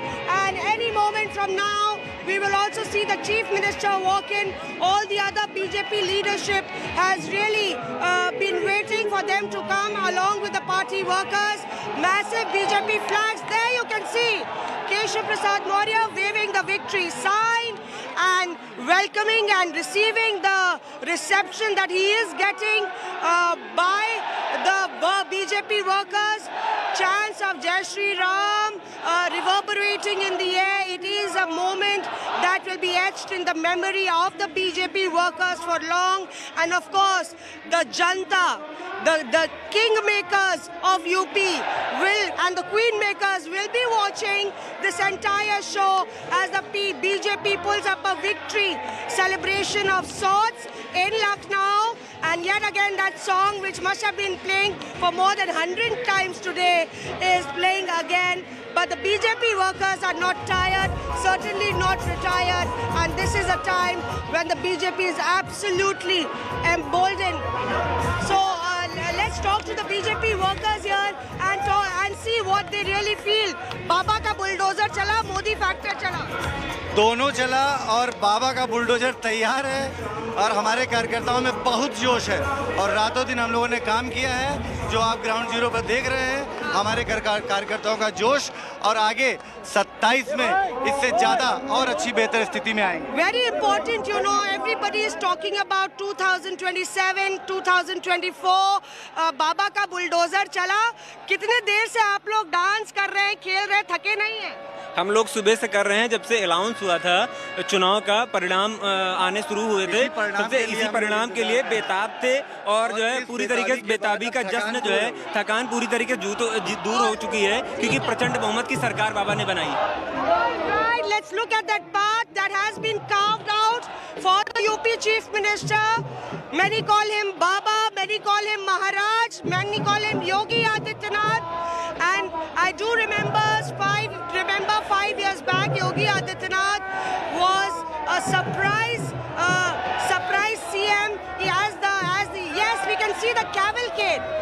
Viewers, cavalcade of the Chief Minister perhaps on your screen. We can see that Chief Minister Yogi Adityanath, workers running behind him, waving at him, and euphoria in the air, conch shells, people dancing, waving the victory sign, and that's the Chief Minister's cavalcade, I believe.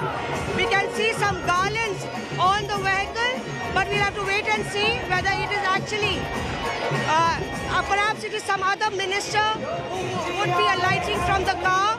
But one after the other, Brijesh Pathak, yet again, waving the victory sign.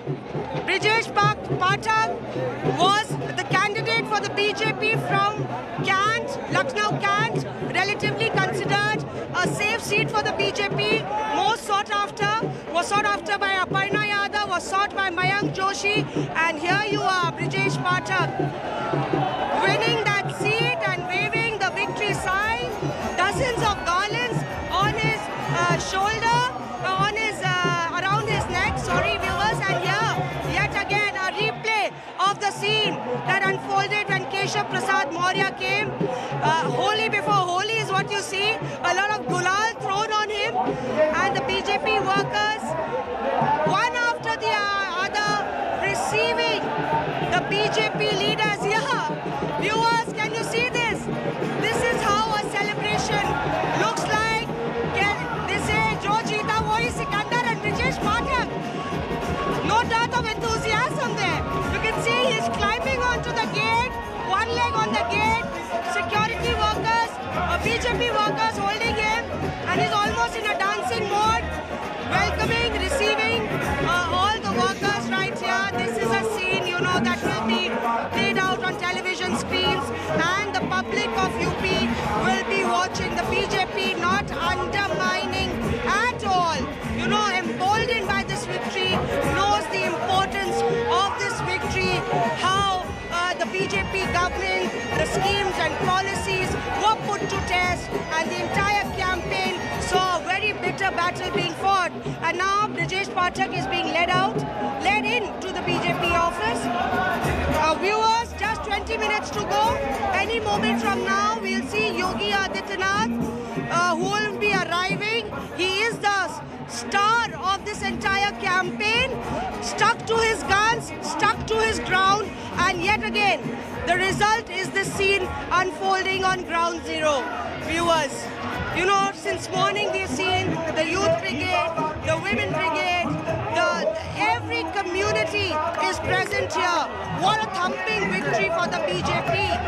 And yeah, the BJP workers, you know, completely putting their faith in Yogi Adityanath, the Chief Minister of UP. I do believe that the CM security is right there at the gate, trying to huddle the crowd, because a very little narrow margin to walk into the BJP office there, and the entire street, Alok, my VJ will show you, the entire street is actually stopped. You know, it's come to a grinding halt, and that's the sort of victory the BJP has scored. You know, only after the exit polls projected those numbers, the BJP found some spring in their steps. You know, before that it was a battle that was being fought tooth and nail. On that side, I can see that there are some other ministers who are arriving. You can see the other side of the road also completely packed, viewers, and this is a scene, you know, not only the state capital, Lucknow, has come to a grinding halt. Varanasi, Gorakhpur, Prayagraj, every district, BJP workers have erupted into a celebration of sorts, and that's one reason that you know, the BJP workers want to enjoy this moment, bask in the glory, even as the sun sets on the city of Nawabs. It's a new dawn for the BJP. It's a completely new story to be told. A story of good governance, a story of better law and order, a story of getting the women voters, breaking the caste divide, the caste barriers, and reposing their faith in the BJP, the saffron party. The BJP has come a long way. So let's go and see. Let's see what's unfolding on the ground. Some announcement happening, viewers. We will hear what's happening. So there you can see. Yes, you can see that the bulldozer being carried on his head. You can see that the light is glowing. Perhaps he sensed, he's got a signal of the Chief Minister arriving, and in a hectic frenzy, you can see the security cordon is being strengthened there. Any moment from now, it's, viewers, just 15 minutes to go for the address of the UP Chief Minister, and everything that is being said on stage is being responded to by the BJP workers. गजब का उत्साह है, उत्साह आप लोग का कम नहीं हो रहा। उत्साह 2000 से लगातार बढ़ता ही आ रहा है। 14 में बढ़ा था, 17 में बढ़ा, 19 में भी बढ़ा, अब 22 में बढ़ा, अब 24 में भी इसी को आगे बढ़ाते चलेंगे हम लोग। जो जीता वही सिकंदर। जी, एकदम सिकंदर है, योगी जी ही जीतेंगे। और अभी 22 में आए हैं, फिर से 27 में योगी जी ही आएंगे। आप लोग कितनी लड़ाई लड़ेंगे? लड़ाई लड़ते लड़ते नहीं थकते। बीजेपी वाले कभी नहीं थकते। कभी खत्म नहीं होती और रूट बीजेपी में रह के देश के लिए लड़ रहे हैं। ये देश के लिए लड़ाई कभी नहीं खत्म होगी। देखिए, अब जीतने की आदत सी हो गई है आप लोग। जी जी, एकदम। आप ये भी कह सकती हैं अब अच्छा काम करने की आदत हो गई है, और हम लोग बेहतरी के लिए काम करते हैं। महिला सुरक्षा, आप मौसमी जी, आप एक महिला हैं, और अब यहाँ देख रही हैं, आप यहाँ देख रही हैं कि महिलाओं को जो सम्मान और सुरक्षा दी है हमारी सरकार ने, योगी सरकार ने, आप उसमें आप खुद देखिए एक महिला होने के नाते। आप देख रहे हैं कितनी महिलाएं हैं यहाँ पर, और इतनी महिलाएं, इनका सम्मान, अगर इतनी महिलाओं को सुरक्षा की भावना ना होती तो आप देख लीजिए इस क्राउड में कितनी महिलाएं हैं और Absolutely, you can see that actually multiple colors here, the saffron ruling the roost at the BJP celebrations. And my colleague Santosh is joining me. Santosh, Santosh, even as we stay with the visuals, you have covered the entire campaign very, very closely, especially the entire Lakhimpur Kheri incident. Do you think that Yogi Modi factor actually overruled all the ground issues? Definitely, Mosmi, Yogi and Modi factor overruled all the issues, whether that was the law and order, whether that was the ration distributed among the poor peoples. That was the basic thing. The law and order was the basic thing which the people accepted the BJP mandate, and now the BJP is going to govern a second time. This is after 35 years in the political history of UP that any party is going to second time govern on the state. So, you cover law and order and crime. Do you think that law and order was a huge issue and Yogi government scored better, much better than the other governments, and the tag of Akhilesh Yadav's government of lawlessness couldn't be broken? Definitely, law and order was the USP of BJP, and we can say the Samajwadi Party was lagging behind on the law and order issue. The main blame on the Samajwadi Party was the bad law and order. And can you give us an overview of how the law and order was better?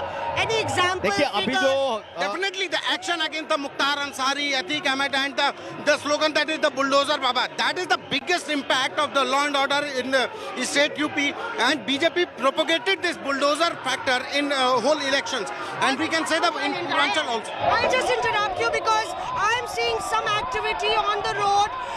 Yogi Adityanath, the UP Chief Minister, is going to arrive any moment from now, and you know the BJP workers, the women workers have worked even harder because remember, a big support, a big thumbs up by the BJP, by the women voters, pardon me, of Uttar Pradesh that really helped BJP score the points that it really did. And you can see the BJP women workers dancing. I spotted them in the morning. Right there, they are women from Uttarakhand who have actually made a song on Yogi Adityanath.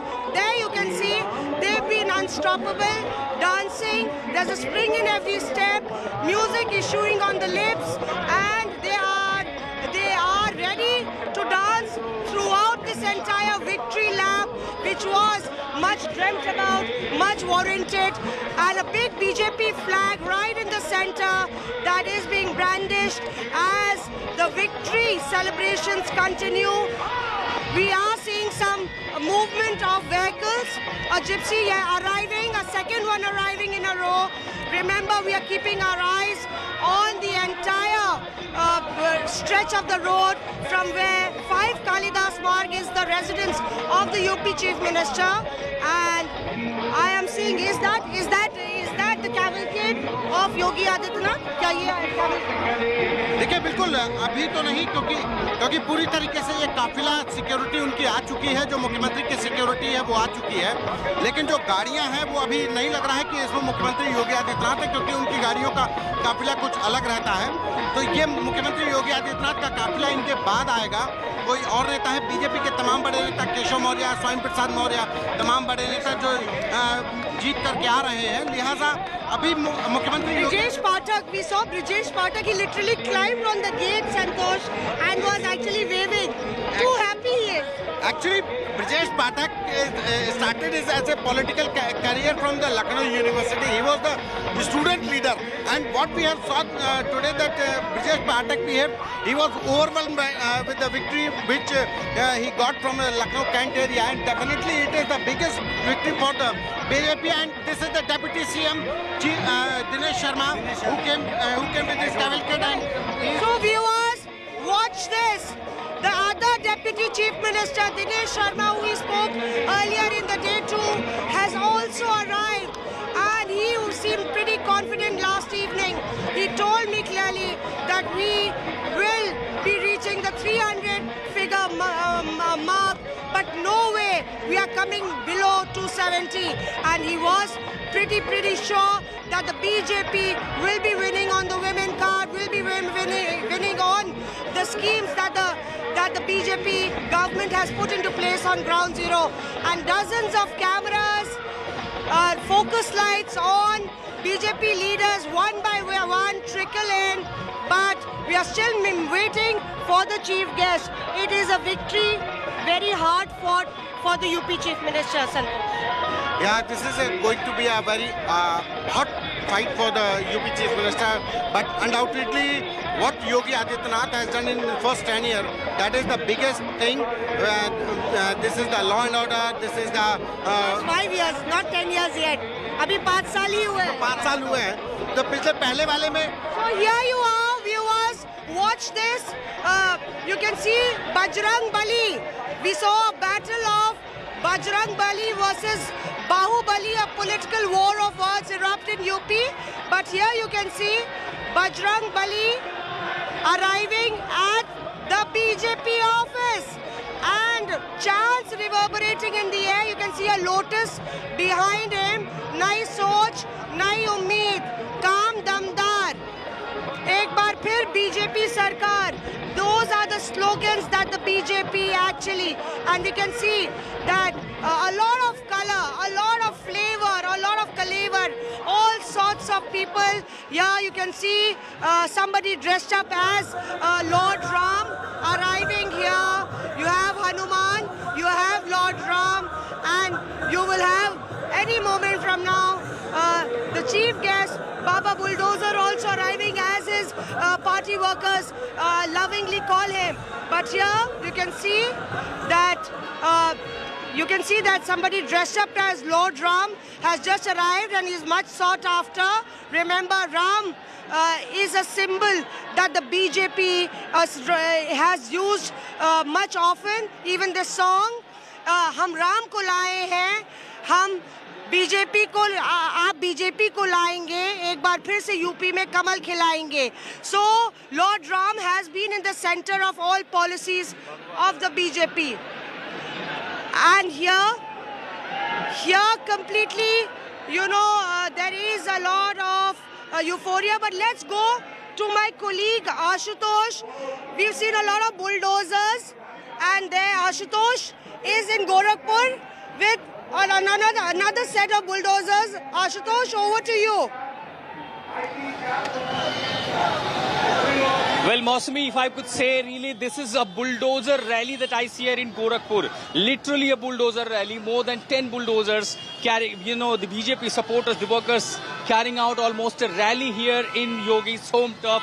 And now the bulldozer, this rally is entering at Gorakhnath temple premises. And remember the word, the bulldozer, which was most used by Yogi Adityanath during the campaigns, criticized by Akhilesh Yadav, and perhaps was the most defining word that was maximum used by Yogi Adityanath and perhaps also the opposition during the high decibel campaign. But here on the day when BJP sweeps the state and Yogi Adityanath from his home turf with more than 1 lakh vote, here the defining images on the sea, you know, that I see on the streets of Gorakhpur, that literally workers carrying out a bulldozer rally. So on the JCBs, there are around 10 to 12 supporters. They are sitting on the JCBs on this bulldozer, and the moment, you know, the results started pouring in positively in favor of BJP, the poor workers carrying out the toy, you know, the replica of bulldozers, and the most defining word that often I heard is it is a bulldozer Baba ki wapsi, and the bulldozer Baba has come with a huge margin at that. Now the supporter call Yogi Adityanath bulldozer Baba. Since that was the most talked about during the campaign, here on the day, this could have been, you know, this is exactly why the supporters have brought literally a bulldozer on the streets. Of course, there's a kind of traffic, but it's a moment for the celebration for the supporters, workers, and that's what I see here on the street of Gorakhpur. All these bulldozers with their supporters entering in the premises of Gorakhnath temple. Back to you, Mausami. Right, Ashutosh, another question for you. Were you also colored? Did we see a lot of Holi being played in Gorakhpur? Because here faces couldn't be identified. We've been saved being on the terrace. Were you also colored, and was there Holi before Holi being played in Gorakhpur? It was... It was really difficult to escape from the colors. There was almost an attack with the colors by all the supporters, but we had to request them, since we are carrying equipments and we have to report from different places. Somehow, they forgiven us and somehow we escaped from that. And since we have been moving one place to another, from temple to Ravi Kishan to the counting centers, so far we survived the colors, but all over since afternoon, ever since 10 a.m. that I saw, once the Holi started, Fagun that is called, when it started from Ravi Kishan's residence, it has been only pouring out all across this Yogi's bastion in Gorakhpur. And as they said, this is just the beginning of the celebration. Holi, the peak is yet to reach. Mosmi. Right, Ashutosh, another question for you. We are here at the Lucknow BJP headquarters. What are the songs that you hear workers chanting throughout the day? Was it more about Yogi? Was it more about the BJP? Did you also hear the Bhagwa Lehrayenge song? I've heard it 100 times, more than 100 times throughout the day. When you are in Gorakhpur, it is only about Yogi Adityanath, and we know that Yogi Adityanath and the Gorakhnath temple, this entire influences not only this Gorakhpur but also several other districts of, this east and the Purvanchal. So clearly when it is Uttar Pradesh and such a sweeping victory for Yogi Adityanath, he is the chief minister for the second time of India's largest state, there can be only one slogan that was heard, is only Yogi and Bhagwa, as he replicate, as he is the symbol of BJP's, the Bhagwa politics. And clearly the man, besides the religion, politics, at the same time, there was a cocktail of the development, the infrastructure development. Also, when we heard that in the rural belt, it was the ration, and in the urban areas it was the sashan, and that cocktail seems, the benefited BJP both in urban pocket and the rural pocket. And of course, as it was reflected in the, in the exit polls, now clearly it is also reflecting in the results, and BJP has yet again, swept the Uttar Pradesh with such a thumping majority, and that's exactly why I see the celebration here in Yogi's bastion, Gorakhpur. Mosmi.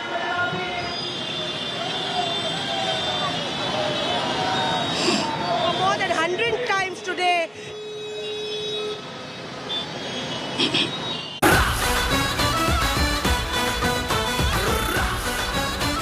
इस बार उत्तर प्रदेश में रंगों वाली होली 10 दिन पहले ही मनाई जाएगी। रंग चढ़ा है, रंग चढ़ेगा, बैंड बजा है, बैंड बजेगा, जश्न चला है, जश्न चलेगा। यस मार्च को ही जब चुनाव नतीजे आएंगे, धूमधाम से रंगों वाली होली शुरू हो जाएगी।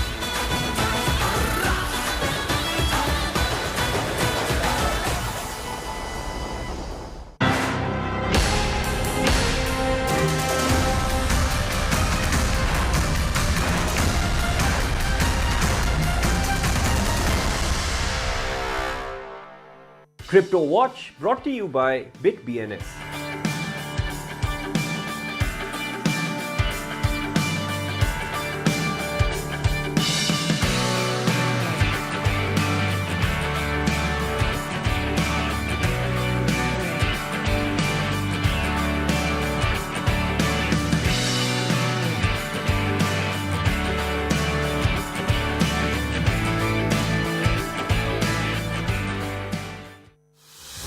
Number 1 in war coverage. Number 1 in election coverage. Be it war or the state of war. Any big topic, India Today TV is the leader.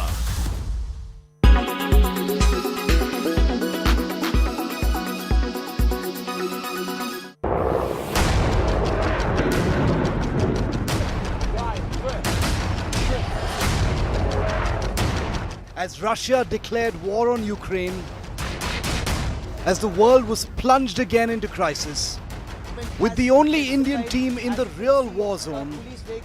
This is Mariupol. You hear a series. Hear this sound.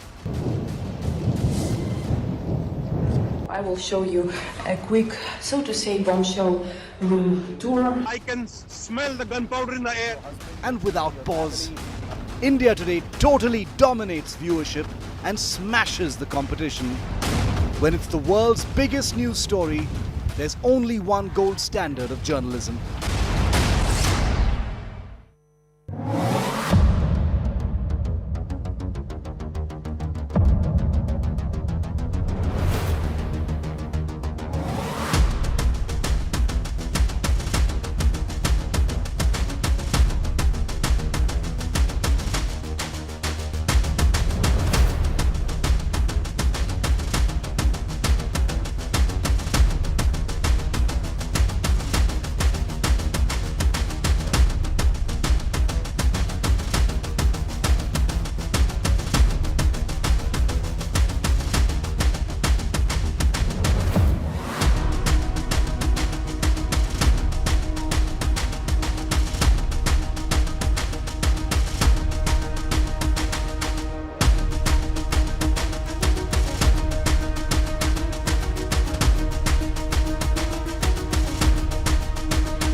You are watching India Today.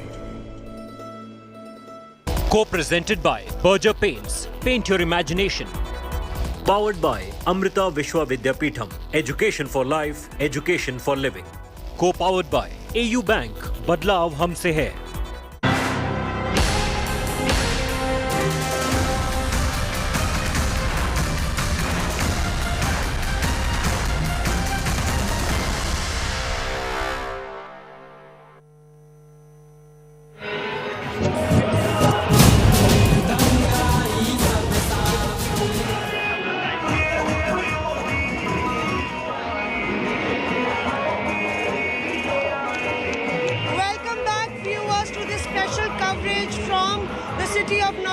Lucknow, the state capital of Uttar Pradesh, and we are where all the action is on ground zero at the BJP headquarters.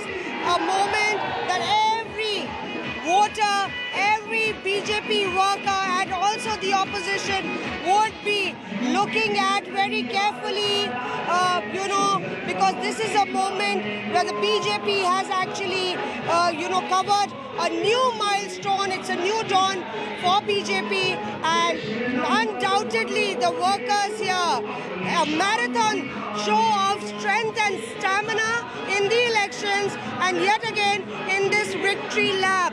It's a never-ending celebration. It seems like here with the BJP workers, and look at this side. One row after the other, jam-packed like sardines, but they don't mind at all. No space to walk, no space to dance, but still they are actually nodding their heads. The people who can't nod their heads are waving their hands, smiling, and if they can't even wave their hands, they're just smiling. Victory signs and victory symbols. The music is on, the DJ is on. Women voters, young voters, BJP workers who have toiled day and night right here. And in a moment from now, the man who actually was at the helm of affairs for 5 years in Uttar Pradesh, a state from where the Prime Minister of India comes from, Yogi Adityanath, would be arriving.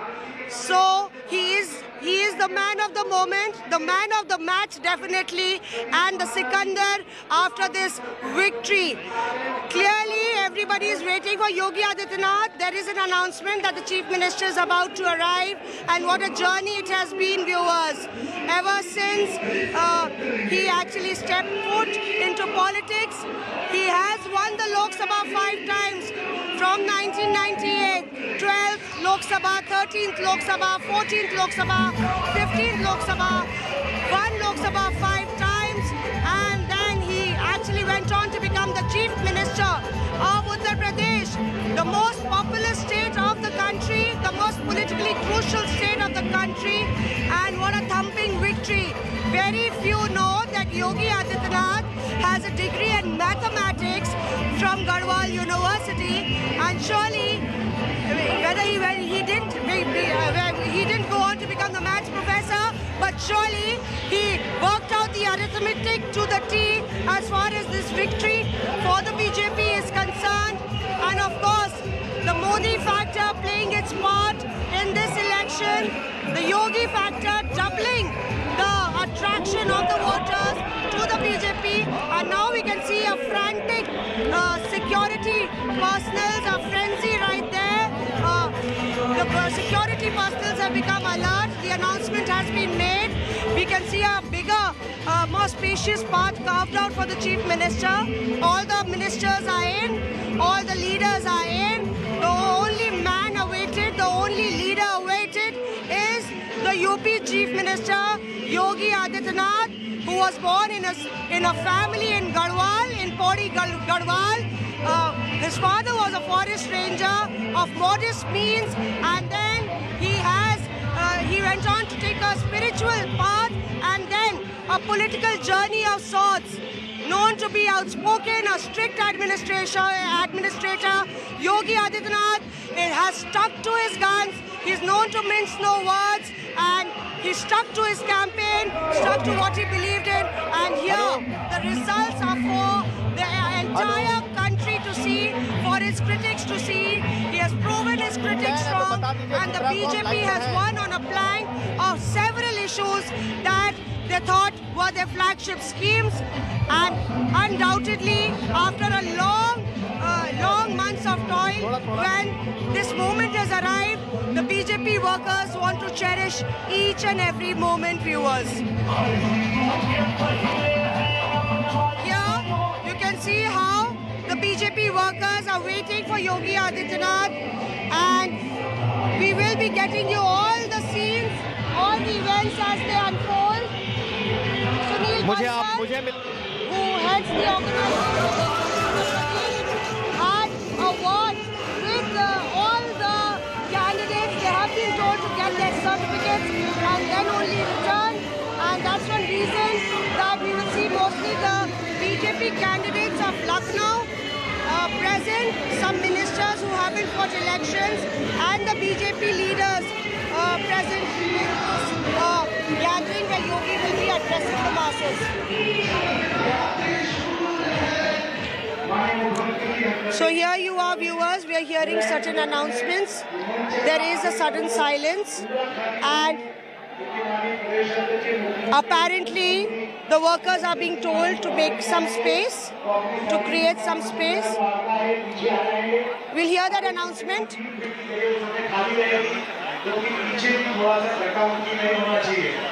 और कुछ ही क्षण में आ रहे हैं। मित्रों, मैं कह रहा था कि 2014 में उत्तर प्रदेश में बड़ी जीत लेकर के मोदी जी को देश का प्रधानमंत्री बनाया। 2017 में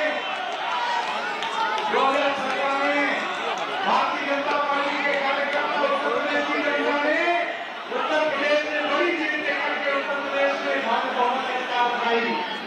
2019 में जामर है ना, जामर किया है।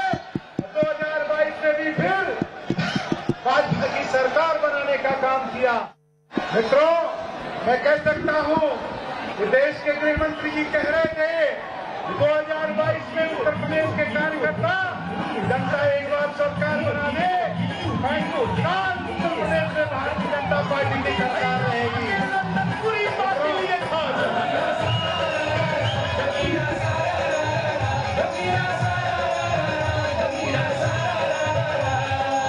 अरे वाह, कमाल कर दिया।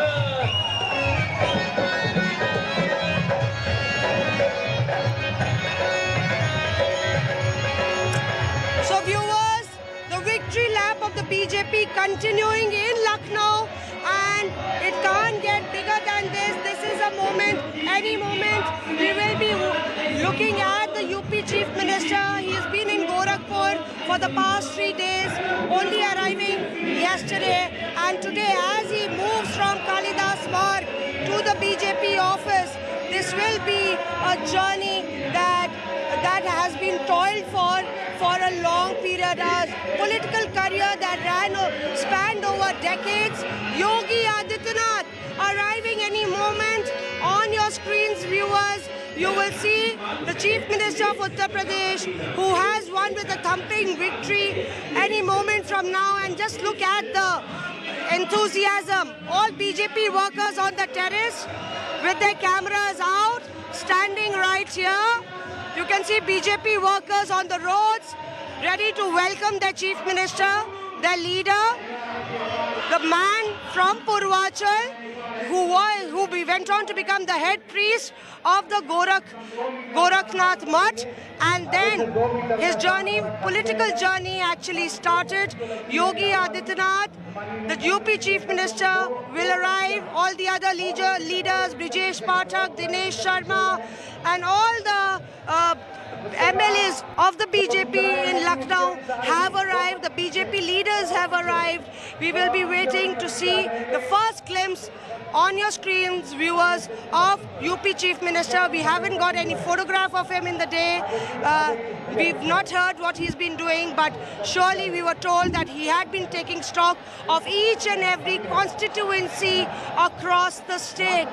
His rallies panning out, almost more than 203 rallies, road shows and sabhas. Yogi Adityanath has left no stone unturned to script this historic victory for the BJP. Second time in a row, the BJP coming back to power in Uttar Pradesh.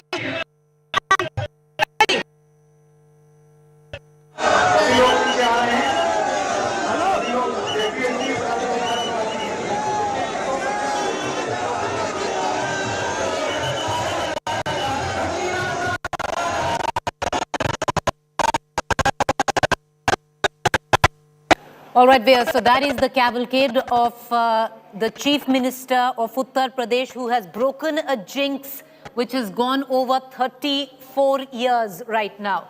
That is Yogi Adityanath coming into the BJP headquarters.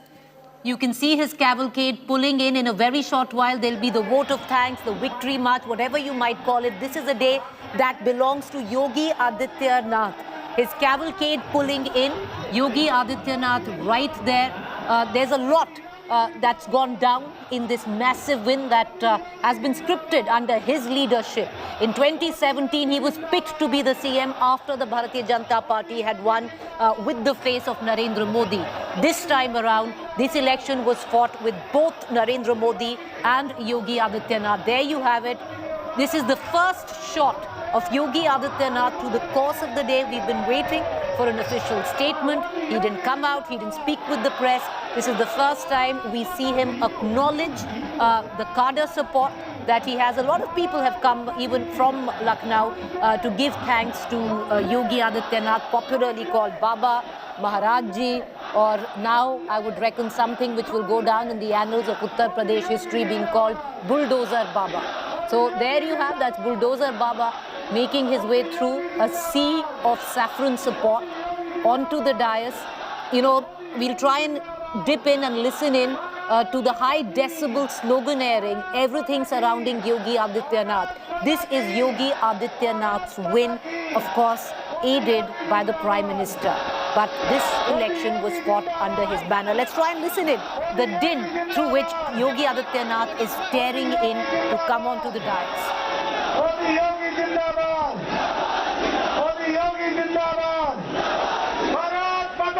You have it, the slogans Modi, Yogi, Zindabad. So credit given to the Prime Minister, who conducted many rallies across Uttar Pradesh. He was the star campaigner. Yogi Adityanath, under whose banner, Chief Ministership, this election was fought. The last time Yogi Adityanath spoke to the press was on the day of when he cast his ballot in Gorakhpur. Since 1998, Yogi Adityanath has been the MP from Gorakhpur. This is the first assembly election he's fought, and he's won handsomely at that with a margin of 1,04,000 votes from the constituency of Gorakhpur Sadar.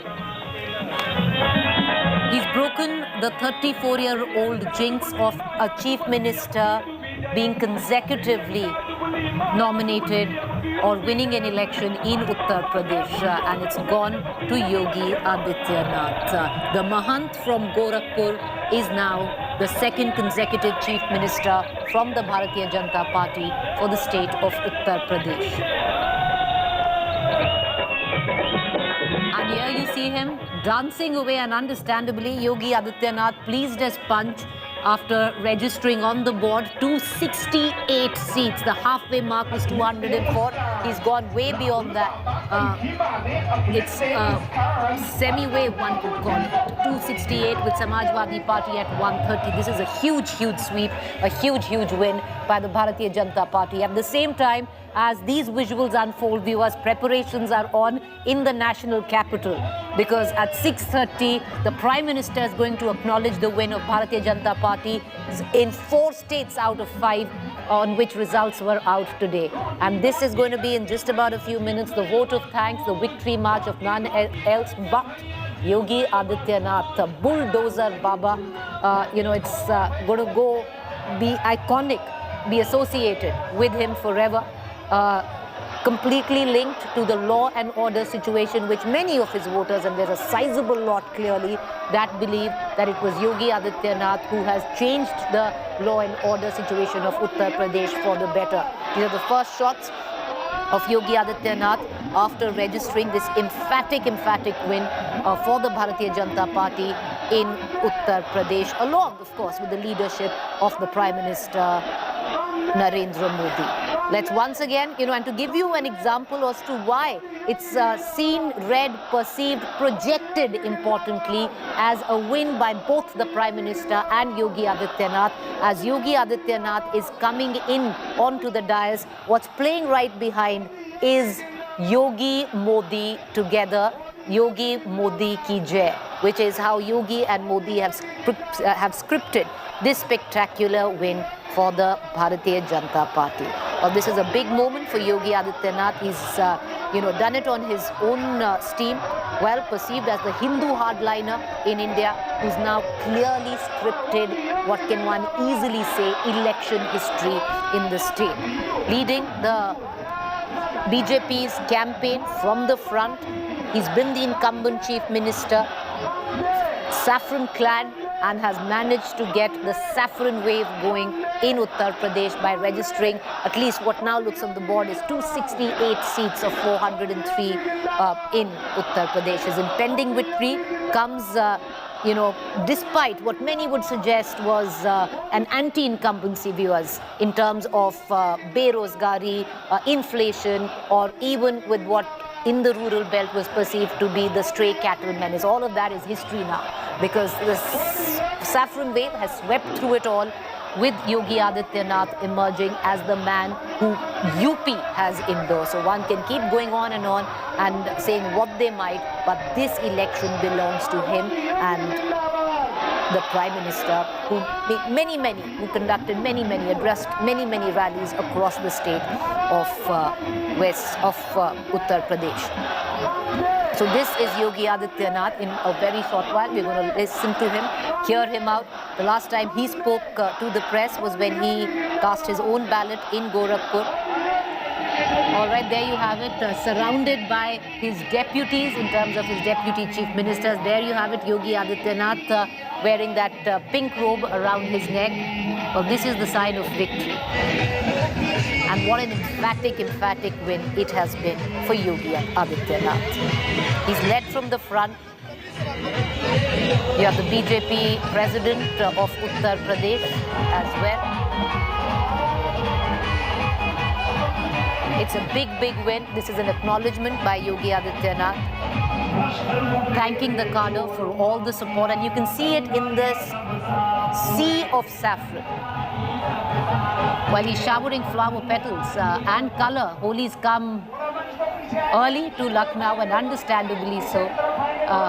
Extremely happy and ecstatic Yogi Adityanath. This is going to be a different trajectory when it comes to his own political career for him. Well, of course, color being put on Yogi Adityanath as well.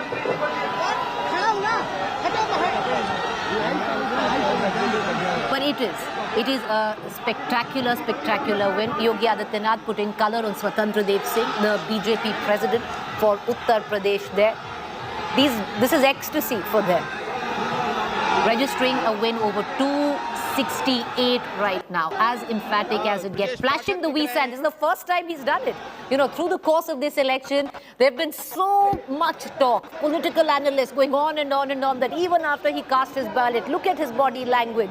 You know, he didn't even flash the victory sign. Well, he's done it now when it mattered the most. And this is going to be possibly the money shot.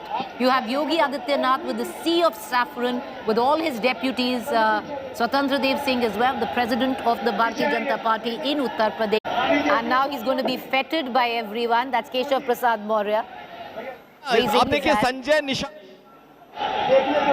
Sanjay Nishad. So everyone, you know, the coalition, the social coalition that the BJP had woven, all the leaders present on stage, and it's a tight fit there, as what you can see. All of them being lauded, Yogi Adityanath being feted by them.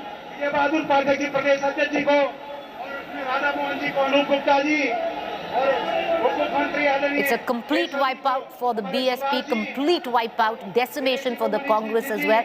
The Samajwadi Party standing at 129, the BJP right on top. Bulldozer Baba bulldozing his way through any opposition, and a clear victory for the Bharatiya Janata Party, way over a victory mark there.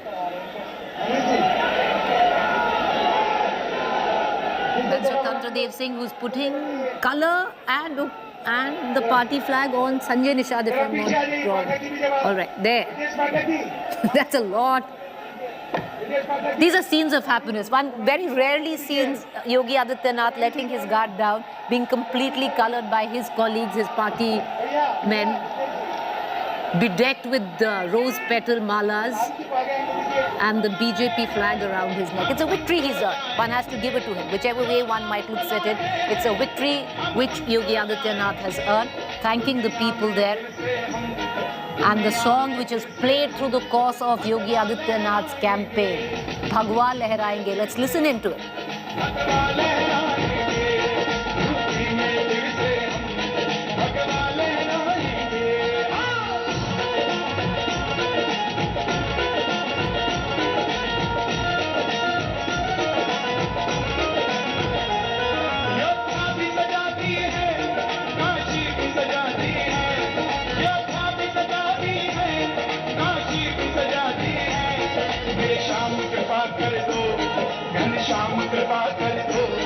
The dynamics of it all, Deva. Yogi Adityanath has registered history.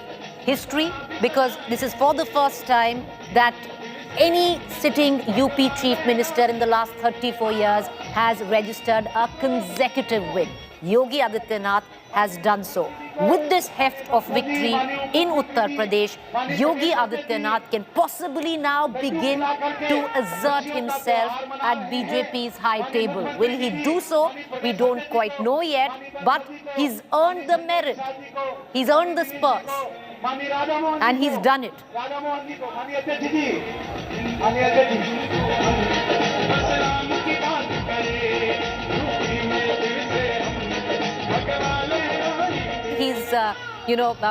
He's,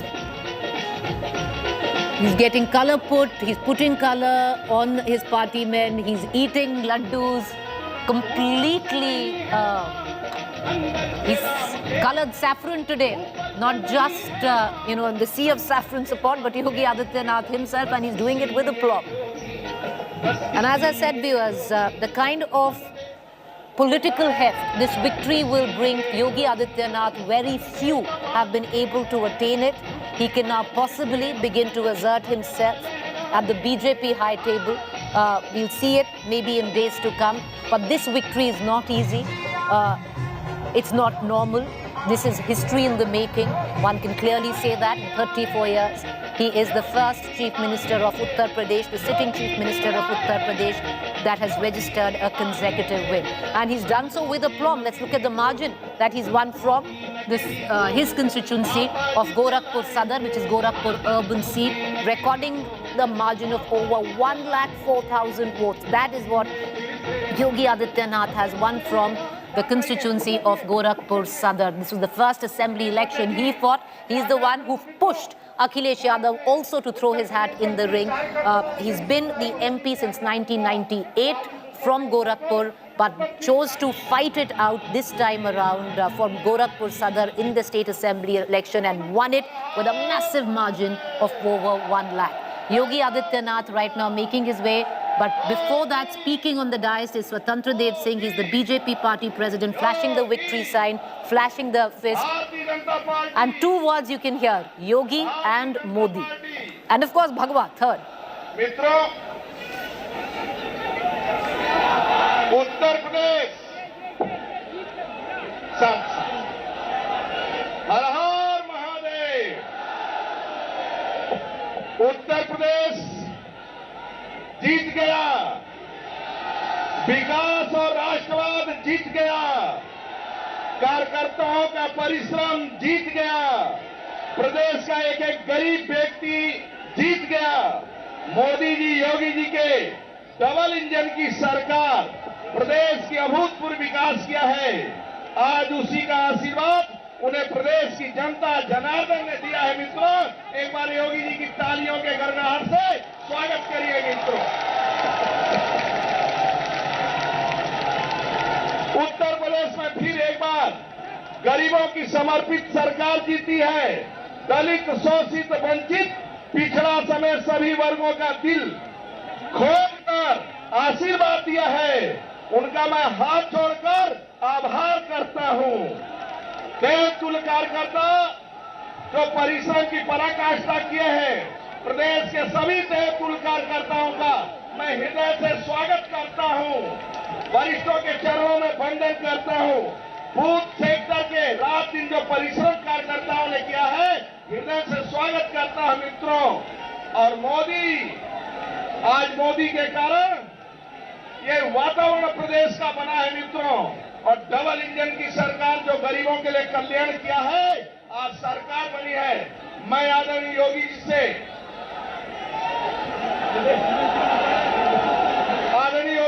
आग्रह करता हूं, आदरणीय केशव मौर्य जी के लिए भी ताली बजाकर स्वागत करो मित्रों। हमारे डॉक्टर दिनेश शर्मा, मन पर आदरणीय योगी जी से आग्रह करूंगा कि हम सबको आशीर्वाद। भारत माता की, भारत माता की, भारत माता की, वंदे वंदे वंदे। भाइयों बहनों, प्रधानमंत्री मोदी जी के यशस्वी नेतृत्व में आज पूरे देश के अंदर उत्तर प्रदेश, उत्तराखंड, मणिपुर और गोवा में भारतीय जनता पार्टी की प्रचंड बहुमत की सरकार बनने जा रही है। इन 4 राज्यों में प्रधानमंत्री मोदी जी के विकास और सुशासन को एक बार फिर से जनता जनार्दन ने अपना आशीर्वाद दिया है। मैं इस अवसर पर सबसे पहले आदरणीय प्रधानमंत्री जी का, आदरणीय राष्ट्रीय अध्यक्ष जी का, माननीय गृह मंत्री जी, माननीय रक्षा मंत्री जी और अपने उन सभी नेताओं का हृदय से अभिनंदन करता हूं, जिनके नेतृत्व में भारतीय जनता पार्टी प्रचंड बहुमत के साथ 4 राज्यों में पुनः अपनी सरकार वापस लाने में सफल रही है। उत्तर प्रदेश देश की आबादी का सबसे बड़ा राज्य है। इस कारण उत्तर प्रदेश पर विशेष रूप से पूरे देश और दुनिया की निगाहें थी। आज भारतीय जनता पार्टी और भारतीय जनता पार्टी के सहयोगी दल, अपना दल एस और निषाद राज पार्टी उत्तर प्रदेश में प्रचंड बहुमत के साथ आदरणीय प्रधानमंत्री जी के मार्गदर्शन और नेतृत्व में फिर से प्रचंड बहुमत प्राप्त की है। इस प्रचंड बहुमत के लिए उत्तर प्रदेश की जनता जनार्दन का हृदय से अभिनंदन, हृदय से आभार। और मैं इस अवसर पर भारतीय जनता पार्टी और विचार परिवार के उन कोटि कोटि कार्यकर्ताओं का अभिनंदन करता हूं, जिनके नेतृत्व में और जिनके परिश्रम से आज भारतीय जनता पार्टी को अपने सहयोगी दलों के साथ इतना प्रचंड बहुमत के साथ प्रदेश में सरकार बनाने का अवसर प्राप्त हुआ है। भाइयों बहनों, पहली बार 7 चरणों में हुए उत्तर प्रदेश विधानसभा के चुनाव शांतिपूर्ण तरीके से संपन्न हुए और संपन्न होने के साथ ही आज मतगणना के बारे में जो तमाम प्रकार के भ्रामक प्रचार पिछले 2-3 दिनों से चलाए जा रहे थे, उत्तर प्रदेश की जनता जनार्दन की ताकत ने उस भ्रामक प्रचार को दरकिनार करते हुए आज भारतीय जनता पार्टी और सहयोगी दलों को प्रचंड बहुमत से विजयी बनाया है। आप सबको मैं इस अवसर पर बधाई देता हूं। भारत निर्वाचन आयोग को शांतिपूर्ण तरीके से इस चुनाव को संपन्न कराने के लिए हृदय से धन्यवाद देता हूं। चुनाव की प्रक्रिया से जुड़े हुए प्रशासन और पुलिस विभाग और अन्य सभी संबंधित विभाग के सभी कार्मिकों को भी हृदय से धन्यवाद देता हूं कि जिन्होंने कोरोना जैसी महामारी के बावजूद शांतिपूर्ण तरीके से लोकतंत्र के इस पर्व को संपन्न करने में अपना योगदान दिया है। उन सबका भी मैं हृदय से धन्यवाद देता हूं। भाइयों बहनों, हम आभारी हैं आदरणीय प्रधानमंत्री जी के, जिन्होंने उत्तर प्रदेश को पूरा समय दिया और उत्तर प्रदेश के विकास के साथ साथ उत्तर प्रदेश जैसे राज्य में सुशासन की स्थापना के लिए किए जाने वाले हर एक प्रयास में आदरणीय प्रधानमंत्री जी का मार्गदर्शन और सहयोग सदैव प्राप्त होता रहा है।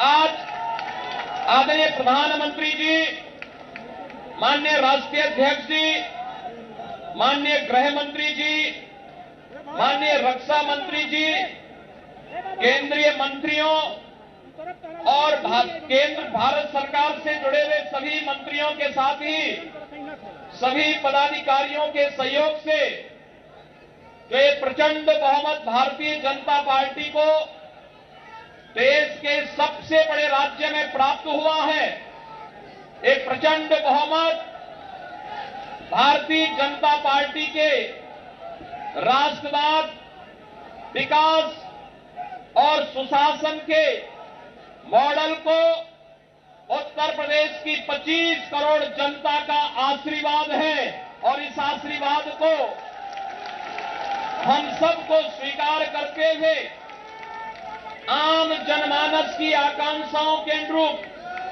सबका साथ, सबका विकास, सबका विश्वास और सबके प्रयास के इस मंत्र को अंगीकार करते हुए निरंतर आगे बढ़ाना होगा।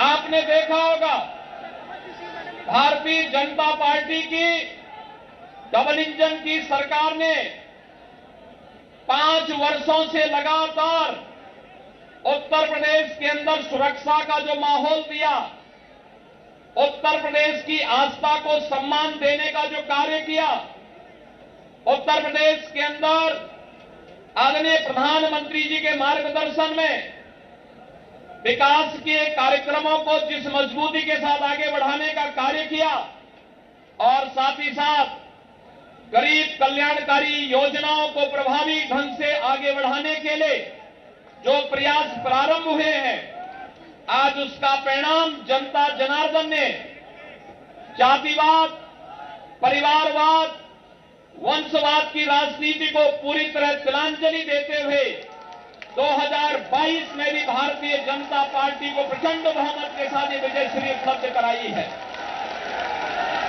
भाइयों बहनों, कोरोना कालखंड में भी बिना रुके, बिना थके, बिना टिके और बिना झुके आदरणीय प्रधानमंत्री जी का मार्गदर्शन और उनका नेतृत्व आज भारतीय जनता पार्टी के एक एक कार्यकर्ता को यशस्वी इस जीत के साथ यशस्वी बना रहा है, क्योंकि एक एक कार्यकर्ता इस जीत का हकदार है।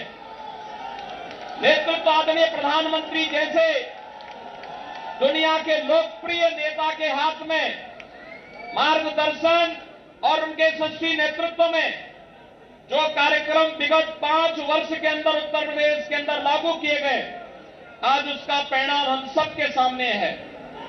आप आश्चर्य करेंगे कि उत्तर प्रदेश जैसे राज्य में 2 करोड़ 61 लाख से अधिक गरीबों के घरों में शौचालय बनना, 45.5 लाख गरीबों के लिए एक आवास बन जाना, उत्तर प्रदेश के अंदर 1 करोड़ 45 लाख घरों तक बिजली पहुंचाना, 10 करोड़ से अधिक गरीबों को 5 लाख रुपए की स्वास्थ्य बीमा का कवर मिल जाना, 15 करोड़ गरीबों को इस संकट के समय, कोरोना जैसे संकट के समय उनके घर तक राशन की व्यवस्था उपलब्ध कराने के लिए संकट का साथी जब डबल इंजन की भारतीय जनता पार्टी की सरकार थी, तो दुनिया के अंदर या तमाम एक षड्यंत्रकारी जब हम कोरोना से लड़ रहे थे, जब हम भ्रष्टाचार और बेईमानी से लड़ रहे थे, तब ये लोग भारतीय जनता पार्टी के खिलाफ साजिश रचने का कार्य कर रहे थे, सरकार के खिलाफ साजिश रचने का कार्य कर रहे थे। और आज जनता जनार्दन ने अपने जनादेश के माध्यम से उन सबको एक बार फिर से सबक सिखा करके उनकी बोलती बंद करने का काम किया है। और हम सबको अपने कार्यों के माध्यम से एक बार फिर से साबित करना है कि राष्ट्रवाद, सुरक्षा, विकास और सुशासन के मुद्दे पर भारतीय जनता पार्टी को जो प्रचंड बहुमत जनता जनार्दन ने दिया है, हम सबकी जिम्मेदारी बनती है कि इस पर हमें फिर से खड़ा उतरना ही होगा। और इस से एक बार में फिर से उत्तर प्रदेश के अंदर शांतिपूर्ण चुनाव संपन्न होने और जनता जनार्दन ने जो इसमें व्यापक अपना समर्थन दिया है चुनाव के प्रति, हमने देखा है खासतौर पर आधी आबादी, माताओं ने, बहनों ने, बेटियों ने आगे आकर के भारतीय जनता पार्टी को जो प्रचंड बहुमत दिया है अपने सहयोगियों के साथ में, आज इसका परिणाम है कि भारतीय जनता पार्टी इतिहास बनाने जा रही है। उत्तर प्रदेश के अंदर इतिहास बनाने की ओर अग्रसर है।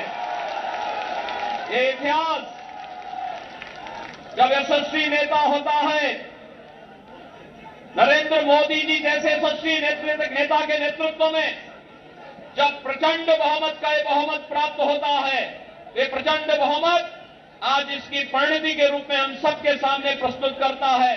आज के इस अवसर पर मैं एक बार फिर से अपने दोनों सहयोग प्रदेश अध्यक्ष श्री स्वतंत्र देव सिंह जी, दोनों सहयोगियों वरिष्ठ सहयोगी श्री केशव प्रसाद मौर्य जी, डॉक्टर दिनेश शर्मा जी, अपने सहयोगी दल निषाद राज पार्टी के अध्यक्ष डॉक्टर संजय निषाद जी, मंत्रिमंडल के अपने वरिष्ठ सहयोगी श्री सतीश महाना जी, श्री ब्रजेश पाठक जी और डॉक्टर महेंद्र सिंह जी, पूर्व प्रदेश अध्यक्ष डॉक्टर लक्ष्मीकांत वाजपेयी जी, प्रदेश संगठन के महामंत्री श्री सुनील बंसल जी और प्रदेश के हमारे संगठन के प्रभारी पूर्व केंद्रीय मंत्री श्री राधा मोहन सिंह जी की ओर से पूरे प्रदेश वासियों का एक बार फिर से इस प्रचंड बहुमत के लिए हृदय से आभार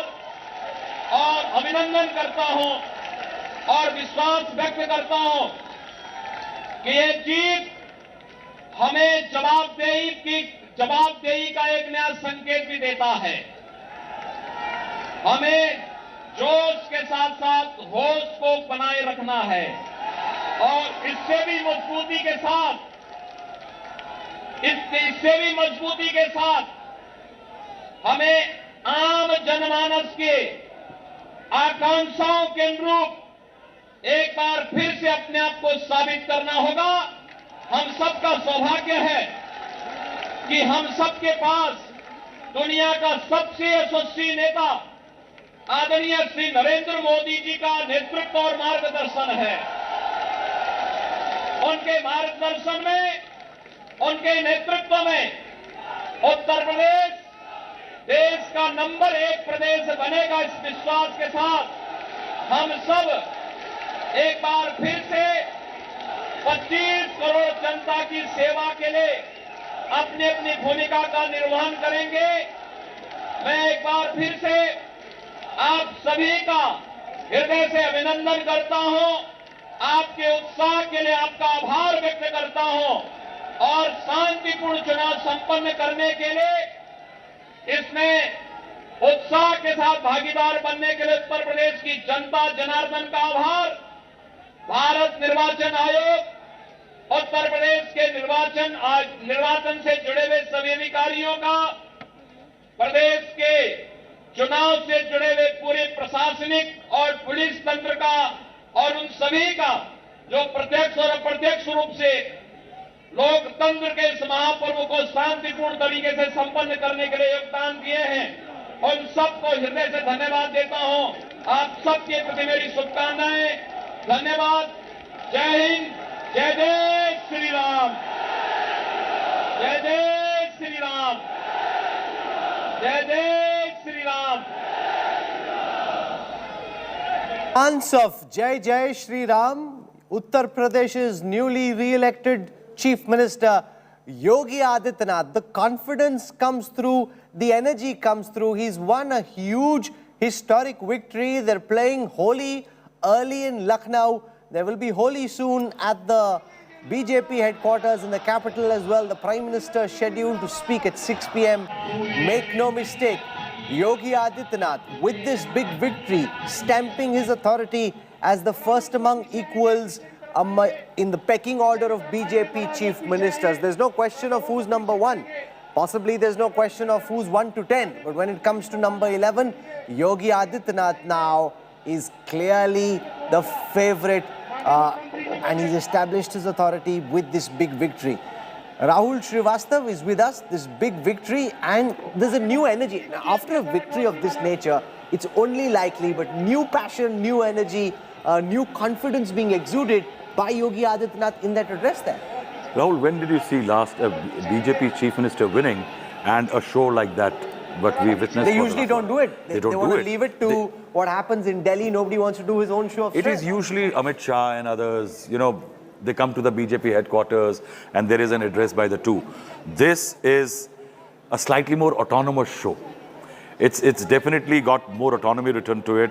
It can well be that the party okayed this, that you can go ahead, because if the BJP wants to make it a sustaining kind of an impression, sustaining impression for the next 2 years, because 24 is just 2 years away, then this is necessary. This win needs to be celebrated and toasted to send a message across to the people that what we stood for, what we campaigned for has brought dividends, people have supported, and we are celebrating that. I think it's just to be more inclusive as far as this win is concerned. I think the BJP is sending out a very strong. But the fact also is, Sheila Bhatt, that Yogi Adityanath, unlike some of the other BJP chief ministers, is a man who comes as a certain package. He has a particular personality. You can't mess with the man. He's also a saffron robe monk, and therefore he carries extra weight. He always carried extra weight because of his saffron robes. Now, because of this big second victory, he's got additional political heft.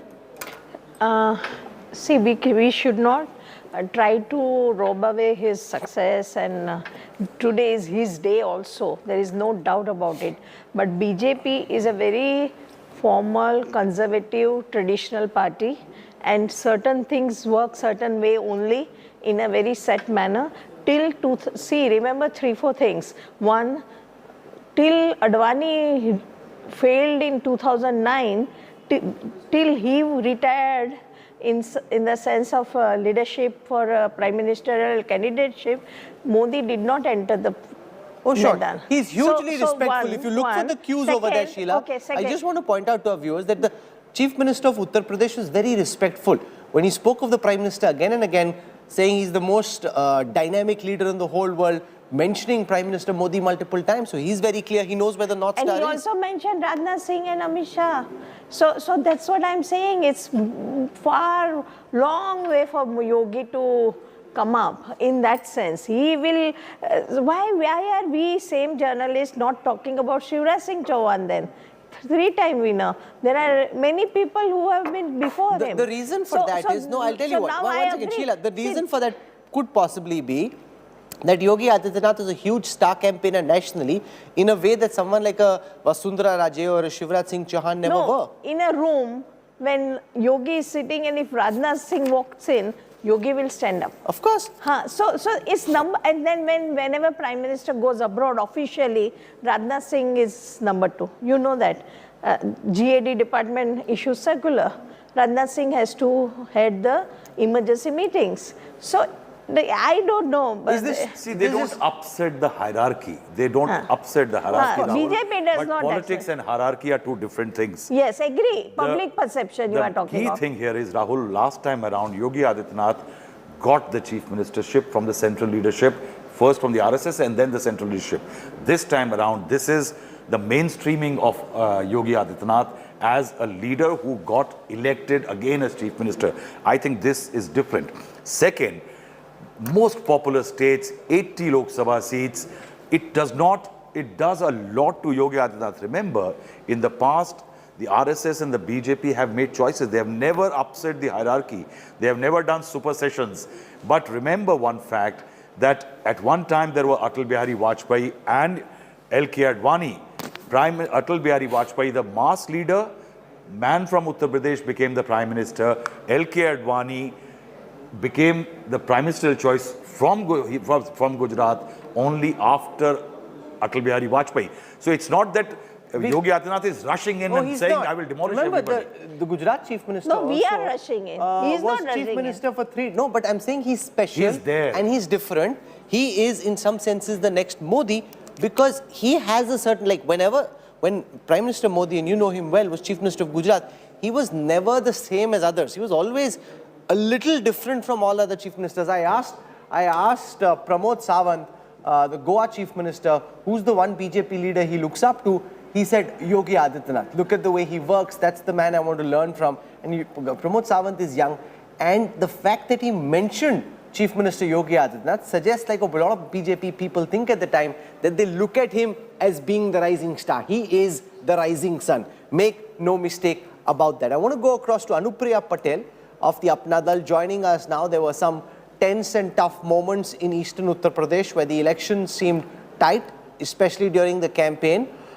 She's got a nice wry smile on her face, quiet sense of satisfaction that despite all that noise and all the hawabaji, at the end, the Apna Dal BJP alliance storming to power in Lucknow and winning in style.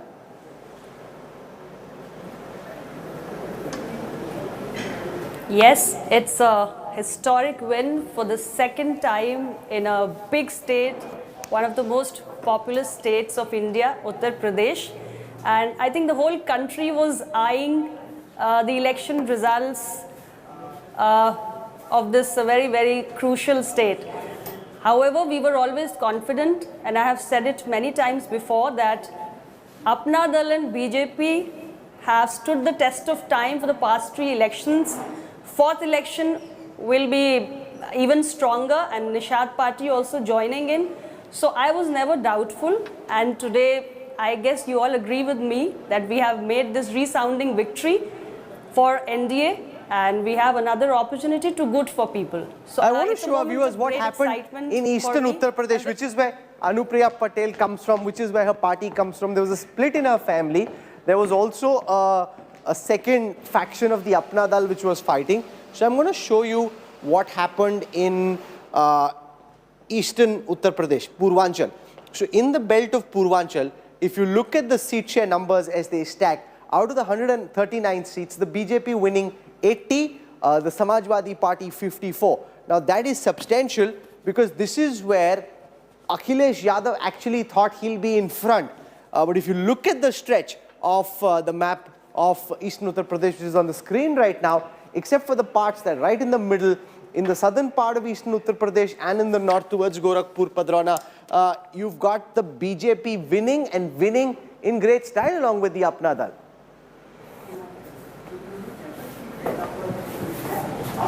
Yes, so which is what I always said whenever doubts and apprehensions were made about the eastern part of Uttar Pradesh. I said that we have started setting a trend in the first phase of election, and as we move towards the eastern part of Uttar Pradesh, NDA will grow even stronger, and all these tall claims which are being made by our rival alliance, the Samajwadi Party led alliance, will actually fall flat on the ground, and which is what has happened today. We have marked a significant presence and a very powerful presence even in eastern part of Uttar Pradesh. So a lot of factors have worked to our advantage, which I always felt that these will go a long way in ensuring our second term win. So okay, Anupriya that's how ji, it has happened. Leave it over there. Thank you very much for joining us. Much appreciated, and congratulations on a big and famous victory. I want to go across now to senior BJP leader Prakash Javadekar, joins us on this broadcast live. I have the map of Uttar Pradesh with me. If you see, the Samajwadi Party seats are concentrated in particular areas. Areas like Rohilkhand, some pockets of western Uttar Pradesh, and in some parts of east. But if you look at the map per se, there is a massive saffron surge. Prakash Javadekar ji, welcome. This must be a huge relief and vindication. What's happened in Uttar Pradesh, also what's happened in Manipur, Uttarakhand and even Goa. How are you looking at this big victory in the national political context? See, what Prime Minister Modi ji has changed the politics of the nation from caste-centric politics to development-centric politics. That is the first thing. Second is, people like good governance. They are now aspirational. This is new India voting for performance, not on other basis. And more importantly, we retained all our 4 states. You don't get public support in the second election if you are not performed. So people, if you perform good, people will back you. That is the message, loud and clear here. And now the third message is, the Congress is evaporating. Still they are blaming BJP. It is there, they have to do introspection. Congress is nowhere. Now Punjab has also gone. Now there are only 2 states with Congress, Chhattisgarh and Rajasthan. And I can give you in writing that in next election, assembly elections in 2023, both the states will be in the BJP back.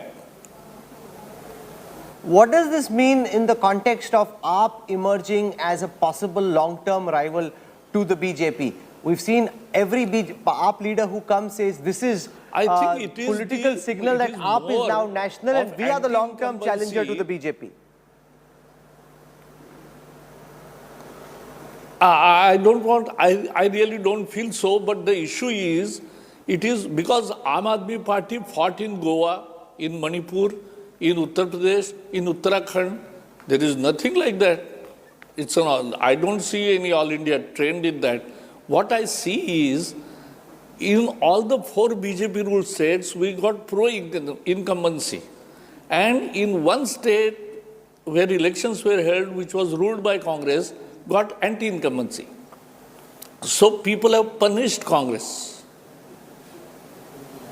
No, that's true. But the fact also is that BJP, on the back of West Bengal, on the back of economic distress on account of the pandemic and the whole period of the coronavirus, seemed fatigued in the middle because of the farm agitation, etc. What this election result has shown is that despite those challenges, people still think BJP is their best alternative, and they've gone out, as you said, and voted for the BJP. Does this make, according to you, the road to 2024 easier? Yeah, one way it is yes, but every election is a new election. And we prepare in that way only. We don't rest at this point that now we need not work more and take more efforts so that we are going to win. But that's not the fact.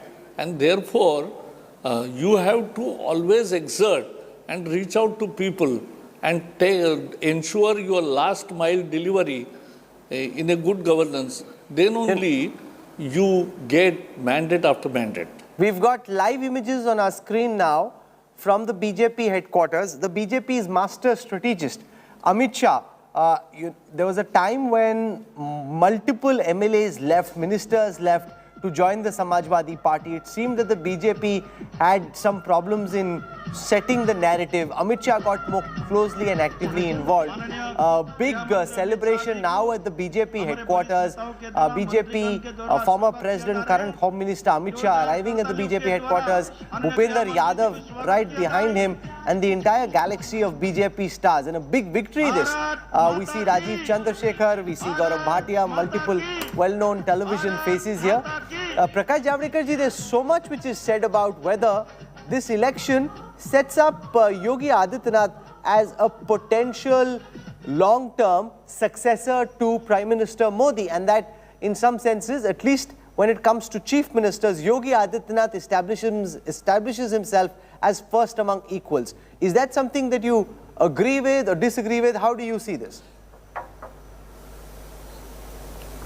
I think this will be too premature to declare because there is no vacancy. Correct. A.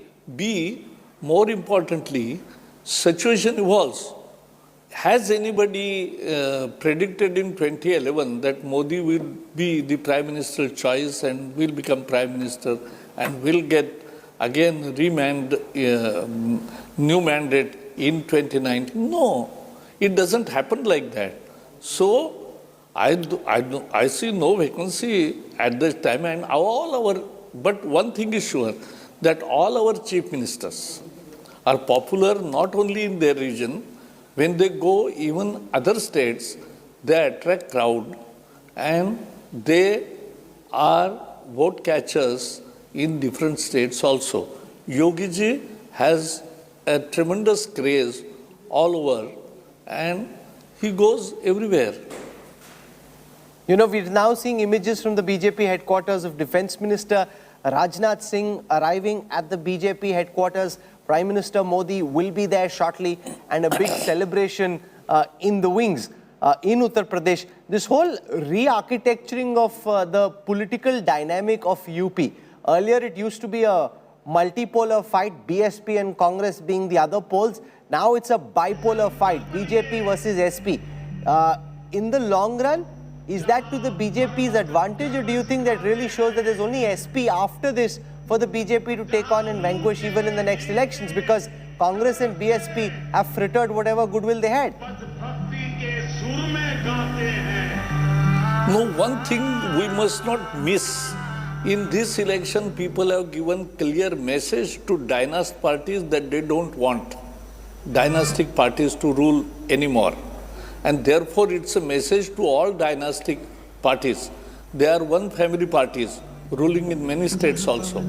But now they have got the red signal. Now people don't want them.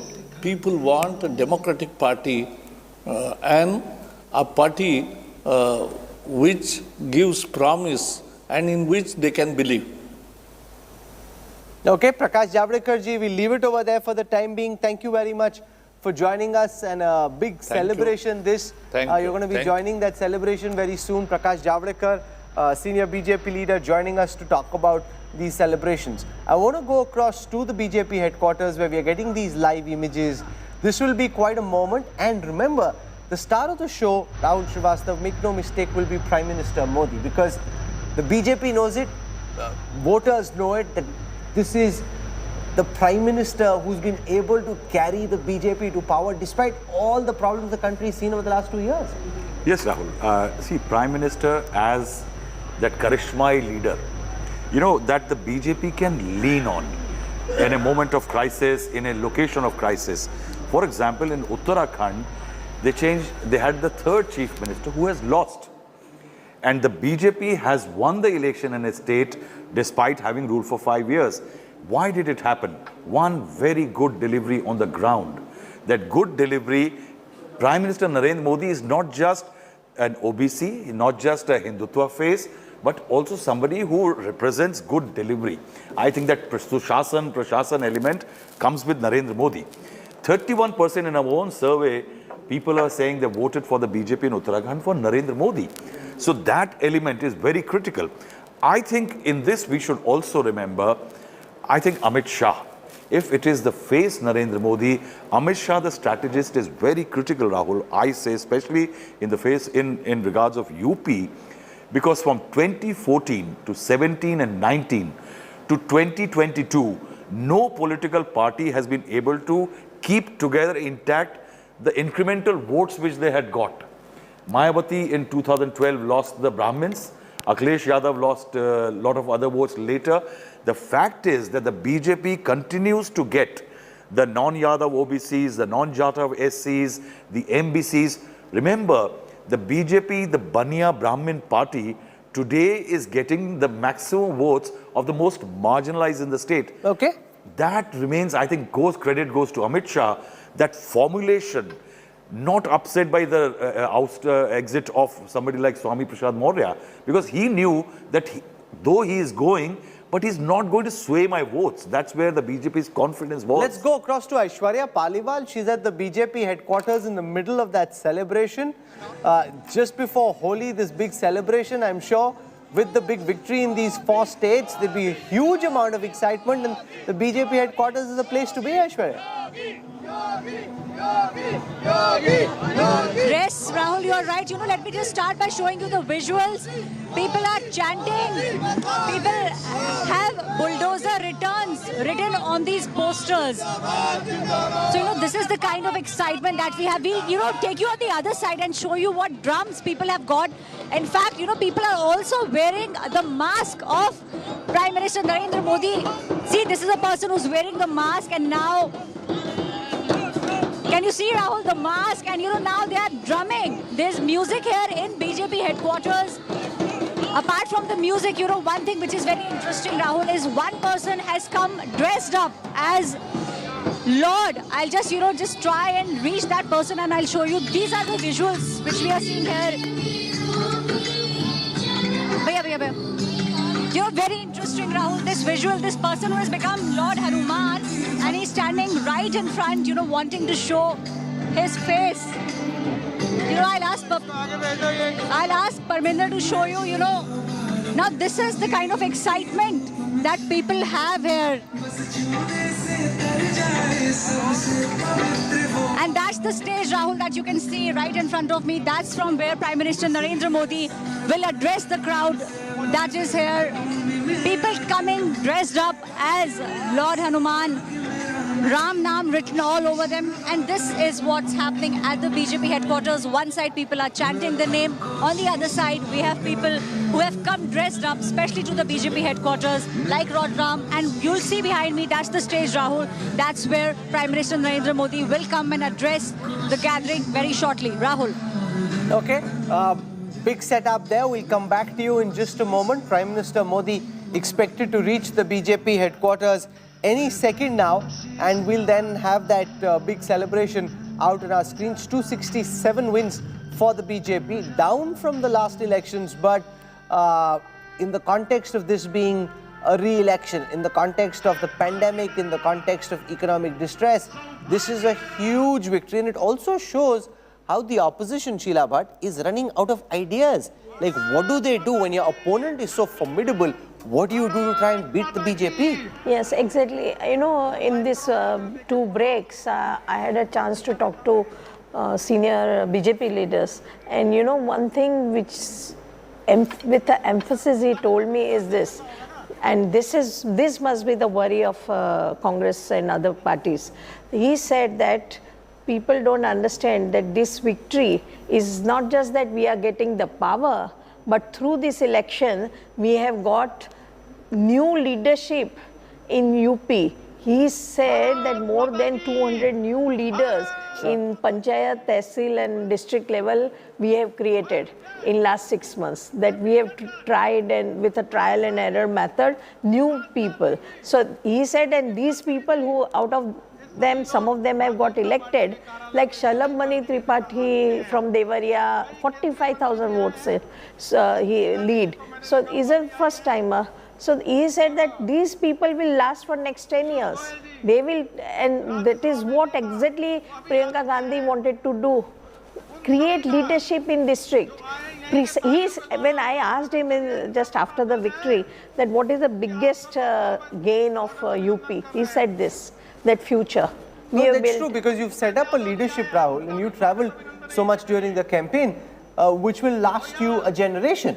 So you're really building the future stars of the Bharatiya Janata Party, and the Congress and the Samajwadi Party don't have anyone in every district to try and match that star power. Yes, Rahul. They are denied tickets to the speaker because he was overaged. There were several leaders across Uttar Pradesh who lost this. They were sitting MLAs.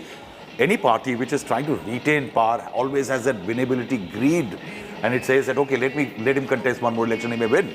I saw leaders who won the last election in 2017 with 54,000, 60,000 votes axed. They brought in new guys.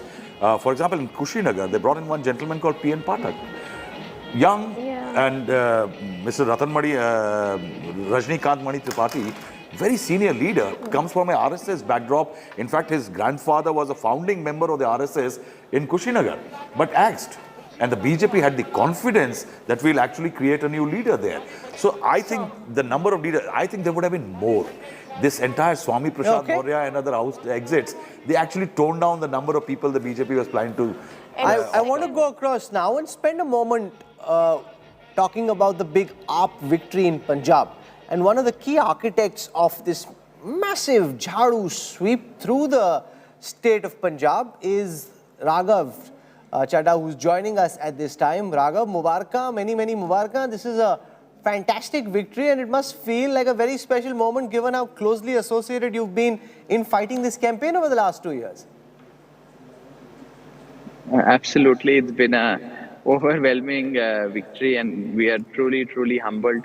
This is something that we did expect, but what the people of Punjab have done today is just outstanding. It's amazing. It's mind-blowing, and a huge responsibility comes our way. A huge responsibility comes on the shoulders of the next Chief Minister of Punjab, Shri Bhagwant Mann. And many people who are watching at this time would wonder whether Bhagwant Mann, despite his popularity amongst the voters, has the attention to detail, the ability to get into the minutiae of governance, which is required now to run a debt-ridden state like Punjab with the kind of challenges it has on drugs, on alcoholism, on farming, the industrialization, unemployment, huge challenges. Can Bhagwant Mann attend to the minutiae of governance? Of course, absolutely. And I've seen Mann Saab evolve as a person, as a leader, as a politician, as an administrator over the years, and he's the best man to lead Punjab today. I've been very closely associated with him. Apart from having a personal relationship, I've always had a working relationship with him. When I was, attached to him, when he became a member of parliament for the first time in the year 2014, he is the best man and well equipped to lead Punjab, lead from the front, and people above all. In a democracy, the will of the people is supreme. The people of Punjab have chosen the son of the soil in the form of Mr. Bhagwant Mann, and the jodi of Kejriwal Saab and Bhagwant Mann have been embraced. People have voted to experience the Kejriwal model of governance, which was only seen and felt, and the benefits of which were only seen and received by the people of Delhi. The people of Punjab also have today given a thumbs up to the Kejriwal model of governance. I have been saying that this Punjab election was a dharm yudh for us. A dharm was on one side, where slanderous campaigns were running against us. People called us Atankwadi. Kejriwal Saab was called a Kala Angrez. I was called a Gora Angrez. Man Saab was made fun of. So adharm and slander was on one side, and on the other side you had dharm, that is uprightness, honesty, integrity, and a beautiful jodi of Man Saab and Arvind Kejriwal ji on the other hand. Dharm won, adharm lost in this dharm yudh. There is talk that Delhi Chief Minister Arvind Kejriwal, and some of it in AAP circles only, could potentially elevate himself to a national role. For example, making himself Rajya Sabha MP, making Manish Sisodia Delhi Chief Minister, so that he can focus on both states and focus on trying to spread AAP in states like Himachal, Gujarat and others. Is that on the horizon? No, this is mere speculation. These are hypothetical questions. There is no need for Mr. Kejriwal to artificially elevate himself. He is already elevated. He is our leader. He is the leader of every volunteer worker, member of parliament, including now the Chief Minister of Punjab. He is everyone's leader. He is my leader. He is my mentor. And I, as a ordinary worker of the party, would like to say that it is my dream to see Mr. Kejriwal as one day as the Prime Minister of this country, and I feel that day is not far away. Today's results show that Aam Aadmi Party has arrived at the national stage. We're today a political force to reckon with at the national level. I have said this again before and I'll say it again. AAP is going to be the national and the natural replacement of the Congress party, and Mr. Kejriwal will be the principal challenger to the BJP. You know, many who are watching would say, is young Raghav getting a bit carried away? They won in style in Punjab, but there's, you know, where else? For example, in Uttarakhand, you got routed. You know, yes. When I started roughly 1.5 years ago, Rahul, as as somebody who was given the responsibility to look after the Punjab affairs by my party, all these politicians of Punjab used to make fun of me. From the Akali Dal to the Congress, from the BJP to all other political outfits, and they used to say कि ये नियाना है, ये बच्चा है, ये जवाक है, ये 25 साल का 30 साल का लड़का क्या करेगा.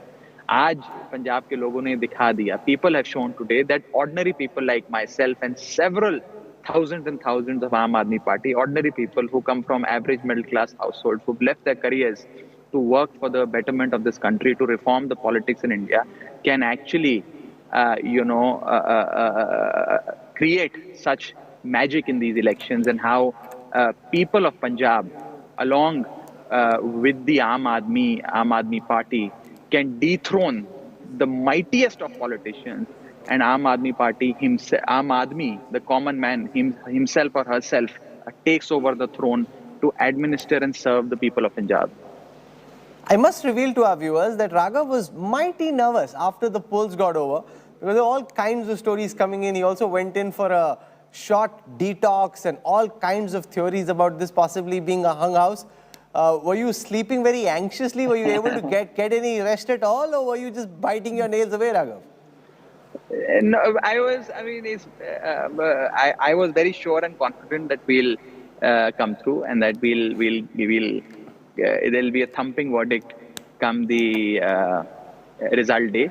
And it's been an overwhelming experience. But yes, like, when you write an exam and you wait for the results, in that duration, every student, I as a student of accountants, chartered accountancy, I as a young student always used to feel nervous between the exam and the the result day. So I experienced something similar, but of course we were very, very confident that look, our hard work our honesty, our uprightness, and above all, our positive agenda is going to be rewarded by the people of Punjab. From day one, we were not overconfident, but we were confident that we'll win. Which state do you think is the most logical state for expansion for the AAP, where the AAP has a real chance of coming to power next, if at all? Look, I think that in the coming days, we'll certainly talk more about Aam Aadmi Party's expansion plans. But I can certainly say that the Kejriwal model of governance today is being looked at with a lot of hope and aspiration all across, from Kashmir to Kerala, from Guwahati to Gujarat, all across. And people wish to see that governance, that model in their respective states. The best thing about this campaign was, Rahul, that people of Punjab voted on the basis of positive agenda and positive promises made by the Aam Aadmi Party. People rose above caste, religious, socio-economic backgrounds and criterias when they went out to cast their vote. They voted for a prosperous future, and I feel that under the Aam Aadmi Party's tenure, Punjab will no more be called by Udta Punjab, by the phrase Udta Punjab. It will be called as Uthta Punjab, Khushhal Punjab, Rangla Punjab. Okay, are we talking at this moment potentially to the next Deputy Chief Minister of Punjab? Hindus constitute about 40% of the vote share. मेरा सवाल सुन लो फिर दसना. The second possibility is that with all these half a dozen Rajya Sabha MP seats now becoming vacant, given the number of seats you won in Punjab, would you prefer the Rajya Sabha route, Raghav? I was given the responsibility to... अच्छा, आप diplomatic answer मत दो ना, जो मन की बात है वो बताओ. नहीं, मन की बात ही बता रहा हूँ आपको, मन की बात ही बता रहा हूँ. मुझे चुनाव लड़ाने की जिम्मेदारी दी थी, चुनाव लड़ने की जिम्मेदारी नहीं दी गई है. I have several responsibilities already given by my leader to me, and I would like to honor those responsibilities and let a new government take shape. Let Mr. Maan, who's the man of the match, who's the chief minister now, lead, the government, and we are always there to assist him in any which way that he wants us to assist.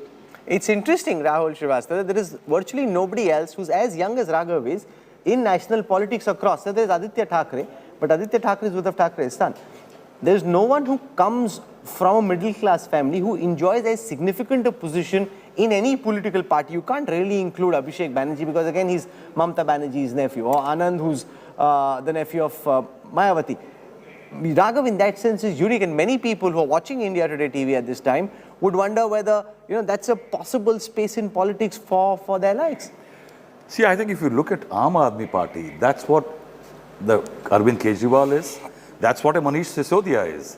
You see, most of the Aam Aadmi Party leaders do not have the kind of baggage or problems, issues that say in Punjab, you had Amrinder Singh Raja, Maharaja, no, but lack of access. But I have a question, Raghav.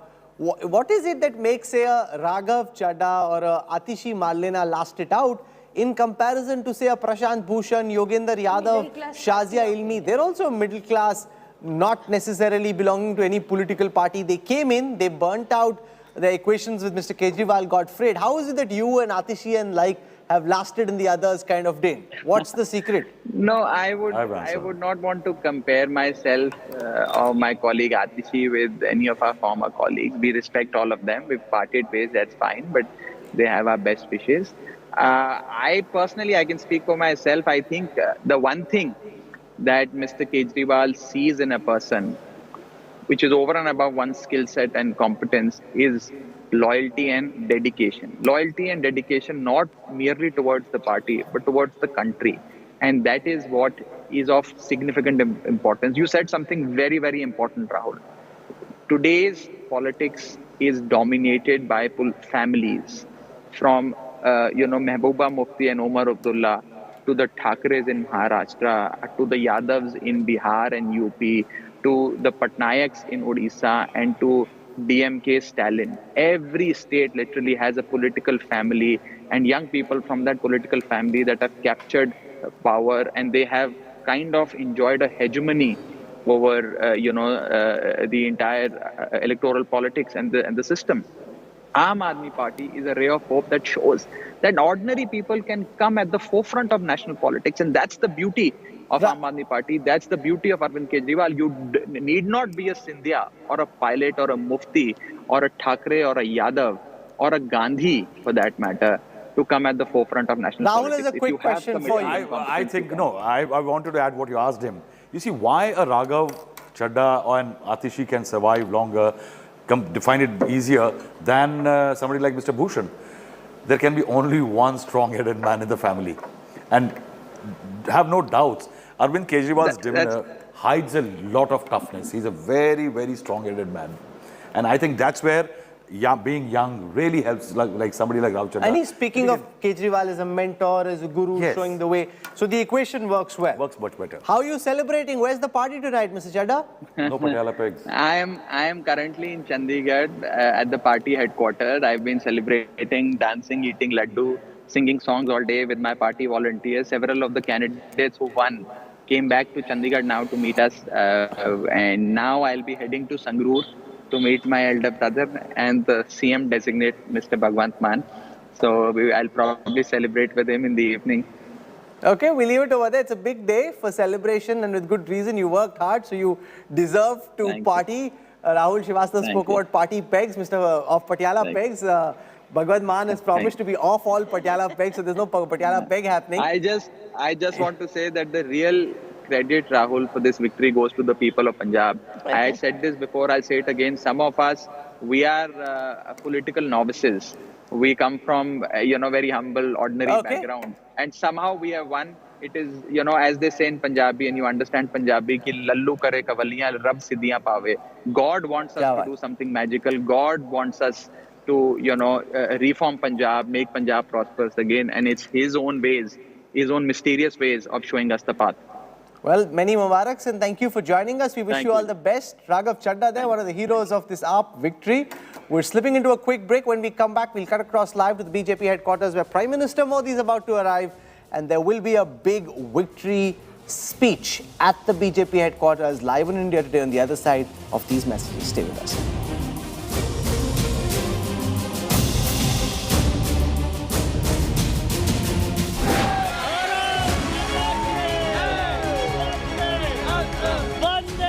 BJP's bulldozer flattens Samajwadi cycle.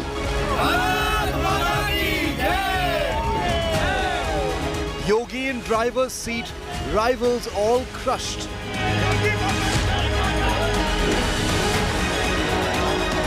India's new #1 political metaphor. Bulldozer clears Yogi's victory path. Double engine plus single bulldozer is equal to history.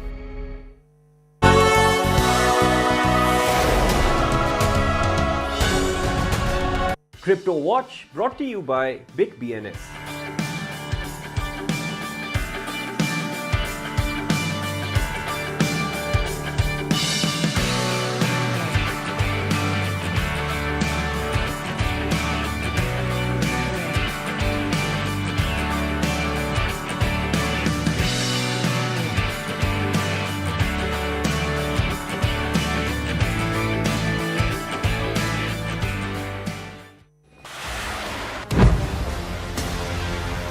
Hear more blasts that are taking place. We are moving away from this area. We are being told to leave this area because it's not safe to be here. Kyiv braces for an imminent attack over the next 24 to 48 hours. With cameraman Pavan Kumar reporting from Ground Zero, Kiev, Ukraine, Gaurav Sawant for India Today.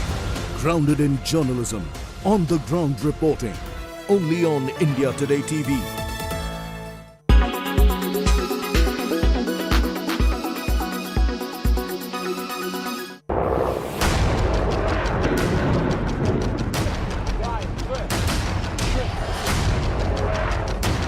As Russia declared war on Ukraine, as the world was plunged again into crisis, with the only Indian team in the real war zone.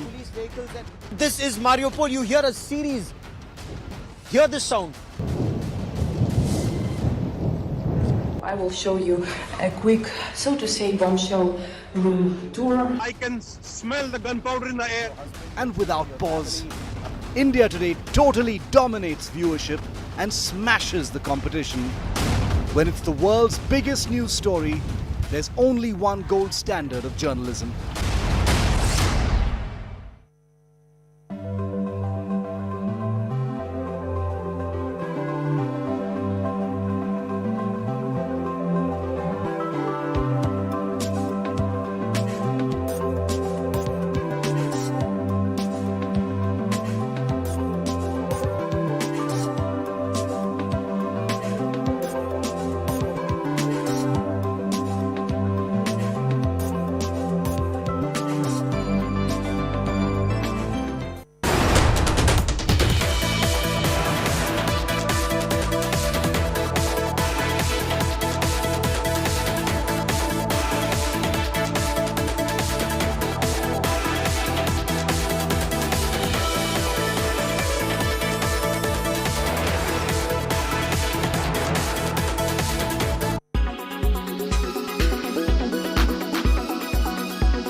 Putin's motive to acquire Ukraine is growing stronger by the day. As per US officials, Russia has recruited Syrian combat fighters to fight in Ukraine.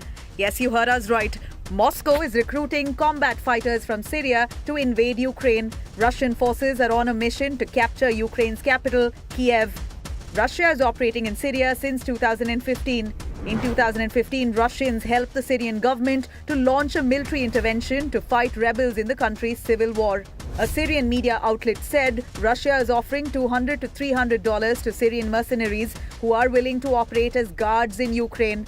Back in 2020, Russia hired hundreds of Syrian mercenaries to fight in Libya. But what about Ukraine? Foreign fighters from many countries have joined hands to fight this war. Well, Russia clearly outnumbers Ukraine in terms of its military capabilities across all categories. But Zelensky has called on reservists and Ukrainian civilians who have military experience to fight against Russia. Many volunteers hailing from United States, Britain, Lithuania, Latvia and Norway have enlisted to join Ukraine in the fight against Russia. Russia is accused of hiring private military contractors in Ukraine and Syria. But PMCs are not new in Russia, and many nations, including the United States, United Kingdom and China, have used PMCs in their previous invasions. The official statistics do not include deaths and injuries of mercenaries who participate in the war. This helps the government to hide the true human cost of war. Pentagon says recruiting mercenaries and PMCs will escalate the ongoing conflict between Russia and Ukraine.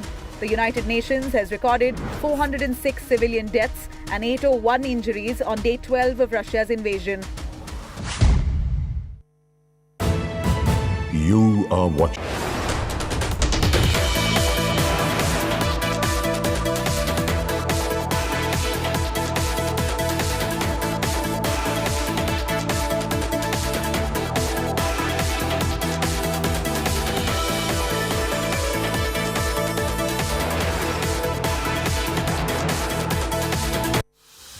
Number one in war coverage. Number one in election coverage.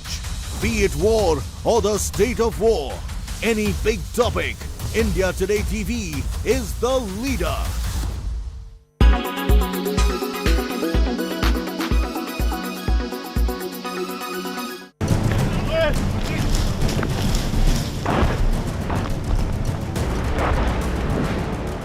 This is Ukraine's true danger zone.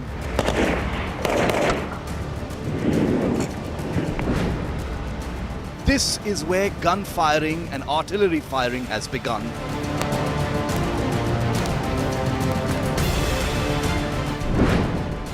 After a perilous 14-hour train journey from Kiev,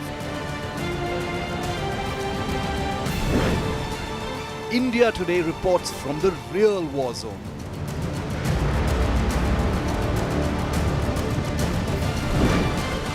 Only channel in the rebel combat zone.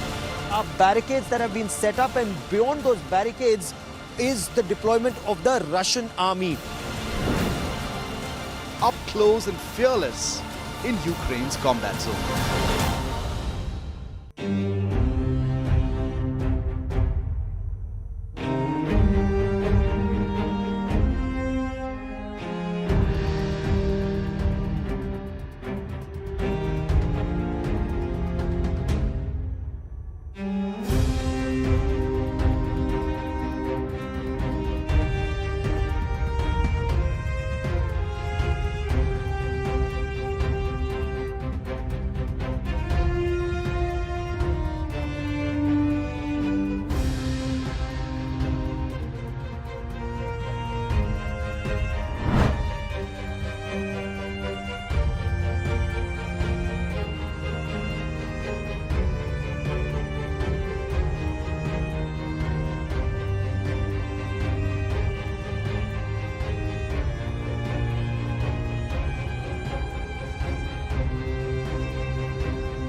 In response to the Russian invasion of Ukraine, Turkey on Monday invoked the Montreux Convention of 1936 to stop escalation in Ukraine.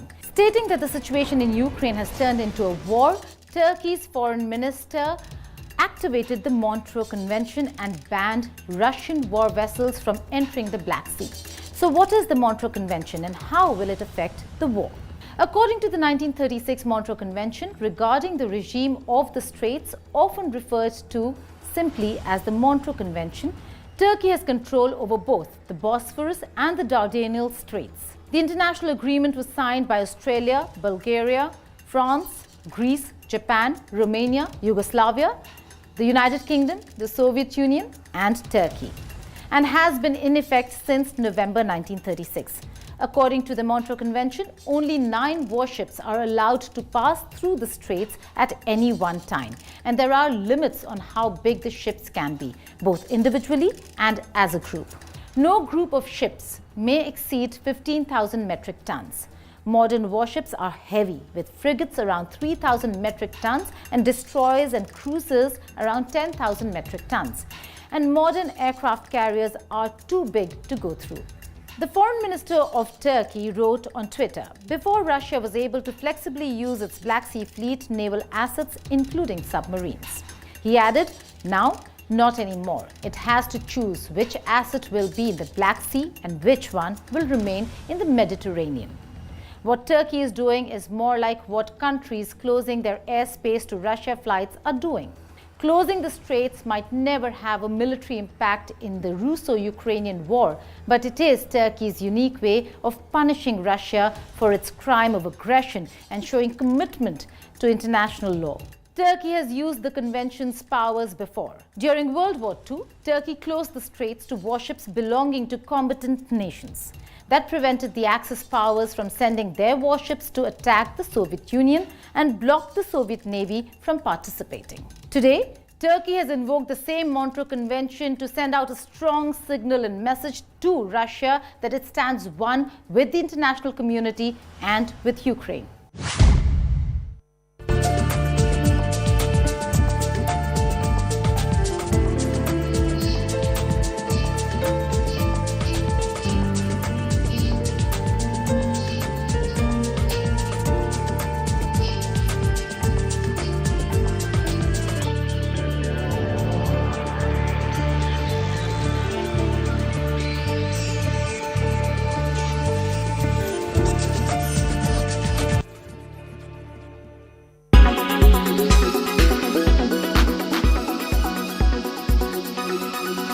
When it's the world's biggest news story, there's only one gold standard of journalism.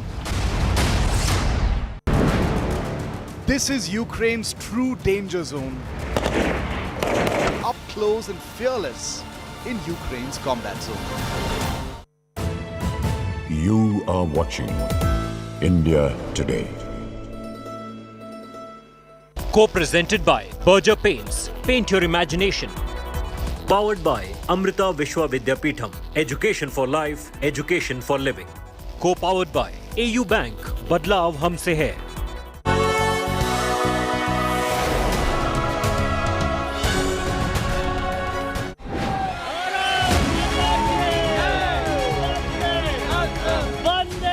BJP's bulldozer flattens Samajwadi cycle.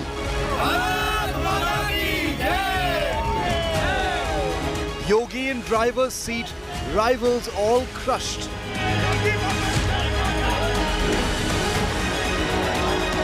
India's new #1 political metaphor. Bulldozer clears Yogi's victory path. Double engine plus single bulldozer is equal to history. Welcome back. You're watching our live and continuing coverage of the state of war. I'm Rahul Kanwal, and what we'll do over the next 1 hour is we'll go across to the BJP headquarters where Prime Minister Modi is expected any moment from now to celebrate a famous, significant victory. We'll also look at what happened in Uttar Pradesh, where the BJP, exactly like the India Today Access My India exit poll had predicted, swept to power and won in style as Bulldozer Baba returned for a historic second term. The Yogi Modi double engine proved that Akhilesh's cycle was too slow to reach the Lucknow fast lane. From the end of Mafia Raj to the consolidation of women votes, we break down the factors that help BJP capture the popular mind in Uttar Pradesh.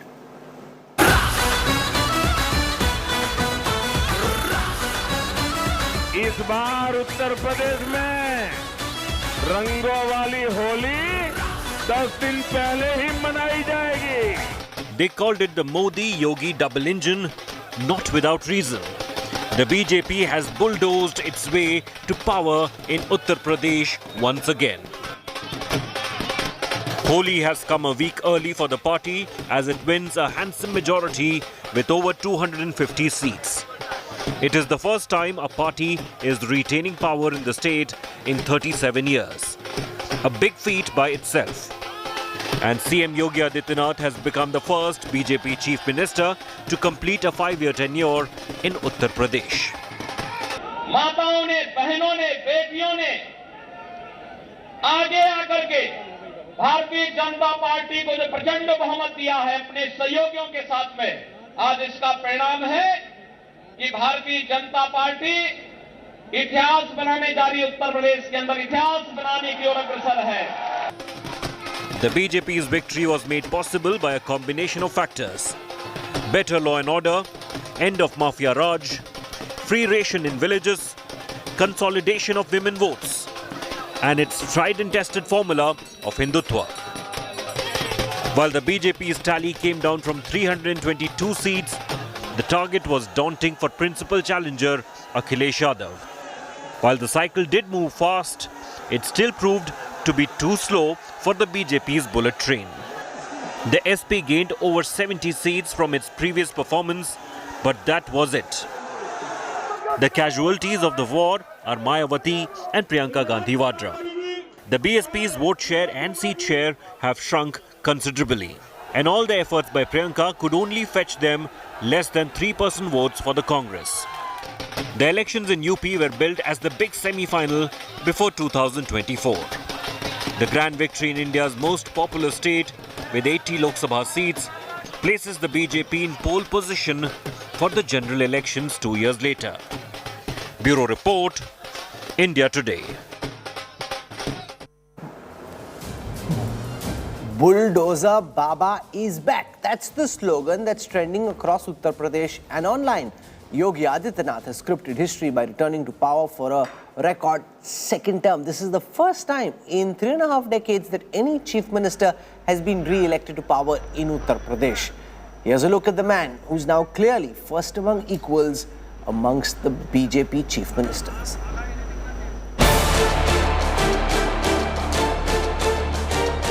The monk who stormed back to power. Bucking a 35-year trend in UP that has never permitted a successive victory. Saffron-clad and super confident through his campaign, Yogi Adityanath today has rung the biggest political bell of 2022.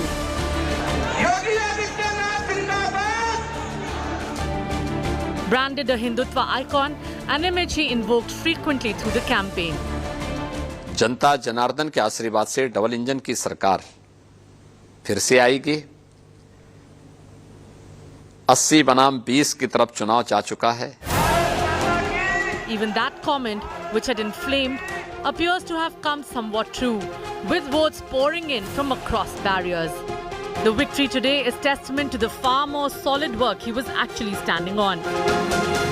By recasting himself as the law and order headmaster of Uttar Pradesh with visible results on the ground, Yogi made deep inroads into the minds and hearts of a vote bank that so many have ignored: women.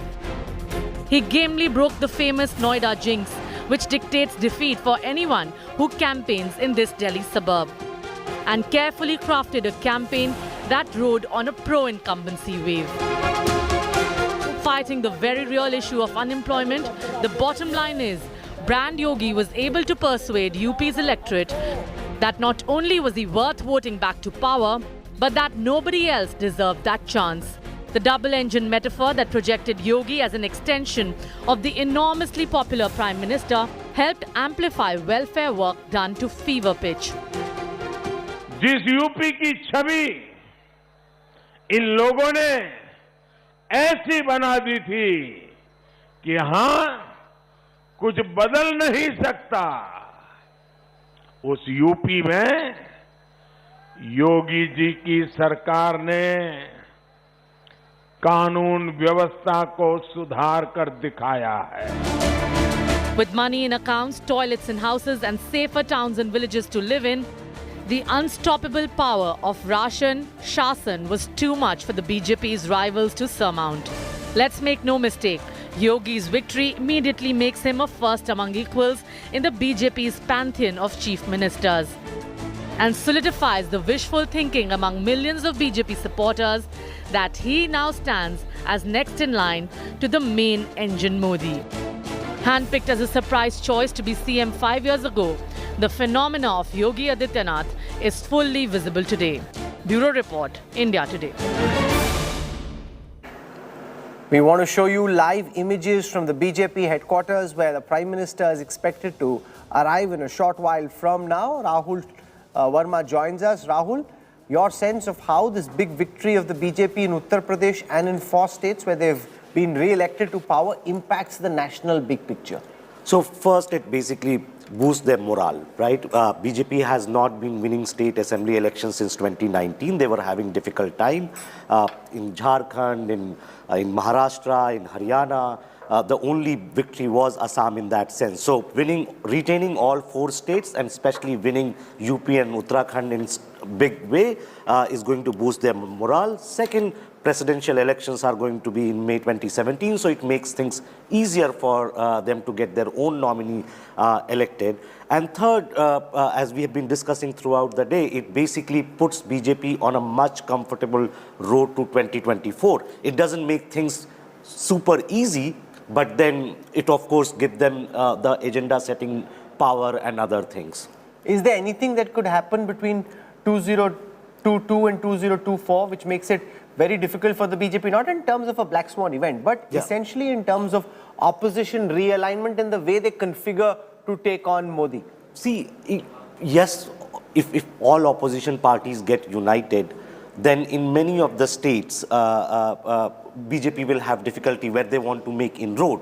But we also need to remember that opposition alliance is not going to solve the problem. We saw that happening in 2019 UP, SP, BSP, RLD coming together, yet BJP managed to trounce. And especially in the northwest India, where Congress is the main challenger, I don't know what TMC will add in Madhya Pradesh or Rajasthan and other places. So while opposition unity can bring resources together, it doesn't basically necessarily put BJP in a very difficult spot. Does it make, Rajat, the task of the BJP fighting for re-election in 2024 easier, this big victory in Uttar Pradesh especially? I think BJP at this stage would not be too worried about 2024. I think for Prime Minister Modi, who is on a life's mission, I think this will give him some window for reforms to reinitiate something that he left off at the farm law with the withdrawal of that. This is going to give more confidence to Prime Minister Modi to unfold his agenda before the nation and seek the popular votes in support of the public. And Do you see, Sheila, you understand the Prime Minister's mind well? Will he take up the farm issue again, or it's just too messy to touch? First and foremost, have your BJP conducive, NDA president. Very important, very, very important. New president, which will be very soon in 3-4 months. Very first. Then Karnataka, Maharashtra and Gujarat. Total political attention. Total. And Maharashtra will see much more fast-forwarded events now. And in Gujarat, because of faceless chief minister, Modi will keep repeating. He's going to Gujarat tomorrow? Yes, tomorrow, and that will be a very big show, I think. So, so 2 issues are there. Very, very important is parliament issue, and second issue, we forget that as soon as this election gets over, he has to take up this fallout of Ukraine war on economy. That is a most important issue because gas management, and since we have gone openly, abstained from this vote, I hope and I'm sure that our government will get some discounted price gas from Russia, because otherwise our economy will go upside down. But if countries like US impose sanctions on the import of Russian oil, but that's a matter for another debate. There would be questions of how much trade India can do with a country like Russia. I want to go across to Aishwarya Paliwal, who's at the BJP headquarters in the capital. Aishwarya, I saw Holi came early, and that's what the Prime Minister had said, that Holi will be played about 10 days early, and that's what seems to be happening on the ground at the BJP headquarters. Yes, Rahul, you know, if you can hear the chants, these are the chants which are taking place at the BJP headquarters. All eyes on.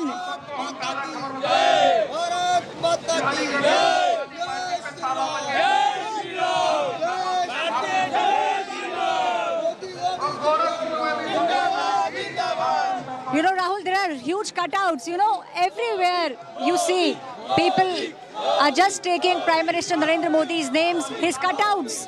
In fact, are there large cutouts of Prime Minister Narendra Modi, the lotus there, Rahul. This is the kind of excitement which is very palpable here at the BJP headquarters. In fact, Rahul, on the other side is a large flag of Jai Shri Ram, of Lord Ram.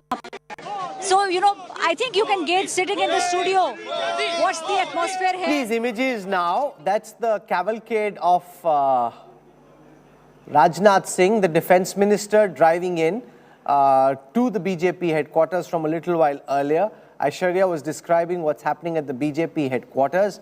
You see Nitin Gadkari, the former BJP president. We've already seen Home Minister Amit Shah. We've seen Defense Minister Rajnath Singh. This is Jai Prakash Nadda, the BJP president, now coming to this dais. Right at the front of the pack is former Uttar Pradesh Chief Minister, former party president, Defense Minister Rajnath Singh. Amit Shah on one side of the dais played a huge and very critical role in strategizing the BJP's elections there.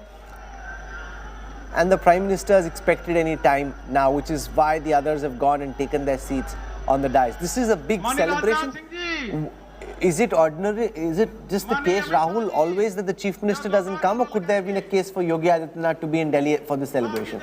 See, I think Yogi Adityanath is celebrating the moment, and I think the BJP wants him there. I think if the BJP wanted him here, they would have got him here. But I think that event which we saw a little while back with Yogi Adityanath playing Holi, and you know, it was that display. I think the BJP wanted to create these memories, these pixel moments in Lucknow, and they wanted them to stay with the public. I think that's why Yogi Adityanath is not here. Okay, Amit Shah is smiling. He's worked very hard on this campaign and a sense of rest. But the problem, Sheila, is that these leaders don't rest. When everybody else is thinking, oh, we woke up really early in the morning, let's wake up a little late tomorrow, they're already planning for Gujarat, they're planning for Karnataka, you mentioned Maharashtra. They're constantly on the treadmill of politics and they don't get off. Satta ki bhook. That's the reason. They don't get tired.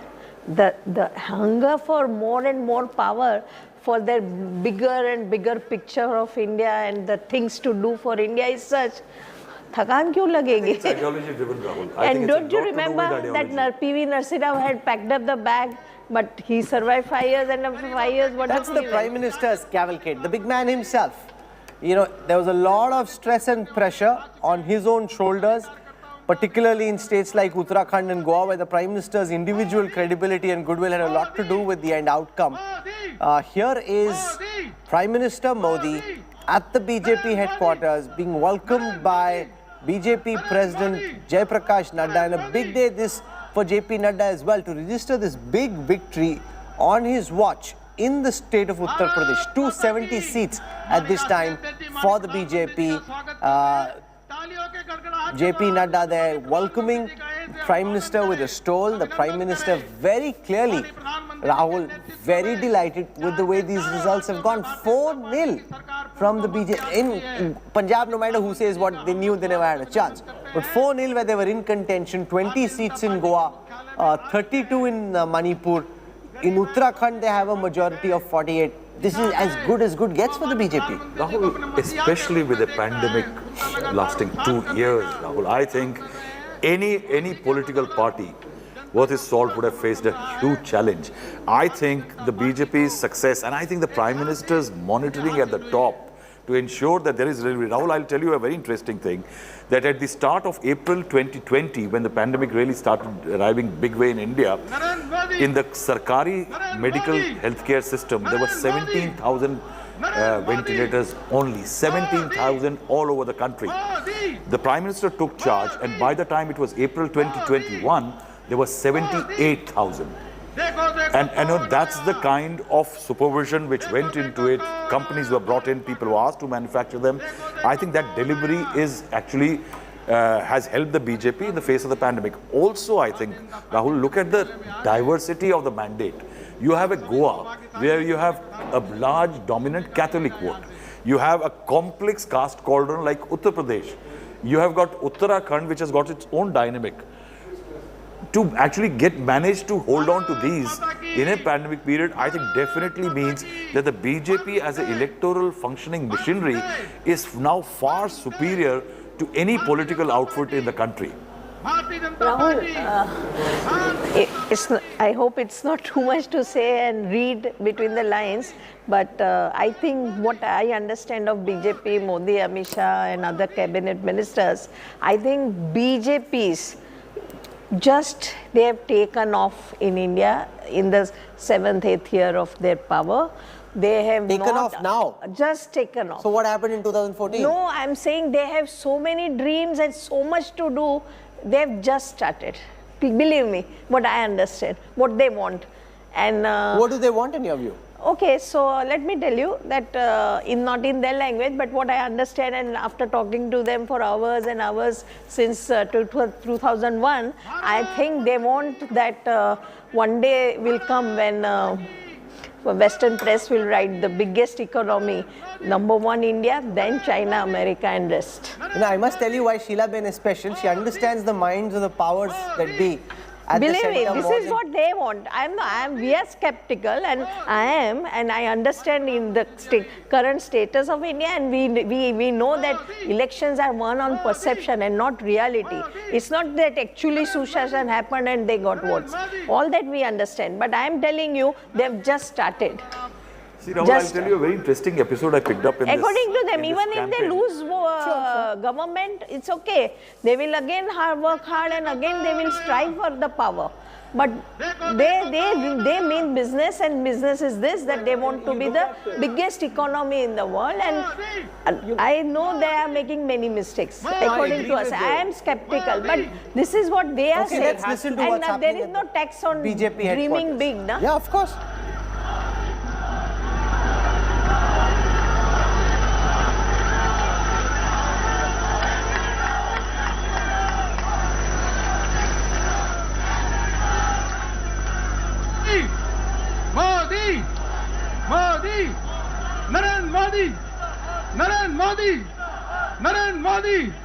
Narendra Modi.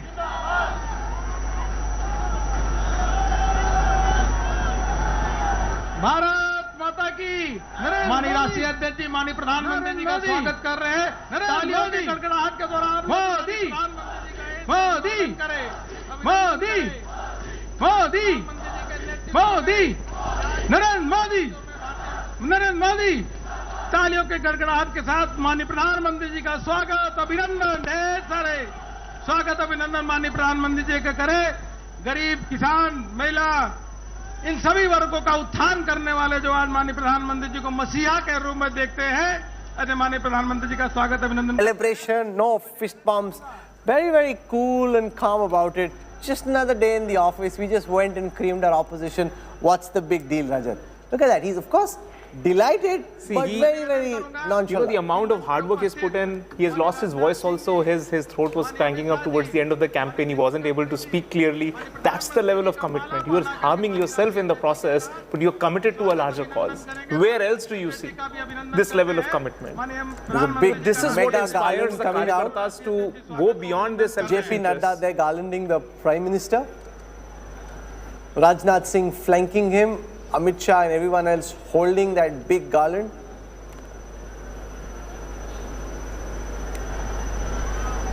You know, it's this man's chemistry with the voters, the faith and belief that voters have in Prime Minister Modi, which remains undiminished despite the challenges of the last 2 years, Rajat. the fact that they still think that he's the best guy for solving their problems, that's a huge bond he has with the people of this country. And I think, and somewhere he also believes that there is some level of divine intervention. He's been, tasked to do some things. He feels so, and I think it is. This is what every single MLA, MP, voter, BJP cadre says this.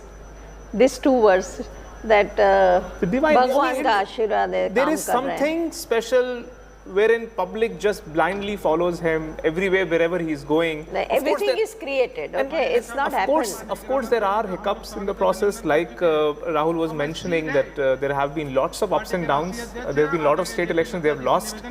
Some places they've been, outsmarted by the opposition parties. Oh, it's crossing now 270. Yeah? JP Nadda will speak first. बोले भारत माता की, भारत माता की। स्वागत है, स्वागत है, स्वागत है, स्वागत है, स्वागत है, स्वागत है, स्वागत है, स्वागत है। आज के इस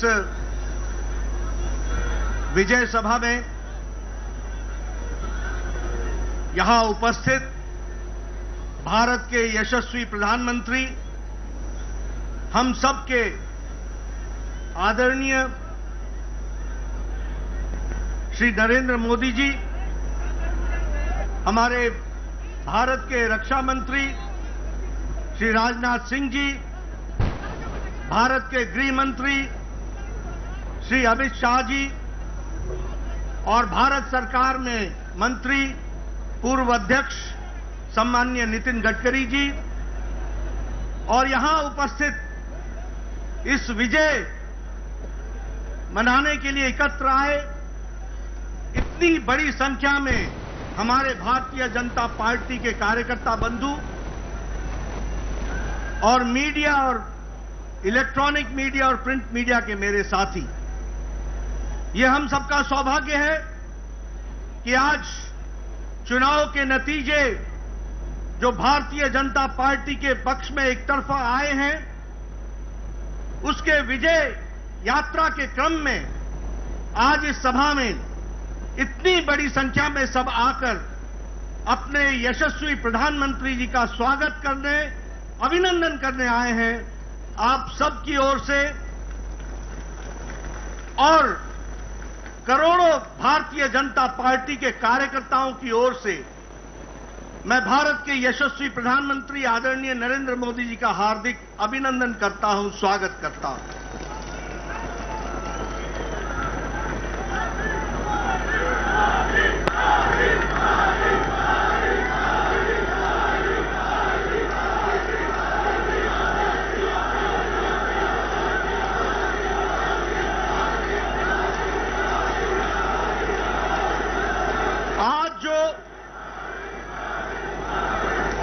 आज जो नतीजे आए हैं, जिसमें हमें एक तरफा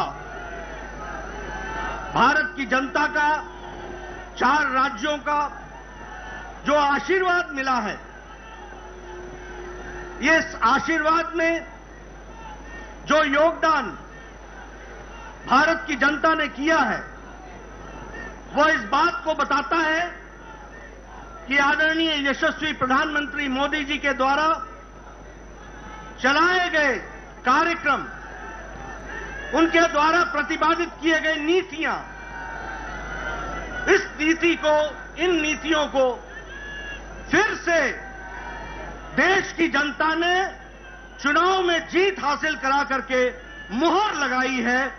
इस बात के लिए मैं मतदाताओं का अपनी ओर से हार्दिक धन्यवाद देता हूं और साथ ही साथ प्रधानमंत्री मोदी जी का अभिनंदन करता हूं कि उनके नेतृत्व में एक बार फिर से एनडीए, एक बार फिर से भारतीय जनता पार्टी को प्रचंड जीत हासिल हुई है और लोगों ने उनकी नीतियां और उनके कार्यक्रम को मुहर लगाई है।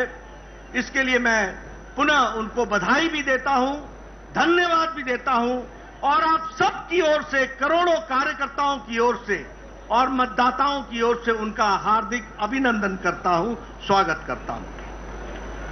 मित्रों, जो नतीजे आज आए हैं वो इस बात को बताते हैं कि ये नतीजे बहुत तरीके से पहली बार राजनीति के दृष्टि से कुछ इंगित करते हैं, कुछ दिशा देते हैं, कुछ जिसे हम कहते हैं कि रास्ता बताते हैं कि भारत की राजनीति मोदी जी के नेतृत्व में किस प्रकार से आगे बढ़ रही है। अगर हम उत्तर प्रदेश की बात करें तो यह पहला मौका है कि 4 बार लगातार मोदी जी को उत्तर प्रदेश की जनता ने लगातार आशीर्वाद दिया है।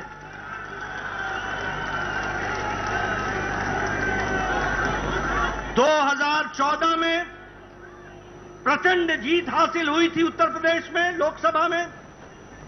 2017 में प्रचंड आशीर्वाद उत्तर प्रदेश की जनता ने दिया था और हमारी सरकार बनाई थी। और 2019 में फिर से लोकसभा में भारतीय जनता पार्टी को मोदी जी के नेतृत्व में आशीर्वाद मिला था और इस बार फिर से 2022 में चौथी बार लगातार भारतीय जनता पार्टी को आशीर्वाद मिल रहा है। यह पहली बार 37 साल बाद हो रहा है कि उत्तर प्रदेश में लगातार कोई पार्टी की सरकार दोबारा आई है। यह 37 साल बाद उत्तर प्रदेश की धरती पर हो रहा है और हमारा वोट शेयर भी 42% से ज्यादा बढ़कर के आया है। इसी प्रकार अगर हम देखें तो उत्तराखंड जब से राज्य बना तब से हमेशा वहां सरकार बदलती रही, हर चुनाव में सरकार बदलती रही, लेकिन मोदी जी के नेतृत्व में उत्तराखंड का चुनाव लड़ा गया और उत्तराखंड की जनता ने भी फिर से दोबारा और पहली बार दोबारा सरकार बनाई है और उत्तराखंड में भी भारतीय जनता पार्टी को बहुमत दिया गया है। अगर हम बात करें मणिपुर की तो मणिपुर में भी पहली बार विशुद्ध भारतीय जनता पार्टी के बहुमत से अब हमारी सरकार बन रही है। यह परिस्थिति आई है, इसको भी हमको याद रखना चाहिए। और अगर हम गोवा की बात करें तो वहां हम इस बार हैट्रिक बनाने जा रहे हैं, तीसरी बार हम सरकार बनाने जा रहे हैं और वहां भी आदरणीय प्रधानमंत्री मोदी जी की नीतियों का, कार्यक्रम का आशीर्वाद हम सबको मिला है और उसके कारण ये जीत हासिल हुई है। मित्रों, जहां हम आज 4 राज्यों में सरकार बनाने के लिए अपने बहुमत के साथ खड़े हैं, वहीं कल के नतीजे जो असम के म्युनिसिपल बोर्ड के आए, कॉरपोरेशन के, आपको जानकर खुशी होगी कि 80 म्युनिसिपल बोर्ड, म्युनिसिपल कॉरपोरेशन में 77 में भारतीय जनता पार्टी ने जीत हासिल की। और आज वहां भी एक बाई इलेक्शन था मंझोली का, वह भी सीट प्रचंड मार्जिन के साथ भारतीय जनता पार्टी ने जीती है। इसलिए जिसे हम कहते हैं कि हमारी जनता ने मोदी जी को भरपूर आशीर्वाद दिया, एक तरफा आशीर्वाद दिया है और उनकी नीतियों के, उनके कार्यक्रमों को फिर से एक बार मुहर लगाई है। इस बात के लिए हम सबको बहुत बहुत मोदी जी का धन्यवाद देते हैं। मित्रों, चुनाव में एक बात कही गई कि कुछ पार्टियां हमारे खिलाफ जुट गई हैं और इसलिए वोट की मात्रा उनकी बढ़ जाएगी और वो जीत हासिल करेंगे। कई पत्रकार ये पूछा करते थे कि इतनी पार्टियों का जमावड़ा हो गया है, आप किस तरीके से इसको देखते हैं? मैं उस समय भी कहता था कि यदि नेता मिल जाएं और पार्टियां मिल जाएं तो वोटर नहीं मिलता है, वोटर अपनी रक्षा करना खुद जानता है। इस बात को हमको याद रखना। और मैंने ये भी कहा था कि चुनाव सिर्फ मैथमेटिक्स नहीं है, चुनाव सिर्फ अरिथमेटिक नहीं है, चुनाव केमिस्ट्री है। और जब मैं केमिस्ट्री बोलता हूं तो हम सबको ये याद रखना चाहिए कि भारत की जनता, गरीब जनता, वंचित जनता, पीड़ित, शोषित, दलित, हमारी महिलाएं, हमारी बहनें, हमारा युवा साथी, हमारा किसान आज अगर अपनी केमिस्ट्री जोड़ता है तो वो नरेंद्र मोदी जी के साथ जोड़ता है। इस बात को हमको याद रखना चाहिए।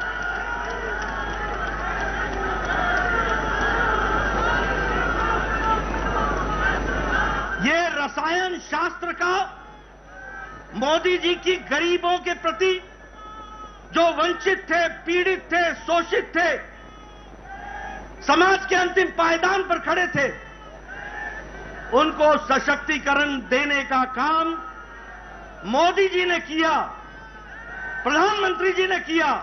और इसलिए रसायन शास्त्र का गरीब व्यक्ति को, जो वंचित था, उसको रस मिलता है तो वो आदरणीय प्रधानमंत्री जी की नीतियों से मिलता है, कार्यक्रमों से मिलता है। इसको हमको याद रखना चाहिए।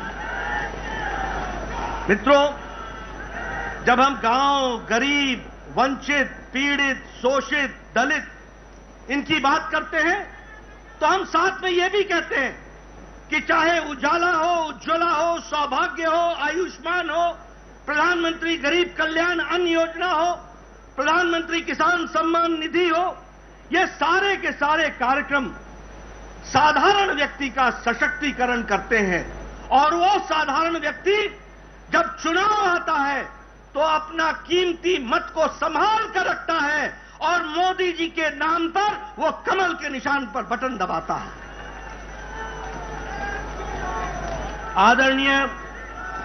आदरणीय प्रधानमंत्री जी ने भारत की राजनीति की संस्कृति बदली है।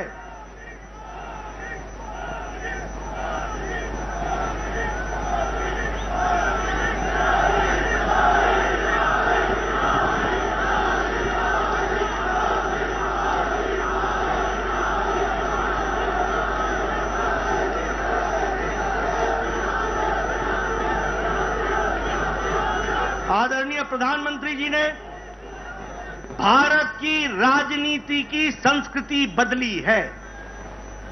लंबे समय तक एक राजनीति चल रही थी।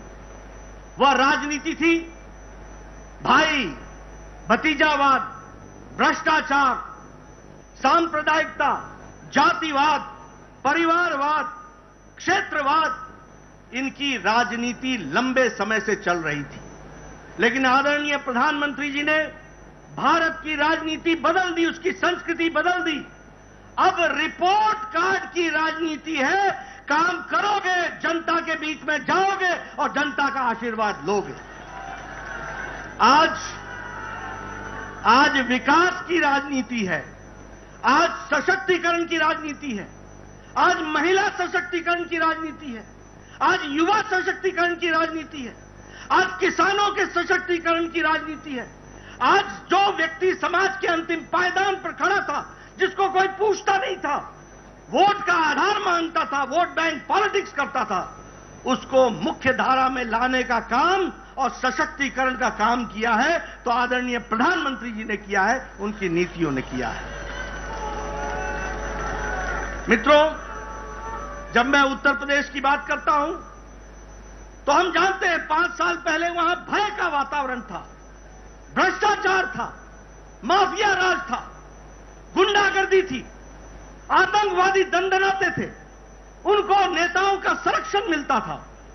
लेकिन योगी जी ने लॉ एंड ऑर्डर को कंट्रोल करके वहां पर भय मुक्त समाज और भय मुक्त प्रदेश बनाने का काम किया तो आदरणीय योगी जी ने किया। और उत्तर प्रदेश की जनता ने भरपूर आशीर्वाद दिया। अभी मैं नतीजे देख रहा था, हम 2/3 बहुमत की तरफ बढ़ रहे हैं। यह परिस्थिति आकर के खड़ी हुई है। माफिया राज दंडनाते थे वो आज जेलों में बंद है। जो लोग भय का वातावरण बनाते थे वो आज खुद भयभीत हैं।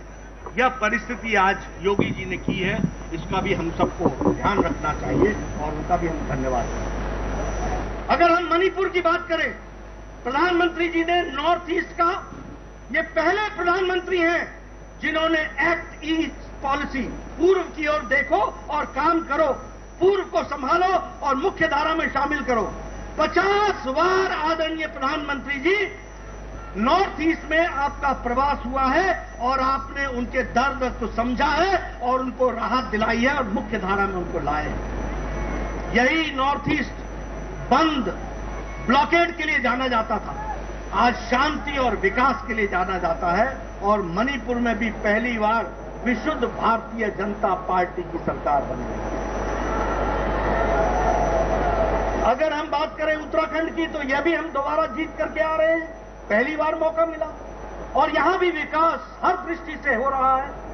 और जो मोदी जी ने कहा कि उत्तराखंड अगले दशक उत्तराखंड का होगा, इसको उत्तराखंड की जनता ने अपनाया है, समझा है, जाना है और भारतीय जनता पार्टी को मुहर लगाई है। मित्रों,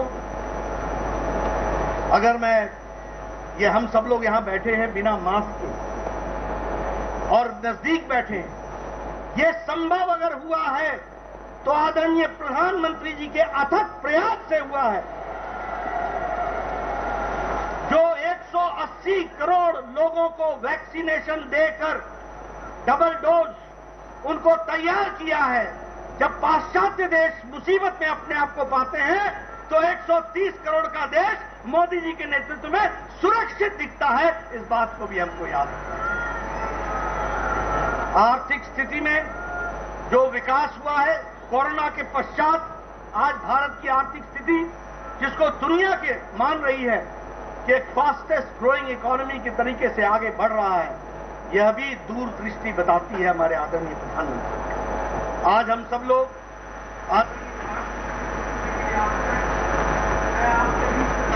नहीं रहूंगा, मैं इस मंच से जहां आदरणीय प्रधानमंत्री जी को धन्यवाद देता हूं, सभी केंद्रीय नेताओं को धन्यवाद देता हूं, सभी हमारे प्रदेश के नेताओं को धन्यवाद देता हूं, वहीं मैं अपने करोड़ों करोड़ों कार्यकर्ताओं को बधाई और धन्यवाद देता हूं। कार्यकर्ताओं ने जमीन पर जाकर अथक प्रयास किया। क्या नेता, क्या कार्यकर्ता, क्या विस्तारक, क्या हमारे प्रवासी कार्यकर्ता, सबने अपना पूरी ताकत लगाई और आपकी जमीन पर मेहनत रंग लाई और मोदी जी की नीतियों को वोट में परिवर्तित करने में आपने अपना योगदान दिया। मैं आप सबको भी इसके लिए बधाई देता हूं और धन्यवाद देता हूं। इसी तरीके से हम लोगों ने आगे बढ़ना है और 2024 में भी इससे और आगे बढ़ करके जाना है और आप सब कार्यकर्ताओं ने अथक प्रयास अपना जारी रखना है, ऐसा मैं आपसे निवेदन करना चाहता हूं। आपके राष्ट्रभक्ति को मैं सलाम करता हूं। आपके राष्ट्रभक्ति के साथ, पार्टी के साथ खड़े होकर के कार्य को करने की मैं साधुवाद देता हूं और इसी प्रकार से हम सब लोगों ने आगे बढ़ना है और भारत को मोदी जी के नेतृत्व में यशस्वी बनाना है। इस काम को, इस लक्ष्य को लेकर हम चलेंगे। इन्हीं शब्दों के साथ बहुत बहुत धन्यवाद। आप सब लोगों ने मेरी बात सुनी।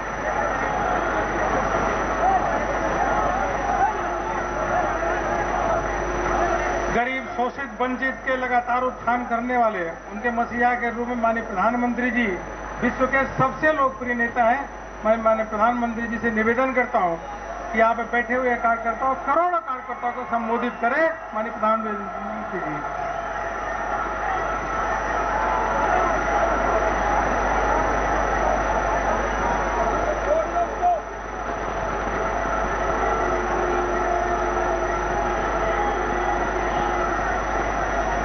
भारत माता की, भारत माता की, भारत माता की। आज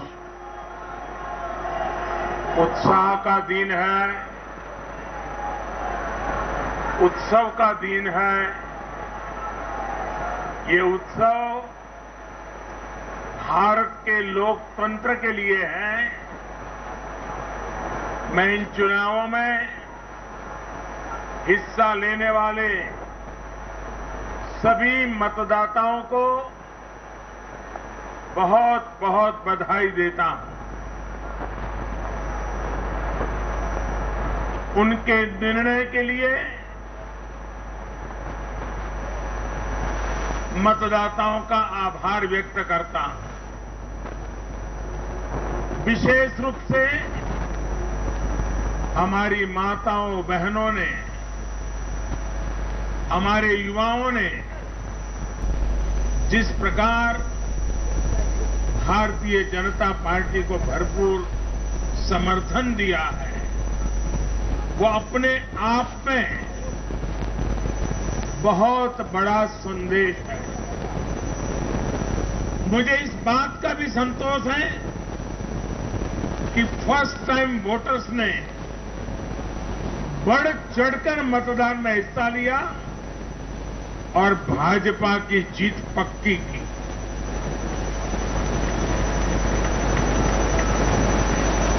चुनाव के दौरान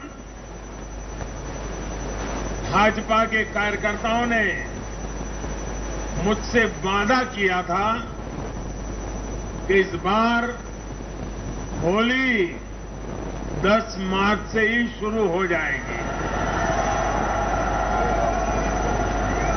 हमारे कर्मठ कार्यकर्ताओं ने ये विजय ध्वज फहरा करके इस वायदे को पूरा करके दिखाया है। मैं भाजपा के सभी कार्यकर्ताओं की भूरी भूरी प्रशंसा करूंगा, जिन्होंने दिन रात देखे बिना इन चुनावों में कड़ी मेहनत की। हमारे कार्यकर्ता जनता जनार्दन का दिल जीतने में, जनता जनार्दन का विश्वास जीतने में सफल रहे और पूरे पार्टी का नेतृत्व जिन्होंने किया, कार्यकर्ताओं ने को जिन्होंने लगातार मार्गदर्शन किया, ऐसे हमारे राष्ट्रीय अध्यक्ष श्रीमान जगत प्रकाश नड्डा जी को भी मैं बहुत बहुत अभिनंदन करता हूं, बहुत बहुत बधाई देता हूं।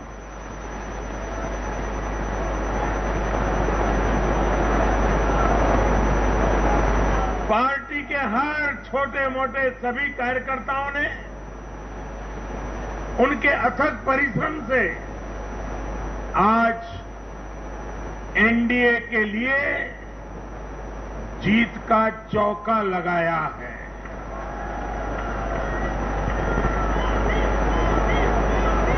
साथियों,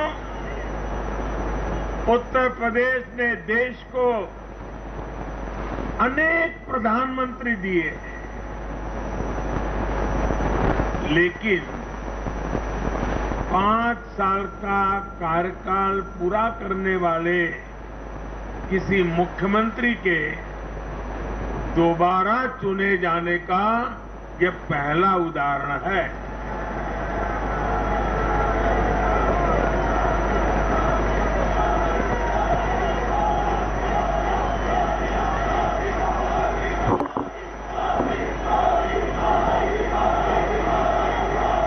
अभी नड्डा जी ने विस्तार से बताया, उत्तर प्रदेश में 37 साल बाद कोई सरकार लगातार दूसरी बार सत्ता में आई है। 3 राज्य यूपी, गोवा और मणिपुर में सरकार में होने के बावजूद बीजेपी के वोट शेयर में वृद्धि हुई है।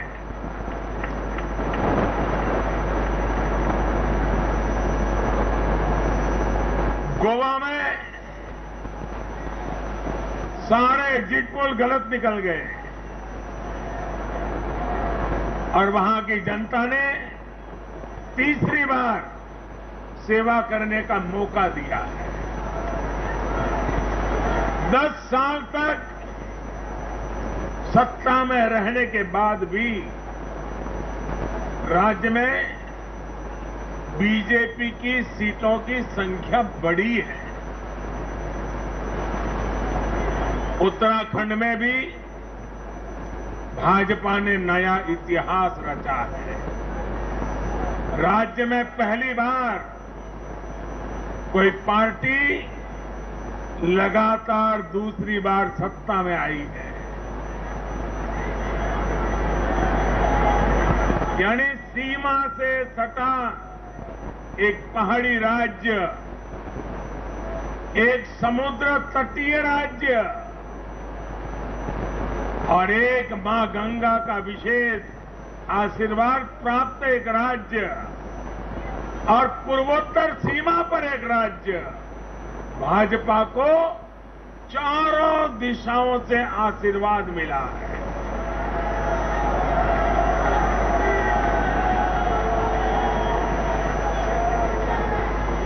इन राज्यों की चुनौतियां भिन्न है, सबकी विकास की यात्रा का मार्ग भिन्न है, लेकिन सबको जो बात एक सूत्र में पिरो रही है वो है भाजपा पर विश्वास। भाजपा की नीति, भाजपा की नीयत और भाजपा के निर्णयों पर अपार विश्वास। साथियों, ये चुनाव नतीजे भाजपा की पुअर, प्रोएक्टिव गवर्नेंस पर एक प्रकार से बड़ी मजबूत मोहर लगाते हैं।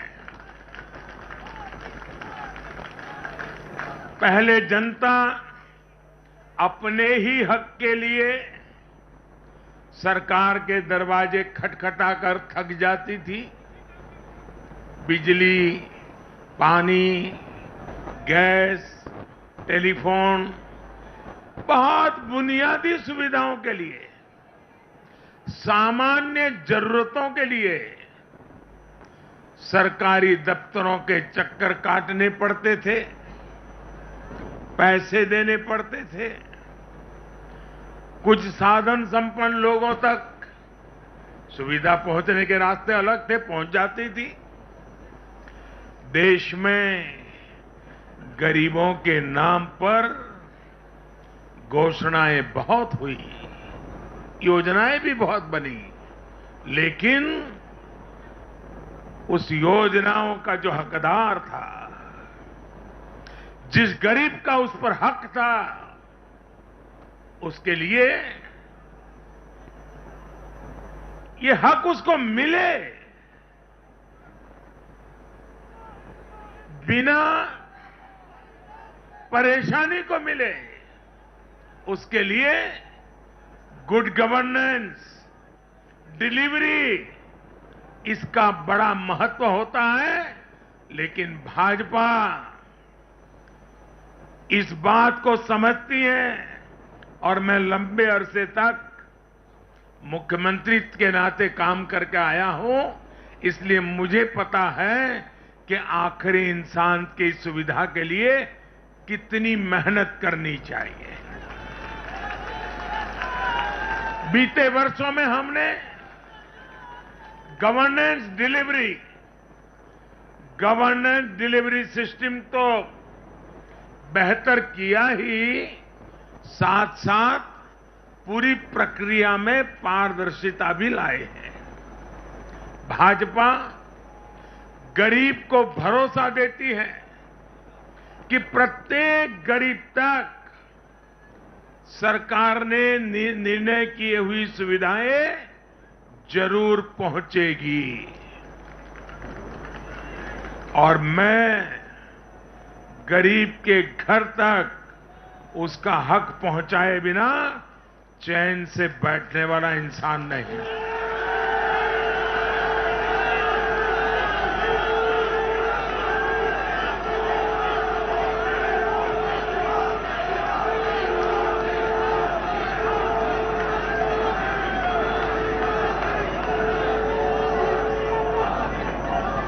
दशक से भी ज्यादा समय तक हेड ऑफ द गवर्नमेंट के रूप में सेवा करने का मुझे सौभाग्य मिला है। सरकार में कितनी दिक्कतें होती हैं, गवर्नेंस में कितनी दिक्कतें होती हैं, इसको भली भांति जानता हूं। उसके बावजूद भी मैंने एक ऐसी हिम्मत की है, शायद कोई न कर पाए। और वो हिम्मत मैंने लाल किले से 15 अगस्त को मेरे भाषण में उसको व्यक्त किया था।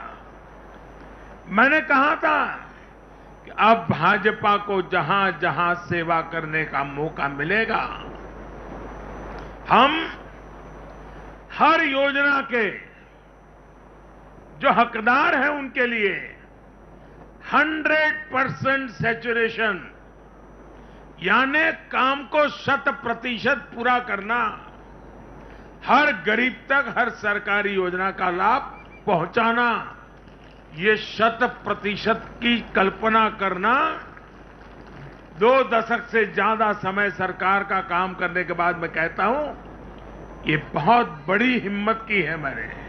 और ये हिम्मत मैंने इसलिए की है कि जब ईमानदारी होती है, नीयत साफ होती है, गरीबों के प्रति करुणा होती है, देश का कल्याण यही जीवन का मंत्र होता है, तो फिर ऐसे निर्णय करने की ताकत पैदा होती है।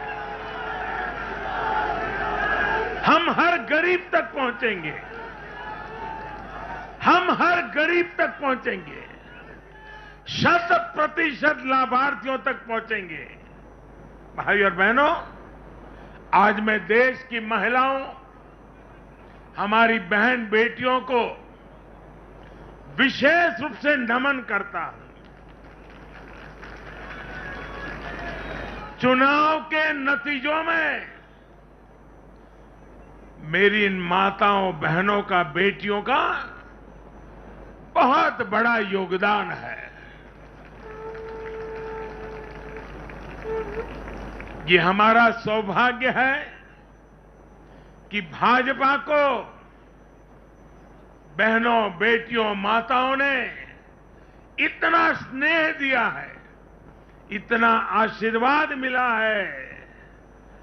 जहां जहां महिला मतदाताओं ने पुरुषों के मुकाबले ज्यादा वोट किया है, वहां बीजेपी को बम्पर जीत मिली है।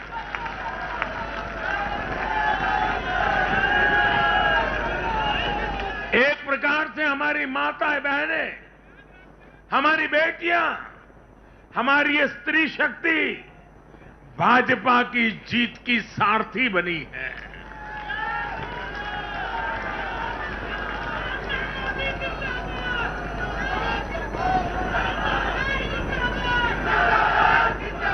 मैं जब गुजरात में था तो कभी कभी कुछ ऐसी घटनाएं हो जाती थी कि लोग चिंता करते थे, मोदी जी आपकी सुरक्षा का क्या, आप चिंता क्यों नहीं करते, अपने आप को क्यों संभालते नहीं हैं। तो मैं एक ही जवाब देता था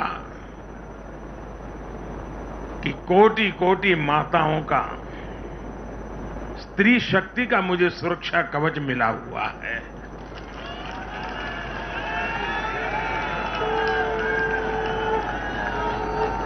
साथियों, भारत की माताएं, बहन, बेटियां निरंतर भाजपा पर विश्वास कर रही हैं। उनको पहली बार विश्वास मिला है कि सरकार उनकी छोटी से छोटी जरूरतों को भी ध्यान में रखती है। साथियों, इन चुनावों के नतीजों ने एक बात और साफ कर दी है कि यूपी की जनता को और मैं सभी ज्ञानियों को कहता हूं कि देश की भलाई के लिए अब पुरानी घिसी पिटी रिकॉर्ड छोड़ के जरा नए सिरे से सोचना शुरू कीजिए।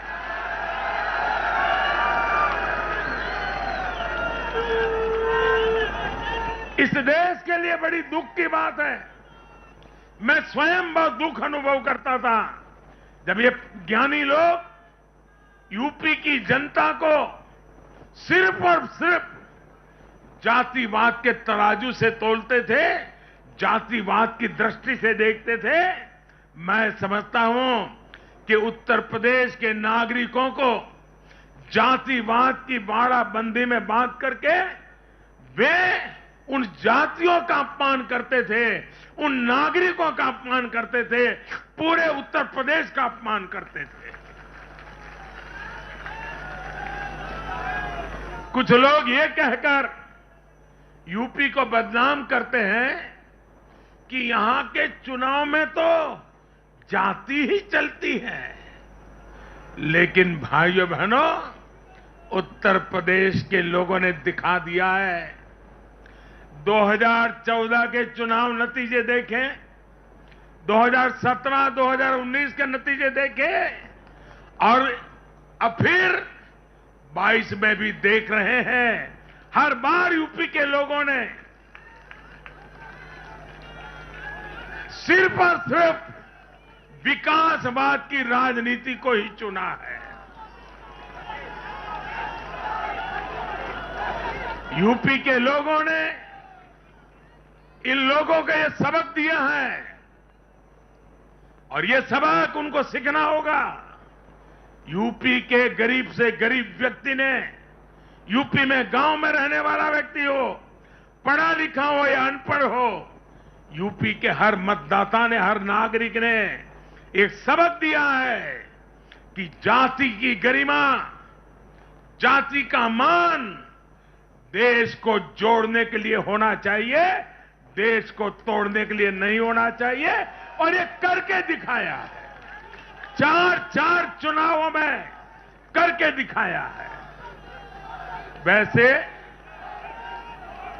आज मैं ये भी कहूंगा कि 2019 के चुनाव नतीजों के बाद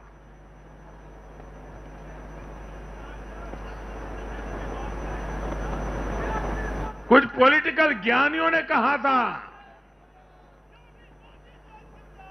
2019 में जब लोकसभा में हम दोबारा जीत करके आए तो उस ज्ञानियों ने कहा था कि भाई इस 2019 के जीत में क्या है, ये तो 2017 में ही तय हो गई थी, क्योंकि 2017 में यूपी का रिजल्ट आया था।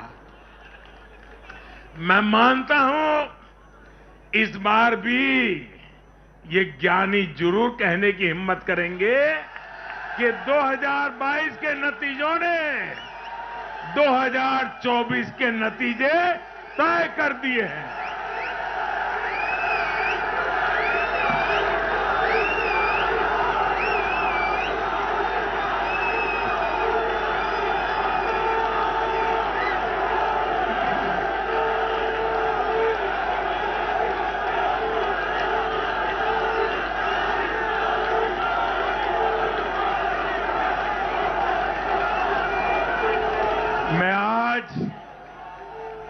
पंजाब के भाजपा कार्यकर्ताओं की भी विशेष प्रशंसा करूंगा।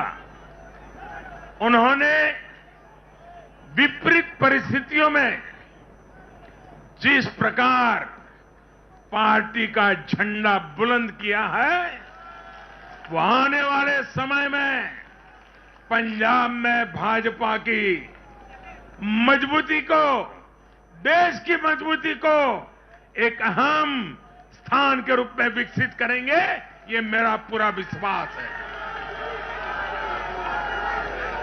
पंजाब में भाजपा एक शक्ति के रूप में उभरनी है, ये मैं अपनी आंखों के सामने देख रहा हूं दोस्तों। सीमावर्ती राज्य होने के नाते पंजाब को अलगाववादी राजनीति से सतर्क रखना। भाजपा का कार्यकर्ता जान की बाजी लगा करके भी इस काम को करता रहेगा। आने वाले 5 सालों में भाजपा का हर कार्यकर्ता वहां इस दायित्व को जोर शोर से निभाने वाला है। ये विश्वास मैं पंजाब की जनता को आज देना चाहता हूं।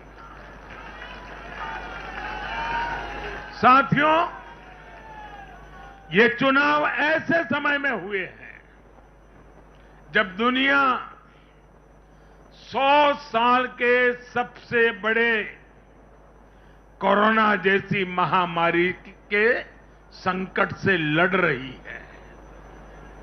पूरी मानव जात, पूरा विश्व 100 साल में ऐसी बीमारी नहीं देखी, ऐसी मुसीबत से लड़ना नहीं पड़ा है।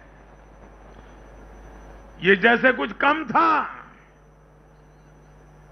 तो युद्ध ने भी विश्व की चिंताएं बढ़ाई हैं। इन परिस्थितियों में दुनिया भर की सप्लाई चेन छिन्न भिन्न हो गई है। 2 साल से सप्लाई चेन पर बहुत ही विपरीत प्रभाव हुआ और युद्ध ने उसमें और जोड़ दिया। इन चुनौतियों से निपटने के लिए भारत ने जो कदम उठाए, आर्थिक स्तर पर जो फैसले लिए,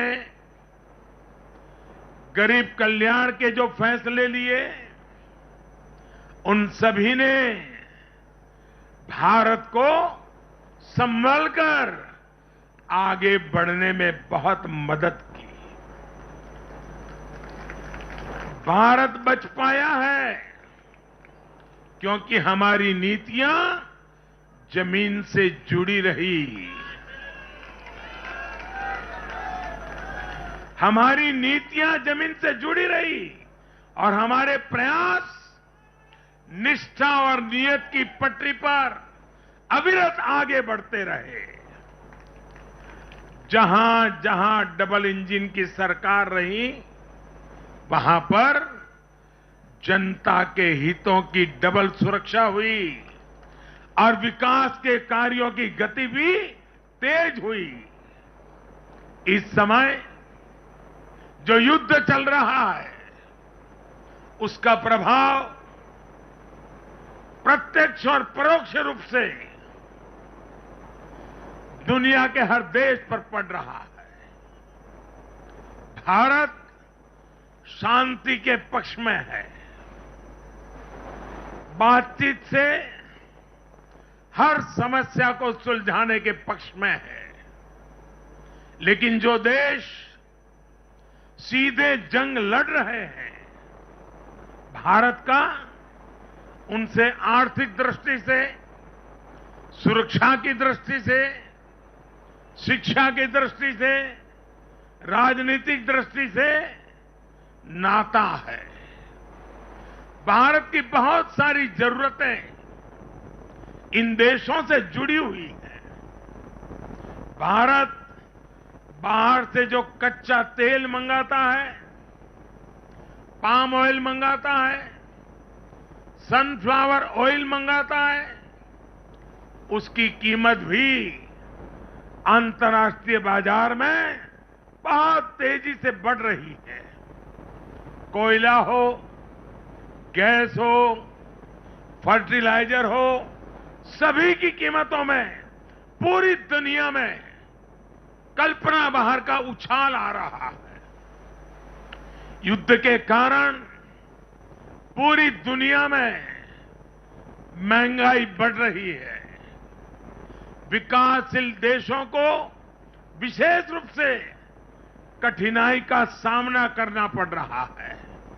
साथियों, इस वैश्विक संदर्भ में इन कठिनाइयों के बीच इस बार के बजट पर नजर डालें तो एक विश्वास पैदा होता है। देश आत्मनिर्भर भारत अभियान के मार्ग पर आगे बढ़ रहा है। इस भावना को इस बार के बजट से और ऊर्जा मिली है और मैं मानता हूं कि दुनिया भर में बने निर्माण हुए इस विपरीत वातावरण में, उथल पुथल से भरे माहौल में, अनिश्चितता से भरे माहौल में भारत की जनता ने विशेष करके उत्तर प्रदेश जैसे राज्यों ने अपनी दूरदृष्टि का परिचय दिया है। भारत के मतदाताओं ने जिस तरह इन चुनावों में स्थिर सरकारों के लिए वोट दिया, वो इस बात का प्रतिबिंब है कि लोकतंत्र भारतीयों की रगों में है।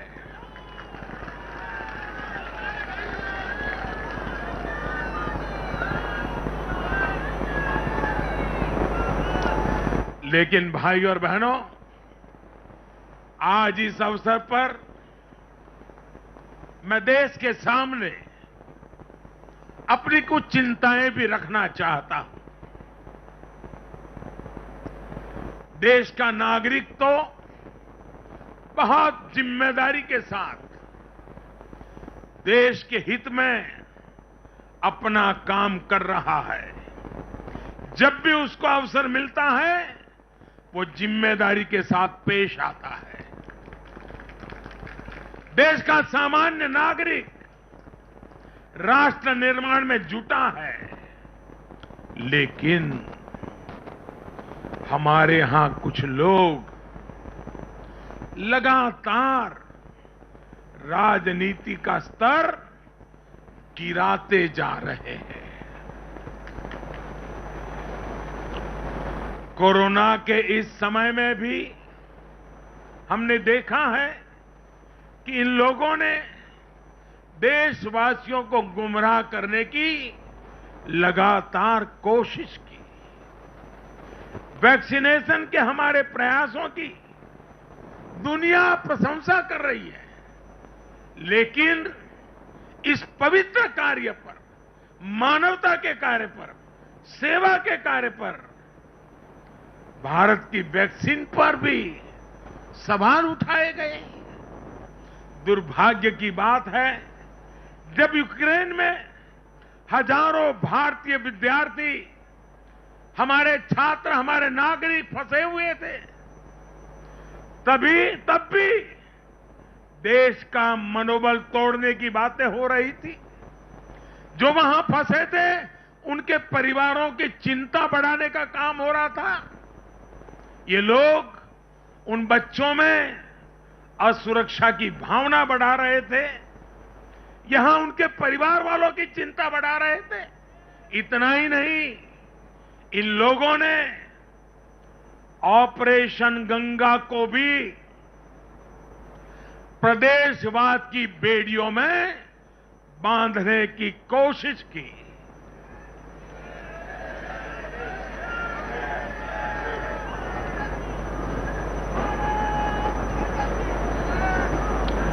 हर योजना को, हर कार्य को क्षेत्रवाद, प्रदेशवाद, जातिवाद, संप्रदायवाद का रंग देने का प्रयास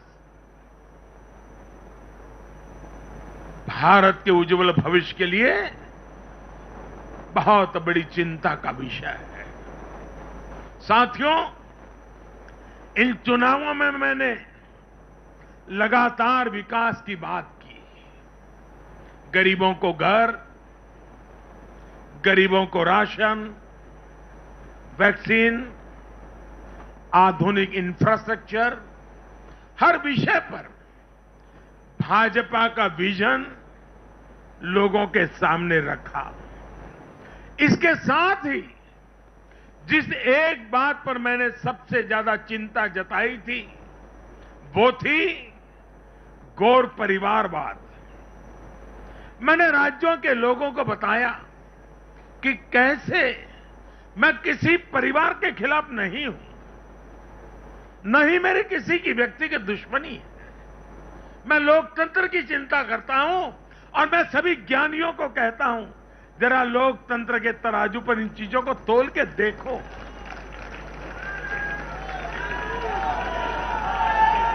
और मैंने लोगों को बताया कैसे परिवारवादी राजनीति ने उनके राज्य का कितना नुकसान किया है, राज्य को पीछे ले जा रहा है। और मुझे खुशी है कि मतदाताओं ने इस बात को समझते हुए भी इस चुनाव में अपना वोट दिया है, लोकतंत्र की ताकत को मजबूत किया है। साथियों, ये लगातार बहस बहुत जरूरी है।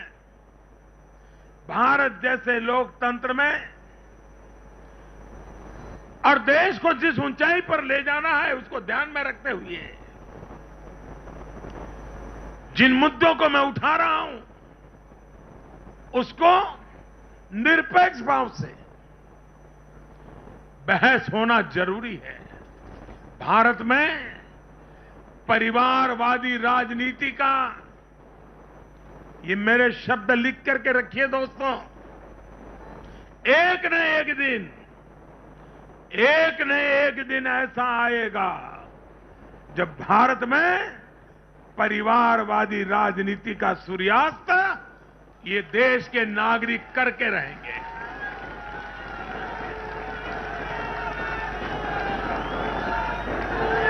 इस चुनाव में देश के मतदाताओं ने अपनी सूझबूझ का परिचय दिखाते हुए ये क्या होने वाला है इसका इशारा कर दिया है। साथियों, आज एक और विषय में देश के लोगों के सामने रखना चाहता हूं। ये विषय है भ्रष्टाचार के खिलाफ कार्रवाई को रोकने की साजिश। आप मुझे बताइए साथियों, क्या भ्रष्टाचार के खिलाफ कार्रवाई होनी चाहिए कि नहीं होनी चाहिए? भ्रष्टाचार करने वालों पर कड़ी कार्रवाई होनी चाहिए कि नहीं होनी चाहिए? ये भ्रष्टाचार रूपी दिमाग देश में से नष्ट होनी चाहिए कि नहीं होनी चाहिए? साथियों, हमारे देश में भ्रष्टाचार के खिलाफ लोगों में, भ्रष्टाचारियों के खिलाफ, ऐसे लोगों के प्रति एक भयंकर नफरत का भाव रहता है। देश की गाढ़ी कमाई को लूटकर अपनी तिजोरी भरने की ये प्रवृत्ति कुछ लोगों की पहचान के साथ जुड़ गई है। भारतीय जनता पार्टी 2014 में एक ईमानदार सरकार का वायदा करके चुनाव जीती थी और हमारी ईमानदारी को देखकर 2019 में जनता ने हमें और ज्यादा आशीर्वाद दिया।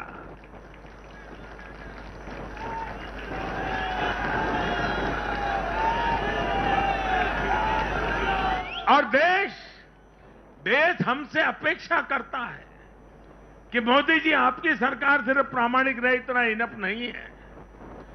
आप ही हैं, आप ही की सरकार है जो भ्रष्टाचारियों को सजा कर सकती है, उन पर कठोर से कठोर कार्रवाई कर सकती है। मुझे बताइए, जनता की इस अपेक्षा को मुझे पूरा करना चाहिए कि नहीं करना चाहिए? जनता की आशा आकांक्षा के लिए सरकार ने जिम्मेवार व्यवहार करना चाहिए कि नहीं करना चाहिए? लेकिन आज हम देख रहे हैं जो निष्पक्ष संस्थाएं हैं, जो पूरी तरह इंडिपेंडेंट हैं, वे अगर भ्रष्टाचार के खिलाफ कार्रवाई करते हैं तो ये लोग और उनका पूरा इकोसिस्टम अब भ्रष्टाचारियों की रक्षा करने के लिए उन संस्थाओं को बदनाम करने के लिए मैदान में आ गए हैं।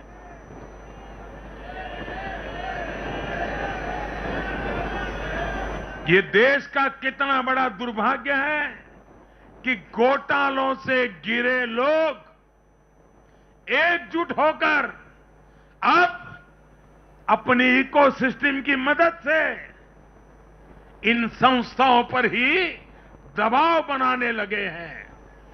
जांच एजेंसियों को रोकने के लिए ये लोग अपने इकोसिस्टम के साथ मिलकर नए नए तरीके खोजते हैं। इन लोगों को देश की न्यायपालिका पर भी भरोसा नहीं है। पहले हजारों करोड़ रुपए का भ्रष्टाचार करो, फिर जांच भी नहीं होने दो, और जांच करे तो उस पर दबाव बनाओ। ये इन लोगों की प्रवृत्ति है। और देश के लोगों को एक और बात पर मैं ध्यान देना के लिए आकर्षित करना चाहता हूं। ये लोग किसी भ्रष्टाचारी पर कार्रवाई होते ही उसे धर्म का रंग देते हैं, प्रदेश का रंग दे देते हैं, जाति का रंग देने लगते हैं। ये नए तौर तरीके शुरू हुए हैं। किसी माफिया के खिलाफ अदालत कोई फैसला सुना देती है तो भी उसे ये लोग धर्म और जाति से जोड़ देते हैं। ऐसे में भारत के मैं सभी संप्रदायों से आग्रह करता हूं, मैं सभी जाति पे गर्व करने वाले ईमानदार लोगों से आग्रह करना चाहता हूं, उन सबको सोचना होगा कि ऐसे भ्रष्टाचारियों, ऐसे माफियाओं को अपने समाज से, अपने संप्रदाय से, अपनी जाति से दूर करने की हिम्मत करें। इससे समाज भी मजबूत होगा, संप्रदाय भी मजबूत होगा और हर व्यक्ति का भला होगा। और यूपी में हमारी विजय का एक कारण यह भी है कि वहां के लोगों ने कई दशकों से ऐसी राजनीति का बहुत नुकसान सहा है। मैं बनारस का सांसद होने के नाते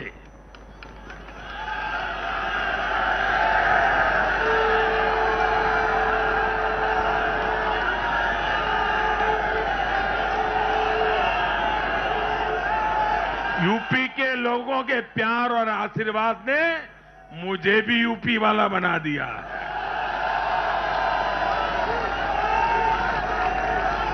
मैं बनारस का सांसद होने के नाते मेरे अनुभव से कह सकता हूं, यूपी के लोग ये बात समझ चुके हैं कि जाति को बदनाम करने वालों से, संप्रदाय को बदनाम करने वालों से अब दूर रहना है और राज्य के विकास को ही सर्वोच्च प्राथमिकता देनी है। साथियों, आजादी के 75वें वर्ष को देखते हुए भी इन चुनाव परिणामों का बहुत महत्व है। भारत आजादी के अमृत काल में प्रवेश कर रहा है। ये चुनाव परिणाम आने वाले 25 वर्षों के हमारे राष्ट्रीय संकल्पों के प्रति देश के मिजाज को, देश के मूड को प्रतिबिंबित करते हैं।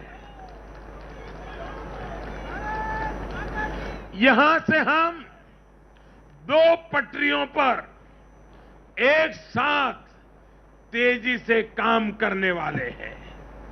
एक तरफ गांव, गरीब, छोटे किसान, लघु उद्यमी, उनके कल्याण पर हमारा जोर है। वहीं दूसरी तरफ देश के संसाधनों, देश की युवा शक्ति को नए अवसर देकर हम आत्मनिर्भरता के मिशन को तेज करना चाहते हैं। भारत का युवा आज अपने हुनर से, अपने बुद्धि के बल से और अपनी क्षमता के उपयोग से दुनिया को समाधान दे रहा है। दुनिया का सबसे बड़ा और सबसे तेज टीकाकरण अभियान आज के भारत के सामर्थ्य का बड़ा उदाहरण है। आज भारत डिजिटल पेमेंट सिस्टम में आत्मनिर्भर हो रहा है। स्टार्टअप के क्षेत्र में अपना सामर्थ्य बढ़ा रहा है और तकनीक के क्षेत्र में नई नई उपलब्धियां प्राप्त कर रहा है। और यह सब हो रहा है उसकी युवा शक्ति के कारण। भारत में शिक्षा का स्तर उच्च कोटि का हो, जो देश और दुनिया की जरूरतों को पूरा करने वाली वर्कफोर्स तैयार कर सके, यह हमारा संकल्प है। आज एक ऐसे नए भारत का निर्माण हो रहा है जहां आपकी पहचान आप से होती है।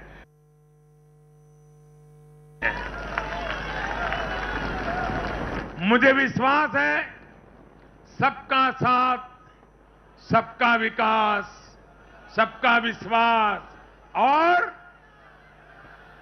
सबका प्रयास के मंत्र पर चलते हुए हम अपने अपने राज्यों को नई ऊंचाई पर लेके जाएंगे।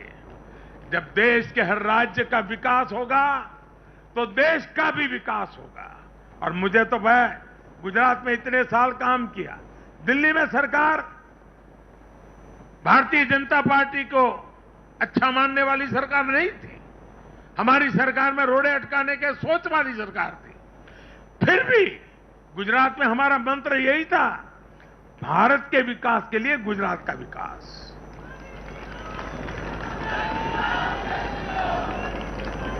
साथियों, हमें जुट जाना है, एक पल भी गंवाना नहीं है। चुनौतियां कितनी ही कठिन क्यों न हो, लेकिन जीतने का संकल्प उससे भी बड़ा होता है।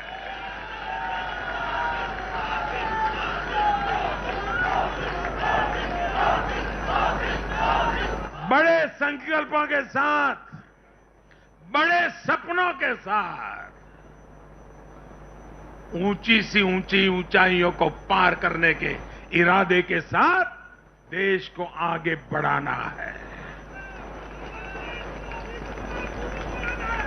साथियों, इतना बड़ा भव्य विजय भारत के उज्जवल भविष्य की ये गारंटी है। मैं एक बार फिर भारत के उज्जवल भविष्य के लिए ये जो निर्णायक मतदान किया है, इसलिए हमारे मतदाता अभिनंदन के बहुत अधिकारी है। आइए दोनों हाथ ऊपर करके तालियों के गड़गड़ाहट के साथ सभी मतदाताओं का अभिनंदन करें, मतदाताओं का आभार व्यक्त करें, मतदाताओं का गौरवगान करें।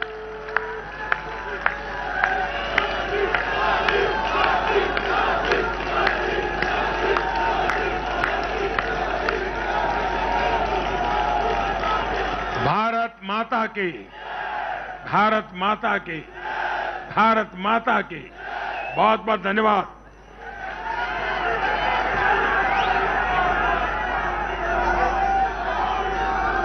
माननीय प्रधानमंत्री जी का आभार व्यक्त करते हैं, तालियों के गड़गड़ाहट। So there you have Prime Minister Narendra Modi, the celebratory speech that he's given on a day when the BJP has won 4 out of 5 states, where Yogi, as you can see, Yogi Adityanath, the other big winner, is dancing his way to history.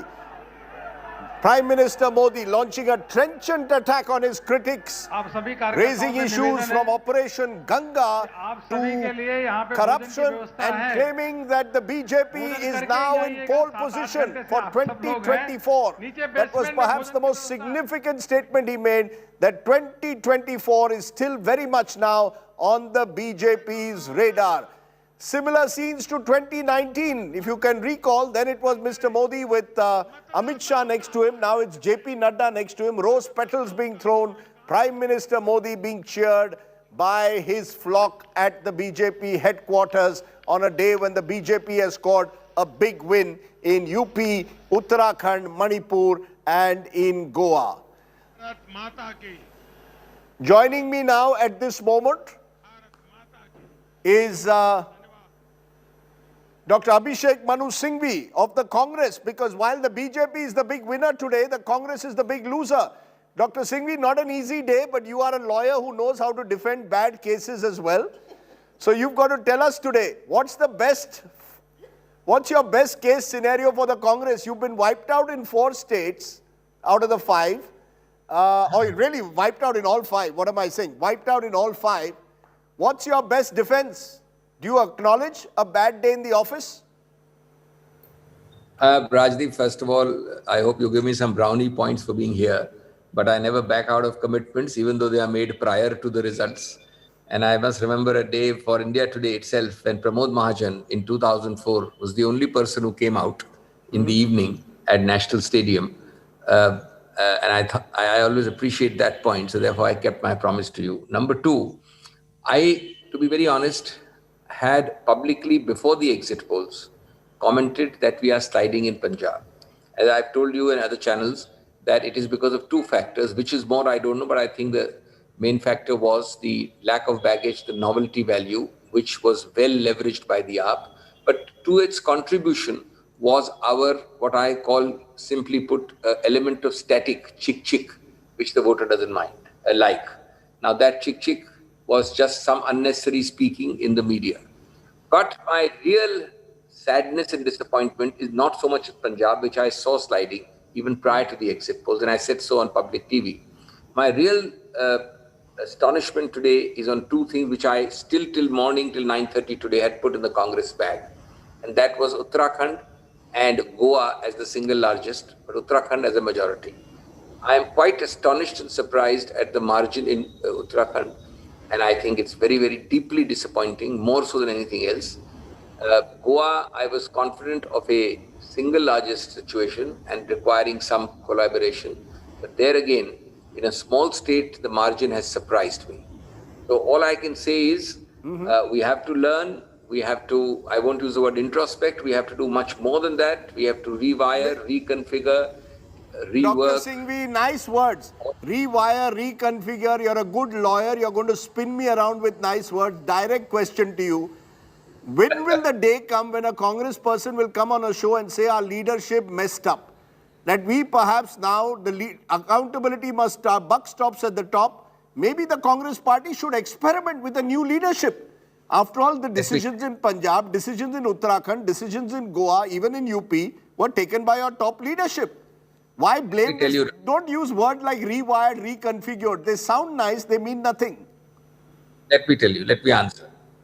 First of all, the leadership has never hesitated to come out and take the bullet in the chest and accept with humility. It has happened with Sonia Gandhi, it has happened with Rahul Gandhi, it has happened with the entire leadership time and again, it's happened today again. So there is no question of escaping or avoiding. Number 2, the elections will be on schedule, and I think they are the ones you must leave to decide, not you and me on television, as to what the leadership should be. Now, I think in that election, it is entirely possible for anybody to choose anyone.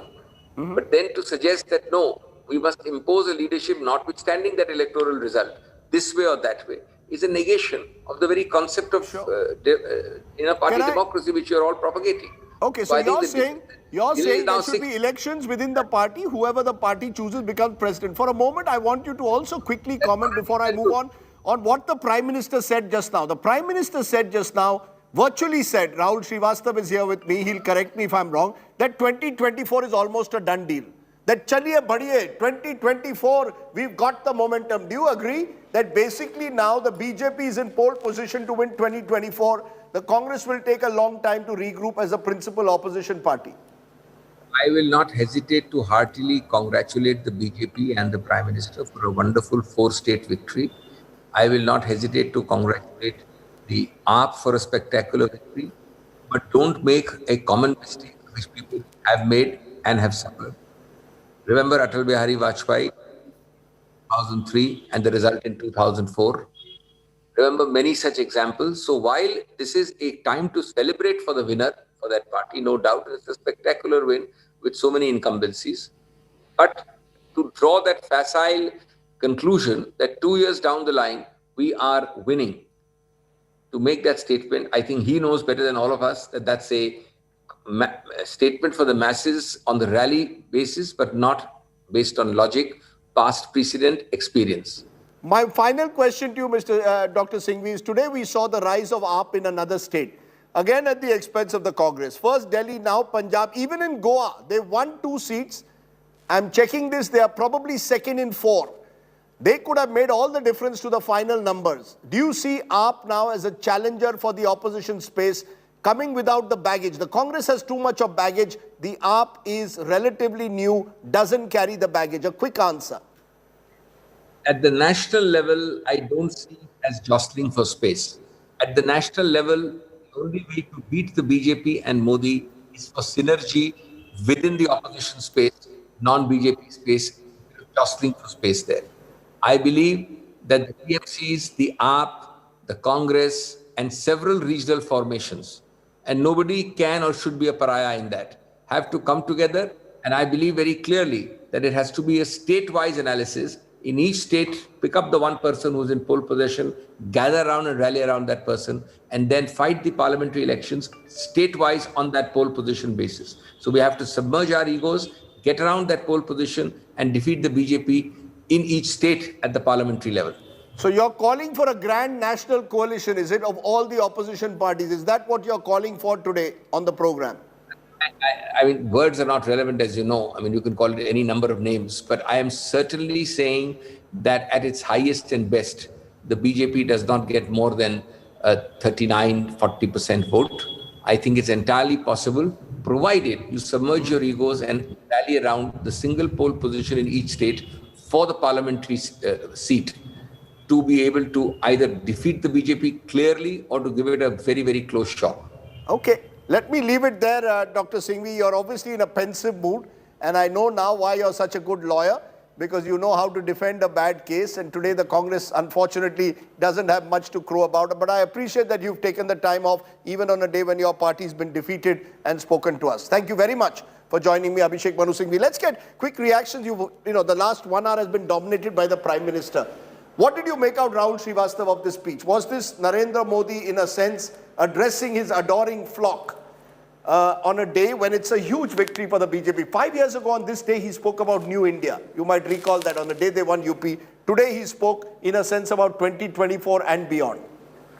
Raj, there is only one word: unrelenting. Relentless.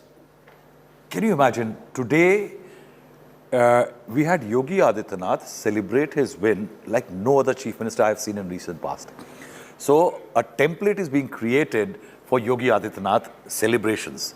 Prime Minister Narendra Modi comes here and talks about that last time around when we won UP, it was being said, when we won Lok Sabha, it was said that it was already done deal in 2017. So are you saying that in 22, the deal is done for 24?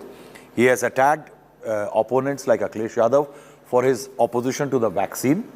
He has talked about Parivarwad. He has talked about Jati and Dharm. What he has said, that all these people who use caste and community are basically insulting those castes and communities. He has virtually thanked those castes which have come around with the BJP and stayed with the BJP. He has talked about agencies which are being targeted because they're changing the corrupt. You know, those who investigate corruption tend to blame the agencies. If you take few sentences away, can you make out, is this a victory speech or is it an election speech? But that's Mr. Modi. You're absolutely right. Relentless. You know, Sheila Bhatt ये किस गुजरात का किस पानी पिया है नरेंद्र मोदी कि वो politics 24/7 करता है. This was not just, as Rahul is right, not just a celebration speech. This was, he could have been on an election campaign in eastern UP, which he was last week. So two things I Is this the way he always has been? Of course, since 1981. Always in campaign mode. Yeah, always. Since 82, I would say. Always an agenda. 1982 and more like this since 87. So there is a joke in BJP Gujarat Khanpur office. You remember? Yes, I remember. You met him there. Yes, once, my grandmother used to live next to it. Yes.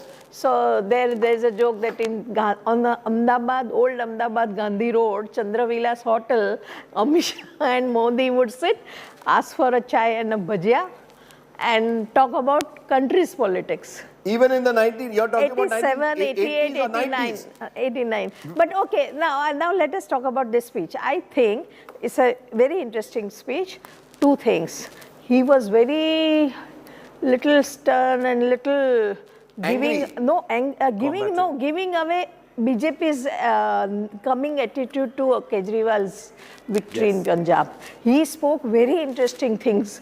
He said that my people, BJP's cadre, they have stood well. They will be fighting anything like. You think there was a message for Kejriwal also? Very big one, not a small message. It was a big message. One news. I just have Raghav Chadda. And second thing I found very interesting, which he did not speak it in my way. We can speak. We are free birds. That he wanted to as if tell BJP people कि ये आपकी Bharatiya Janata party नहीं है, अब हम गरीब जनता party है. Very interesting. He kept emphasizing that the poor have voted for the BJP in large numbers. So he is really changing the tenure, texture, everything. What I took away, on Punjab being a border state, and he would take special care of that. He talked about Punjab border state. He emphasized a lot. Okay. अलगाववादी ताकतों के खिलाफ BJP के कार्यकर्ता झंडा लिए काम करता रहेगा. Okay, I have to go to Raghav Chadda, who's joining me, because Raghav is one of the big winners today. Raghav, you know, there you are, nicely clean shaven, looking fresh after 6 months of a very tough campaign. Full marks to you and the campaign that you've run. Tell me, did this victory, I want an honest answer, 92 out of 117, exceed your wildest expectations? It's not just a jhadu, it's a vacuum cleaner you put in Punjab. Kya kar diya?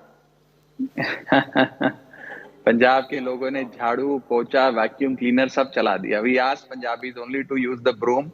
They've used everything and swept. Mr. Sardesai, this is very much on expected lines, and from day one we've been saying that this election is for change. In fact, in many of our interactions, we've said that something similar to Delhi 2015 is likely to happen in Punjab. It was palpable. One could feel it. And today, you know, the mightiest of politicians, those who have ruled and perhaps even ruined the state of Punjab, have been dislodged. Unke singhasan dol gaye. Or, you know, the common man, the Aam Aadmi, has won today. Ordinary people coming from extremely humble backgrounds, with no political experience, with no experience of fighting elections, have today risen and taken the reins of administration in their hands. This is the beauty of democracy. But that's precisely the concern, Raghav, that people with no experience have taken the reins of power. Starting with Bhagwant Mann, right down your party, do you all have the experience to handle a complex state like Punjab? You might have heard the Prime Minister also warning of terrorism from across the border, that he will be out there with his Karyakartas. The Karyakartas need to take on these forces. How do you see handling a state which is badly in debt, where you promise free electricity, various promises that you made, 1,000 rupees to women every month? Are you going to be able to do in a state like Punjab, which is far more complex than Delhi? So 3-4 things. One is, as far as experience is concerned, many of our legislators may be first-time legislators. They do not have administrative experience, but that doesn't mean that they don't have the commitment or the willpower to serve the people of Punjab with honesty and uprightness. In fact, when we got into politics, people said they have no experience of fighting elections, but we won elections. They said they don't have administration to run the government in Delhi.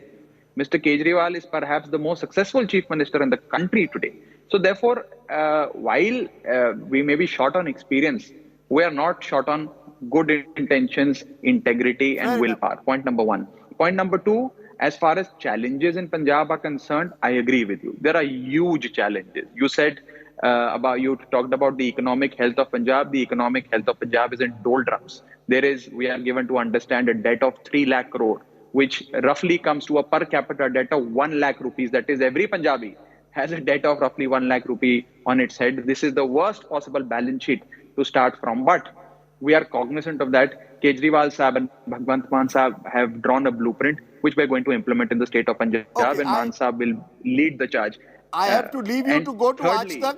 I have to leave you to go to Aaj Tak, but I must ask you, are you going to be... Okay, we'll go to Raghav later. He has to go to our sister network, Aaj Tak. Let me take a break. We hope to be joined on the other side by several more guests. Jyotiraditya Scindia, among others, is scheduled to join us. We're going to raise the big question with all my panelists, including one of our men of the match, Pradeep Gupta, our My India Axis pollster. Simple question we're going to ask all of them. Is 2024 now a done deal? That's going to be the big talking point. The Prime Minister has indicated in his speech he is looking at 2024 and beyond as almost a done deal. Is it really done as a result of this big victory for the BJP? And kaun banega challenger? All those questions will be asked on India's election destination. You're watching our special coverage. Back in a moment.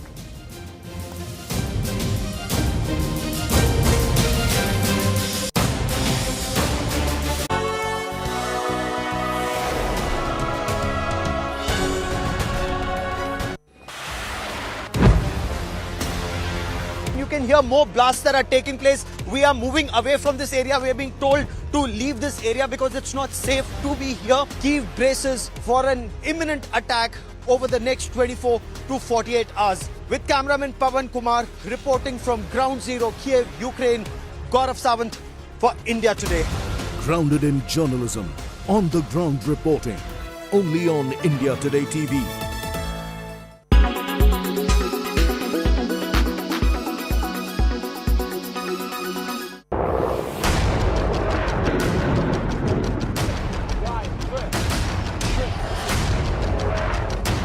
As Russia declared war on Ukraine, as the world was plunged again into crisis, with the only Indian team in the real war zone.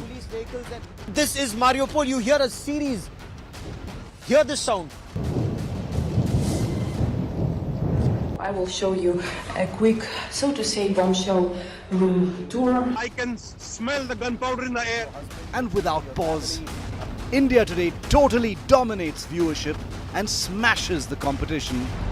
When it's the world's biggest news story, there's only one gold standard of journalism.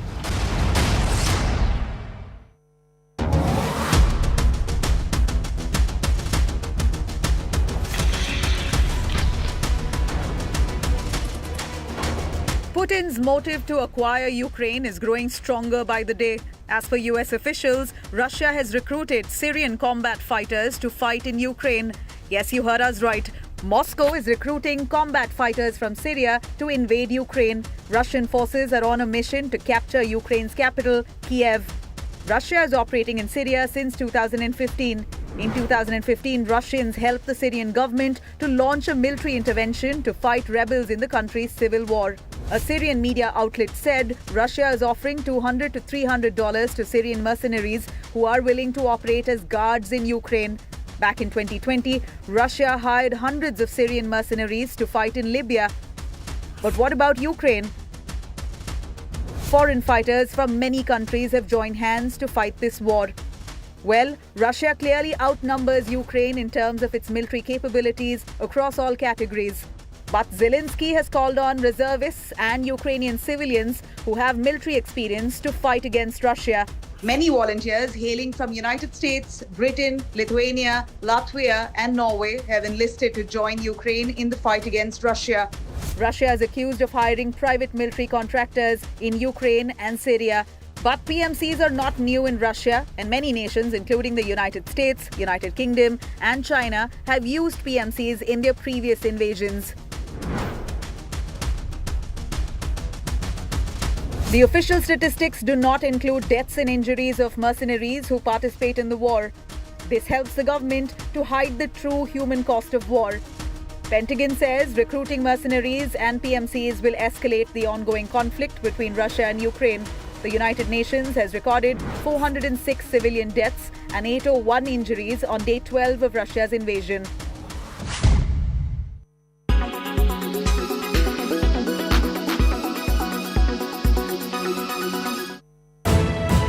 You are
When it's the world's biggest news story, there's only one gold standard of journalism. This is Ukraine's true danger zone.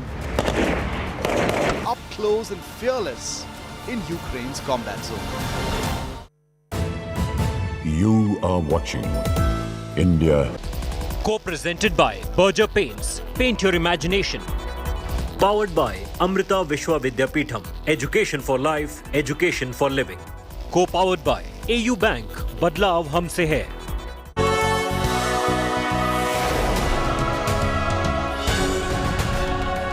Modi देखो देखो कौन आया मोदी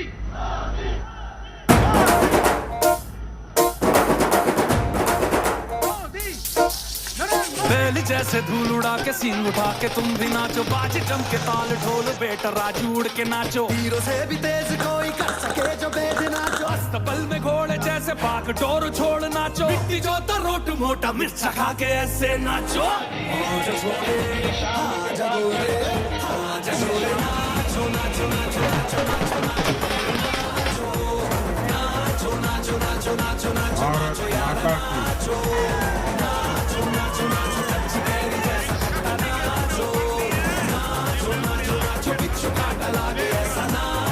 2022 के नतीजों ने 2024 के नतीजे तय कर दिए हैं।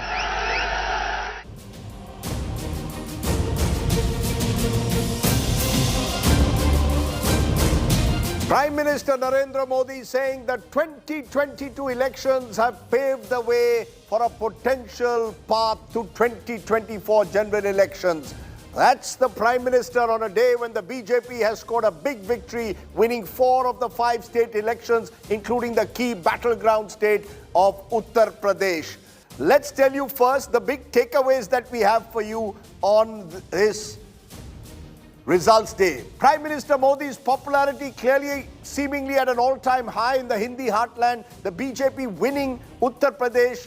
For the first time, a party has won after a chief minister has served 5 years. They win again. That means the second takeaway. Yogi Adityanath's stature within the BJP grows. He emerges as a potential successor, some are already calling him, to Prime Minister Modi. Arvind Kejriwal is the other big winner today. The Aam Aadmi Party leader's national ambitions have taken wing because 8 years after he formed the party, or 9 years after he formed the party, he's now spread beyond Delhi and captured Punjab. Only 4 other parties have done 2 states before this. The big losers today, the Congress party. Rahul Gandhi and Priyanka Gandhi Vadra have both flopped. Priyanka Gandhi Vadra only pulling 2 seats for the Congress in Uttar Pradesh. Rahul Gandhi's Punjab gambit, changing a chief minister not working, putting a question mark over the Congress's future. And the fifth big takeaway, in states like Goa, opposition deeply divided, meaning advantage BJP as we head into 2024. Clearly, we have a fragmented opposition in this country. It appears at the moment the momentum is with the BJP and the opposition is struggling to keep pace with the relentlessness of the Modi juggernaut. A good time on which to first look at what exactly Prime Minister Modi said and then set the stage for our talking point tonight. Listen in to what the Prime Minister said at a speech this evening to celebrate the BJP's victory. 2019 में जब लोकसभा में हम दोबारा जीत करके आए तो उस ज्ञानियों ने कहा था कि भाई इस 2019 के जीत में क्या है, ये तो 2017 में ही तय हो गई थी, क्योंकि 2017 में यूपी का रिजल्ट आया था।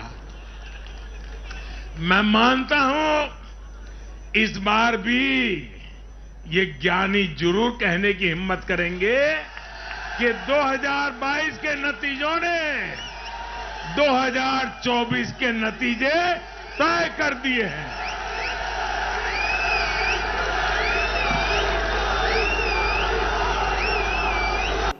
So the big question we are asking today, is 2024 a done deal for the BJP? Is Arvind Kejriwal now poised for a major national innings? Is change of guard key to the Congress's revival? Does a divided opposition really mean a walkover for the BJP in 2024? Joining us now are our guests who stood with us right through this coverage. Rahul Verma of the Center for Policy Research. Pradeep Gupta of My India, Axis My India. Axis My India. Our pollster who's had a terrific day out, got 4.5 states out of 5 right, got all the trends right. So 5 out of 5, I'm going to give him 10 on 10 today. Sheila Bhatt is joining us, senior journalist who's tracked the BJP for years. Rahul Srivastav, National Affairs Editor, has tracked every corner of that key state of Uttar Pradesh. Sharat Pradhan, senior journalist, also based in Lucknow. So they both know a thing or two about UP politics. So as I said, our big question that I'm going to raise today, is 2024 a done deal? Before I go to our netas, I want quick comments from all of you, starting with you, Pradeep. You, in 2018, I remember when the Congress won 3 states out of the 4, even said 2019 is very different to 2018. State elections are not general elections. Will you say the same thing today? Or will you say today BJP now has the momentum running into 2024? As a pollster? Yes, I will say the same thing, because winning state election is different and winning general election is totally different.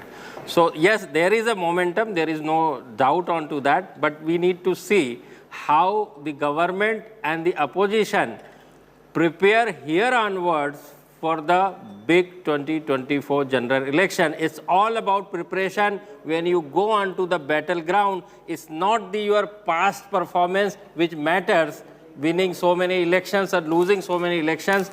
The dynamics are different in general election and previous But advantage, would I be right, Rahul Verma, in saying clearly now the momentum with the BJP? You heard the Prime Minister today suggesting that the momentum for 2019 was set by the victory in UP in 2017. Has the momentum for 2024 been set by what has happened today in Uttar Pradesh in particular? You cannot deny that. Yes, what UP basically does, one, it gives some sort of psychological advantage to the victor.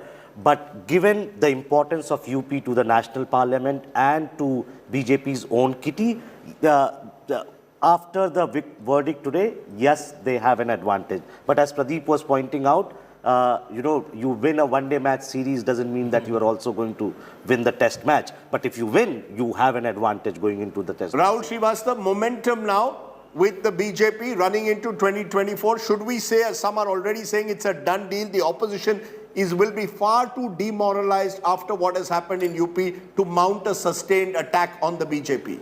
That's a 2 years long time. Don't predict the mind of the Indian voters. There is a hazard warning. So I will say Hanu's UP 2024 dur rast. But the fact is, Rajdeep, it does bring an advantage, as Rahul is saying, not those very visible ones, Rajdeep. Say, for example, in the next few months, we are going to have the president's election.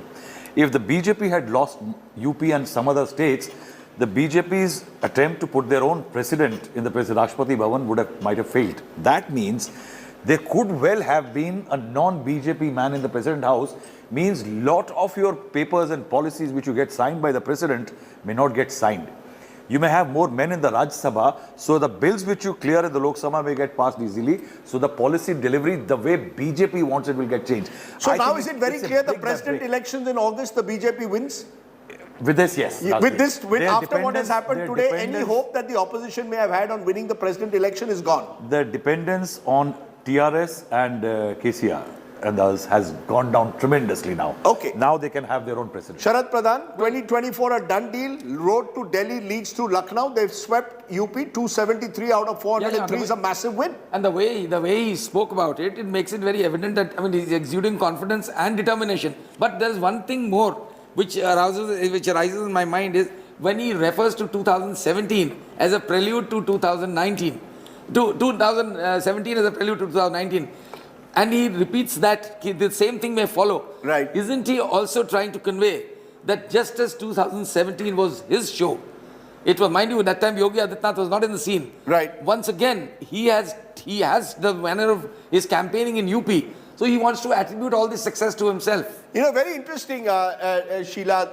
Prime Minister Modi and Rahul Srivastava today said it's relentless. Chunav ho gaya.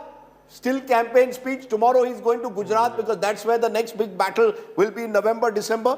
Can we therefore say, particularly given the way the Congress has been decimated today, the main national opposition, it is advantage BJP. It will now take a miracle for the BJP to be challenged in 2024. Am I correct? Post-pandemic times, COVID, Mehngai, Berozgari, all these problems were there, and yet the BJP has won 4 out of 5 states. Right. So, okay, let us see differently that the BJP's biggest asset is Narendra Modi. So, today's result are again showing people's trust in Modi. So, that particular advantage, psychological advantage is there. But knowing India well, and I can tell, we can very easily assume that if you ask Modi, even he would accept that challenges are ahead. And remember, Congress's space is now being taken by Aap Party and TMC. You know, that's and that challenge Modi will definitely understand, and he will take it on. He now sees, you think Modi sees Arvind Kejriwal now as his big challenger? And TMC also. And I don't see that we should emphasize more and more that 2024 is a dull deal, because we can't, because Indian democracy is such, it's too vibrant, people are dynamic, and Modi, only I would say that Modi is strengthened today. Okay, Modi so has that been is strengthened. that advantage BJP will, because Why does he continue addressing the Congress, talking about the Congress when he refers to Parivarvad? Today when he was talking, he was talking about the future. Obviously, it was not referring to Samajwadi Party. At the national level, when it talks about Parivarvad. No. He is doing it because there is a bipolar contest now in UP. He is addressing it for the next election because he knows that with Mayawati and Congress so weak now in UP, the next big contest in 2024 Lok Sabha election is going to be Samajwadi Party. So he'll be relentless even on the Samajwadi Party. Even on the vaccine issue, he attacked Akhilesh Yadav. That when हमने start किया vaccine का महापर्व, उसमें भी लोगों ने गुमराह करने की कोशिश की, because Akhilesh had said the BJP vaccine है. You know, interesting, because our first guest who's about to join us is from the Aam Aadmi Party.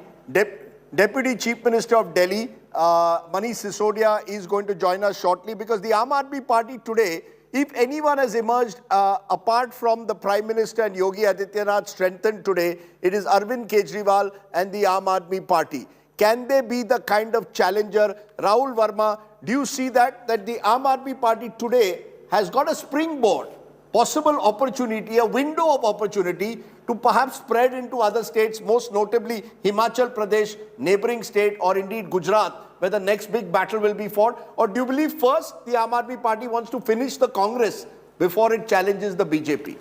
See, I think challenging BJP at this stage is far-fetched and too premature.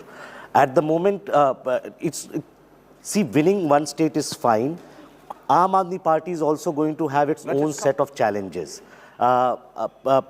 There is going to be a chief minister in Punjab who would be like ruling a bigger state compared to Aam Aadmi Party leader Arvind Kejriwal in Delhi. So going forward, yes, Aam Aadmi Party is going to go into states like Gujarat and Himachal Pradesh, where it will cannibalize on Congress. And from there on, it can launch itself to become the main challenger of the BJP. But alongside, in these 5, 7, 8 years, it has to also deal with its own internal challenges. Okay, we'll also be joined at this moment by Manish Sisodia. Manish Sisodia, you're joining us on a day. First of all, congratulations, Manish ji. बहुत बड़ी जीत है. 91 seats out of 117.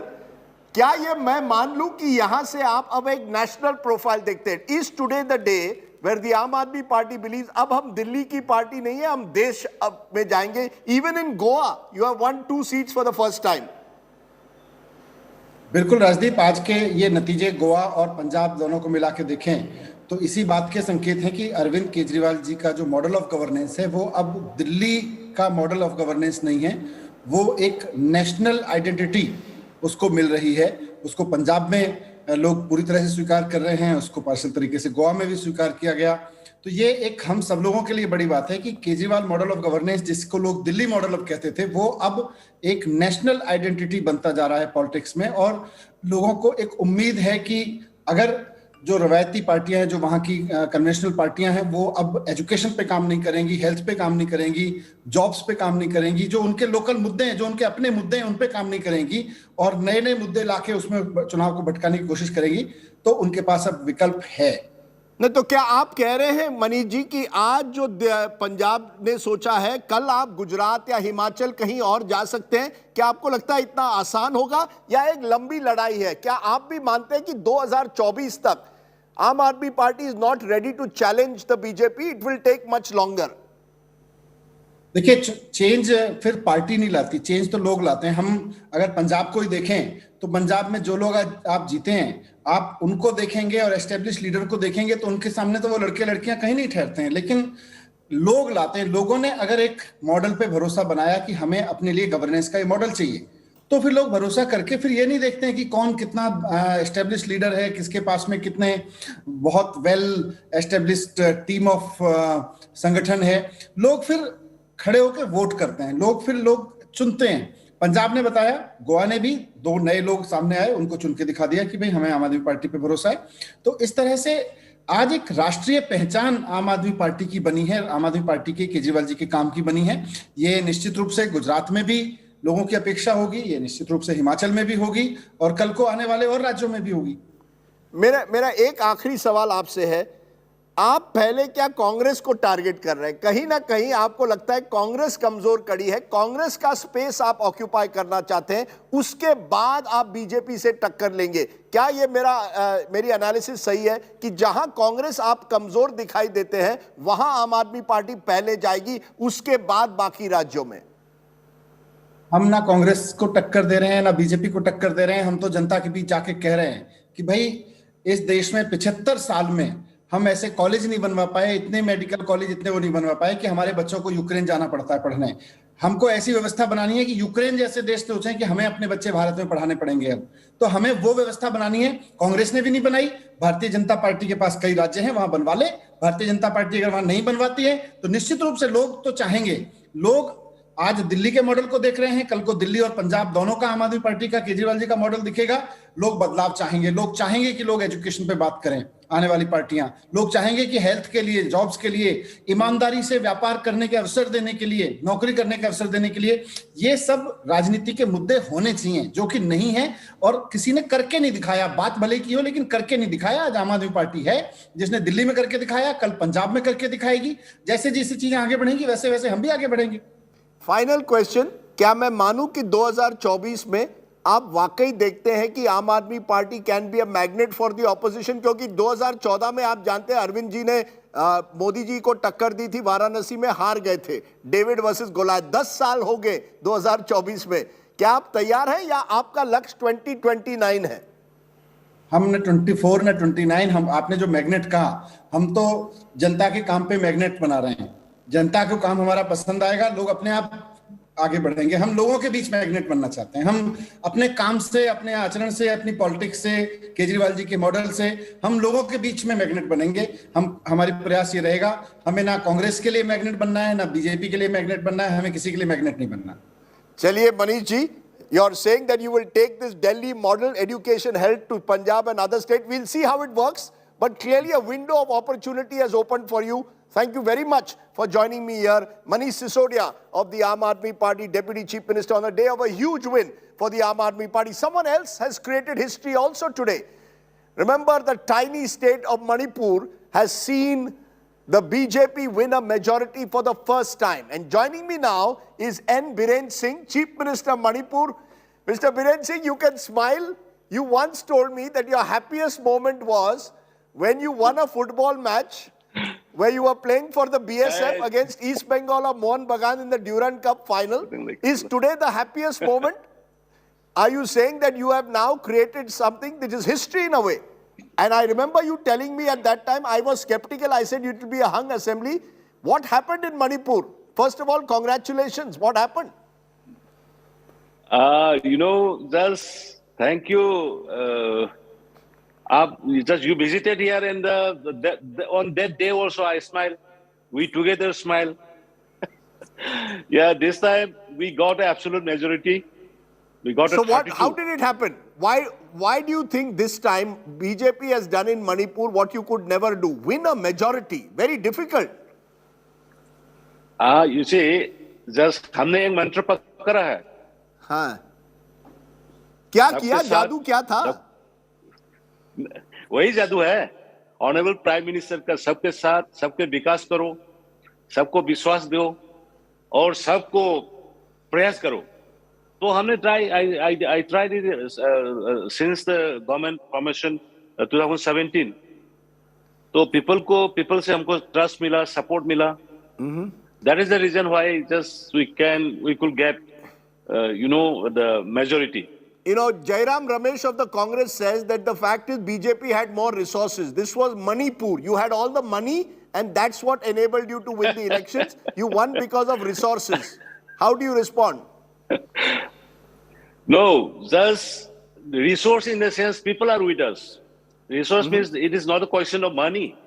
People are with us, Rajiv. You're right. Jairam Ramesh is right. where our resource is the people's. People trust us. People supported us. People care us. That is the reason why we got. Otherwise, how we can get?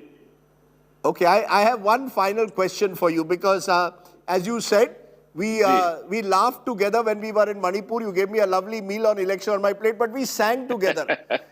गाना भी गाया था. Yeah. आज आपको कोई गाना गाना पड़ेगा.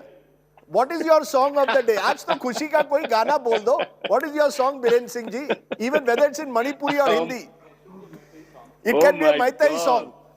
Gana, what is your song? देखो दुखी मतलब life is full of struggle. तो हम ये गाना गा सकता है कि वादुनत लागलबाईनी वादुनत लागलबाईनी ऐसिंग दे अनुवसैना. That's all. मतलब the meaning is life is full of struggle. I started struggling to survive. I don't care about what will be the troubles we'll face in the future or the later. But life is full of struggle. I will struggle for it. I don't care for it. That is the meaning. Okay. Well, Biren Singh, you have every reason to sing today. You have every reason to believe that you've overcome a big battle to win this election. So congratulations. Exactly. And thank you very much. Bigger day than perhaps winning that Durand Cup all those years ago. Thank you very much. And Biren Singh, former footballer, of course. And thank you very much for joining us. Rajat Sethi is with us. You've been an advisor working with the Chief Minister. You know, we are discussing this. Is this a done deal now for the BJP in 2024, as the Prime Minister seemed to hint today? When I see the likes of Biren Singh celebrating in the way they are, the BJP reaching distant Manipur, a state which was a Congress bastion. Do you believe the BJP's footprint now is such that, barring a few states in the south, Kerala and Tamil Nadu primarily, the BJP is now a pan-Indian party increasingly? Andhra, Kerala and Tamil Nadu, perhaps the last bastions left. Absolutely, Rajdeep. I think this is the time when BJP is actually looking at now expanding after the strength that Uttar Pradesh has reposed on it. They would now increase their footprints in the south. We will see that going forward, you will have a much more expansionary governance net which the BJP will create. They know that 2024 is largely a settled scenario. I mean, of course, given a star mark over there, that anything can happen in politics. But largely, we will see that BJP will go back to the basics of identifying new schemes and new ways of reaching to the absolute last person standing.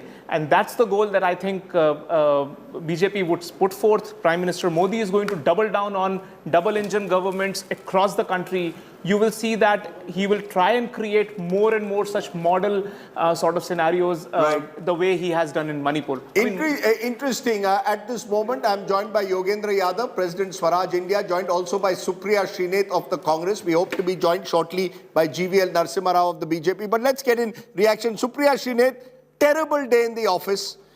You know, I hate to sort of, add to your woes today, but do you concede that finally, unless the Congress reinvents, 2024 is a done deal? It's time for the Congress to ask hard questions beyond just saying introspection. It's time for the Congress to reinvent, to go in for massive surgery. No more Band-Aid, and the surgery may have to start with the way your leadership functions. Very, very whimsical leadership. So thank you very much for having me on the show tonight, and I would want to wish each one of those people who've been elected the very best. But before I go further, while I agree with you, it's a disappointing day, but I must share a personal achievement as well in the Lok Sabha constituency that I cater to and I work very closely, Maharajganj, and the constituency which is my home, Farinda. The Congress has won that seat, and I thought I should share. Well done. One of the two seats. One of only two seats. One of the two. Yes.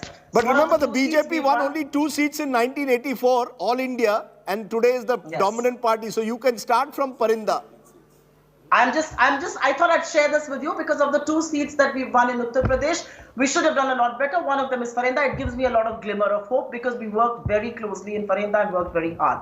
That said, of course, it's a disappointing day. I'm not going to shy away from the fact that these results are disappointing. And it does set us thinking, where did we go wrong? And before I And I'm not going to shy away from answering your questions. Of course, we need deep thinking. Of course, we need drastic actions. Of course, we need all of that. But I think more than anything else, we perhaps went wrong in not being able to articulate the issues of the people that we went to in these elections with, whether it was unemployment, whether it was price rise, whether it was the farmers' issue. I don't think we articulated the issues to convince the electorate to vote on that, and which is perhaps why the electorate did not vote for us. I think going forward, maybe the connect is missing, maybe the articulation is missing, whatever it may be. I think as a party which has stood the test of time, we will come back, and we will come back stronger. I can say that. Ma'am, comes from credibility. Ma'am, connect comes from credibility. Your party carries a lot of baggage. And then when you make strategic mistakes, you change your chief minister, fair enough, 4 months before. But then you appoint someone as party president in Punjab, Navjot Singh Sidhu, who's taking on the chief minister every day. I mean, the fact is you're riven by factionalism, you're organizationally corroded, and then you lose your connect. Your leadership has the baggage of the past. How are you going to overcome all that? This requires surgery. Rajdeep, for a party that has existed for so many decades, obviously we're going to carry some baggage. Obviously, this is not an organization that can move with a lot of agility, which is perhaps what is required in politics today. As far as your specific question on Punjab is concerned, there are two things which are personally my observation. First, we should have had a leadership change a lot before than we did. And the clamour really came from the MLAs. I wish we had done that sooner, because in 111 days that Mr. Chandy was in office, he did some really good work. And I think as a spokesperson today, and as the media chairman said earlier today, I think the Congress and its factions and its leaders have to realize, wherever you may be, the infighting only emboldens your opponent. It does no good to yourself. But I think each one of us has to be careful in what we say, fighting it together. And I think there are lessons to be learned from our opponents. They come together when it's an electoral battle, and there is no denying that. Yogendra Yadav, put all this in context. You're very good at that. Put what the events of today mean for national politics. The BJP wins Uttar Pradesh for a second consecutive time assembly, their fourth consecutive win when I add the two Lok Sabha, and by a big margin. I've been asking this question today to my panelists. Is 2024 a done deal, as the Prime Minister Narendra Modi seemed to suggest? Your take. Rajdeep, in the face of such a clear verdict, we cannot beat about the bush. The fact is that 2024 was always a tough route for those who want to save this country. And today's verdict has made it much, much more tougher than it was in the morning today. The simple fact is, and there's no way of escaping it, that we have lost.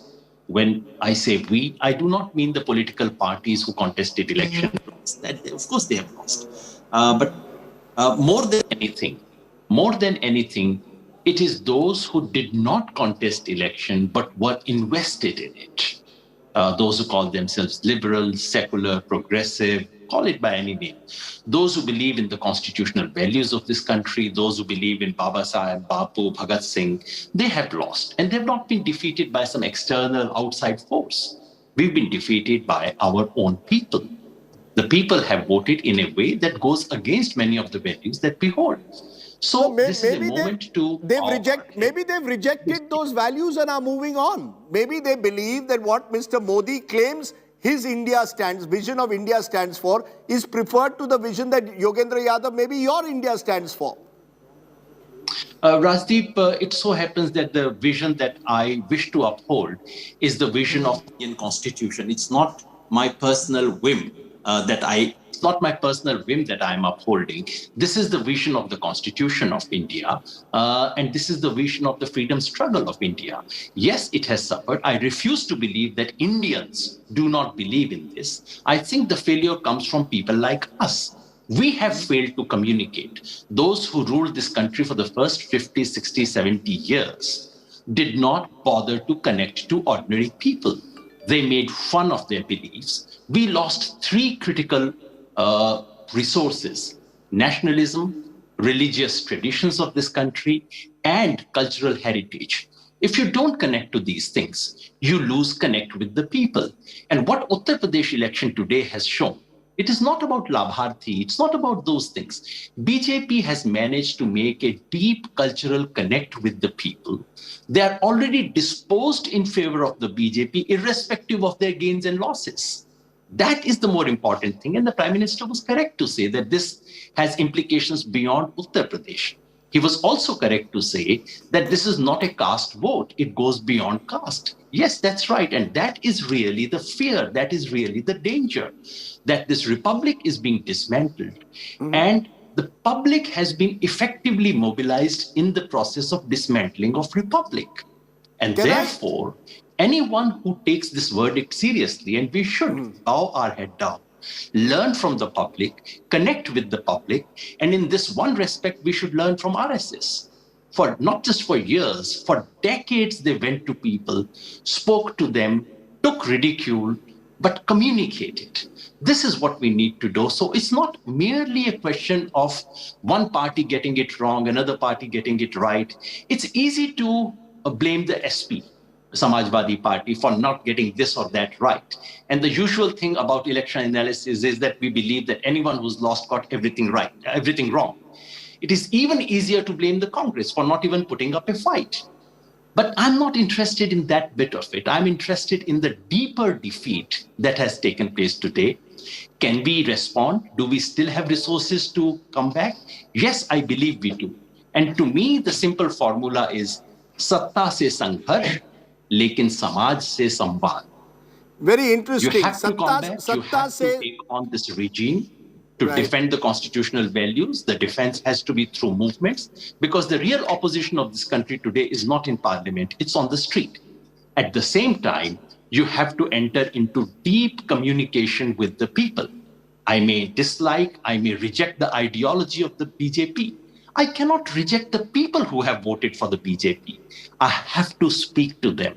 And this is the humility that we must go in with. A lot of rethinking that must be done, but we must also go in with one conviction, namely that the soil of this country is not for the ideology that is being imposed on this country.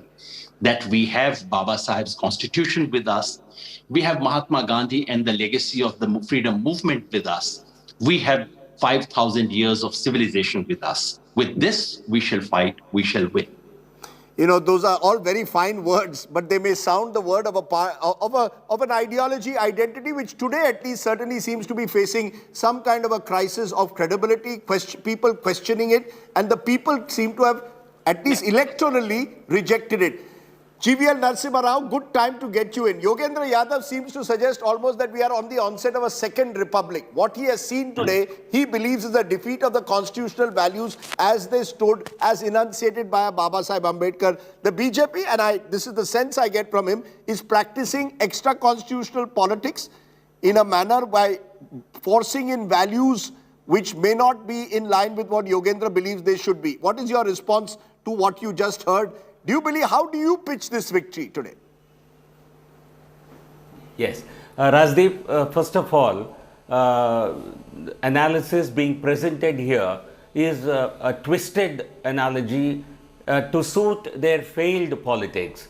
I think if there is any Prime Minister in this country who ever represented Ambedkar values, Gandhian principles, it is Prime Minister Modi ji. This is what has delivered victory to the BJP. I think this, in the name of analysis, what you are presenting is a complete abnegation of what people have done today. People have voted us because of Sabka Saath, Sabka Vikas principle.